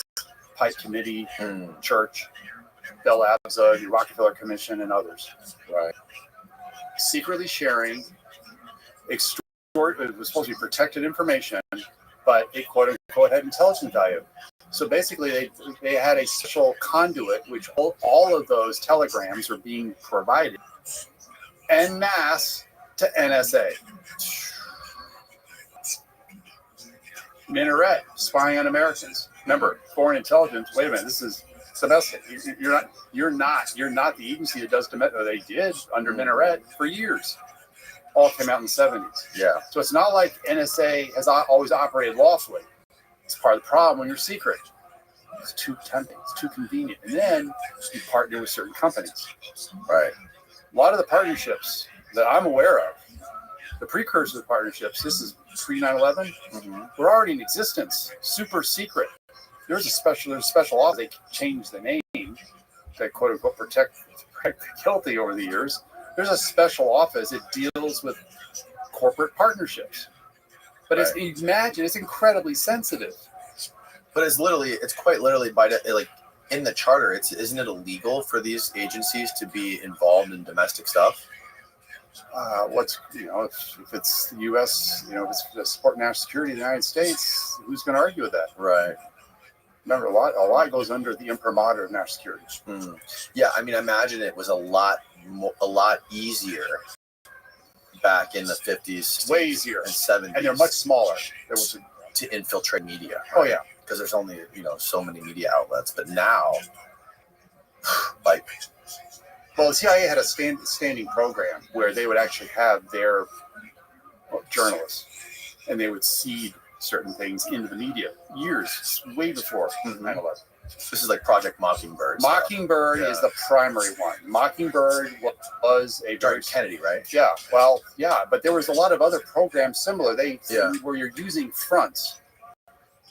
USAID, for example, which was great. I mean, they're huge and they're big in the news right now. Well, because it's too convenient. I mean, if you're overseas, Peace Corps, unfortunately, Peace Corps got used. This is where, for all the right reasons, the Peace Corps did exist. But what if they're being used to quote unquote collect intelligence? Well, what if you're in that country and they find out that you're really a spy, quote unquote, civilian, but you're really you're operating like a spy. Even when you're quote unquote helping the locals, that's a compromise. It's a corruption of the mission. Yeah. But it's too tempting. You get into the whole dynamic of this and the psychology of. I've always said this is where it gets into sort of my own, because I was part of that environment. I was part of called the normal part of the environment, not the sort of the compromise part until later, where it's just. It becomes remember, spying is the world's second oldest profession. That's kind of the joke. Yep. What do you make of all this recent stuff coming out about this controversy with the USAID? And there's a lot of corruption. I just say it that way. Yeah. It doesn't surprise me. And I think, remember the government at large but in particularly the agencies that don't get a whole lot of like direct public attention, even though you may hear about them in the news. National security, like USAID, Pentagon at large. How do you audit them? How do you audit them? Remember, follow the money. But what if you don't? What if you don't want to follow the money? Right. Meaning you don't want people to follow the money, because if you follow the money, you're going to find out where the money went. And when you find out where the money went, you're going to find out the money went for things that you don't really want the public to know about. So the story is USAID has been funding stuff all over the world in countries like our ally countries, right? Third world countries. And it's under the guise, I mean, the funny thing about it is it's USAID, but it just stands for something completely different, right? What is USAID? Agency for International Development. That was the original. Agency for International Development, right. No, I knew people. Remember, because of my long government career, I knew people. I had a neighbor that was a senior in the USAID agency. So, like, the idea is we're giving huge donations and we're building infrastructure and building stuff in these other countries in exchange for us to be able to have a footprint there. But we did that, as I well know, as I discovered, but I well knew that we were doing that with certain, our own corporations. Hey, if you go overseas and have a contract with even an allied government, back door, let's just use it and funnel everything back to us. So the argument for this is like, is it better to not do it and let China and Russia do it? I've heard that argument. I understand the argument. Yeah. I understand that. Then just be open about it. But see, that's the problem. If that's true, it doesn't work if you're open about it. But that's the paradox, isn't it? Yeah. But then it justifies continuing it because we don't want them to take it over. Now you're in just this vicious cycle. Yeah. And that's the conundrum with this whole thing. Sure is. Like we live in this, we kind of take it for granted that we live in like the number one military superpower country in the world, and we live in like kings. Like we have everything at our disposal. We can do anything we want with all the technology and freedom that most countries don't have. And then we want to criticize the government for going so far in certain areas, but like goddamn, if there's some of the stuff they didn't do, and some people can be blind to this stuff. Like if we didn't do some of this fucked up shit, for lack of a better term, like we wouldn't be where we are. We wouldn't have the luxury of being critical of the government. So yeah, I hear that argument a lot, and it's hard for me to navigate sometimes. But so let's get back to your story. You went to the CIA. We left off when you went to the CIA. I was at the CIA. Yeah. Working in the National Photographic Interpretation Center, NPIC. Okay. It changed its name. There is now an agency, which was part of the NRO, right? Well, it was the analytics side that took what would come down from national technical means, including NRO primarily, and analyze it, report on it, and it could even end up in the president's daily brief. But there was, later on, I was even part of a joint team with the military in the alert center at the Pentagon, working for the J2, where you put together, a morning report. Oh wow! Oh yeah, which would include all sorts. It would include imagery of all types. Mm-hmm. It would include signals intelligence, which was a huge component, because there's obviously I worked on ELINT just for a while, right? So this overlaps. What is that? Electronic intelligence. So there's a number of different INTs. Okay. SIGINT incorporates basically communication intelligence, electronic intelligence. Okay. Signals intelligence. Yeah. But I worked in multiple INTs. Oh, got it. So there was a time when I was in the Navy. So this goes now. We're talking 91. Mm-hmm. So I left the CIA, and the reason is I had an opportunity to become a contractor doing similar work. It ended up being something completely different. It was a government contractor getting paid a whole lot more money. I'm in the DC area. Okay. And without even going all the details, it was better at that point. So, with a 40% increase plus in salary and a young family. Right. Who wouldn't? And you get to keep your clearance. Correct. Right? Do all of that. Yep. But working as a contractor. Yep. But it was the first time that I actually worked as a contractor. Of course, I worked with contractors even overseas, highly specialized contractors that helped support like E-Systems out of Greenville, Texas. They were one of the contractors that supported the RC-135 program. Okay. Or Lockheed Martin when I was in electronic warfare. Oh, wow. Yeah. So I ended up applying. I wanted to continue to serve my country. I'm a contractor, but is there a way to do that without going back into the military full time? Because it's clear that I moved on from that. So one way to do that is in the reserves. So I became it was a direct commission program. I had the master's degree, and I had the background, I had the qualifications, and they were being doctors, lawyers, intelligence specialists. So I applied, was accepted. I went through their training program, and then I was assigned to the DIA headquarters unit in the Alert Center in the National Military Joint Intelligence Center at the Pentagon, reporting directly to the J2. DIA was a day-to-day agency that people that don't know what a J2. The J2 is the most senior intelligence officer in the military in the Pentagon, and they provide the consolidated intelligence to the Joint Chiefs of Staff. Right. Okay. So they work within the Joint Chiefs of Staff office. You have different J's. I was in the J2 part. Okay. But we're big feeds from all over the world. Fascinating. I was there for a number of years. I got to the rank of lieutenant. So I was, the railroad tracks on my naval uniform, Navy uniform.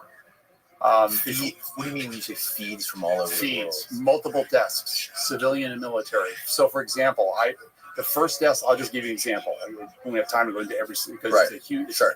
It's kind of like the SIG and Operations Center, the SOC as they called the NSA. This is the Pentagon's version of that. But we had multiple agencies there. CIA had its own desk. State Department had its own desk. Wow. The CIA had its own desk. Later, NSA had a desk. I was first assigned because of my technical background to the ELINT desk. Fascinating, right? It was another aspect of this. Then I was assigned, and this is critical to the rest of the story, which is really the heart of what we're going to be talking about because of what led up to it, what happened on 9/11, and then what happened in the aftermath of 9/11. Okay. And then how did I find myself on the front pages of all major newspapers in the country some years later? Right. Okay. Well, how did that all happen, right? And so I was sitting on the terrorism desk. Doing incredibly advanced link analysis. Link analysis meaning we're doing all this to simplify this, right? Without getting into the weeds, social network analysis.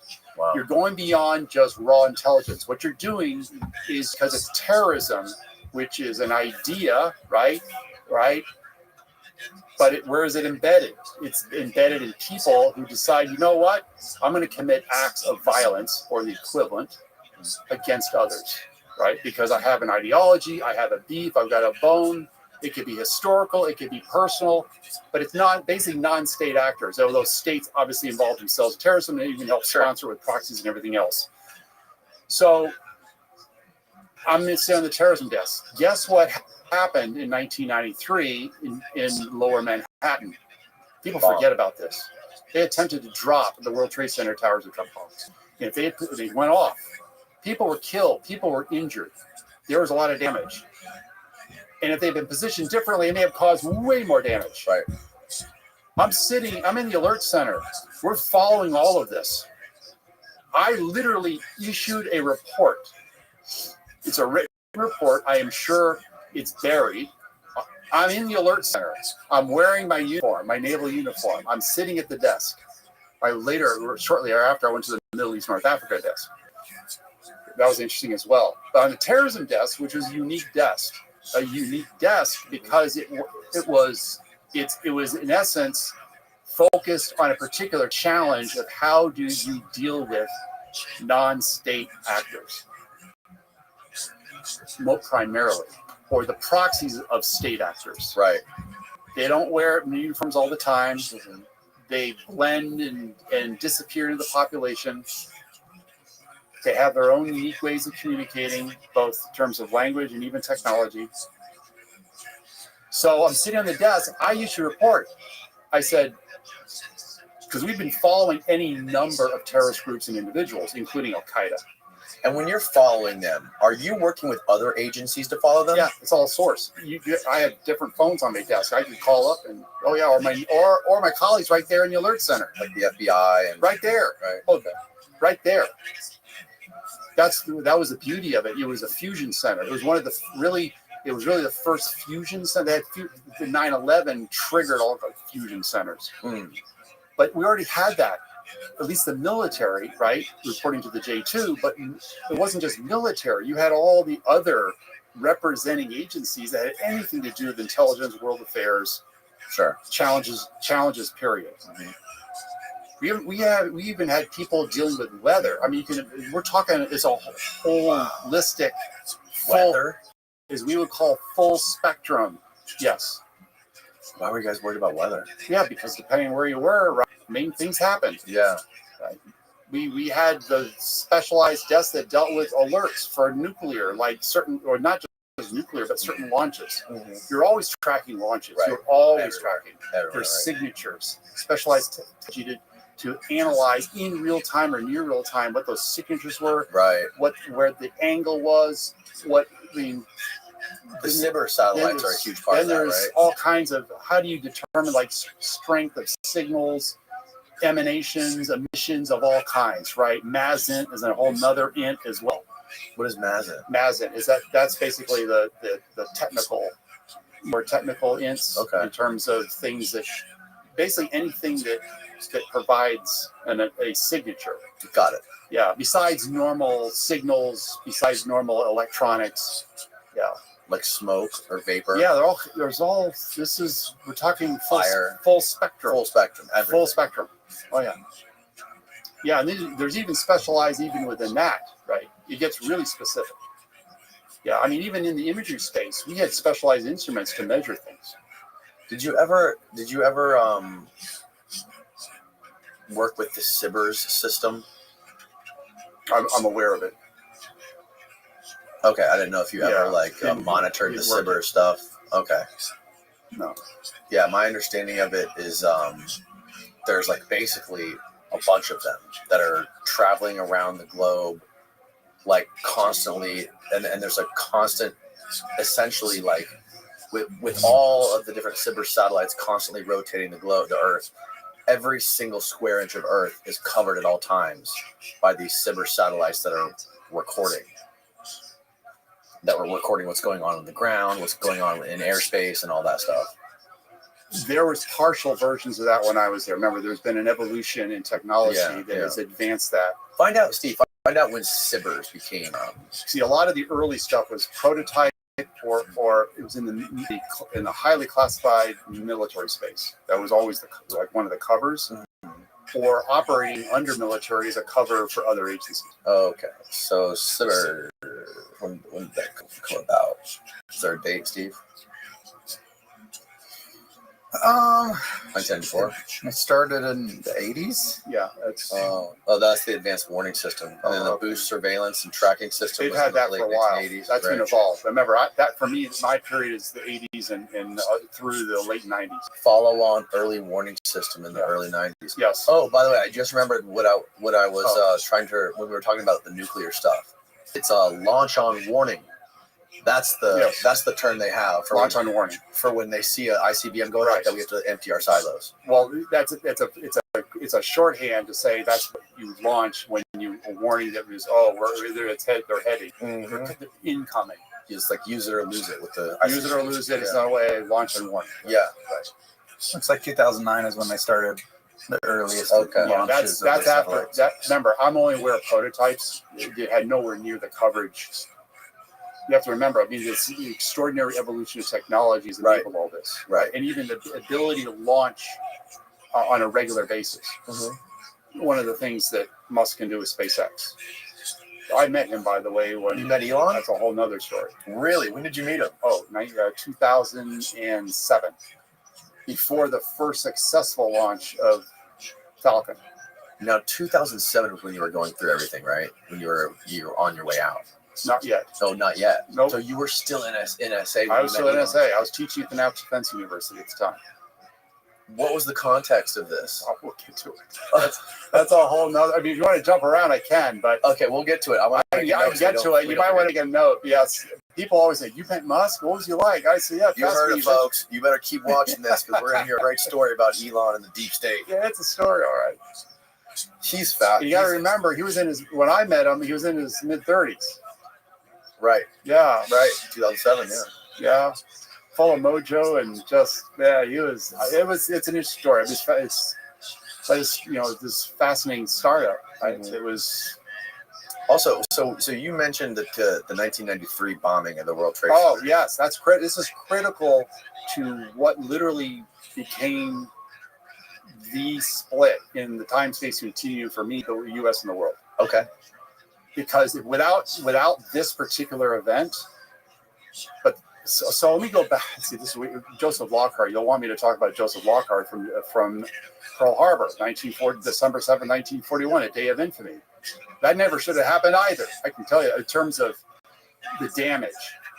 But a warning. There was a warning. The warning went out. It got rejected. Why did it get rejected? Because it wasn't considered important enough. The duty officer said, he decided that, it's not worth reporting, not worth sending out the alert. To move airplanes on the fails pointed nose, basically wingtip to wingtip, to move ships out or to alert the crews that actually man the anti-aircraft guns. But that gets, I'm in an interview, Joseph Lockhart. Yeah, there's a lot of documentaries out there that speculate that was, that they let that happen as an excuse to enter the war. I think there's a both and here. It's not either or. This is all people want this simplistic. People want it to be black and white. It's not black or white. Black and it's white. Not. It's not. But Roosevelt was looking for a way. He was already supporting Britain. Many things can be true at once. Yes, many things can be true, and they can even appear to be contradictory. Yep. Yeah. And yet still, yes. So, 1993. I sent out a message. This is one that's going to haunt me for the rest. This is the first haunt of my life, right? Being within the deep state. Sent a message saying they may have failed to drop the World Trade Center. I said it this way. I'm paraphrasing myself. They may have failed to drop the World Trade Center, but they're coming back. They're coming back. We must warn all the command authorities about what their intent is. They're coming back. This is not a one-time event. This is not a one-off event. And how? We've been doing long-term, short-term, mid-term analysis. So this was the analysis of it. Yes. We knew they were coming back. Remember, I'm drawing on my entire. This is the thing. People don't realize what it takes to become fully, is knowledgeable in your space. You're basically you're not just an area specialist. In this case, I was sitting at the terrorism desk. I had to know as much as I could know that was possible. We had all kinds of updated topic areas on terrorism, right? What's the latest? We keep iterate, publish it, publish it, because the desk rotates. I mean, I was only there on weekends. I was a weekend warrior because I was in the reserves. Usually at least once a month. So I was there for 2 full cycles. Sometimes Friday night till Sunday, sometimes from Saturday through Monday morning. And then I would go to work. And at that time, I was working at Booz Allen in Hamilton, a whole other part of my career. Oh, wow. Oh, yeah. Oh, yeah. So I sent out this report. Now, it's an internal, but it gets all the way to the J2, which is usually a 1 or 2 star general. Okay. He comes down to the alert center, and the alert center itself is hours. Normally run usually by a 06, usually a captain Navy or a colonel Air Force Army, and it rotates, right, depending on who's on shift and working. Mm-hmm. It can be temporarily filled by a senior like lieutenant colonel in 05, but flag level, because it's a flag level position, it's usually in 06. Generals begin at 07 and then go up to 010. And so he comes down. He literally comes, which is rare. He rarely ever came down, right? But he comes down in the alert center and says, Yeah, I saw your report, and this is almost literally what he said out loud. Yeah, who cares? Who cares about some raghead issuing fatwas in the desert sitting under a fig tree? And I paused because it's like, he just dismissed it. I was classically trained in terms of intelligence. It's an art and a science. It's not perfect. It has confidence levels. You know, some cases you have low confidence. Sometimes you have high confidence. Right. We had pretty high confidence that they meant business. There had already been a series of terrorist incidents. You can go back to the Reagan, right? Remember Beirut? And we didn't do anything. You just pulled us out. Yeah. People have argued about why did he do that. Some say it actually emboldened the terrorists. Never mind sort of the larger geopolitical dynamics in terms of history, which in itself gets complicated enough. Okay. Right. I remember a bunch of French military lost their lives too in the not just U.S. So it was clear the system, I say the system, and this is where you get in, is people, it wasn't considered. Remember, you got to remember what year it is. This is critical in context. Context is everything here. Remember, it's classically trained. Indications, warning. Duty, but indications. You don't want to wait until you warn. You also want to be in the decision loop, no matter what it is, ahead of time. And what's the whole focus? To keep people out of harm's way. Not just you. Yes, it could be allies, friendly, period. If you know it's an international airliner, like KL007, I'm jumping ahead again, okay, but the same year. I mean, go back 10 years in 1983. I have inside knowledge on that one.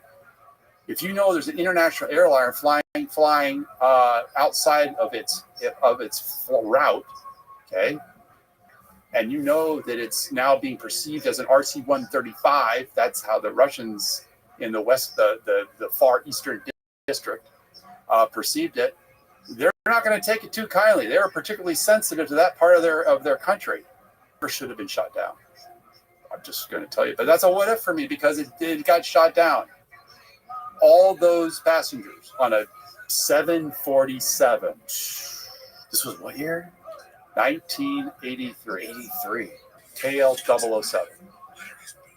Korean Airlines. Oh, yes. I was stationed at Mildenhall, but we got all the reports. I knew people that worked at the Masawa unit. There was then a secret collection unit way up Wakanai, I can say it now, way up on the coast. It was the most northern collection, but at the time it was highly super sensitive. Mm-hmm. I knew people that worked there. And they sent out I mentioned the critic reporting system. It was supposed to get on the president's desk within 10 minutes. Mm-hmm. Issued it, got rejected by NSA. Issued it again, got rejected by NSA. Then it was too late. Oh my God! They thought it was an exercise back at headquarters. They didn't trust the field. That's why you have the alert system. The field site is supposed to provide for that type of. You didn't just have a responsibility to quote unquote spy, collect intelligence on a adversary. You also had a responsibility to the civilian side of the world.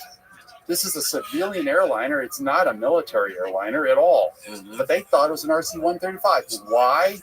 Because a Cobra Ball mission, another variant of the RC-135, didn't fly in it, but I certainly knew people that did, happened to be in the area. What were they waiting for? A launch from Kamchatka, because that's typically how the Soviets at the time, they would launch into the Pacific. Got thousands and thousands of miles out in the boonies on this huge peninsula. Mm-hmm. But we monitor it with super specialized equipment. Mm-hmm. Without going into all the details, they end up going home.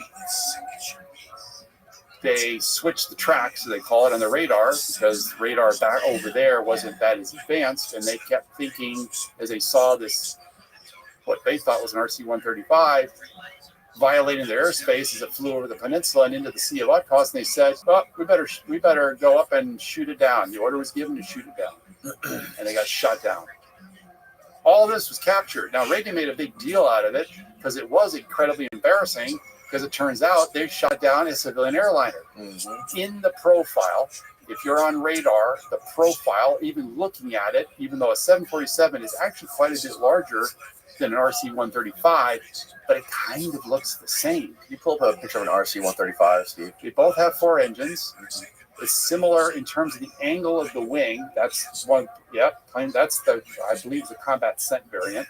Wow. There's different variants, of course. Okay. But if you look at that and compare it to a 747, Very similar. in profile, from a distance, it's similar. On the radar, a few feet here and there, you can't really tell. They thought it was an RC-135. That's a 747. Yeah. What's the story? There was also, and this is probably after you were out of NSA, but there was a story similar where an airline got shot down right off of New York, or maybe it didn't get shot down. Oh, TW-800? TW-800, yes. That is in a mystery inside of a puzzle that's then smothered with an enigma. I had to paraphrase Churchill. I had a fellow, a former FBI agent on the show about a year ago, who was there on site cleaning up, like trying to rescue people that were. I mean, there was no rescues, but like he was there, like in the recovery process of that. Yeah. They said it was the worst day of his life, having to see that. And the official story is what? Like what was the official story of that? Electrical short. Mm-hmm. That's the official story. I think he said on the podcast, he said it looked like it got shot down. Many people said, and yes. I can't definitively say, but by virtue of how they sealed the whole investigation and a lot of the mystery around what really happened in terms of reporting, it raises some really hard questions that still remain unanswered to this day. I think there was an accident, but that variant of the 800, right? It was a flight, but a variant of that plane could have been susceptible to, and gets into static electricity, and it could have ignited. But there are safety mechanisms. Yeah, machines are imperfect, but there was other things around that in terms of what appears to be some kind of launch coming from the vicinity of the ground that would lead to a possibility that was. It reminds me of what happened with the Airbus. Remember, right, KL-7, the Airbus, the Iranian Airbus. It took off from the airfield, and they share it with the military. And the Sens, you go back in the history. This is interesting. They thought the Vincennes, they thought that it was an F-14 that was coming in at an angle to attack them. Well, there was a ferry flight that they always forth. There was an Airbus that flew back and forth across the Gulf routinely, and it was on descent. It peaks out. It's a very short flight across the Gulf. When you fly in 350, 400, 450 miles plus miles an hour. So they fired off a standard wind. I mean, I was in the Navy, a Standard missile, which is basically fire and forget. You can't really recall it per se. And boom. And much to our horror, we shot down a civilian airliner. God. Well, it turns out, even though there was an instrument panel that showed it, it was an F-14 squawking on the airbase, but it got mixed up. And in the heat of the battle, and you got to remember the dynamics. And that was one of those periods where they were sending out their little boats and needling like a flea, right? Just in the Vincennes is Typhoon class cruiser. So, right. But a whole bunch of civilians lost their lives. Yeah, but it was an international incident of major proportions. Steve just found a great animation of that TW-800 flight. I guess they somehow, based on the trajectory of all the debris, they figured out like what the explosion looked like and how it played apart. Go ahead, play it, Steve.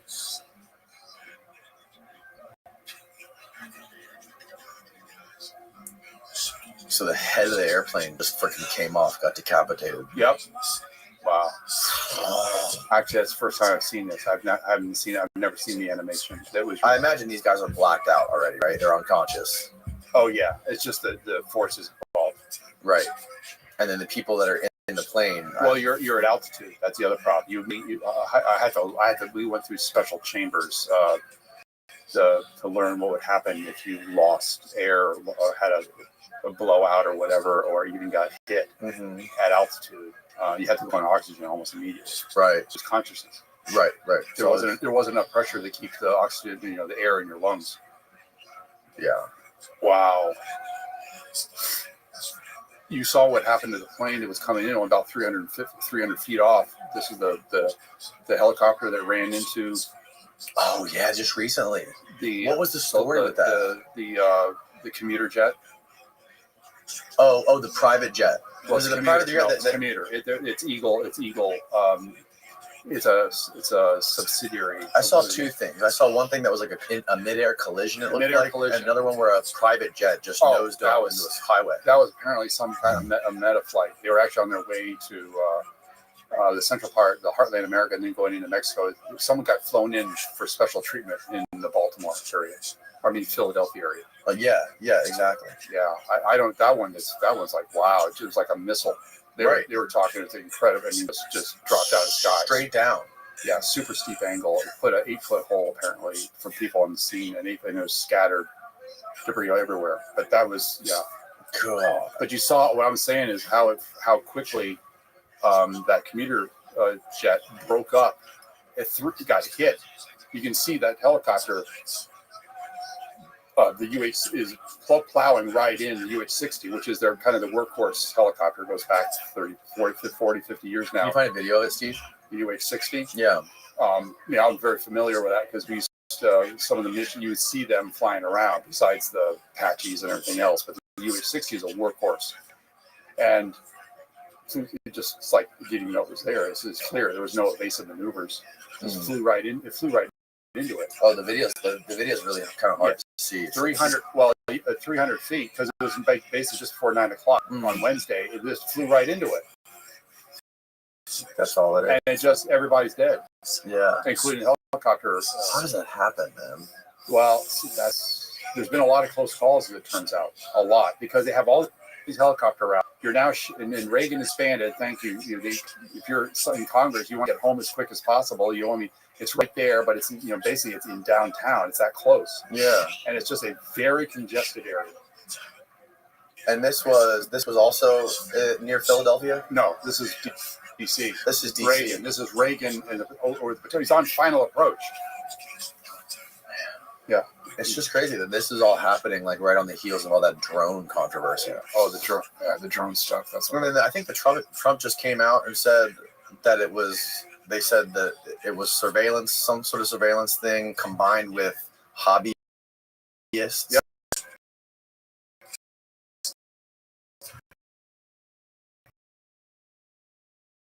You don't hear it became this thing. It reminds me of War of the Worlds. People started seeing all kinds of things.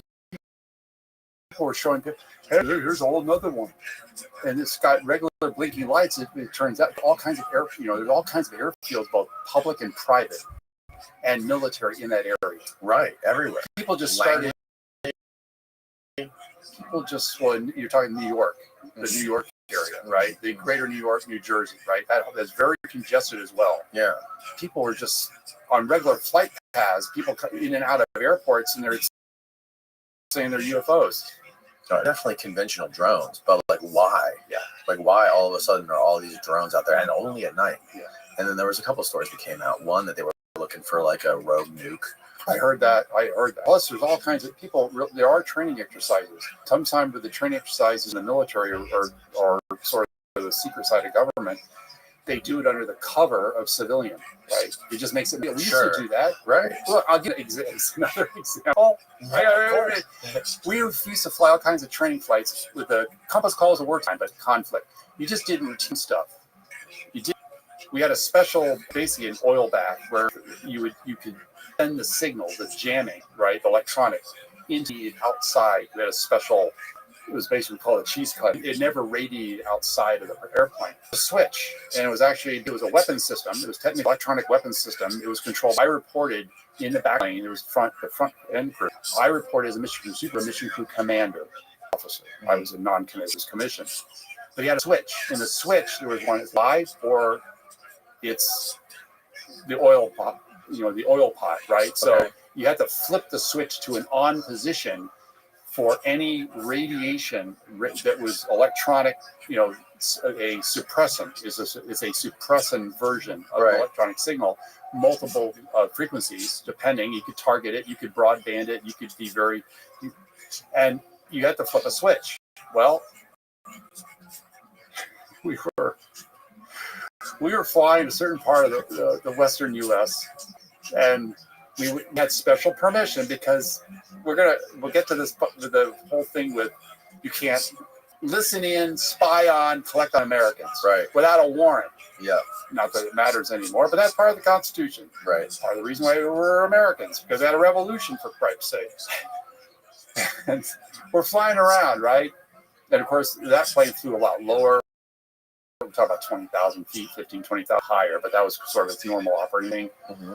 And it's a prop plane, turboprop, 4-engine. Accidentally flipped on the switch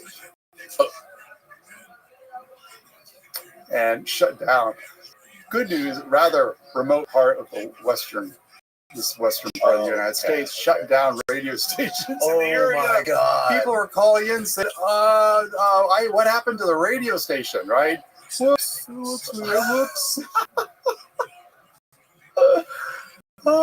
Oh man. What plane is this? EC-130. Compass call. All right, so let's jump back to your story and let's get into the good stuff. The good stuff? Well, I mean, let's start that trajectory at least. Okay. So I think we left off when you were in NSA and it was 1993, that whole terrorist thing. You were working on the terrorist Navy. That was Navy. On the terrorism desk. Okay. Cool. And then how did you get from there to NSA? So I was also a contractor at NSA. This is where I was at Booz Allen Hamilton and later with a couple of boutique.coms doing management information technology consulting. Okay. So I had become very, very familiar with NSA. And I was actually working on a special program called Jackpot, which was an out-of-the-box program, separately funded, had 5-year funding. It was actually part of, interesting enough, Al Gore's Reinventing Initiative. Now, Al Gore did not invent the internet. That's popular meme at the time. Yeah. It was basically expand internet, enhance internet. But under reinventing, the number of agencies were given special money to take the best of American ingenuity in the IT digital space and bring it in NSA. Okay. NSA had become very institutionalized. It had become very reliant on its legacy. This gets into, you can remember, it was designed to deal with a very rigid command and control system called the Soviet Union primarily, even though it had a worldwide mission, but that was its primary focus. Okay. Even when I flew in RCs, the bulk of the linguists, the crypto linguists, were Russian. Not all of them. And I had to know enough Russian to understand it, which is another part of my job. Yeah. But the primary function, in terms of the set of people that were on that plane were Russian. Okay. Just by virtue of the priority. Right. So, Cold War ends. I'm sitting on desks that are dealing with emerging threats, but it was being basically ignored or dismissed by those in power. Yeah, you mentioned the general came in and basically said, I don't give a shit about a couple racks. That's right. Yeah. So, but I was working on this special program at Jackpot. So we're now bringing in the best because they realized, here's the kicker, the key, but it's the kicker. They did study after study after study. Some are pretty significant, including a RAND Corporation study. There was others, including stakeholders with the oversight committees. Remember, there was a formed late 70s under Carter because of all the scandals that emerged and all the spying and everything, all in chaos in the field intelligence program with the military spying on Americans, the Operation Minaret, the Coin Intel Pro with FBI. It's just going crazy, right? And it all culminated under the Nixon administration. Right. course, that's when I grew up. I grew up as a young teenager during that period. So I'm working on this program because the NSA realized that problem. How do you deal with all this data? How do you deal with these new non-state actors? They're murky. It's hard to figure them out, let alone follow them. A lot of times they don't use any regular means of communication we're used to. So part of my time, and this is where I got very technical, but it was also on the management side. Okay, how do you form organizations? How do you create organizations to deal with this new digital age? Analog to digital. Okay. The analog didn't disappear, believe me, but now increasingly it's digital. So they just sat there staring at their navel most of the time because it would require change. And in a large organization, and this is the challenge we're seeing now emerge with Trump 2.0. You're seeing institutionalized, very rigid organizations who have gotten used to the way they do business. And the way that they do business is business as usual. The last thing they want to do, and some of it's justified in part, especially when they're supporting directly like Social Security payments, right? Medicare, sure. For example, those built on systems, basic COBOL, which I'm very familiar with, COBOL, Common Oriented Business Language, right? But very difficult as an organization to change. Yeah. Never mind corruption, never mind, sure, right? So in this space, right, I'm coming in from the outside and I'm basically saying, and even as a contractor, we weren't looked on very kindly. We would go into organizations and actually do a full scope, basically a full scope. We call it we had ways we did this. Technical examination of the organization in terms of what they were creating, their projects and programs. We also examined the leadership and management structure. And then we would create a report. And we invite all the key principals, including basically the entire organization, into like a conference room. A lot of the managers in particular leaders, right? Some quite senior did not appreciate this, right? Because they're being exposed, even from within. Even though it's a safe environment, they're still being exposed, right? Took great exception to it. Just to give you an indication of how difficult it is, even when it's for all the right reasons and when it's actually necessary for the continuance and the sustainment of the mission. Remember, the whole thing, my upbringing was mission. Right. So bringing in outside expertise, and it's ironic because this is where NSA is like, well, and it started in the mid-'80s, by the way, we're just going to go buy solutions, spend tons of money. We can't do it. We don't want to do it. So we'll go to the corporate America, military industrial complex, or some of the new emerging Silicon Valley companies that we mentioned earlier, yep, like Google, for example.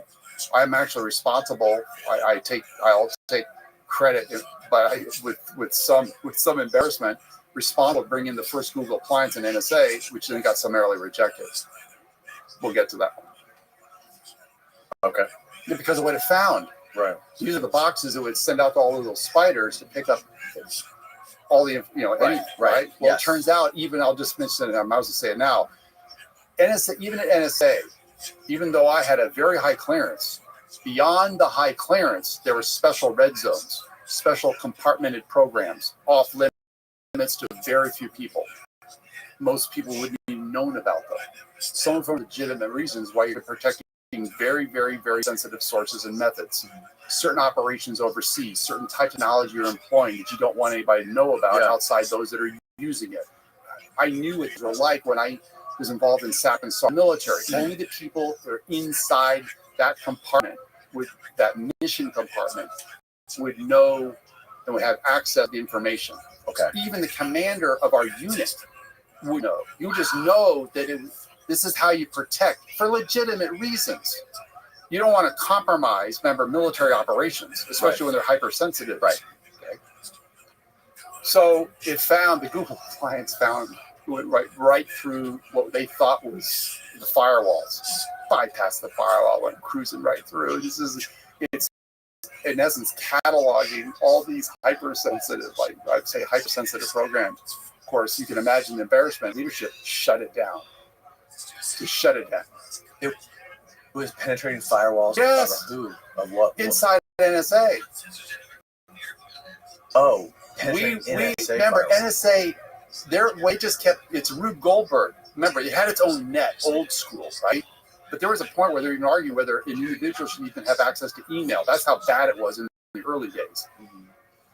So what they did is they built this very, very complex Rube Goldberg just kept adding and adding on, and it called the NSA net. It's like internet, but it's inside NSA. Okay. It's all network. Everything's network. Yep. So there was a net. This goes way back. This goes back, right? But it was very difficult post 9/11 to figure out what you had, what's important, what's critical, how do we keep. I mean, it's just staggering amounts of data, right? We're not just talking regular internet. We're talking about the vast, just volumes of information, data, raw data streaming in from all the collection sites,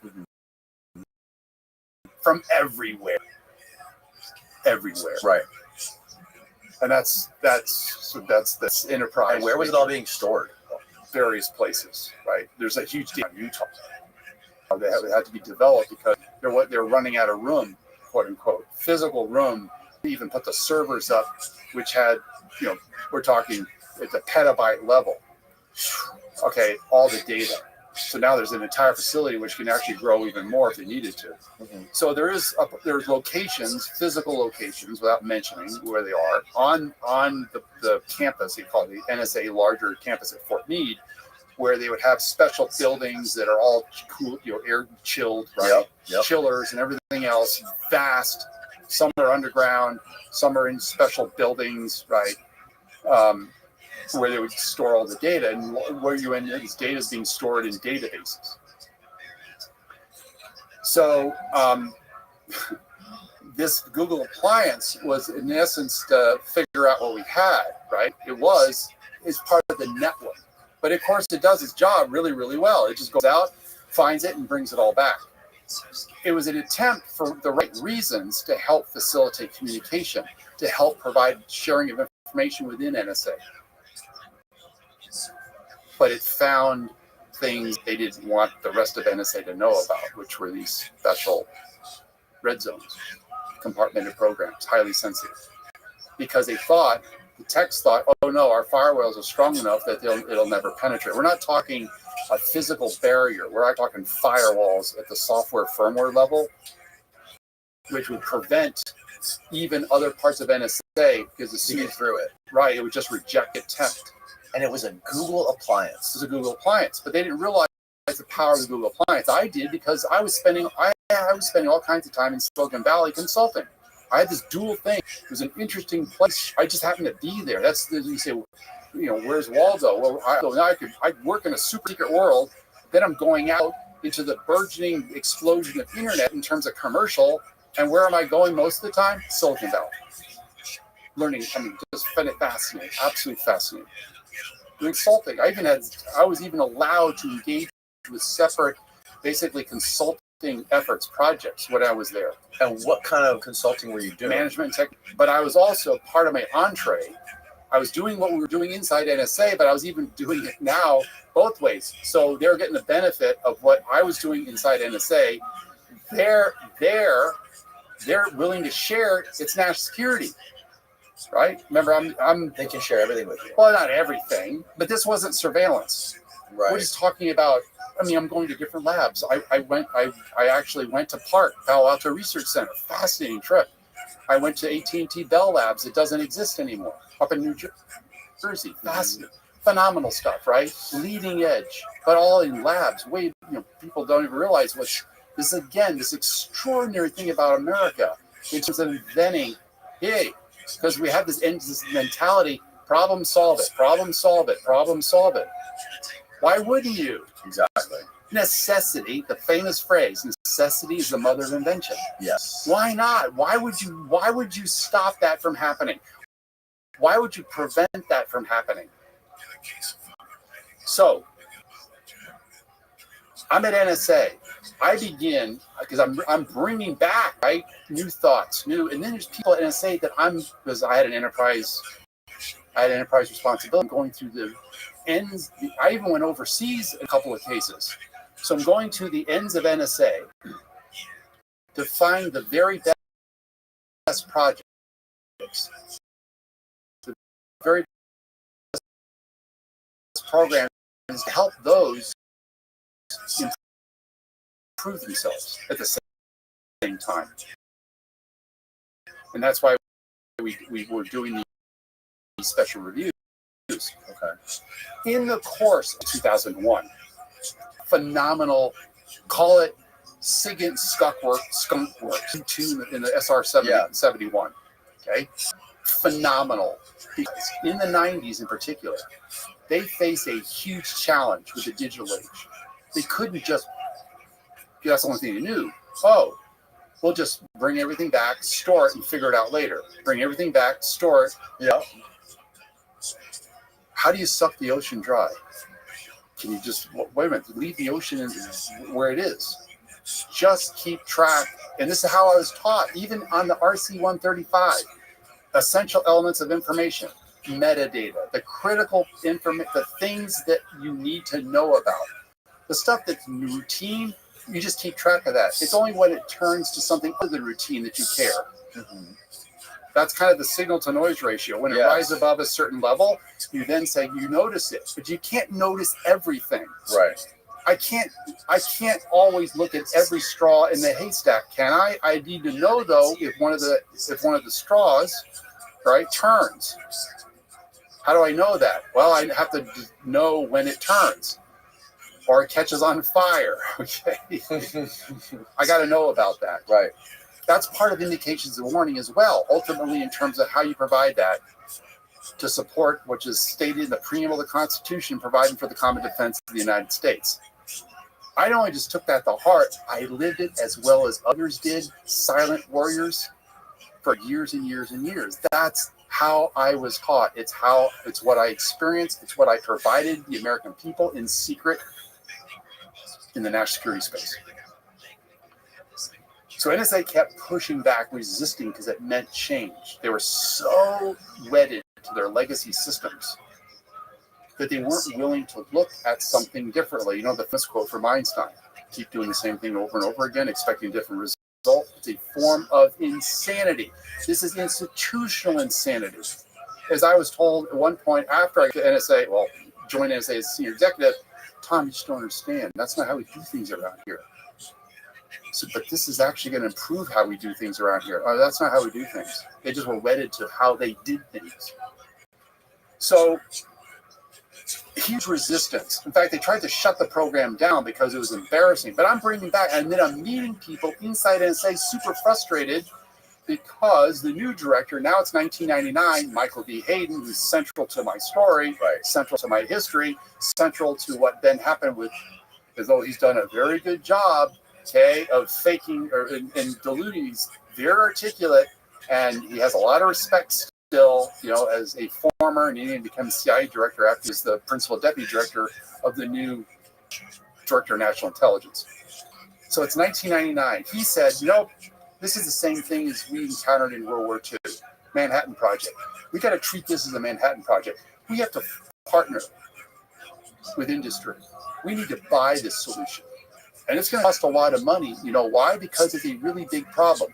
Why is it a big problem? Because all kinds of data. It's a big data problem. They actually called it that, the big data problem. Mm-hmm. Here's the funny thing. In the 90s, particularly the latter part of the 90s, NSA historically, for a number of years, had published their 5 top challenge problems. They had more than that. But the 5 top were the priorities. One of them was the big data problem. So you can imagine NSA, the necessity being the mother of invention, let's go solve it. I met the engineers, met the program and project, and a whole section analysis and reporting to do exactly that on behalf of the American people. They solved the big data problem, the core of it, prior to 9/11. Had already solved it. But NSA, no, the corporate decision is there. People actually got punished for this internally, punished.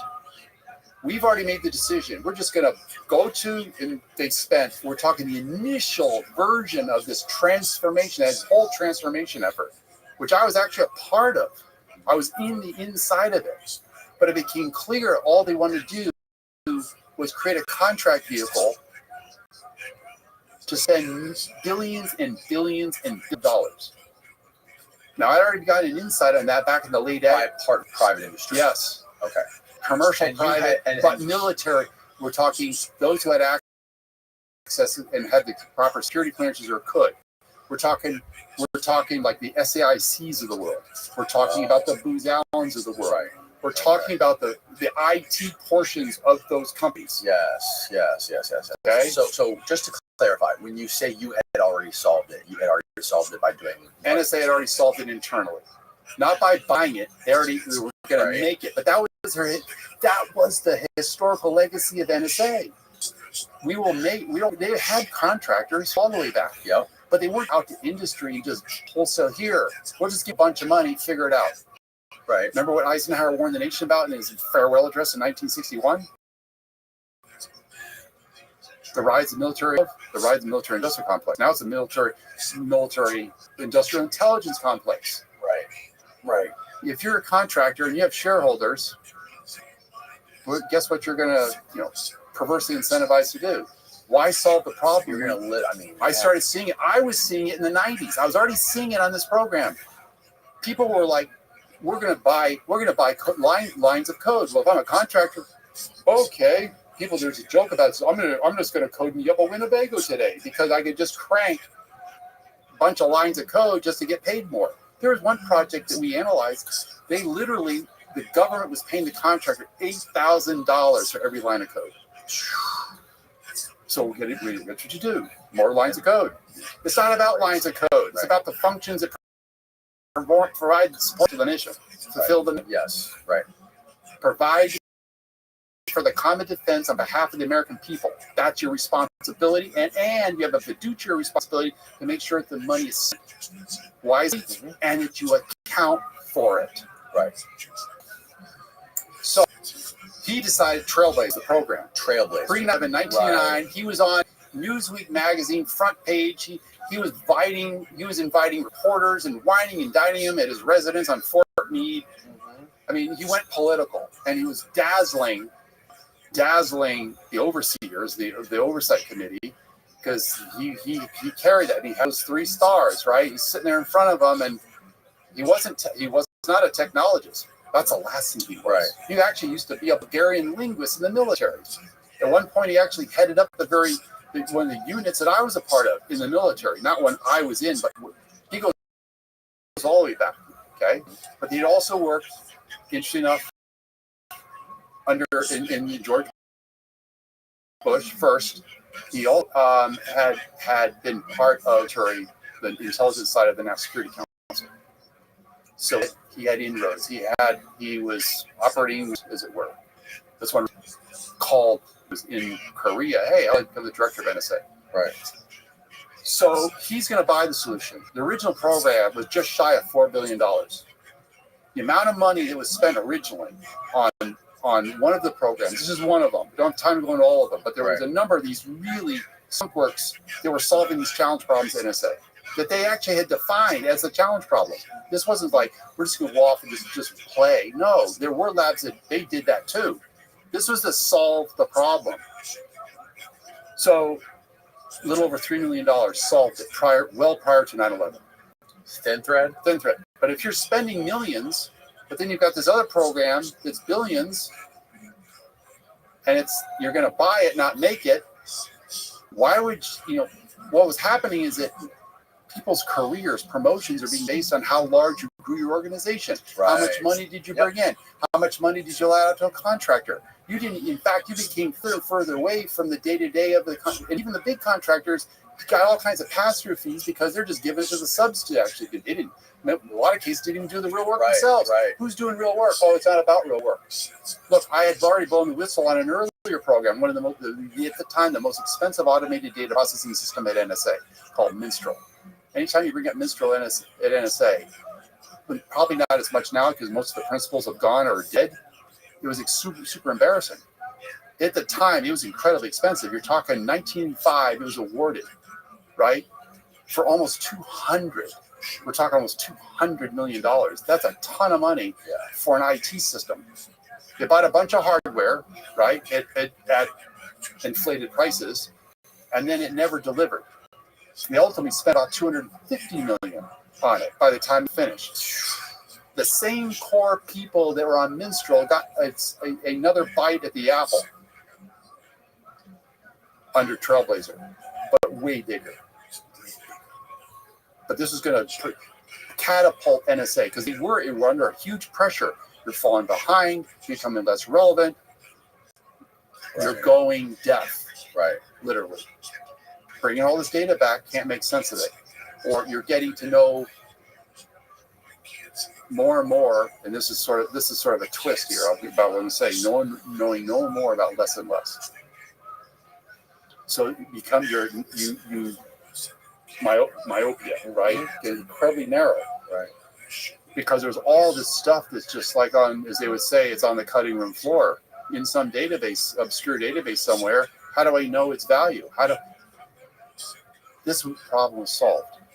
Now I was part of that because what I was doing was advanced analysis. On the technical side, I was analyzing software and how it was being developed, how it was being designed and developed and deployed.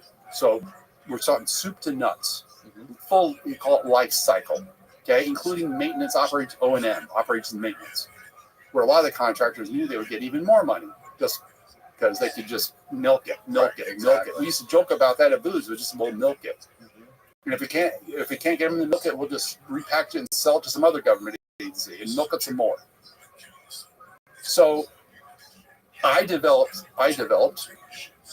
using very advanced script technology at the time, okay?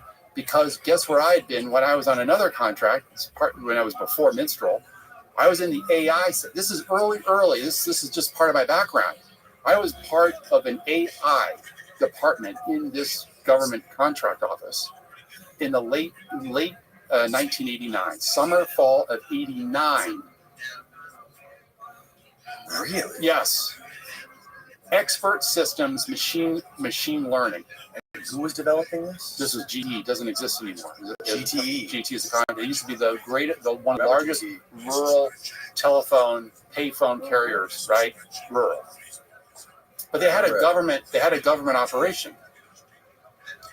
So I blew the whistle on that program. Long story short, but remember I went jump back, but this gives you sort of the grounding of what I was confronted with already as a contractor before I even joined NSA as a senior executive. I went to. Won't go into the details of how I blew the whistle. That's a story all by itself. But we're talking the 91 timeframe. I got kicked off the program. Okay, the test engineer. Customer specialist, basically a specialist that I had because I had the background. But at the time I was operating, and then later I was actually part of the software engineering team on the voice processing system. It was supposed to basically catapult NSA into the digital age when it came to voice processing, which was a space I worked on for years when I was overseas. Right. So they, in their infinite wisdom, had issued this contract to GTE. I blow the whistle. NSA itself was getting antsy about it because years had gone by. Now it's 6 years in, and where are we going? Where's the delivery? Where's the delivery? So. And the AI was the voice processing. No, but this is before that. I just happened to be there. I'm just saying this gives you. AI is huge now. That's a whole nother conversation. AI, which I'm also playing with that myself, even at home. It's stunning. I mean, but there are risks, there are issues. There's lots of, how do you hold AI accountable? What are its ethical obligations? Wait a minute, AI? Well, it's not actually. It can be artificial at best, but it's definitely not intelligent. I did a whole talk on this at my opening remarks in Berlin at a conference recently, back in late November, when I was invited to come to this conference. Mm-hmm. So here we are. So they actually had an investigation. The general counsel comes out from Mountain View. That was their home office. It was Mountain View, California. He comes out. He does his own internal investigation. Brings in all of us, a lot of us, to interview. And I looked at him and I said, weren't we under, remember, you know my background, right? My background already, just the summary of it. He's sitting there in his chair, and I looked at him at one point in his interview, and I said, were we under an obligation to deliver something that actually worked? No, we weren't. Contract plus. All we had to do was show best effort. I just stopped. I mean, my jaw just like dropped. He didn't care whether or not the program delivered. All he cared about was the fund flow. It didn't matter what was developed. It didn't matter it didn't work. It didn't matter that it was a piece of crap, and I'm being polite when I say that. Didn't matter. This was my now dawning realization after having worked with extraordinary people that you'll never hear about in the field, like flu, right? Especially overseas. Dedicated to the mission, not to just lining their pockets. Yeah, I get in American capitalism, make a profit, right? But now you're talking obscene levels of profit. And then wait a minute, it didn't matter that it's one thing you spend a lot of money and you actually deliver something. It's a whole other thing to spend a whole lot of money and not deliver. Increasingly weren't delivering. And then they would just, because it's what they call sunk costs in the economics, you just keep dumping more money and money into the hole, right? Right. So, long story short, in February so to give you a background, that I was very sensitive now to corruption, to fraud, waste, and abuse. Had already been a whistleblower. I was even a whistleblower in the military, but that's another story. When I was on the Compass Call mission, Big Safari, right? Big Safari is another issuing program. It's sort of the umbrella program. It funds a lot of this, including what I was doing overseas. February 2001, I just moved in a new house where I live, right, in Maryland.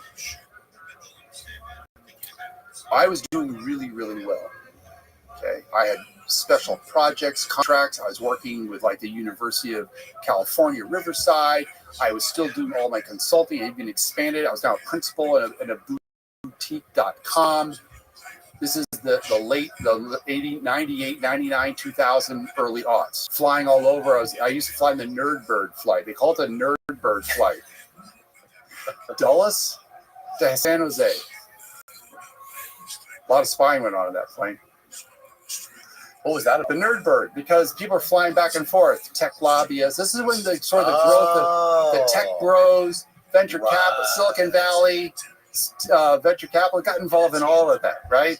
Okay, including up to Sand Hill Road to make the case for small boutique.coms who were given a bunch of venture capital money, nondescript office, technology level playing field. They had a, secretary sitting up front just so anybody came to the front door, but the building itself was nondescript. It's an office complex. Meanwhile, in the back room, the couple of 3 or 4 or 5 back rooms, depending how much money they got, they had a bunch of code cutters, say that loosely, developing the next killer app. That became the phrase. We got to develop the next killer app because internet had exploded. Yes. Okay, and the internet just in a lot, especially with the web. Okay, and browsers. Right. And it's like, how do we exploit this? We're going to make, and people it was staggering amounts of money being dumped. And the conferences that I went to, this was the heyday of you would go into where they have all the companies, and they all started outdoing each other. Who had the fanciest stand and all the little things you would give away, and some got really fancy. I mean, it was quite something. It was a world, right? It was quite a world. .com bubble. And I could tell, I even almost moved to San Jose. I almost moved there. But I realized it had become a gambling environment. People were just rolling the dice. The fact is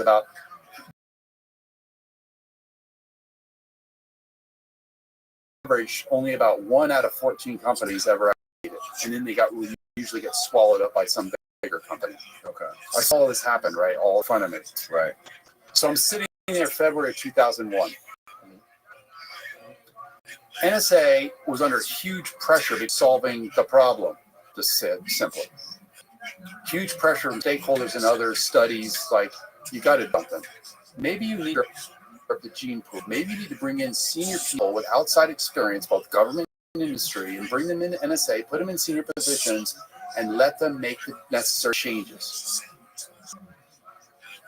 I was part of a period, roughly. There were people who had been hired in a little sooner, where about a dozen of us were hired in from the outside. I applied. They actually went to careerbuilders.com. Remember monster.com? Oh, yeah.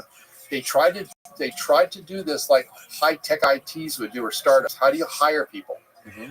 They realized on the government, they couldn't go through the normal government cycle because it would just take too long. Right. Way too long. And they had to have security clearance on top of that. Right. So they accelerated, compressed it all. I went through, even though it wasn't the position I originally applied for, I went through a multi-month process, but for NSA, it was basically 2 months, and then I started going up. I kept making the cut, to the point where I made the cut. Two of us made the cut with the person I ultimately reported to when I was hired. And I got hired.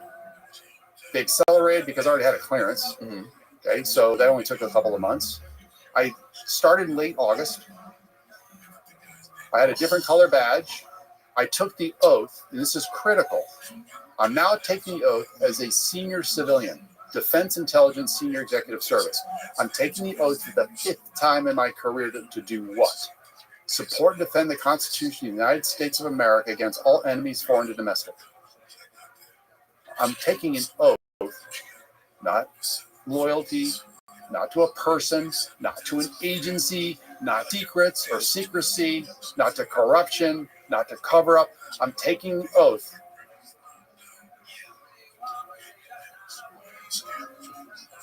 to a piece of paper to defend the Constitution. The thing that defines who we are as a country and makes us Americans, with all the amendments, particularly the first 10.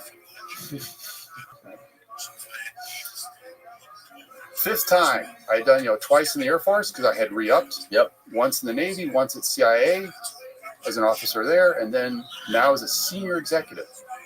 In fact, all the jobs I had when I was at NSA over a 6.5-year period, my supervisor was always reporting to the top deck, the civilian head, which was the deputy director, who was then reported to the director as a military head. Okay. So, first day I reported to my new duty station as a senior executive was 9/11. And this is where life rapidly shifted in short order a little bit later that morning. And I paused because even to this day, and I feel it right now emotionally, okay? You're probably going to see it in my face. Because almost 3,000 people were murdered that day. Have disappeared. They never should have lost their lives. Never should have happened. I literally am haunted the rest of my life with that reality, the what ifs of history. I still wake up sometimes in, sweating over the what ifs of history.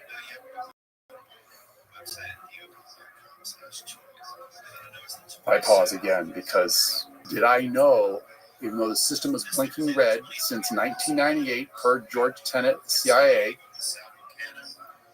they knew that Al-Qaeda was up to something. Remember 93 when I was sitting there on the terrorism desk? Yep. It's not like we didn't know. Remember we had Cold Incident, Ibar Towers, a bunch of others. But it wasn't a priority. Bush was the new president. Wasn't a priority. Counterterrorism was not even on the list. It was on a list, but it wasn't where it mattered. Just wasn't. And I went home, and I remember calling in very early the next morning. Of course, I sat in front of the TV. I just sat there, just absolutely It was hard to break away. Just Everybody went home. I went home because I was so new. Right. They had crisis teams. Remember, there had been crises. Yeah. This clearly was going to be something way different. And remember, there were other planes that they had attempted, or one of them we know, Shanksville, right? Pentagon, right? It would have been way worse if they hadn't hit the part of the Pentagon that had just recently been modernized. And then, of course, the two towers. People don't realize those towers are actually quite susceptible to that type of terrorist attack. Right. And it wasn't like there hadn't been attempts. Bohica had been exposed where they're going to hijack airliner. Okay. Mm-hmm. Remember. But 93 sort of had been forgotten, I guess. Remember what they said. Remember the general, what he said to me personally, right? Yep. I was right there when he said it. Yep. So I went home because I wasn't part of a crisis team. I called in later, said, yeah, you better come in. And then the next 4 months are a blur, total blur. It would take hours and hours, if not days, to unwind those next 4 years. But it's critical that I then tell you what I was confronted by. Because what I was confronted by was the very thing that I had taken an oath to support and defend. And yet I was confronted in the secret world with what happens if your own government decides to violate the Constitution willfully as an act of commission. Not omission, commission. I mean, I'll even ask this rhetorically to any and all of your listeners, okay? Right? Subscribers. What if you're confronted? You just, as I was, look the other way. So I'm in 4 months later. I didn't even become feeling normal again. And I was sitting there in a Marriott hotel in New Orleans celebrating Mardi Gras in mid-January with family. So what happened after 9/11? A whole bunch of meetings were taking place. Cheney, who had basically been given the national security portfolio by Bush, just kind of ceded that to him. Yep. Plus energy. They went into like deep emergency mode. Right. And there were certain, may have heard of COG, continuity of government. Yep. I used to be a part of that in terms of what happens if, right? Special procedure put into place, and there's actually emergency executive orders on the books, right? So they went into a version of that. Yeah, can you explain that to people who may not know what it is? So what happens if, it could be extreme natural disaster, it could be war, right? Yep. Where the president, as the executive, does have certain where certain emergency powers are allowed to invoke. You can invoke certain and there's basically a standing set of executive orders, basically. And some are acts, right, that prescribe what you do. And there's basically facilities where government can reassemble, right, and go through training for that, right? So he's down in the Situation Room, which is underneath the White House. Cheney in particular. Yeah. I mean, Bush would be there too, but Cheney basically was leading. And of course, they're having these meetings right after 9/11. What else can we do? What else can we do? Are there any other authorities? There's certain executive orders, without getting into the weeds, that allow the government to increase their ability, right, to provide protection for the country. Still has to be within the bounds of the Constitution. Not allowed, even under emergency circumstances, basically suspend the Constitution. They're not, right? But there are things where you have some flexibility. Okay? Even under FISA, we're going to introduce FISA under the Foreign Intelligence Surveillance Act, which we had annual training to ensure that, because of the scandals in the 70s, to ensure that we did not, without a warrant, right, we couldn't just routinely collect, except under special training circumstances. Sure. And even then, it was highly controlled. Right. You couldn't collect, analyze, etc., because that's sacrosanct. It's the Fourth Amendment, okay? Or high bar. But Right. you can, and even under FISA, there was provisions to hot pursuit, meaning you could go after somebody, foreign intelligence, U.S. person, U.S. citizen, resident, basically foreign but resident, right? Okay. Legal resident, right? / visitor, but legal. Could be Visa, could be green card, or some equivalent, or there's different visas. Okay. Or, interestingly enough, U.S. corporation. That not just stateside, not just boundaries, but also overseas. Okay. Which means even when I was in RC 135, we couldn't just start collecting. Now, we did have a emergency support mission. If someone was in distress, ship in distress, or in distress, we then could help assist. But that was specifically to help save lives or rescue, search and rescue. Right. Sure. So, FISA had criminal sanctions. You violate it, $10,000 fine, 5 years in prison for every incident in which you violate the Fourth Amendment rights of a U.S. person. Criminal, the 18, U.S. 18, right? That's the criminal code. I pause because here I was. Shortly after 9/11, I discovered that they were taking the vast power of NSA, extraordinary power in which they essentially had carte blanche to do just about anything when it came to collection. Mm-hmm. But now use that vast power, in addition to overseas, use that vast power. Remember, they had failed. Remember, that's why Pearl Harbor, what happened was so critical. Because the whole thing, this whole national security establishment was set up after the end of World War II was to preclude another surprise attack. Yeah. Here, not only were we, I'll say surprised, we weren't, failed to keep 3,000 people. We did not keep them out of harm's way. That's our fundamental, right? We failed the nation. Mm-hmm. The workforce knew it. Management leadership went into denial mode. They just could not accept, right? Workforce, I could tell you just horror stories about what it was doing to the workforce. Because this is not supposed to, it's on our watch. We are the watchers.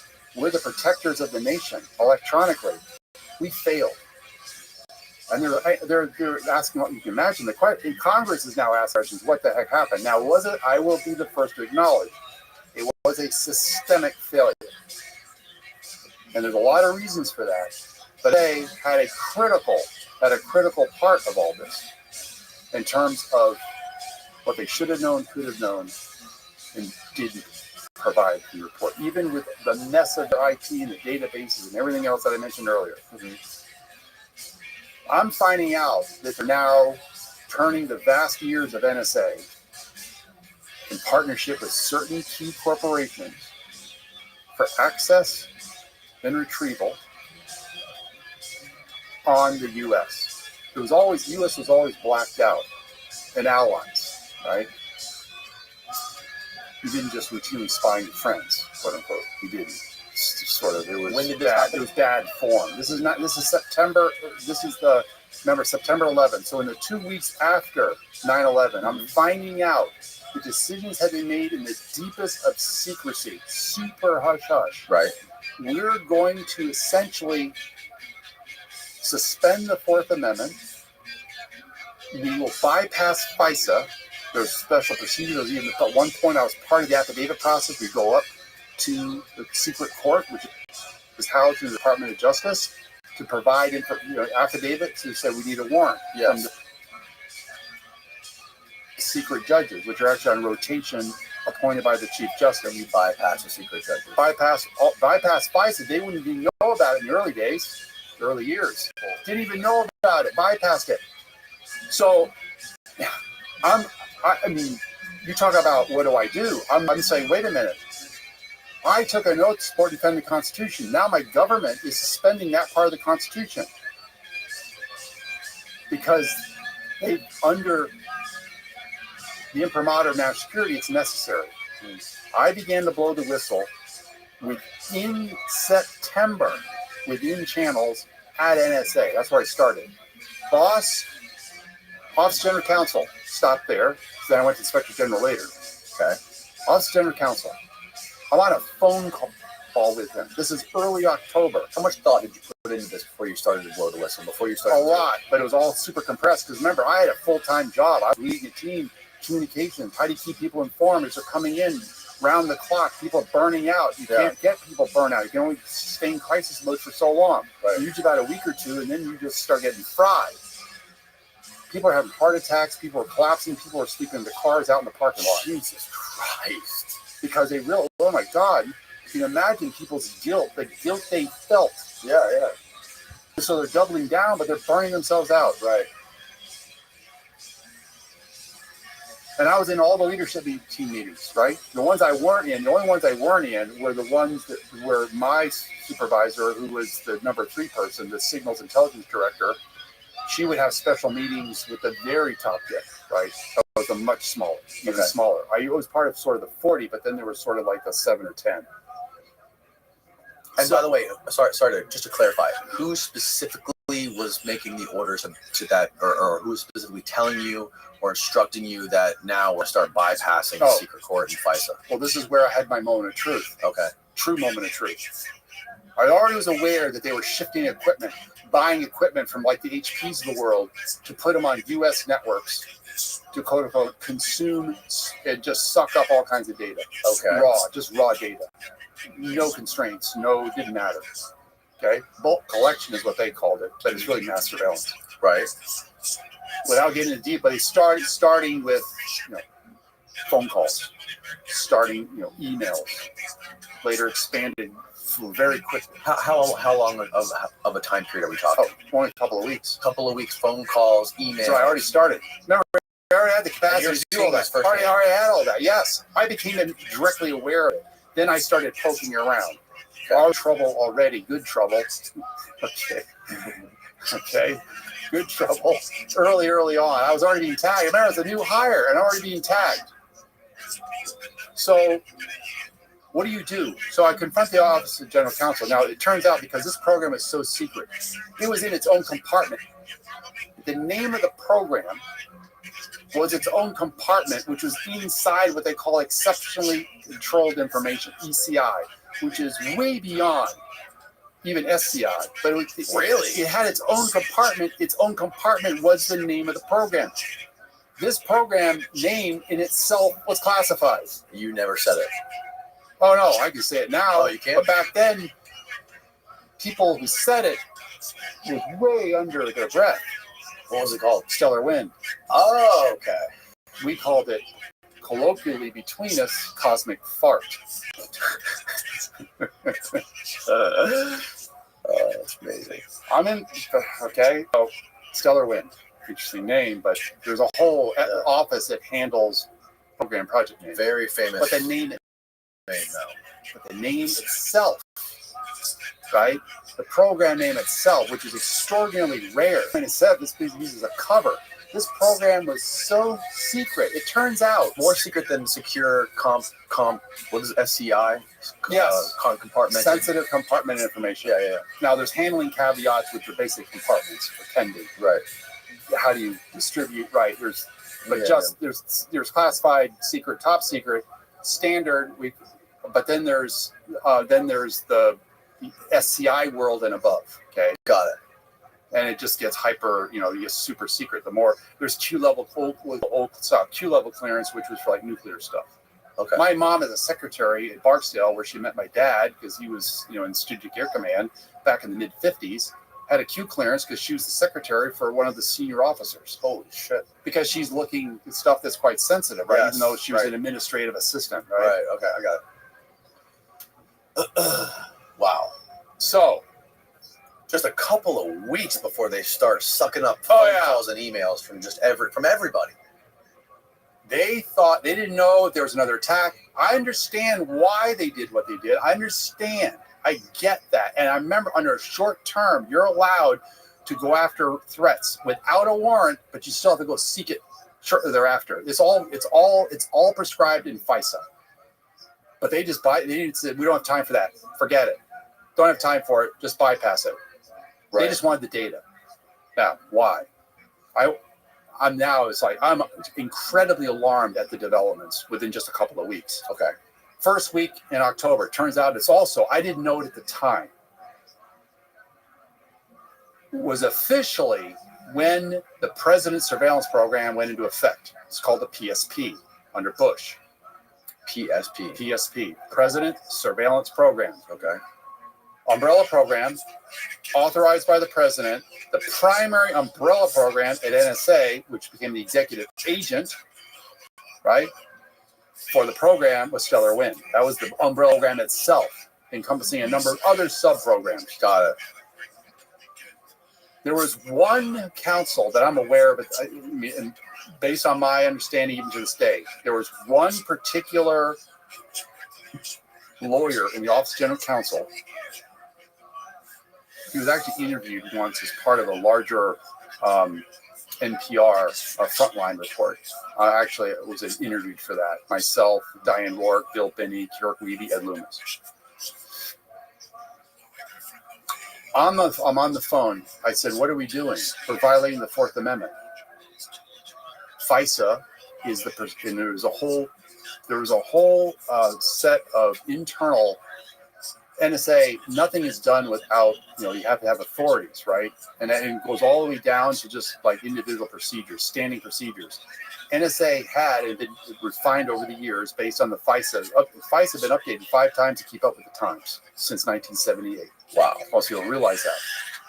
So they had special procedures for handling FISA because you're quote unquote spying on a U.S. person with sometimes without a warrant initially, but the normal procedure was you have to get the warrant right up front. Mm-hmm. So I said, "What are we doing?" He says, "Exigent conditions apply." Direct quote. Exigent conditions apply. We just need the data. Don't ask any more questions, Mr. Gray. I say, wait a minute. There's just the attorney. The attorney inside the Office of General Counsel who happened to be read into the program. Oh, thank you, Steve, for defining it for my 3rd grade. Situations that allow law enforcement to conduct warrantless searches and seizures under certain conditions. Exigent circumstances apply. We have to go outside the Constitution here. Yes. Right there. Yeah. Now, hot pursuit, that is allowed. Hot pursuit was allowed under FISA for a short period of time. Oh, okay. It was. It wasn't, exigent, but there was a legal standard built into FISA, Fourth Amendment compliant, but you could temporarily, because sort of the immediacy of it, yes, you could actually go after, surveil a U.S. person. What if they were intending harm? What if it was that immediate? Remember, okay? Sure. That's one reason it was there. That was actually in the FISA. All that was bypass. Okay, I mean bypass meaning it was going to be a permanent, warrantless, basically a general warrant, which is actually unconstitutional. Now, some would say, people even then said, "Tom, you don't understand. You didn't make a decision. Shut up. Be quiet. Things will take care of themselves. This is a crisis. Sometimes, we have to do things differently." I kept talking, so back to the conversation with this attorney. I said, "Well, then why don't we go to Congress? Congress legislates." One of the things that's happening now, you see this in Trump 2.0, where even Congress, you get into this whole thing about can the executive override or can they well, I guess that's another conversation. Legislates. If it's law of the land and FISA, which applies in this case, is no longer sufficient. Remember, they passed the Patriot Act a couple months later, or actually late October, right? Basically, which is another component in all this. To begin literally the next month, right? To begin legalizing what was okay. To begin legalizing, they did through acts, which is ex post facto, which in itself ex post facto law, which in itself that's unconstitutional. You can't pass a law to, in essence, legalize what you were doing or conducting, even executive action, that was unlawful or unconstitutional, particularly if it's unconstitutional. Right. But remember, FISA ultimately falls under the Fourth Amendment. Okay. It is a statute in law, right, with criminal sanctions if you violate it. Mm-hmm. It didn't matter anymore. All this didn't matter. I was told it's a quaint document. It's another conversation. Dustbins of history. We live in different times now, Mr. Grace. Okay. Different times. We're just going to be different. We're just going to take the thing that makes us American, the very thing that defines the foundational law of the land. Go to Congress. I'm talking to the attorney. Go to Congress, change the law. He says, with what we want to do, they would say no. In that moment, right as he said it, hair standing up on the back of my neck. Because I realized in that moment of truth, it didn't matter what law was. It didn't matter. We're not going to even bother. If they were so worried that if they went to Congress would say no, because they wanted to get away with this. They wanted to do this anyways. Didn't matter. Like, law doesn't matter in this regard, which is to me central to even why we have the United States of America. I could argue that the First and Fourth Amendment, because of all the abuses of the colonists, colonial America, because of the severe abuses that rose to such a crescendo and got to such a fever pitch that we ended up having a violent American Revolution that cast off King George III and all of his officers. It would literally show up at people's homes with a piece of paper and say, I can take your effects, your papers, and even you with just the piece of paper, a general warrant. That's why we have a Fourth Amendment, which Louis Brandeis later, one of my all-time favorite Supreme Court justices, said it's a right to privacy. He wrote his phenomenal paper on it. What defines us as America, right? This is free speech. You get in, remember, okay, First Amendment. Those are two things. That's really the basis for what it means to be American. He's saying, wow, we're going to suspend all that too permanently. Like, it's like permanent now. This is not even temporary. We're not even going to go back. We're not even going to like even what's the phrase? Even show even face value. We're not even going to pretend. We're not even going to pretend. Or doing all this in secret because you can protect. Did you talk to anyone else, any of your colleagues that felt the same way you did? Yes. That expressed your sense? Yeah. Thin thread people in particular. Right. Here's why. Again, without getting all the details, thin thread had already solved the big data problem, also protect the privacy of U.S. persons. They could go through vast amounts of data, leave all the ocean where it was, leave the sand on the beach, don't touch it, just see what changes. Yeah. It protected U.S. persons. It encrypted. It also provided basically two levels of suspicion. Didn't go any further, right? But they decided they would not allow thin thread to be employed even after 9/11. I begged them. We have the program. Nope, we're not going to. Didn't matter. There were solutions, not just thin thread, that were never put into the fight after 9/11. Wouldn't you think because of the failure, you want to put the best you had, even if you hadn't used it before? Yes. Would you think you would want to put the best you had in the fight? You got to protect more people from getting placed into harm's way. What do you think the ultimate motive is for this way of going about it? Why? Yeah, because they were so. This is just psychology. Is it just competence of we need to make a bureaucracy. We need to make. That's part of it. But we need to make. You would say, Hayden, General, we just need to make Americans feel safe again. That's not in the Constitution to make Americans feel safe. And it's not like we're pansies that we have to be afraid. But it was actually, you have to do the reverse psychology thing. It was, they knew they had failed. They had to project it. Their way was, oh my God, even he's argued, if we had all this technology prior to 9/11, 9/11 probably wouldn't have happened. They actually had the technology prior to 9/11. Right. He's in denial about what NSA. And not only did they have the technology, they had the intel. Yes, had that too. Oh, I hadn't gotten to that story, which is the punchline for me when it comes to thin thread. Right. What do? This is a moment of truth for me. I was already incredibly alarmed. I'm already gone to the most senior people at that time. I've already gone to the Office of General Counsel. I've already confronted the director of the Signals Intelligence. Mm-hmm. In that moment, as I got off the phone with that attorney, I said, I cannot remain silent. If I remain silent, I am complicit in the subversion of the Constitution. I took an oath to support and defend basically my entire military career, government career. Right. I'm not going to let the government violate the Constitution. You can have both. This thing about it's black or white, liberty or security. You actually can have both at the same time and compromise neither. There's that famous Benjamin Franklin quote. Right. Security For those who, yes, he said both. They aired, and even Hayden himself admitted, we drew that line. He always used What was it? What is the exact? It's like, don't, when you trade your freedoms for securities, you hide a little bit. Those who seek a little will lose both. Basically, will lose both. Right. Yeah, a little liberty for security will lose both. There's a larger quote around that. Right. Yeah. Right. In that moment, I knew I could remain silent, but I knew by not remaining silent, I put myself at extraordinary risk. I'm a senior executive. I've taken the oath. Sure, yeah. I have a fundamental responsibility. But you decided to go about doing it All through channels. through the correct Yes. legal way it should be. Yes. So I'm going to accelerate this because then how was I punished? Right? And this is where life literally was turned upside down for me. Because even then, I was being tagged as a troublemaker. Okay. So I decided to blow the whistle. I went to the Inspector General.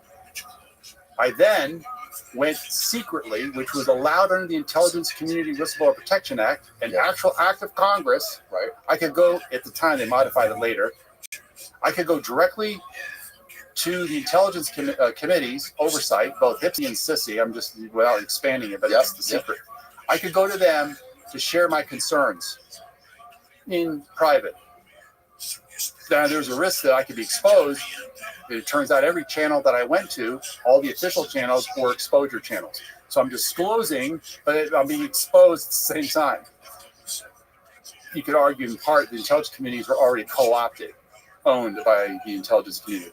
In large part, right? They're beholden. Remember, it's secret, right? Yeah. You go to a secret chamber, even in the Capitol, right? So you went to these proper secret. Yeah. channels. Then I was subpoenaed, equivalent of being subpoenaed, prima facie testimony, evidence, material evidence, and testimony to 2 9/11 congressional investigations.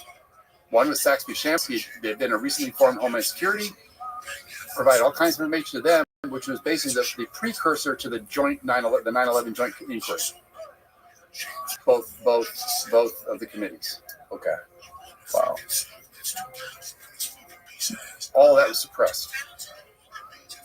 No one to this day can find my testimony or the highly classified information I gave them. Really? And I didn't keep it at home. And I didn't secret it away. Right. I didn't hide it somewhere in a basket or in a pumpkin. Right. I can laugh about it now. Okay, but that's spring, fall, or summer. I was not part. People think I was interviewed by the 9/11 Commission. I know why I wasn't, because they didn't want me on the record. Oh, But no one can find. In fact, I was told later that what I provided the joint 9/11 inquiry was so classified it couldn't be in the classified report. What does that tell you? They covered up. They helped cover up for NSA. NSA had a lot of egg on its face. Now And it's some of the stuff that you said, you still can't even say today. not the classified stuff, Right. Not the classified stuff. Right. but they were at the heart of the failure. There gets into great detail because I'm about this is what happened. So I was I couldn't put any of these programs, and the ones I was telling you about, including Findra and a bunch of others, weren't allowed to go operational because they were continuing to spend. They were fact. Oh no! I was sitting in a meeting and my supervisor, the director of the Signals Intelligence Directorate, says 9/11 is a gift to NSA. We're going to get all the money we want and then some. And that's certainly what happened. Congress just opened it up. They opened up the coffers and just started pumping even more billions. Who said 9/11 was a gift to NSA? My supervisor, the Signals Intelligence Director. It's now this haunting quote sitting right next to her, where she says 9/11 is a gift to NSA. I was in a meeting. We were going around together because this part I led the communications part of my leadership and communications team. We're going around to the workforce because people, they need to be held. People are just really taking this hard.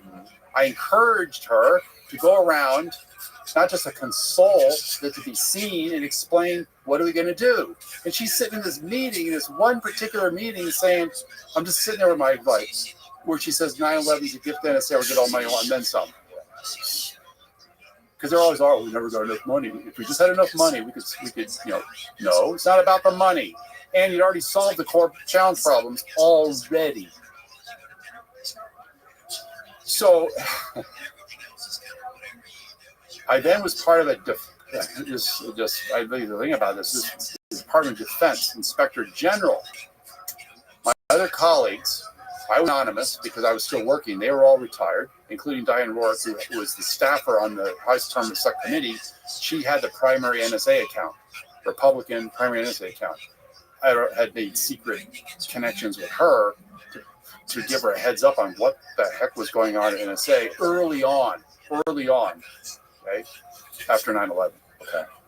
But remember, then I was with formal, right, with investigators. In fact, under 9/11, they were so hyper about. The NSA wanted to put childminders along with me. They wanted to know exactly what I was going to share. The investigators, to their credit, said no. So, but I was spirited down to basically a secret. It was a nondescript government building where I was then interviewed in this building. I wasn't interviewed like NSA or for the Joint Inquiry, right? Because that's what was happening. All this pushback, because it was exposing a lot of embarrassing details about how the entire intelligence community had failed. And all Congress said, how do we stop this again? How do we prevent another 9/11? That was the big, how do we prevent another 9/11? Mm-hmm. So I was part of the UD Inspector General investigation. Went on for a while. I was the primary source. Thousands of pages, corruption, the fraud, the billions in waste, the Thin Thread versus Trailblazer, Thin Thread versus Stellar Wind, which was obviously super classified. At that time, and it had been for several years, as it turns out, right? That went on for a while. I was flagged and tagged left and right. All kinds of retaliation, reprisals started occurring. I started getting shifted. That's how I ended up at the National Defense University, out of sight, out of mind. Mm-hmm. We accelerate to November of 2005. I make a fateful decision. And by the way, as a side note right now, this is about the furthest and longest I've ever publicly said how all this transpired. There's a lot more behind what I said in terms of details and fascinating human dynamics, right? But I've never really gone this far, right? Because most interviews don't last very long. Right. So here it is, November 2005. I decided I had one last chance to make my case to the new director of NSA, Keith Alexander, who actually was much more technologically savvy. He did not take kindly to my blowing the whistle. I sent him a letter. Caused quite a stir. But the last thing, Trailblazer, they had decided Trailblazer, he got canceled in 2006. Okay. But he was convinced that he could do it better. And there was a follow-on program called Turbulence, all these T programs. Yeah, T programs. See, this is the kicker for me. I'm just on a kind of a weird masculine level. Yeah. We had the T at NSA. The T in NSA had already been fully demonstrated. Okay. But low T is what they focused on. Right. As much as they projected high T, I've never said this before, it was low T for sure. Look, if you take on and you solve the problem, that has its own reward. It's not about spending money. You want to make sure you create and deploy systems that actually provide for the common defense. Yep. So he didn't like it. Shortly thereafter, middle of December, this above the fold, old school print newspaper, New York Times, Eric Lichtblau, James Risen, publishes for the first time a exposure of this warrantless wiretapping program that had been in existence just after 9/11. Now, there's a huge scramble in the entire intelligence community, but particularly the NSA. They went apoplectic. Bush, there's public statements. You go on the internet, you'll see public statements from Cheney and Bush and a bunch of others about, oh my gosh, they just blew. It was one of the most secret programs. Yeah. And it was one of the most secret programs in history. In modern America. What year did this come out? This was December 2005. Still out there. Okay. The article itself. And there was updates to it. When did Snowden blow the whistle? Or 2013. 2013. Oh, way later. Wow. Way. Okay. Remember, I've been following all the developments internally. The program was rapidly metastasizing, even before it got out in public. Remember, I'm going through channels. I'm spending lots of time in front of investigators, sharing with them what I know. Right. At great risk. Yeah. Extraordinarily risk. I was already. So, the article comes out. 2 weeks later, a massive national security leak investigation is launched by the DOJ. I knew, even when the article came out a couple weeks earlier, in December 2005, that I would be immediately targeted. Right. Because so few people do. In fact, this program was so secret that the only authorizing document was a letter, memo. It was stored in David Addington's safe, chief of staff / attorney for Cheney, in his office safe. Wow. Even NSA sent their own attorneys down to get the authorization because they were so worried they wouldn't have cover. You always look at what's the cover. You want a lawful order. You get into lawful orders. I know that from the Uniform Code of Military Justice. You only have to follow lawful orders. Nuremberg trials principle. Yep. Which was their excuse. We're just following orders. No, lawful orders. It wasn't lawful to break the Constitution. And there's lawful means to update the Constitution. But national security just had this huge carve out, like this huge exemption. Remember, executing conditions, but now it's like permanent. We're now in 2005. So accelerate forward. I knew that I became a target, a person of interest, and a target as of spring 2006. Back up just a couple of months. I wrestled with this for quite a while after my last email with the director of NSA. There was one last route I could go, but it wasn't authorized. I grew up in an era when I became intimately familiar, until I met him later, but intimately familiar in terms of the history, Daniel Ellsberg. Oh, Pentagon Papers. Pentagon Papers, yeah. Yes. He went through channels. No one would listen to him. In terms of the bright and shining light of Vietnam, a whole nother story. He was part of the study that showed it was, but it was buried, it was classified. Not all of them, there was some stuff in there that was quite secret that he didn't release to the press. He ultimately went to the press. Authorized, ended up facing 115 years because of government malpractice. They ended up, the judge threw the case out. I was there wrapped around a young teenager. Right? Eddie Sheehan. Yes. Big part of that. So I had one last route. I could touch the third rail, go to the press. At NSA, if you go to the press without authorization, and I knew what it was like if you have to have something published. I had something published based on my work I did on Jackpot in IEEE Computer Magazine in 1996 when I was doing all my really highly technical stuff. I had to go through the whole with a classification review officer just to make sure it was good. Yep. Took months. Right. Here, I'm going to go to the press without any authorization. But at that time, it only violated administrative policy. It didn't violate the Constitution. It was not a crime. It wasn't criminal to go to the press. However, I knew if I did, I could end up just like Ellsberg. I already knew that. Some people thought I was stupid and naive and didn't know that. That's not true at all. I knew exactly what the risks were. I knew not only could I lose my job, probably would, but worse, I could be charged on the espionage. I knew that. So, how do you go to the press? Where and this is, I wouldn't get into all this. Part of it is still technically classified. Yeah, wasn't NSA spying on the press? Yes. They had a special program as part of this larger. It's called First Fruits. Where they were monitoring certain media outlets and even individual reporters and journalists because they were so scared that something would come out, not just about the secret surveillance program, but the torture program. Right. Torture program came out way before this one did. Okay, Abu Ghraib. Yep. Yeah. Sly Hirsch. Right. Eli, that's where he became famous as a journalist. Mm-hmm.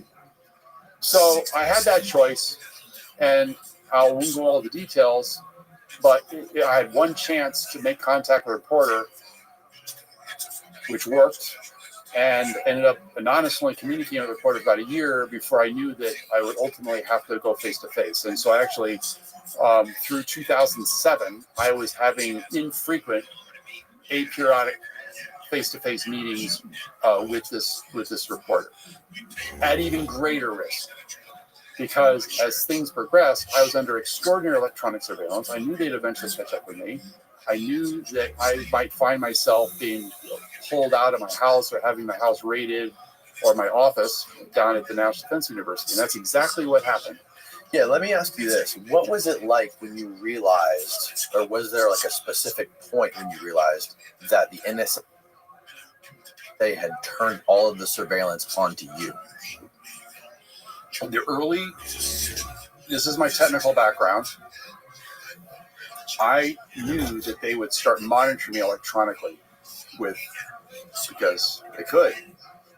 Via their own means. I could see, I set up logs. I could see where they're attempting to break into my system. I had a network at home. Now, I've been in long into this. Okay. I was, back in the early days, pre-internet, yes. BDSs. So way safer. I was, before internet was internet in terms of public, back in the 80s. You had stuff in place monitoring. Yes. You were prepared. Weird things like the Verizon DSL box would get reset. I'd call them up and they'd say, you have to, and it's like, wait a minute. Yeah, they were remotely resetting it, but I had multiple firewalls, both hardware and software. Wow. See, I don't ever believe, although it's possible, I never saw that they actually got into my computers. Oh, really? No, that's right. I don't have any. In some ways, I take some pride in that. With all I knew what they had, what their capabilities were. But the problem was, there's what's called zero-day exploits. It was always possible, right? So I had to assume I was compromised anyways. But see, people say, well, gee, if you know that, why didn't you get rid of everything? I had nothing to hide to use that, which I don't like that phrase, because that comes from Joseph Goebbels, right? If you have nothing to hide, you have nothing to worry about. So who cares what we know about you? Yep. Wait a minute. Yep. That's not the point. I used to do exercises on privacy, and people get the point, oh, yeah, no, that's me. Why is it you? No, because I don't want them to know. Why? Because that's me. Oh, so there is some ownership here in terms of your own privacy. Right? Mm-hmm. Privacy is essential to even living. Yes. 100%. As much as people want to dump stuff out there, right? It's amazing what people put out there, right? But there is something about who we are, the essence, but that's a different conversation. Yes. So I'm getting, then they start physically surveilling me. It was covert. This is where John Kiraku knows that really, really well, better than I do. But it was clear that and then it started to be overt. They wanted to make clear that we're onto you. Like they were now they want you to know that they're following you. Wanted me to know. I was getting stopped quite frequently. Would have random searches. My searches weren't random at all. Coming to the gate, right? They had already alert based on the tags, the car description. It's intimidation. Oh, of course. Yeah. Huge. Yeah. So that went on until my colleagues, NSA, all retired, and then Diane Wark were raided all on the same day in July of 2007. I knew that I was now the primary target, and probably had been for a while. I was still at NSA. They probably had suspicion that I was in contact with a reporter. Although later they actually thought I was really in contact. They actually thought that was a cover, a cutout. That was like a cover, and that I was at like a convenient hangout, as they call it, right? Just a limited hangout. A limited hangout with her. But I had really been in contact for a longer period of time in the New York Times. Really? They later made up a whole chronology that it turned out I wasn't. I'd never had any contact with the New York Times. That's crazy. So I knew in July that I was now the target. Yeah. And it was clear, based on the last couple of meetings with the reporter, Siobhan Gorman, who at the time was working for the Baltimore Sun, later went to the Wall Street Journal. Now she's more in private, in consulting practice, has been for quite a while. I knew that there were agents in the room, including, by the way, I found out later that they were actually using a significant number of agents from the Mole Hunter unit at FBI. Those are the ones that are trained to go after spies, like legitimate spies, foreign spies. But that's how I was being treated worse than a spy. That's clear. I was now the threat. I was the leaker. I found out later that Cheney had issued a fine and fry the leaker. He just said, fine and fry them. I don't care. Just make sure it's someone, apparently, it has to be senior enough. But burn them. Make an object lesson of them. That's how I interpreted it. Right. So, late November, I'm getting ready to go to work. I had 2 vehicles at the time. I had my hybrid, which is a Prius, and then I had a Toyota RAV4 EV, which was all electric. Limited, it was a limited run. I'm getting ready in the other bedroom, right? They get in my car, go down to the metro, and go down, and then there was a bus that would shuttle me over from the Coast Guard headquarters take me to one of the metro stations, drop me off by bus, a government bus, and then I walked to my office where I was teaching, had been for a couple of years. It was actually during that time is when I met. We'll probably want to take a break here shortly, but that's when I met Johann Koss. Oh, during the time I was at the National Defense University, where I was teaching in the Industrial College of the Armed Forces. Okay. And I was a co-lead on their space industry team. That's how I ended up going to SpaceX with some students. Okay. Yeah, a bunch of different. We went to Cape Kennedy. We went out to We went out to Cheyenne Mountain. Went inside the Cheyenne Mountain. Right. We went to a number of different sites. Right? So I'm getting ready for work. I look out the window and I see a bunch of agents streaming across the front yard and a bunch of cars pulling up as they're piling out. Oh no! And that's where, the moment is another one of those moments because, this is years later, right? But that article had come out, right, almost 2 years ago, right? This is talking. And so, remember, they've had this multi-million-dollar national leak investigation going on as to who were the sources for the New York Times in particular. I got caught up in that for all the reasons I gave earlier because so few people knew about the program. Even though they argued later, just some disagreement between 2 programs, Synthread Trailblazer, while that was like the limited cutout as to why they came after me, when in fact it wasn't that at all. It was the fact that stuff had been revealed, even though I had not provided any classified information about the program to anybody outside of channels, right? Not even the reporter, right? So you can imagine knocking on the door. They said, they told me later if you hadn't opened it, they knocked twice. They had a battering ram with them. No kidding that they would have used a battering ram to punch through the door. And then you can file a claim later for damages. Your son answered the door because it's upstairs. I said, Zachary, go answer the door. He's had the presence of mind. And you knew, you didn't say. Oh, I knew. You didn't tell him. I hadn't told anybody. I kept this a secret from my own family. No, you didn't tell the FBI's at the door. No, of course not. How old was he? He was okay. 95. He would have been 12. Middle school. So normally my spouse would take him to the middle school, right, in the local town, and then I would pick him up, right, after school. So, yeah, a bunch of agents come in. They start sweeping the house. I had a choice. They read me Miranda rights. I didn't have to cooperate. Obviously, I could have said, you're going to have to deal with my attorney. I didn't have an attorney at that time. Right at that moment, I didn't have an attorney. So I said, this is one final time to blow the whistle. I named president, the vice president, senior people, including Hayden, about what had gone down over the last 6+ years. Nope, we're not here for that. we understand you violated, certain laws, and so we're here to collect evidence. And we can interview you, or we don't have to. I didn't have to be interviewed. Obviously, I had Miranda rights. I could have remained silent. I said, no, it was sort of an interview, interrogation. That was one of 3, by the way. They took notes. I knew anything I said would be Right, of course. used against me. It was. That was an interesting experience all by itself. I remember at one point there was an anecdote where one of the techs is coming up from the basement. I was really into computers, a lot of retro stuff going way back into the 70s. Mm-hmm.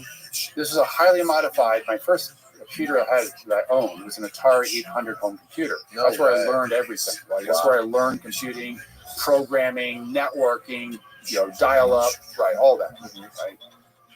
And it was a highly modified, basically it was a closed circuit version, modified in box. Mm-hmm. I looked at him and said, the last time they modified that operating system, the 10K was back in the late 70s. You really think you need that?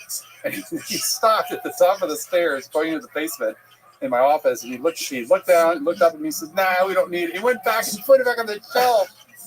But they took a bunch of Amiga stuff. I was also into Amiga. Right? That was kind of follow-on to the Atari 8-bit in terms of technology.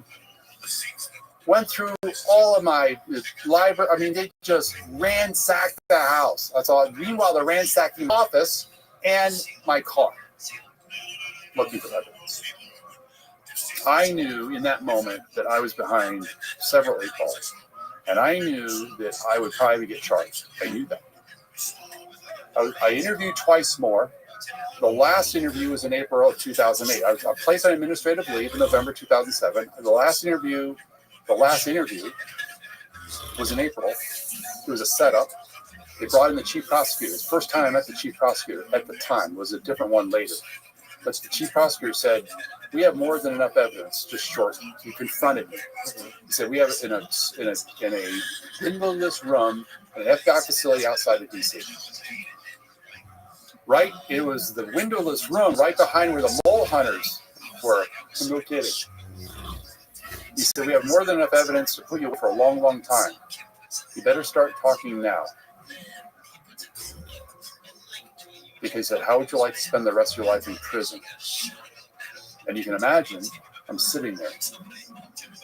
We might be able to, 25 years, 20 years, no guarantees. That's better than life in prison. In 2008, I had just turned. I hadn't quite turned yet. I was 52. Right. I knew I could no longer continue having any. Said, nope. You're gonna have to deal with an attorney from now on. Yeah. They were moving to revoke my clearance because I was a senior executive. It was either you could have a set of your peers or the director himself. Right. Okay. I said, I'm just going to resign. I resigned. Got an attorney, criminal defense attorney. They tried to get me to plead out multiple times between April of 2008, the first time, confronted by the chief prosecutor, and April of 2010. Now we're in a new administration. I wasn't indicted. Obama. Bush, it's important to note, even though it began under Bush, I was not indicted under Bush. They had a draft indictment. I have a copy of that. But I was not indicted under Bush. I was indicted under Obama. Wow, the irony. Huge irony. And the reason Bush even made sort of passing reference to it in his memoir, right, biography, his autobiography, where he says, why go after? Because it's like, for him, it wasn't like, I think even he had problems with Cheney later. I mean, they kind of went their ways a little bit after the second administration. Yeah.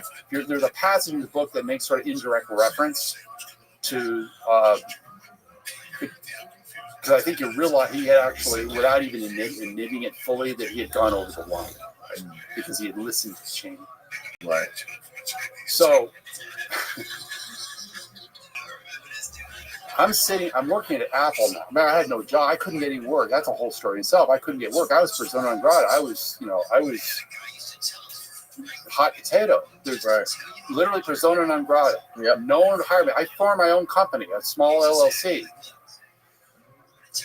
No one would touch me. In part, when they would find, even my security clearance didn't show anything was negative, they said, you're under national security investigation. We would I understand. So here it is, April 2010. I'm sitting at lunch. I'm working at Apple in Bethesda, Maryland, one of the stores, where I worked for 13 years. Quite a jump, quite a distance going from senior executive to wage grade specialist in a retail store. I'm sitting there. I get a call from my attorney. My attorney says, where are you? And remember, I had this attorney out for 2 years. He said, I'm at lunch. He said, did you know you were just indicted? Now, there had been it was Kafkaesque. Again, we'll go into the detail, where he, myself, and us, and the prosecution team with NSA personnel were there in that same windowless room again. It was clear that they were moving to indictment. And it was basically, you're on notice. Right? We're on notice as to why we're doing this. And they actually, in essence, had the outline of the indictment. Wow. So I got indicted. I was not pulled off the street. I ended up having to, it was an arraignment. I pled not guilty to all 10 charges, 5 under the Espionage Act, 1 for obstruction of justice, 4 for making false statements to FBI agents during the interviews, which themselves were actually true. Well, when your lawyer called you, didn't he also tell you that they approached your wife? Yes. How did that go? Not very. She still works there. And what exactly did he say? Oh, they had one of their security officers inform her that her husband had been indicted and was facing 35 years in prison. And then what? Yeah, I don't want to cost the family in this situation. So, and then what? Well, my criminal defense, I'd spent umpteen money. Remember, there's a whole lot of history I just bypassed because John told, when Kiriakou was in here, he was saying that they gave her an ultimatum. They later interrogated her. So but then they interrogated her and they tried to get her.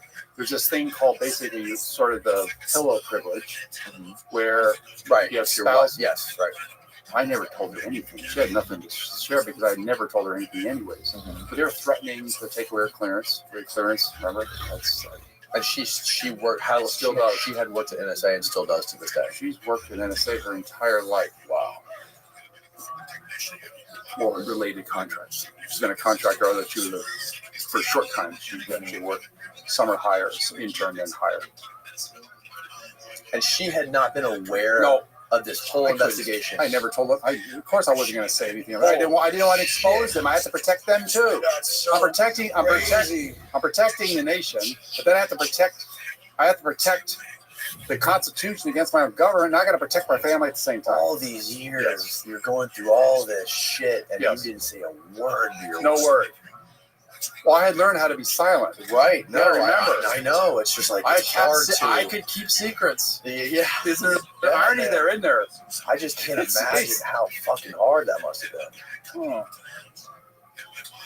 I'm unwinding it now. I'll share something off the record with you, maybe during the break, but because I don't really want. There's certain things I don't advertise still. Okay. Well, let's take a quick shot right now. I gotta pee anyways. I'm back. All right, where were we?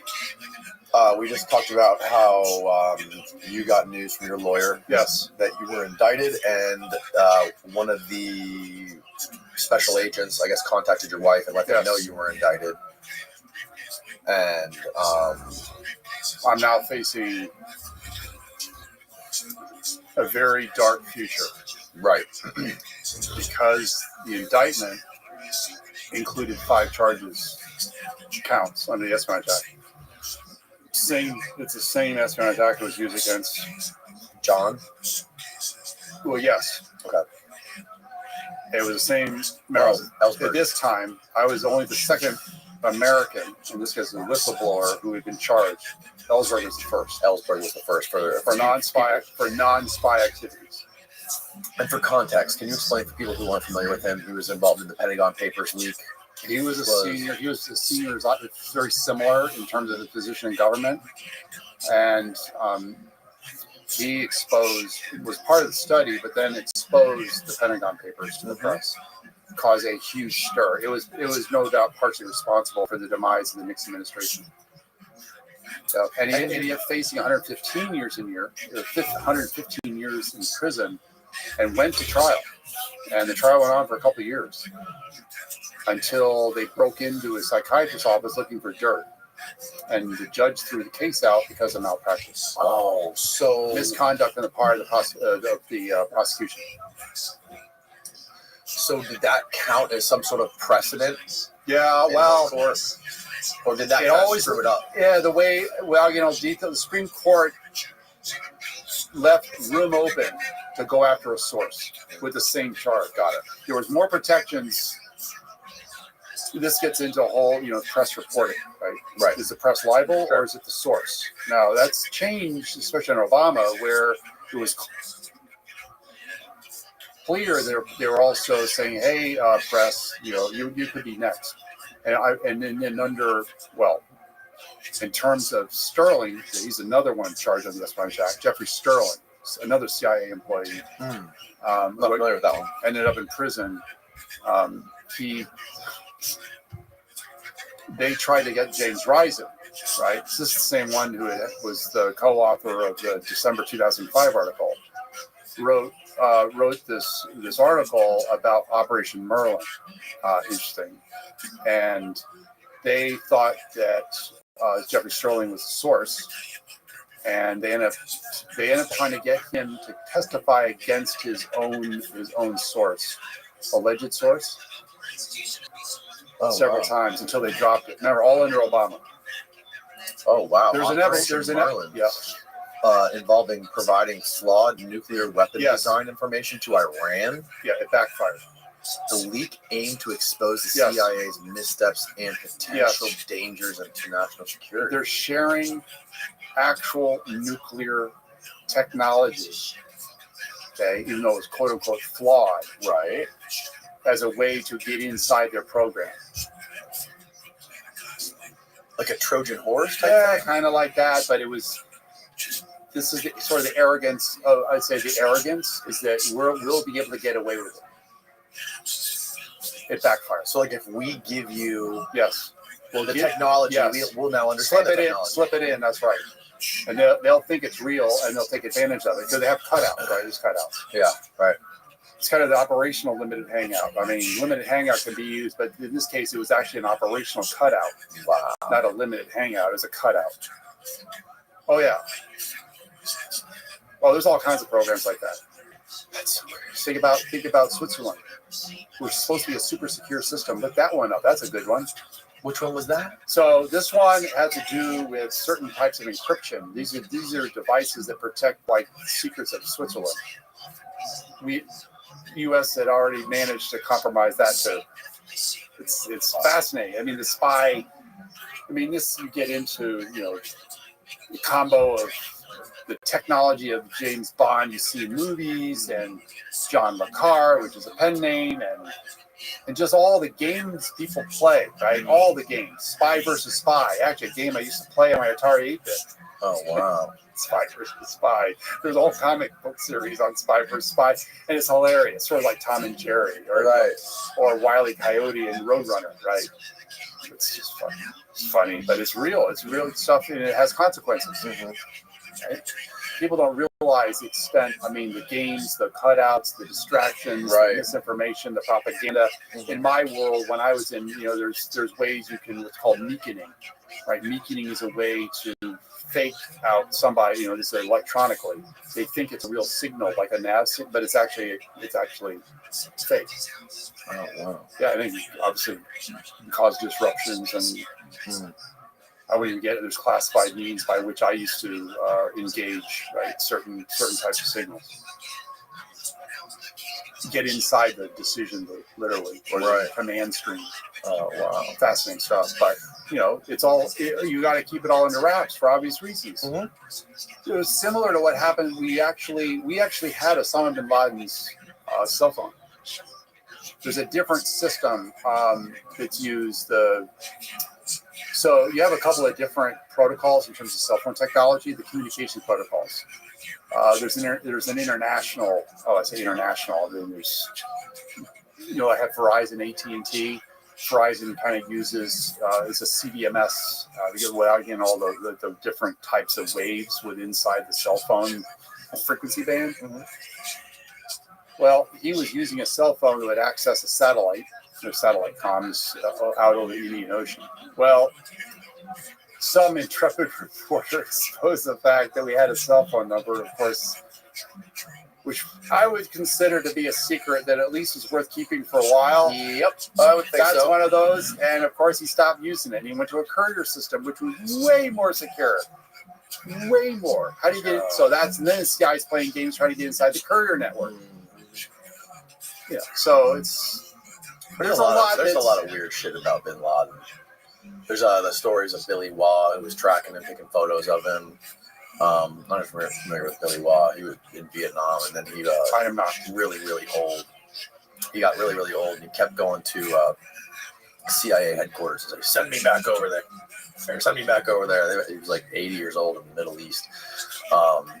And he was like spying on bin Laden, taking photos of him and stuff. He was like right across the street from him many times. Tried to ask them, like, can I take him out? Can I take him out? They would never let him engage in Billy Waugh for probably legal reasons, or in Osama bin Laden.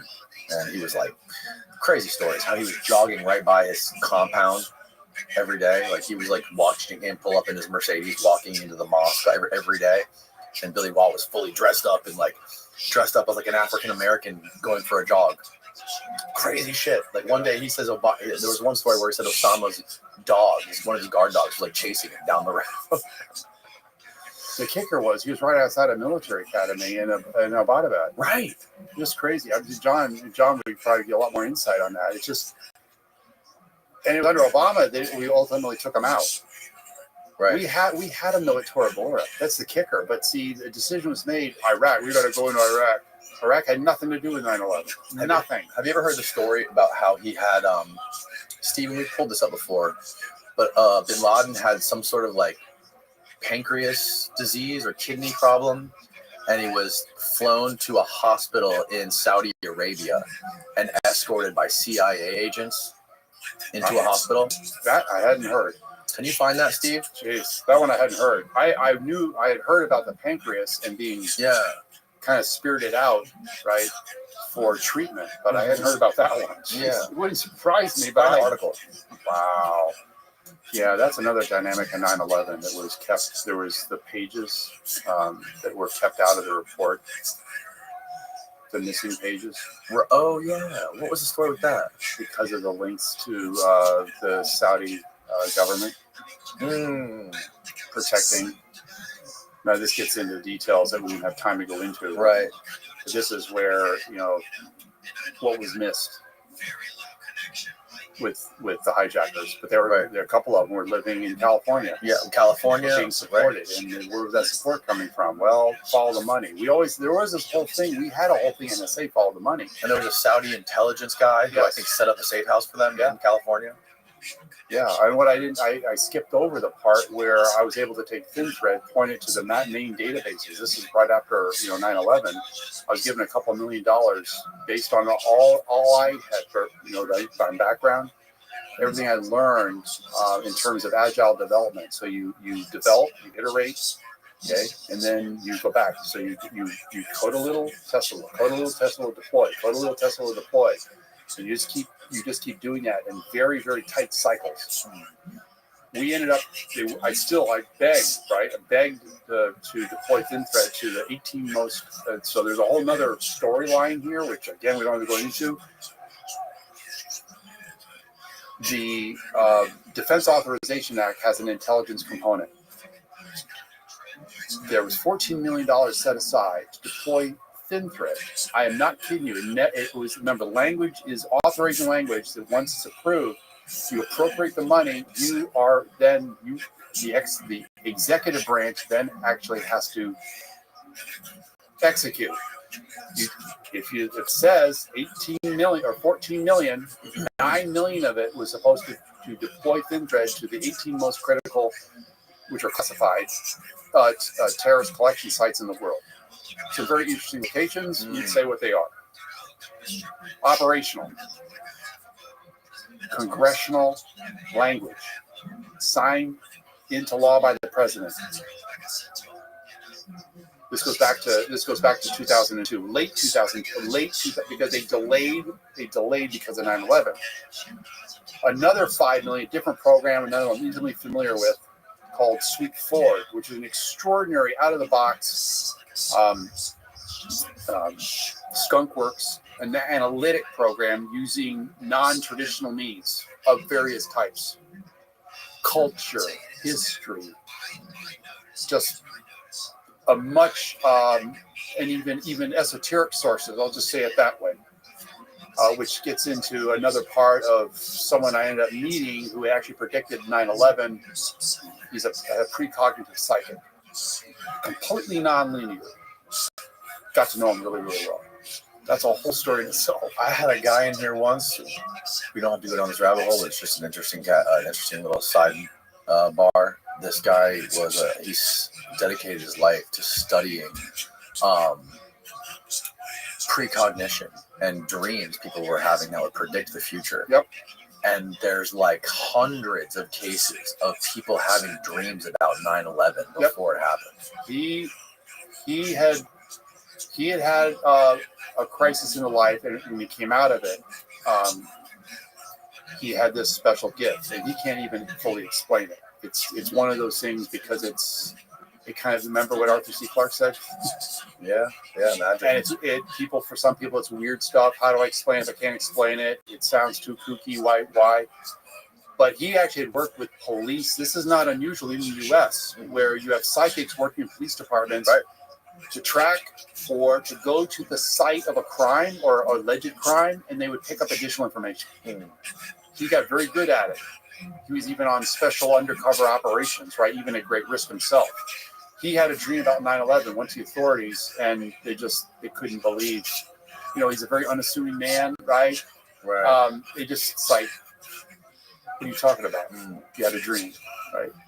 We all have dreams, don't we? We have dreams. He dreamed about 9/11. Before 9/11, there was also an entire communication system set up by terrorists, which I won't go into detail here. It was used. How do you communicate worldwide with the cell? It's a cell, and the cell itself is broken up. How do you communicate in the open without anybody knowing about it? Well, without going into the details, they did, right? That was fascinating. Well, anyways, so I'm leaving it hanging. Yeah. 5 million was set aside for this special analytic program called Sweep Forward. NSA completely ignored it, defied the Authorization Act. Crazy. Why? Circle the wagons. Even though Congress is signed into law, we got a better solution. They didn't have any solution. That was the problem. But the thing was, neither program was ever part of the official production chain on the analytic side, nor on which it sort of was both. So it was convenient to just ignore it. So I got 2 million. I ended up becoming the executive, basically the program manager, the executive program manager. I had an actual program manager that reported to me unofficially, right? This is why I was still in the signals intelligence. So this is like November, December, January. We just rapidly evolved thin thread to make it even better. They wouldn't let us go operational. Remember, didn't. So I remember this came out. That thing came out later. This is before the Intelligence Authorization Act. So I was able to get permission to point thin thread against the databases, NSA, the primary databases. So vast, we're talking terabytes on end of terabytes of data. Right. And we set it up, we turned it on for about roughly 24 to 36 hours, and guess what? One, we found out that about 40% of the database was corrupted, the databases. Then we found all kinds of information pre and post 9/11 regarding the plot in terms of movement and a lot of other evidence that they had not been able to uncover or discover. Thin Thread did because of the way they worked. So what do you think if you were have a responsibility to look at yourself to be better going forward so another 9/11 doesn't happen, what would you think that you would want to improve the way in which you discover information, even from the existing databases, the traditional RDMS, the relational database systems? Why would, nope, guess what they did? Immediately shut the program down. Famous scene, first Indiana Jones movie. Warehouse. Ark. On a crate with on a cart with wheels. You see it going down what appears to be this incredibly long aisle. Turns left, never to be seen. Whoops. Yeah. It's never to be seen again. Well, they figured it out later, right? Because of certain powers, magnetic, right? Right. That's what happened to Thin Thread. This sweep forward was summarily shut down. It was a research project, shut down. This is how I live with all this. I'm an American. I was brought up in Texas and Vermont, two republics before they became states. Vermont, in fact, the Constitution, a lot of the Constitution of what then became the United States of America was based on the Vermont Constitution. It became the 14th state. So there I was. Okay, I'm facing 35 years in prison. What do? I had spent umpteen amounts of money to my private criminal defense attorney. He no longer wanted to represent me, in part because I had no money left. How much did they say it would cost? $1 million. $1 million between the point I was indicted and just the start of the trial. Jeez. Do you think it's possible that they got to your attorney? No. No. He was being practical, in part. Right. He agreed to stay on. We tried to get other high-powered lawyers to take it pro bono, without cost, because certain law firms are required as part of their community service, quote unquote, to take pro bono cases for cases in which they're significant enough, but the person, in this case the client, doesn't have the money. Guess what? The firm said, yeah, you can represent Mr. Drake, but you got to leave the firm. And they weren't going to leave the firm. Right. And the reason why is because of conflict, because they had senior government clients. Right. So I'm in front. So the public defenders. I was indigent. I was literally formally declared indigent by the court, which meant I was now eligible to be represented by the federal public defenders. Deer in the headlights. Mm-hmm. The last time it was the Nicholson. You might remember he was a spy, Navy spy. The last time that court, and we're going back 30 years. It was the year of the spy. It was 1985. Mm-hmm. The so-called year of the spy. Pollard. There was a number right during that period. The court had no institutional memory, right? There was all kinds of special procedures put into place. They had a special skiff built inside the courtroom. Just I could meet with my attorneys. So I'm behind several 8 balls. I'm staring into Pandora's box, and guess what's staring back at me? The abyss. I also knew I had to influence the court of public opinion. But the problem is, you say anything outside of in the federal court, guess what? They can actually use that against you. But I knew I was going to have to influence the court of public opinion. I also knew that I was going to need someone, and so I this extraordinary individual, Jocelyn Radak, had written an op-ed in the LA Times just after I was indicted, and I ended up. She became my primary. She's not a criminal defense attorney, but she became my primary whistleblower. So she provided legal counsel, advocacy, and she was the liaison with the press. So I met her in May. You sign an agreement, right? it's a representation letter. Excuse me, it's a time to do the Government Accountability Project. So, and then there was other attorneys as well. And my original criminal defense attorney agreed to, at the government rate, which was nowhere near, he was charging me, well, originally $550 an hour, gave me a $50 an hour break. You know how fast your money goes, even though I had middle class America, but I'm a senior executive. I've done really well in industry, right? I'm pulling down 200,000 a year plus, right? But you know how fast your money goes when you're being charged? Over 2 years, $500 an hour. So I couldn't afford $1 million. There's no way. Other attorneys later, they wouldn't want either. They said, no, it'll be $750,000. Nope. So public defenders was basically the only person people I could rely on for criminal defense. So once you had public defenders, how long did that process take? It took them then, and the time you had to actually go in front of the judge. There was an initial hearing in October, November timeframe. That was after they got their clearance. They had to have the clearance. Everything is, remember, the government's saying that I had not just damaged national security. I had not just grave damage. It was exceptionally grave damage. It was the highest level of damage. Right. And you're dealing with top secret, sensitive compartmented information, allegedly. So they had to have the clearance. They didn't have the clearance of this kind, not even close. They had basically what's called collateral. It's like basically just a national background investigation check. And that was it. I mean, it was basically straight secret. Mm-hmm. So they had to go through that whole process, which in itself was, that was a journey for them. Right. Okay? Right. We used to talk about it. So the hearings began in the fall, and all kinds of shenanigans were played, right?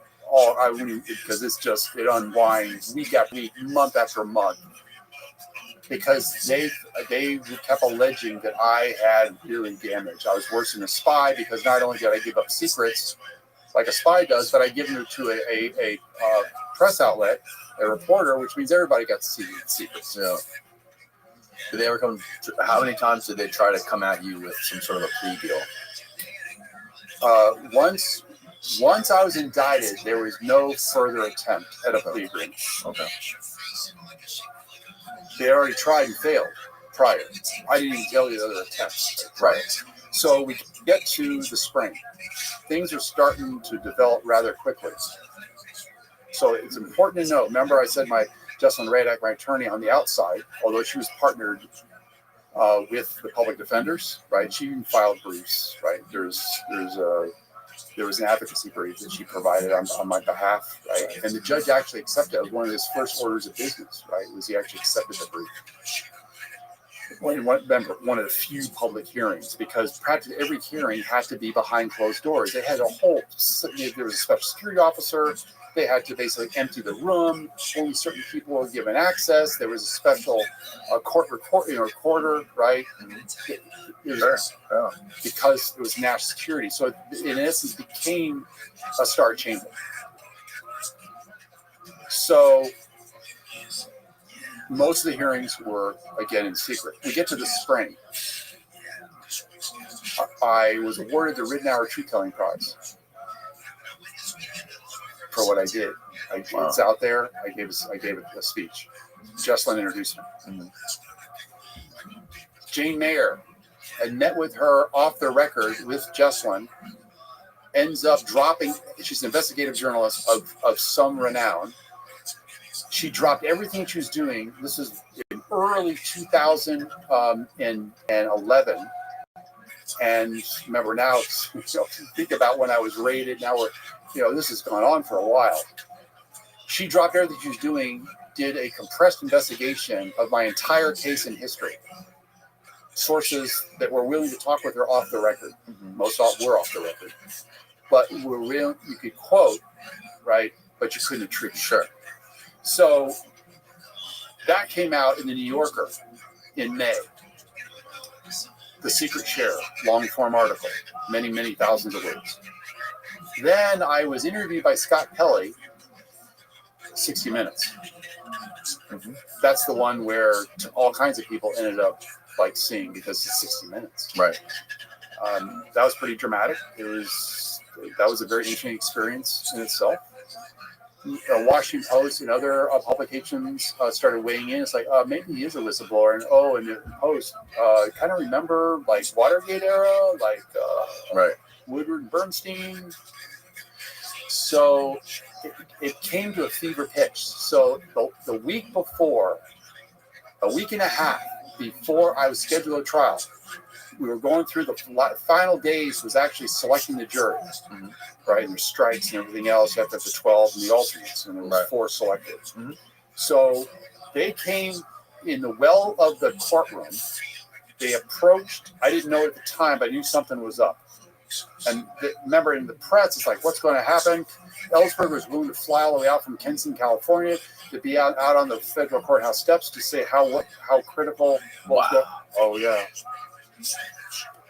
So, in the well of the Senate, the chief prosecutor, William Welsh, interesting history, reported at the time Laney Brewer, head of the criminal division, who reported to Eric Holder, who I actually confronted earlier in the Apple store because he loved his Apple products. Whole story in itself.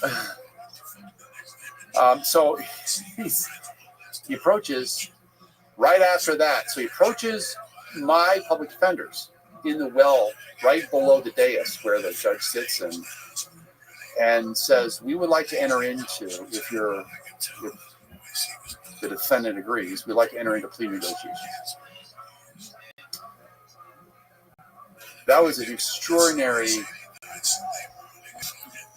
7 days. From that Friday all the way to Thursday of next week. Remember, this trial is scheduled to start that following Monday, basically the 40th anniversary of when the Pentagon Papers were released. Wow. Kind of interesting juxtaposition in terms of history. Yeah. I remember I got to know Ellsberg really, really well at this point. They then tried to get me multiple, I lost count. It was like 5, 6 attempts. First, 5 years in prison. Then it was like 2 years in prison. And then it was like 1 year in prison. And then it was still pleading out as a felon. Pleading out to a felony. I had told them back in April of 2008, when I was the original chief prosecutor confronted me, that I would never plead bargain with the truth, and I wasn't going to do it then. But you can imagine the pressure I was under. Oh yeah. And it gets sensitive for me in terms of my criminal defense. But they actually tried to strong arm me into pleading out under the criminal code to 2 years.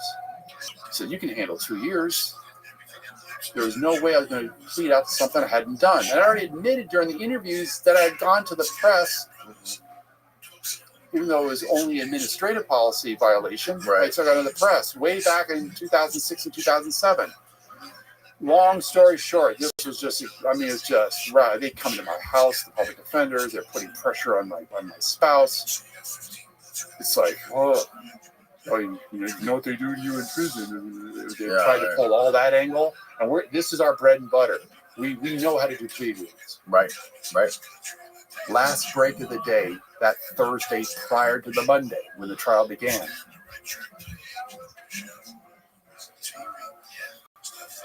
I would never plead out, but if there was an off-ramp that emerged, however faint or slim it was, you better take it. Here's why. Because if you don't, they could basically just do an interlocutory review, have the higher court, this is the Fourth Circuit, review the decisions. They're already starting to complain about the judge. Have it in review, and they could just suspend it. They did with Jeffrey Sterling. They basically hung him out to dry for almost 2 years before they came back, waiting for the decision. It's a way to suspend it, takes all the heat off the press, right? I was still being pressured to plead out, okay? I'm talking to Justin Radak. I'm on the phone out in the hall of the courtroom, right outside. They kept changing the language, right? Because the last thing he wanted to do was hook me on classified. I said it cannot, there was no classified. It already demonstrated that, in fact, it was acknowledged by both parties that no classified information was released. So plea agreement, no jail time, no fine. There was an administrative fee. and 240 hours of community service. Misdemeanor for doing what? Under the Computer Fraud and Abuse Act. Because it's a federal, remember I was charged with federal, you have to stick within the federal crime under Code 18, U.S. Code 18. So it was for doing what? Exceeding authorized use of a government computer. Jesus Christ. I know. Huge relief. Oh, pro forma sentence. The judge still had, but we're now agreeing to a plea. Right. They dropped, the proviso was they dropped all the felony counts and no time in jail and nothing involving classified. So that's what happened. And huge victory. I mean, it was just like, wow. I mean, all no these felonies, years. no jail time. No felonies, no jail time, 204 hours of community service. That was on July 15th of 2011. The judge didn't know at the time I was sent to Fort Detrick to the community service director. At Fort Detrick, this is outside of Frederick, Maryland. Mm-hmm. It just so happened that he was a civil engineer, but he also was part of the Veterans History Project, the Library of Congress. He said, "How would you like to interview veterans?" Given you saw my military background, because the community service, like, we're not going to have you paint rocks. That's not who you are. That was like they were paint rocks on base. Yeah. or go, bust up rocks, not just paint them. Right. Or dig holes and fill them in again, or the equivalent. Sure. We're not going to do that. Right. I ended up over the next number of months. It took the paperwork. I had a probation officer. The first two that came out realized they thought I was some hardcore. I had really done something bad, and they realized, nah. So one of the probation officers about to retire shows up in his motorcycle, visits the house. They had that right to visit your house. Visited me one time, and the rest was just over the phone through the mail. Oh, that's great. So guess what I did is my community service. Interviewed veterans from World War II to the present day, including veterans of Iraq and Afghanistan. And I got to interview Daniel Ellsberg, who had never been interviewed for the Veterans History Project. Oh, wow. Fascinating. Joint Chiefs of Staff, chiefs, people, veterans from the Battle of the Bulge,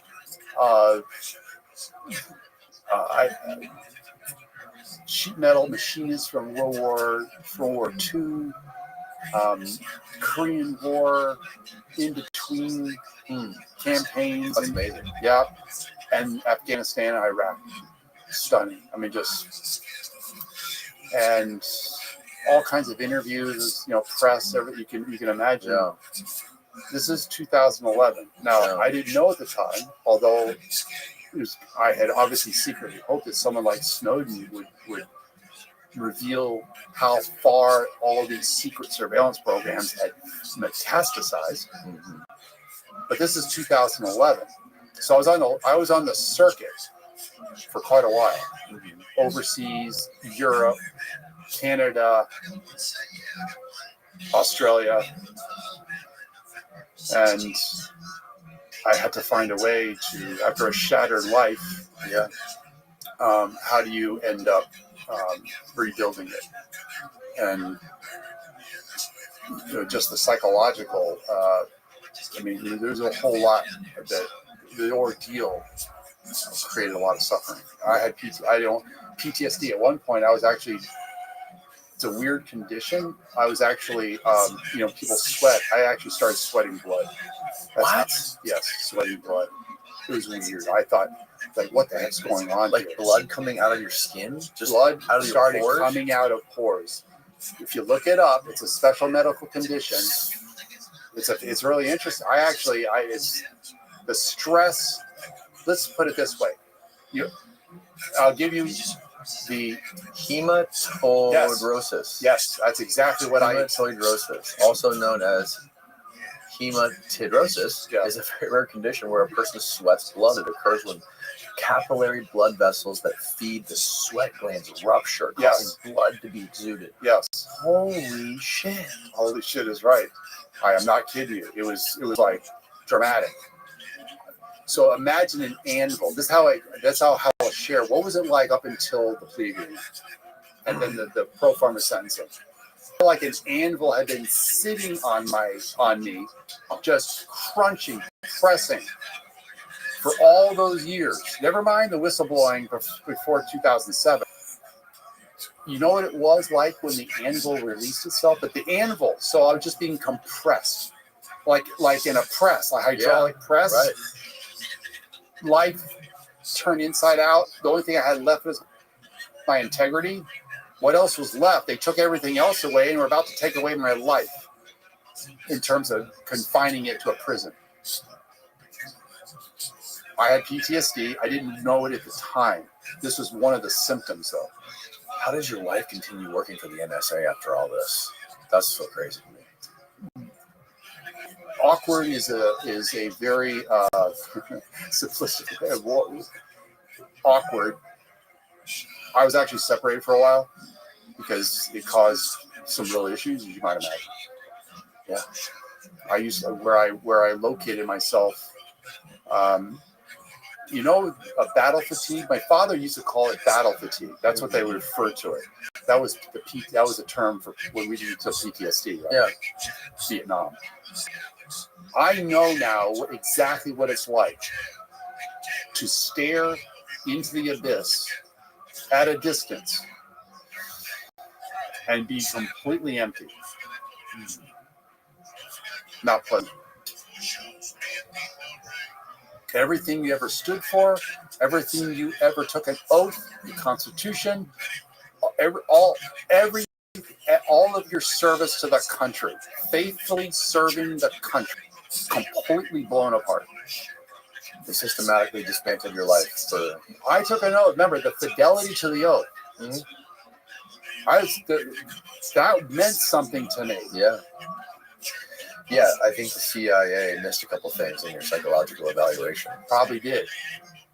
Now, they did profile me. It's really interesting. You know what they said later? So part of what happened with me is they actually said, and this came out after Snowden, if you go out there, you'll see a chart. Basically, it's a rogues gallery of spies. Guess who's also on there? We're talking the real spies in U.S. history. Snowden's on there, and I'm on there. They all have flags under the countries to which they, quote unquote, gave up secrets or were operating on behalf of. No flag. You'll see it. If you go out there and do a search, it's the Insider Threat Program. They gave briefings. They actually formed a joint committee.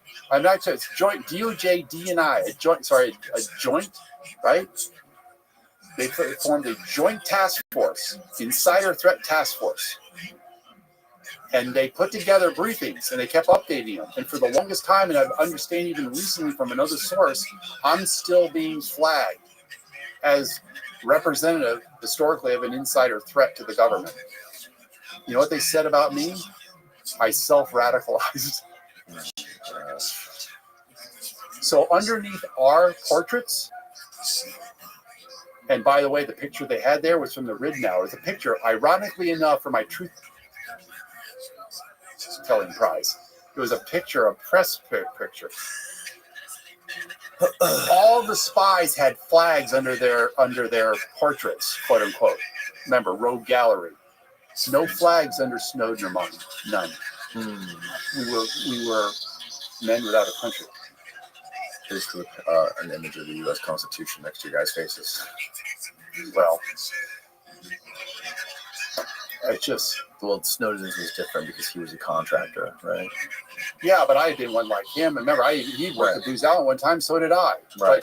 But you're right. I was a senior executive when all this happened. He was a contractor working in Hawaii. Right.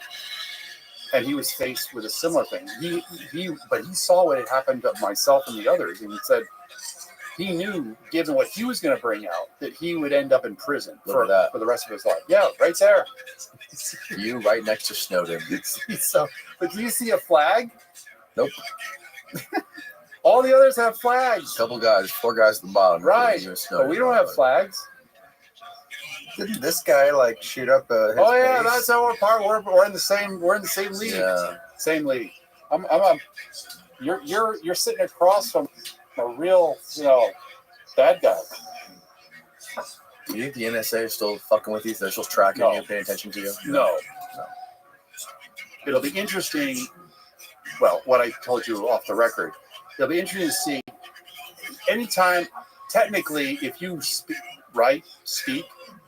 you're supposed to run it through. Oh yeah, because you were an employee of the Correct. You were an employee, There is what's called a lifetime obligation, but the non-disclosure agreements I signed, which they technically think are loyalty oaths to secrecy, they're not.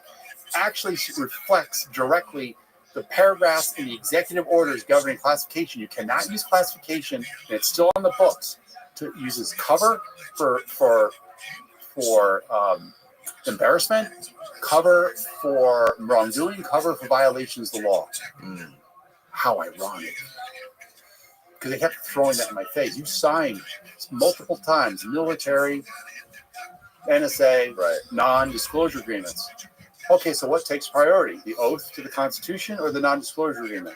I realized joining this secret system, deep state, national security system, that you are giving up certain rights. But you certainly don't just give them all up. Right. They're just have some restrictions. I had restrictions in the military.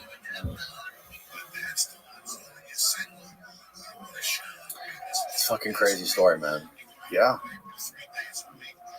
So it took a while to, I kept working at Apple.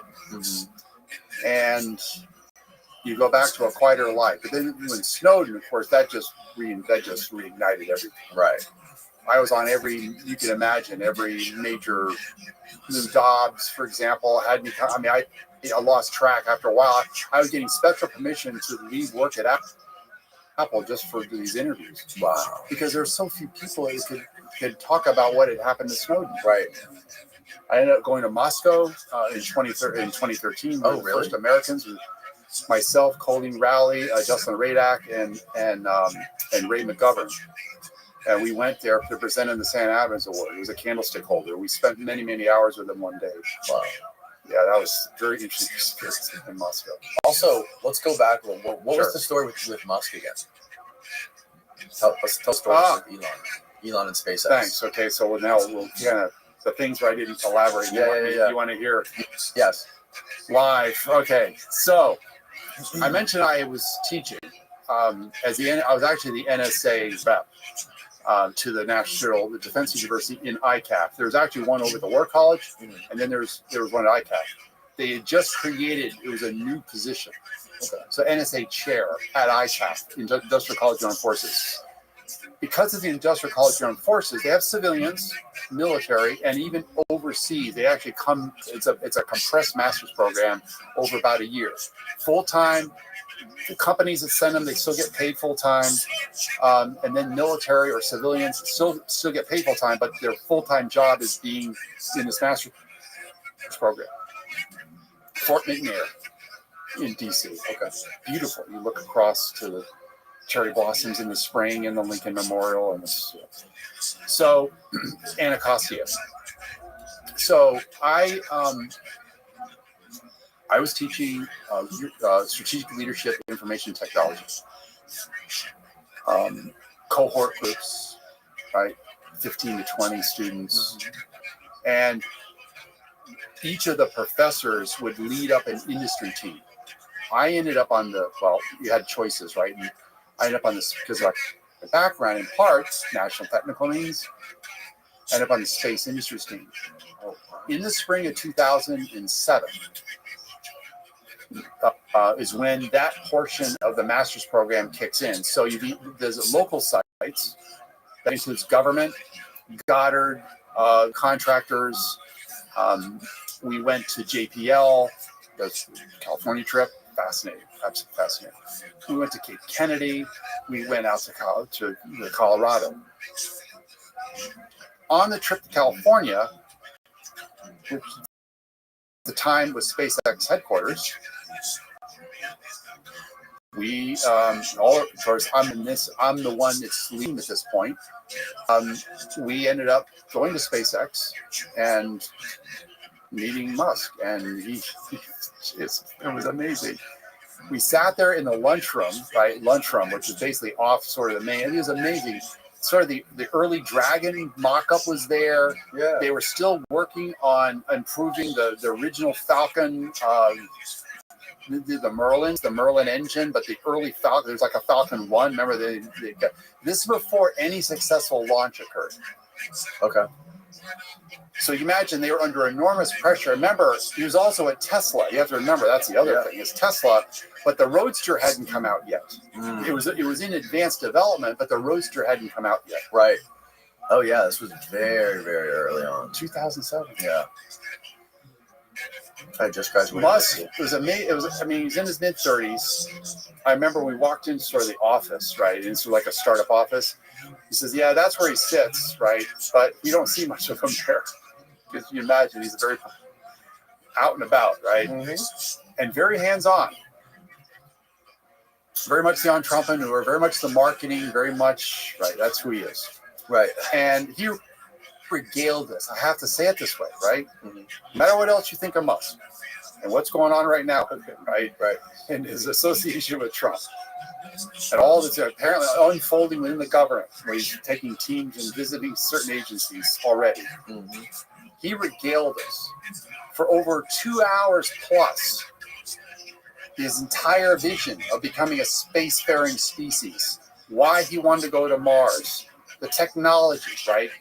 Behind all this, and why he also wanted to commercialize space as well. I mean, it was just an amazing, just and incredibly passionate. And of course, this is in like an open cafeteria,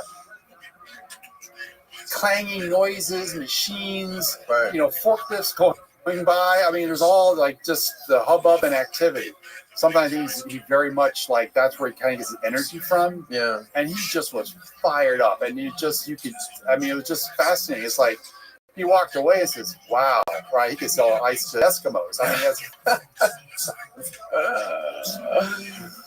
yeah. So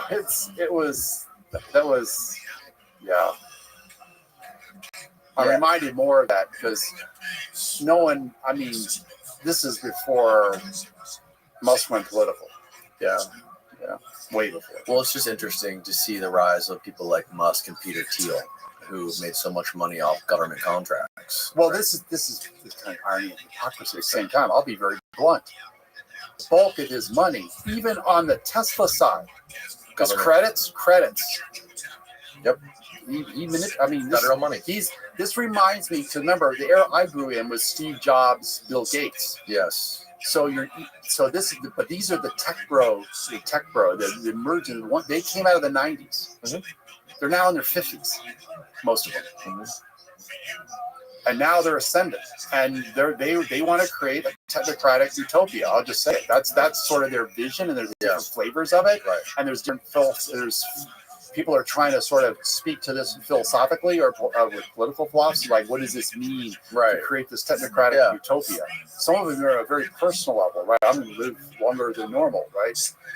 Cryostasis type stuff. I mean, it's just some of it's kind of out there, right? Almost like interstellar type technology, right?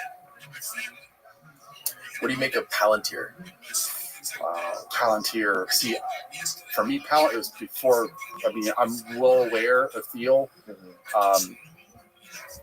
Another tech bro, billionaire.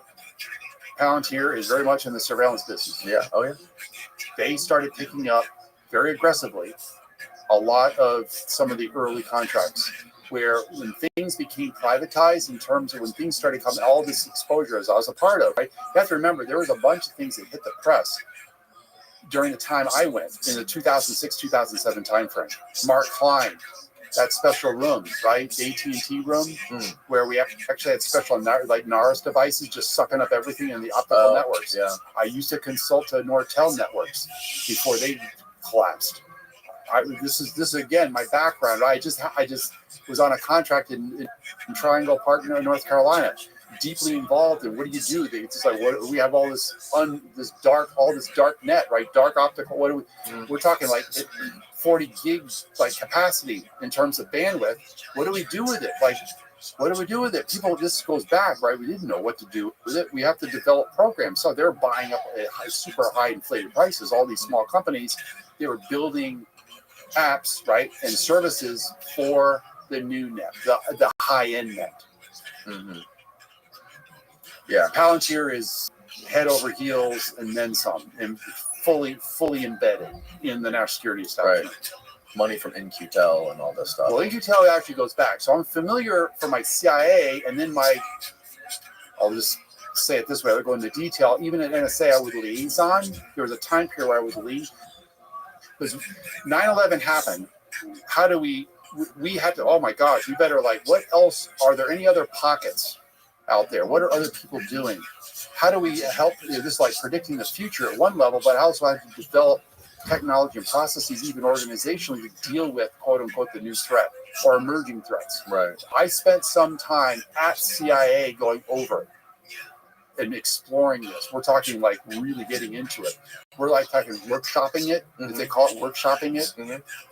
Yeah, fascinating. But In-Q-Tel was an early.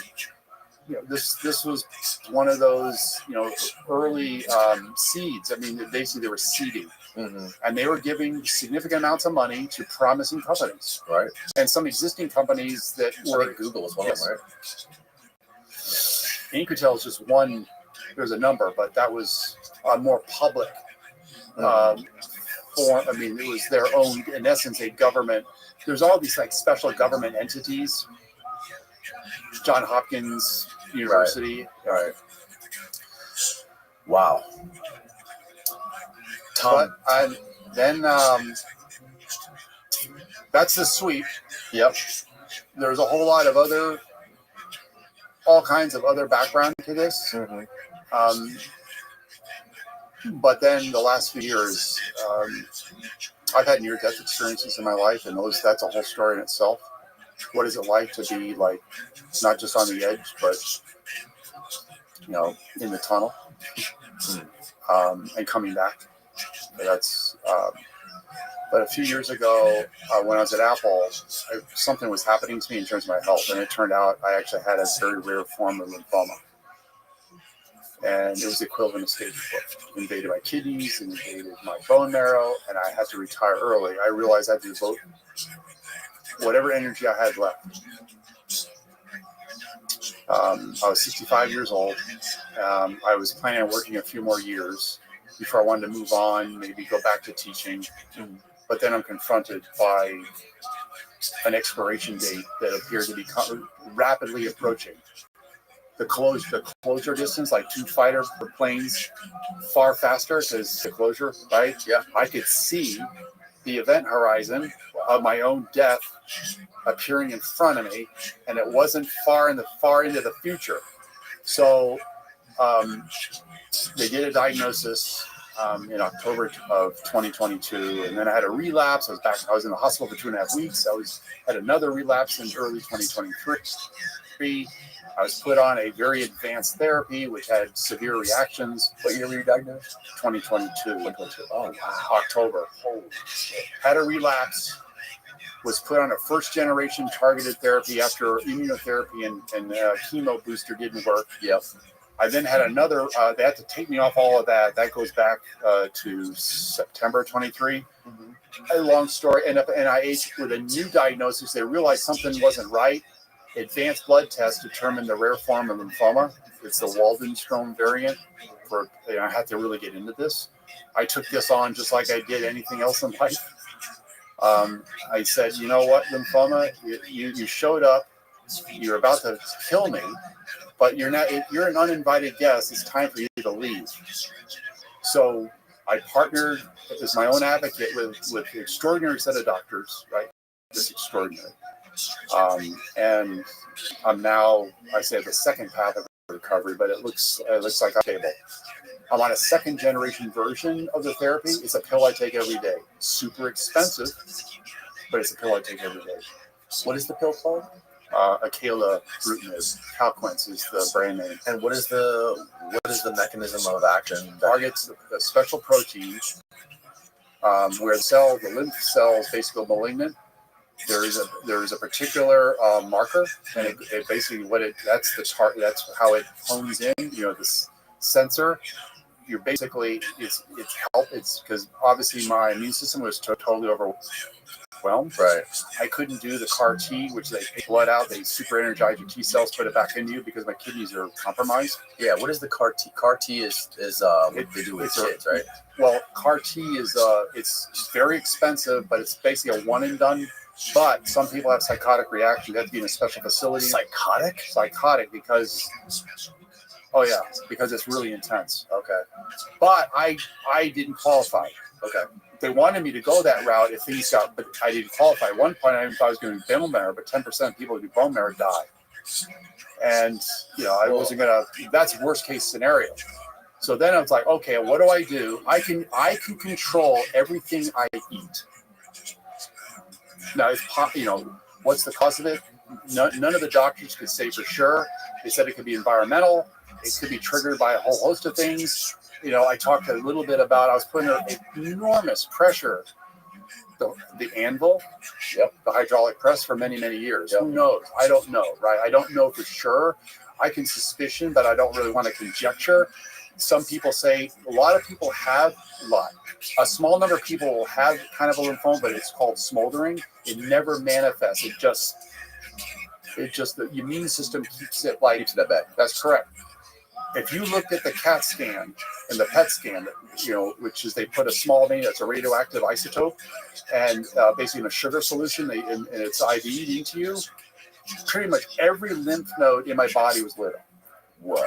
And it was getting to the point where I was going to have problems on the urinary side of the house, to be a little bit more TMI, where it was going to close off, right?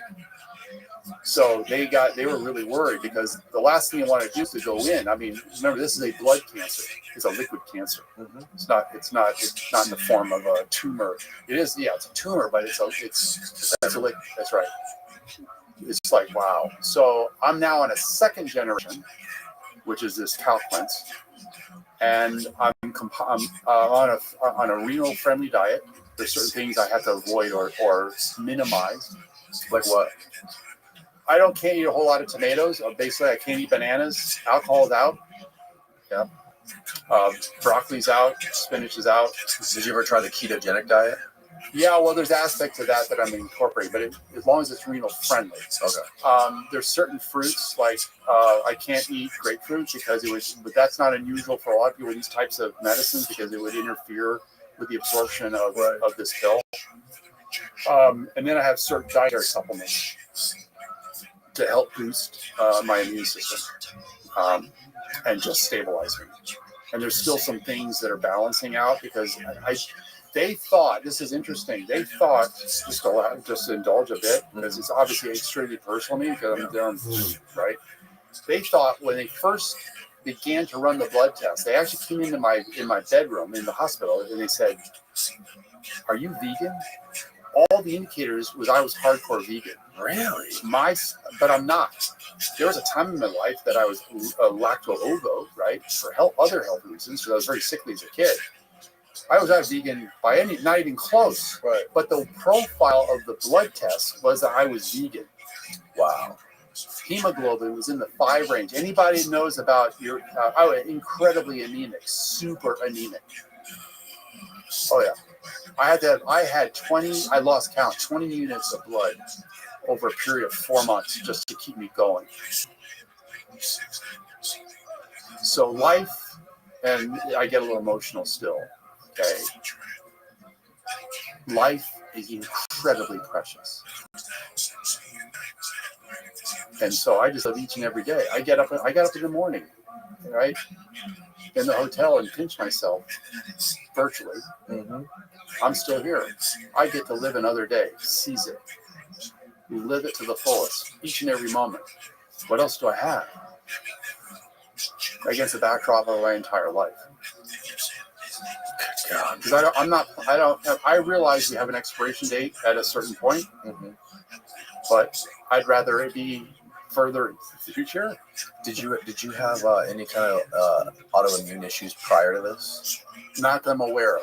No. Now I'm wondering. Did you ever get COVID? No.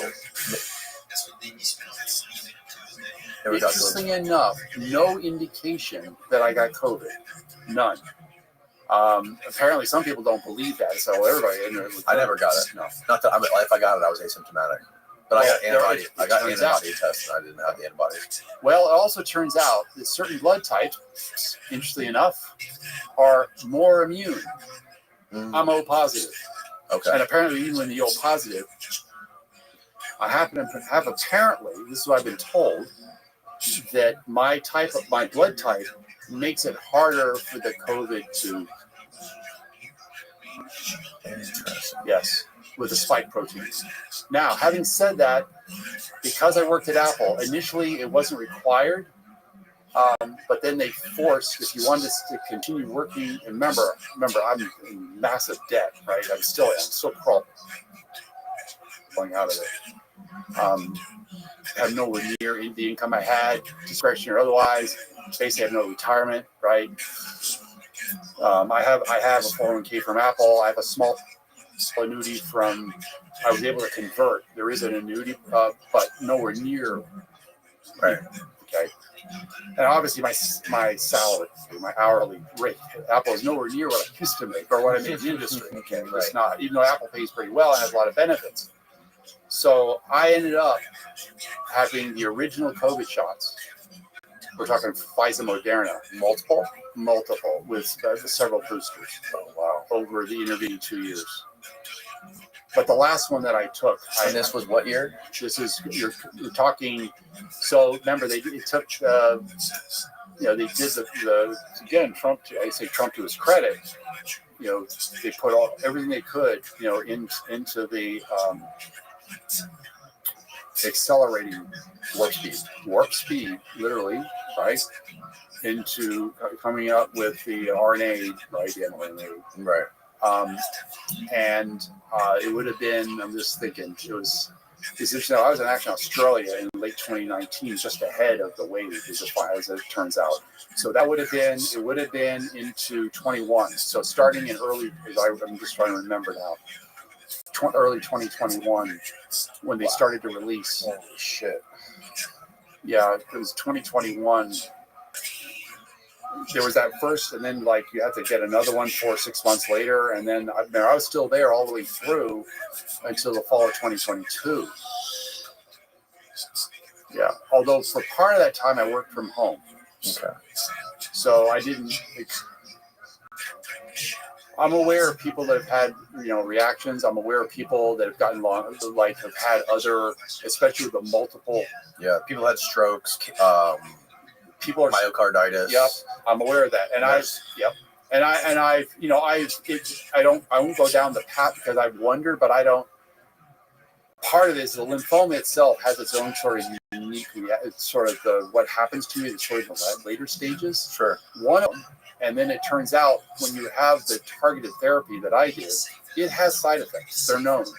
There's a small percentage of people, usually over 60, that develop rapid heart palpitations as a result of the therapy. Okay. This therapy. Yes. Okay. Yeah. So imagine your resting heart rate, whatever that is, average person somewhere between 55 and 75. Imagine that triple to 4 times. How would you feel? Not good. Imagine that, not just for seconds or minutes. Imagine that for an entire day plus. Ugh. That's what I experienced. I had to have a whole bunch of heart tests to make sure that because you can't sustain that. You just can't. It's like I used to run. I used to run competitively. So it turns out I had an extremely robust heart, but they did say there's a point at which it's just going to start breaking down. So, and that subsided. Oh yeah, I do take special medicine, very small dose.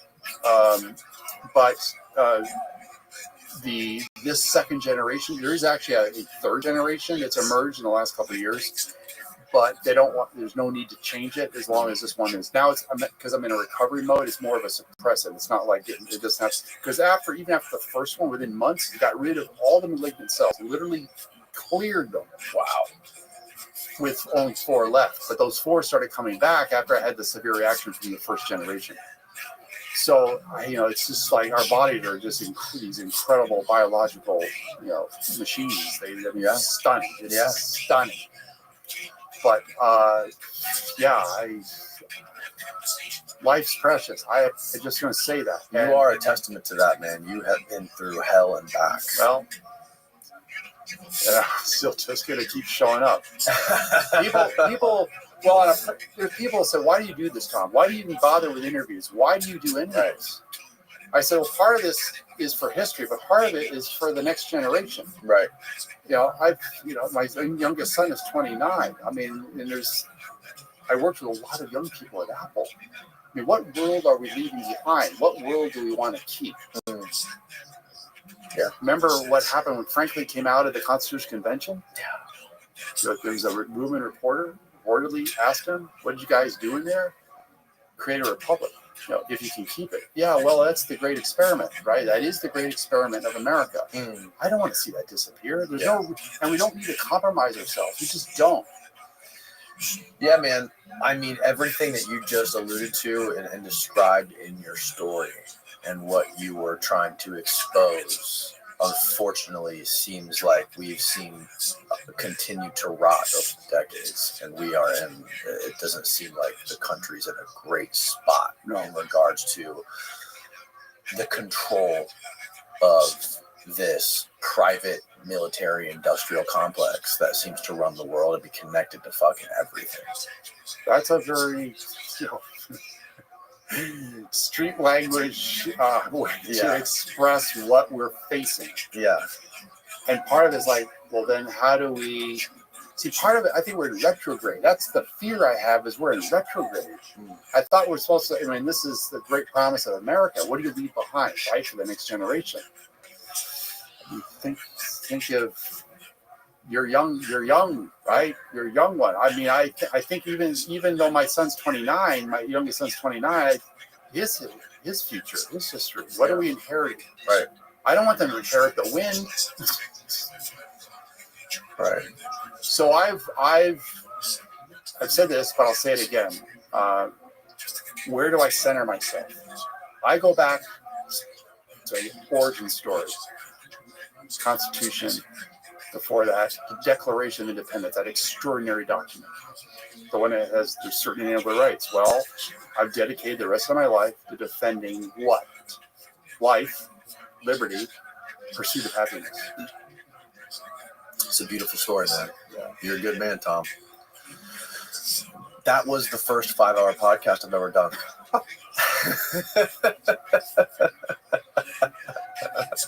Wow.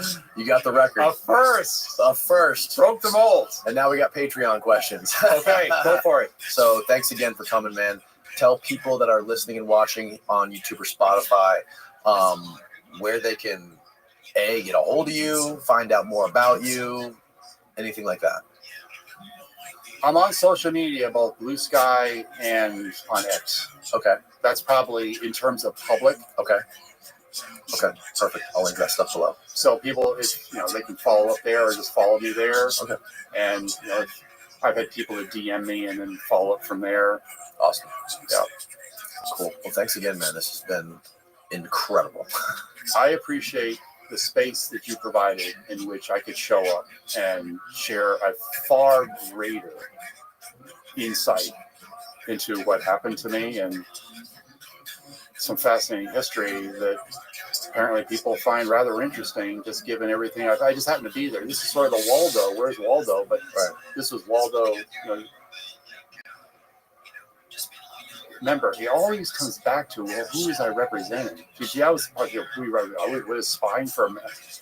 I was actually serving the nation and providing for the common defense for who? The American people. Period. Now, have I gotten a whole lot of people around the world as a result of being an asterisk American and being semi-public? Yes. Yeah. But you paid the price. You're doing the right thing. Yeah. But I would do it all over again. There may be some tweaks here and there, but I'd do it all. Ellsberg has said that. Right. He just wished more people would have, said something. But a lot of people knew what he knew. They just remained silent. But then guess what? In silence, right? If you remain silent.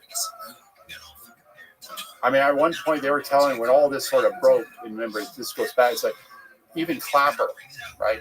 He used to be very senior in DOD. He actually said, I just wish people in the national security, basically, I'm paraphrasing them. Just be like my, this is how he said, be like my grandchildren, seen and not heard. Direct quote, seen and not heard. It probably says more about who he is as a grandfather, right, and who he is as a person. I met him. That's all. I met Clapper when he headed up the advisory board at NSA. We used to have meetings with the advisory board. Seen and not heard. Just what? Shut up, do your job, follow orders. Right. Follow orders. Wow. That's how you climb the ladder. My father ended up on the ground for 6 months doing what? Fighting the Germans. Have we forgotten history? Well, history doesn't necessarily repeat, but it certainly rhymes. It's a fact. Yeah. But life is life. And, I have a garden and I've got my hobbies and I hold family and friends, right, close, because that's what matters. Remember, in the end, what matters? What does matter? Like, what really matters? Right. Very, very powerful story, man. I'm really happy we were able to do this. So, Patreon questions. Patreon. All right, that's it for YouTube. Good night, everybody.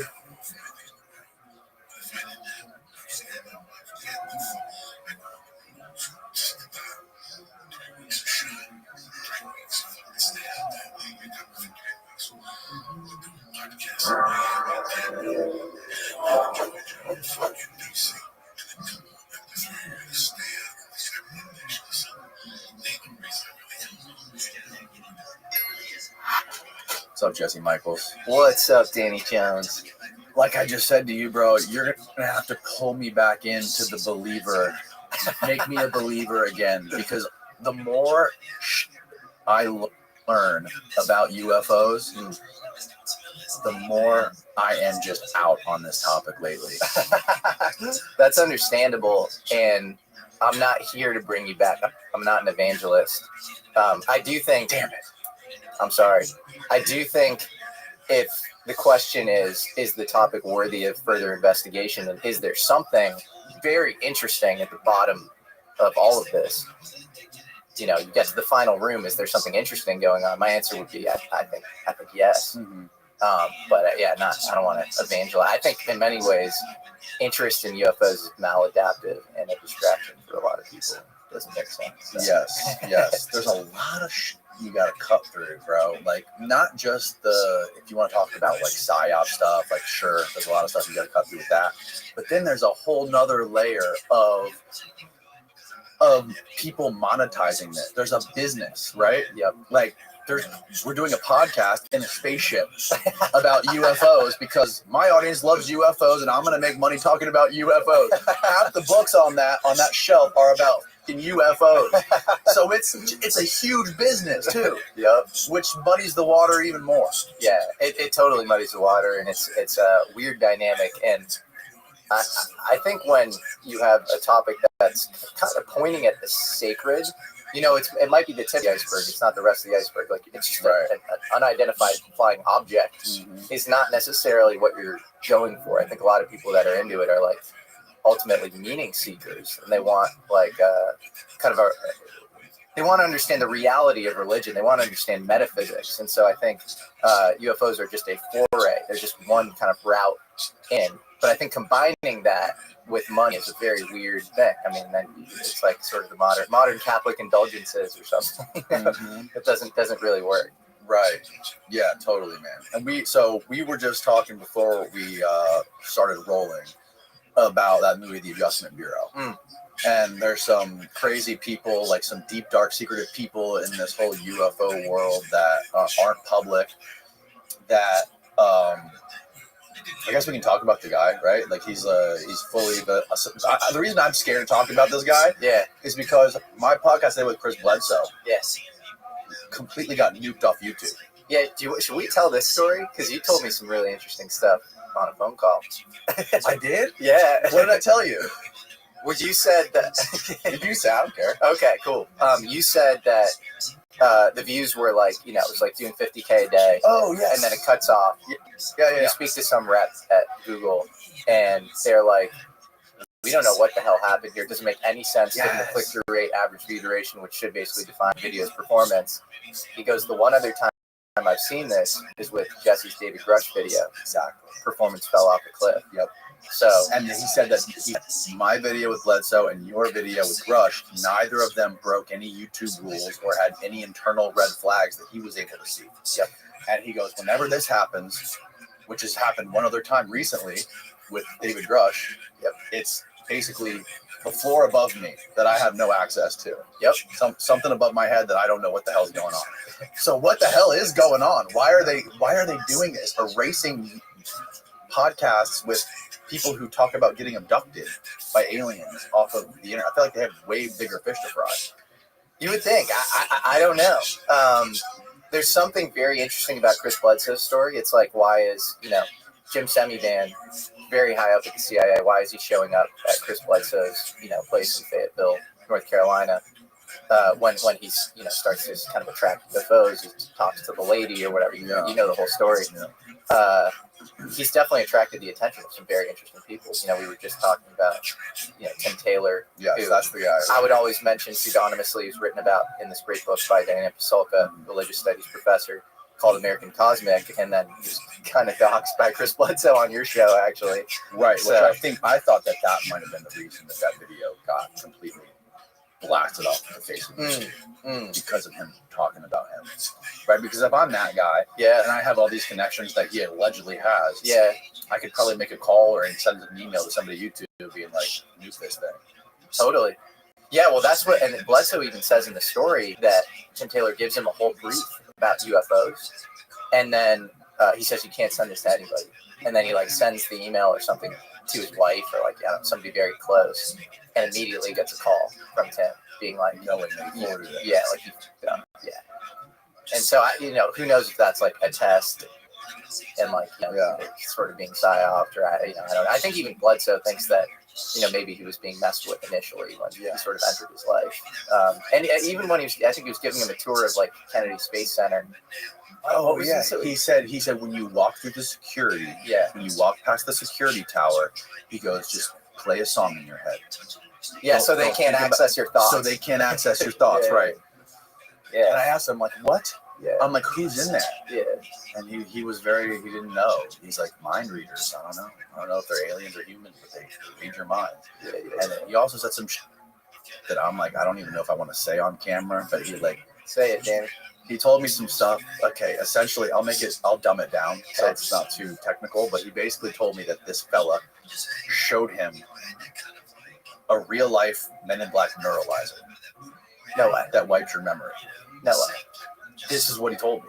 How can you know and it's a neuralizer? We actually cut the segment out of the podcast because I was like, there's no way I'm putting this on the podcast. It was like a 10-minute chunk of that Bledsoe podcast where he explains everything about it, how it works, where they got it from. No way. Yeah, bro. Why didn't they neuralize him after they described the whole neuralizer? That would seem like you would think they would want to do that, right? Yeah. But that is essentially is one of the explanations for the missing time stuff. And he had another story about missing time when they were walking through a forest. Yep. I'm not familiar with that one, but they were him and Tim were walking through a forest with somebody looking for something, and then all of a sudden they started over. Well, they almost started back to where they were an hour ago, in an instant, almost. It was like a loop, they looped through time or something. It's fascinating. I don't know. Well, I just we were talking earlier about I did a piece on this guy Thomas Townsend Brown, who I think is just a fascinating character. One of the best documentaries I've ever seen. It is incredible. Appreciate that. Well, he's amazing. He's I think a forgotten hero in American history. I think he made all sorts of breakthroughs in the world of gravity. But in general relativity, gravity and time are related. So the kind of subplot of his whole biography, it's a great biography called The Man Who Mastered Gravity by a guy named Paul Schatzkin. Recommend you all read it. The subplot is that he's obsessed with time travel. He talks about time travel constantly with his wife, Josephine, his daughter, Linda. And here's where it gets really weird. Apparently, Tim Taylor told Chris Bledsoe that he was part of a secret time travel group in Nassau in the Bahamas. And the president of that group is Thomas Townsend Brown. Now, I would think that was totally. I would dismiss that out of hand. I would be like, that's sort of madness. But I know from my own research, independent research on Thomas Townsend Brown, he spent a ton of time in Nassau in the Bahamas, and he was just extremely interested in time travel. And he was spending a lot of time with this guy William Stevenson, who was James Bond's super spy. He was the inspiration for James Bond. He was Winston Churchill's super spy. But he was, Ian Fleming's inspiration for James Bond. He's just like fascinating, kind of, he's, coordinating a lot with Wild Bill Donovan, early OSS, or late OSS, early CIA, involved in the formation of the CIA, was working out of the Rockefeller Center in New York and kind of calling a lot of interesting shots as, almost part of like a shadow government, if you will. So he's close with Thomas Townsend Brown. They're in the Bahamas a lot. And then you have, Ryan Bledsoe saying that Tim Taylor told his father that he's part of the secret time travel group with Thomas Townsend Brown. Just very, very interesting. And then we were talking about this before the show. You said, that Tim Taylor told Chris Bledsoe that the Adjustment Bureau was like, his life or whatever. And that's all about like changing one little variable. Like, it's like if I were to freeze this room and like, I don't know, move your mic like a little bit, right, and you get this butterfly effect style multiplicative effect down the line or whatever of like, changing timeline. It's madness. It sounds kind of crazy. Complete madness. Yeah, science fiction. It is. It's sci-fi, and I'm not proposing that that's a real thing, but it is fascinating that there are some connections there. And then the final connection I made is Townsend Brown's daughter is an amazing woman. She was in the documentary, right? She was in the documentary on the phone call, and her name's Linda Brown, but it was Linda Leach for a while. And she has an Amazon review on Tim Taylor's biography. Tim Taylor's biography is called Launch Fever, and he wrote 2003, 2004. Right. And in 2012 or 13 or 14, like early, well before Diana Pasulka even pseudonymously published about Tim Taylor under the pseudonym Tyler in American Cosmic in 2018, Linda Leach is writing a review on Launch Fever saying this is, wonderful homage to, the space program or whatever. So clearly there's a connection between Townsend Brown and Tim Taylor, it's pretty interesting. Yeah. Yeah. So you have this mid-century inventor who I think, at the very least, like we have an FBI file on Thomas Townsend Brown saying he's the lead radar scientist in the entire Navy. Like, this guy's a real guy. You can say he didn't crack anti-gravity. That's fine. I'm like totally open to that. Like, you have to think probabilistically around that. I have a lot of evidence that he did. But say he didn't do that or whatever. He's like a very real guy, and he's talking about time travel constantly. And then there's this really interesting connection with the modern NASA mission control. I don't know. I don't understand. Yeah, going to the Adjustment Bureau made. Do you think that there's a thing that happens to people, and I wouldn't know because I don't have the personal experience, but do you think it's possible there's something that happens to somebody or certain individuals when they have tons of super, super top secret information that they have and nobody else has, where they sort of feel like their life is, for lack of a better term, they're living the Da Vinci Code. And they sort of like fall into that, and they sort of like look through their entire life through that lens, right? Like I am living this movie, or like I am the superhero character because I hold these secrets that like literally would change the power balance of the world if I let them out. Yeah. I wonder what that does to your brain. You know what I mean? I do wonder that as well. And then I wonder how much of it is like human clearance systems versus like, have you ever experienced synchronicities in your life? Oh, all the time. Things popping up, showing up like really in really cool, interesting, fun way. So maybe there are people that are more tapped into that in sort of a weird way. Well, that's what this guy tries to do, right? Mm-hmm. He's trying to tap into this other thing. He's trying to use these downloads that in her new book she talks about, like all these Diana Pasulka in her new she talks in that one. She talks about encounters. Yeah, it's great, awesome book. Shout out to Diana. all these protocols that he goes through every day by not drinking coffee and like going outside, getting sunlight and all this stuff in the morning, and like trying to download some sort of cosmic shit so he can make more patents. Yeah, it sounds so woo-woo and wild, and like I don't know what to say about it. I think that's more how thinking works than the average person realizes it. I'm a big fan of the transmission theory of consciousness. When you're daydreaming, you're not actively producing those thoughts, right? It's like you're like a receptacle for the thoughts.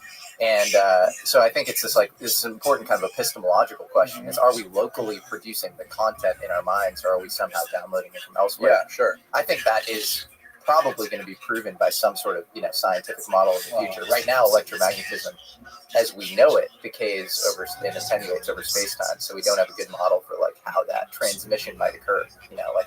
Neutrino information transfer.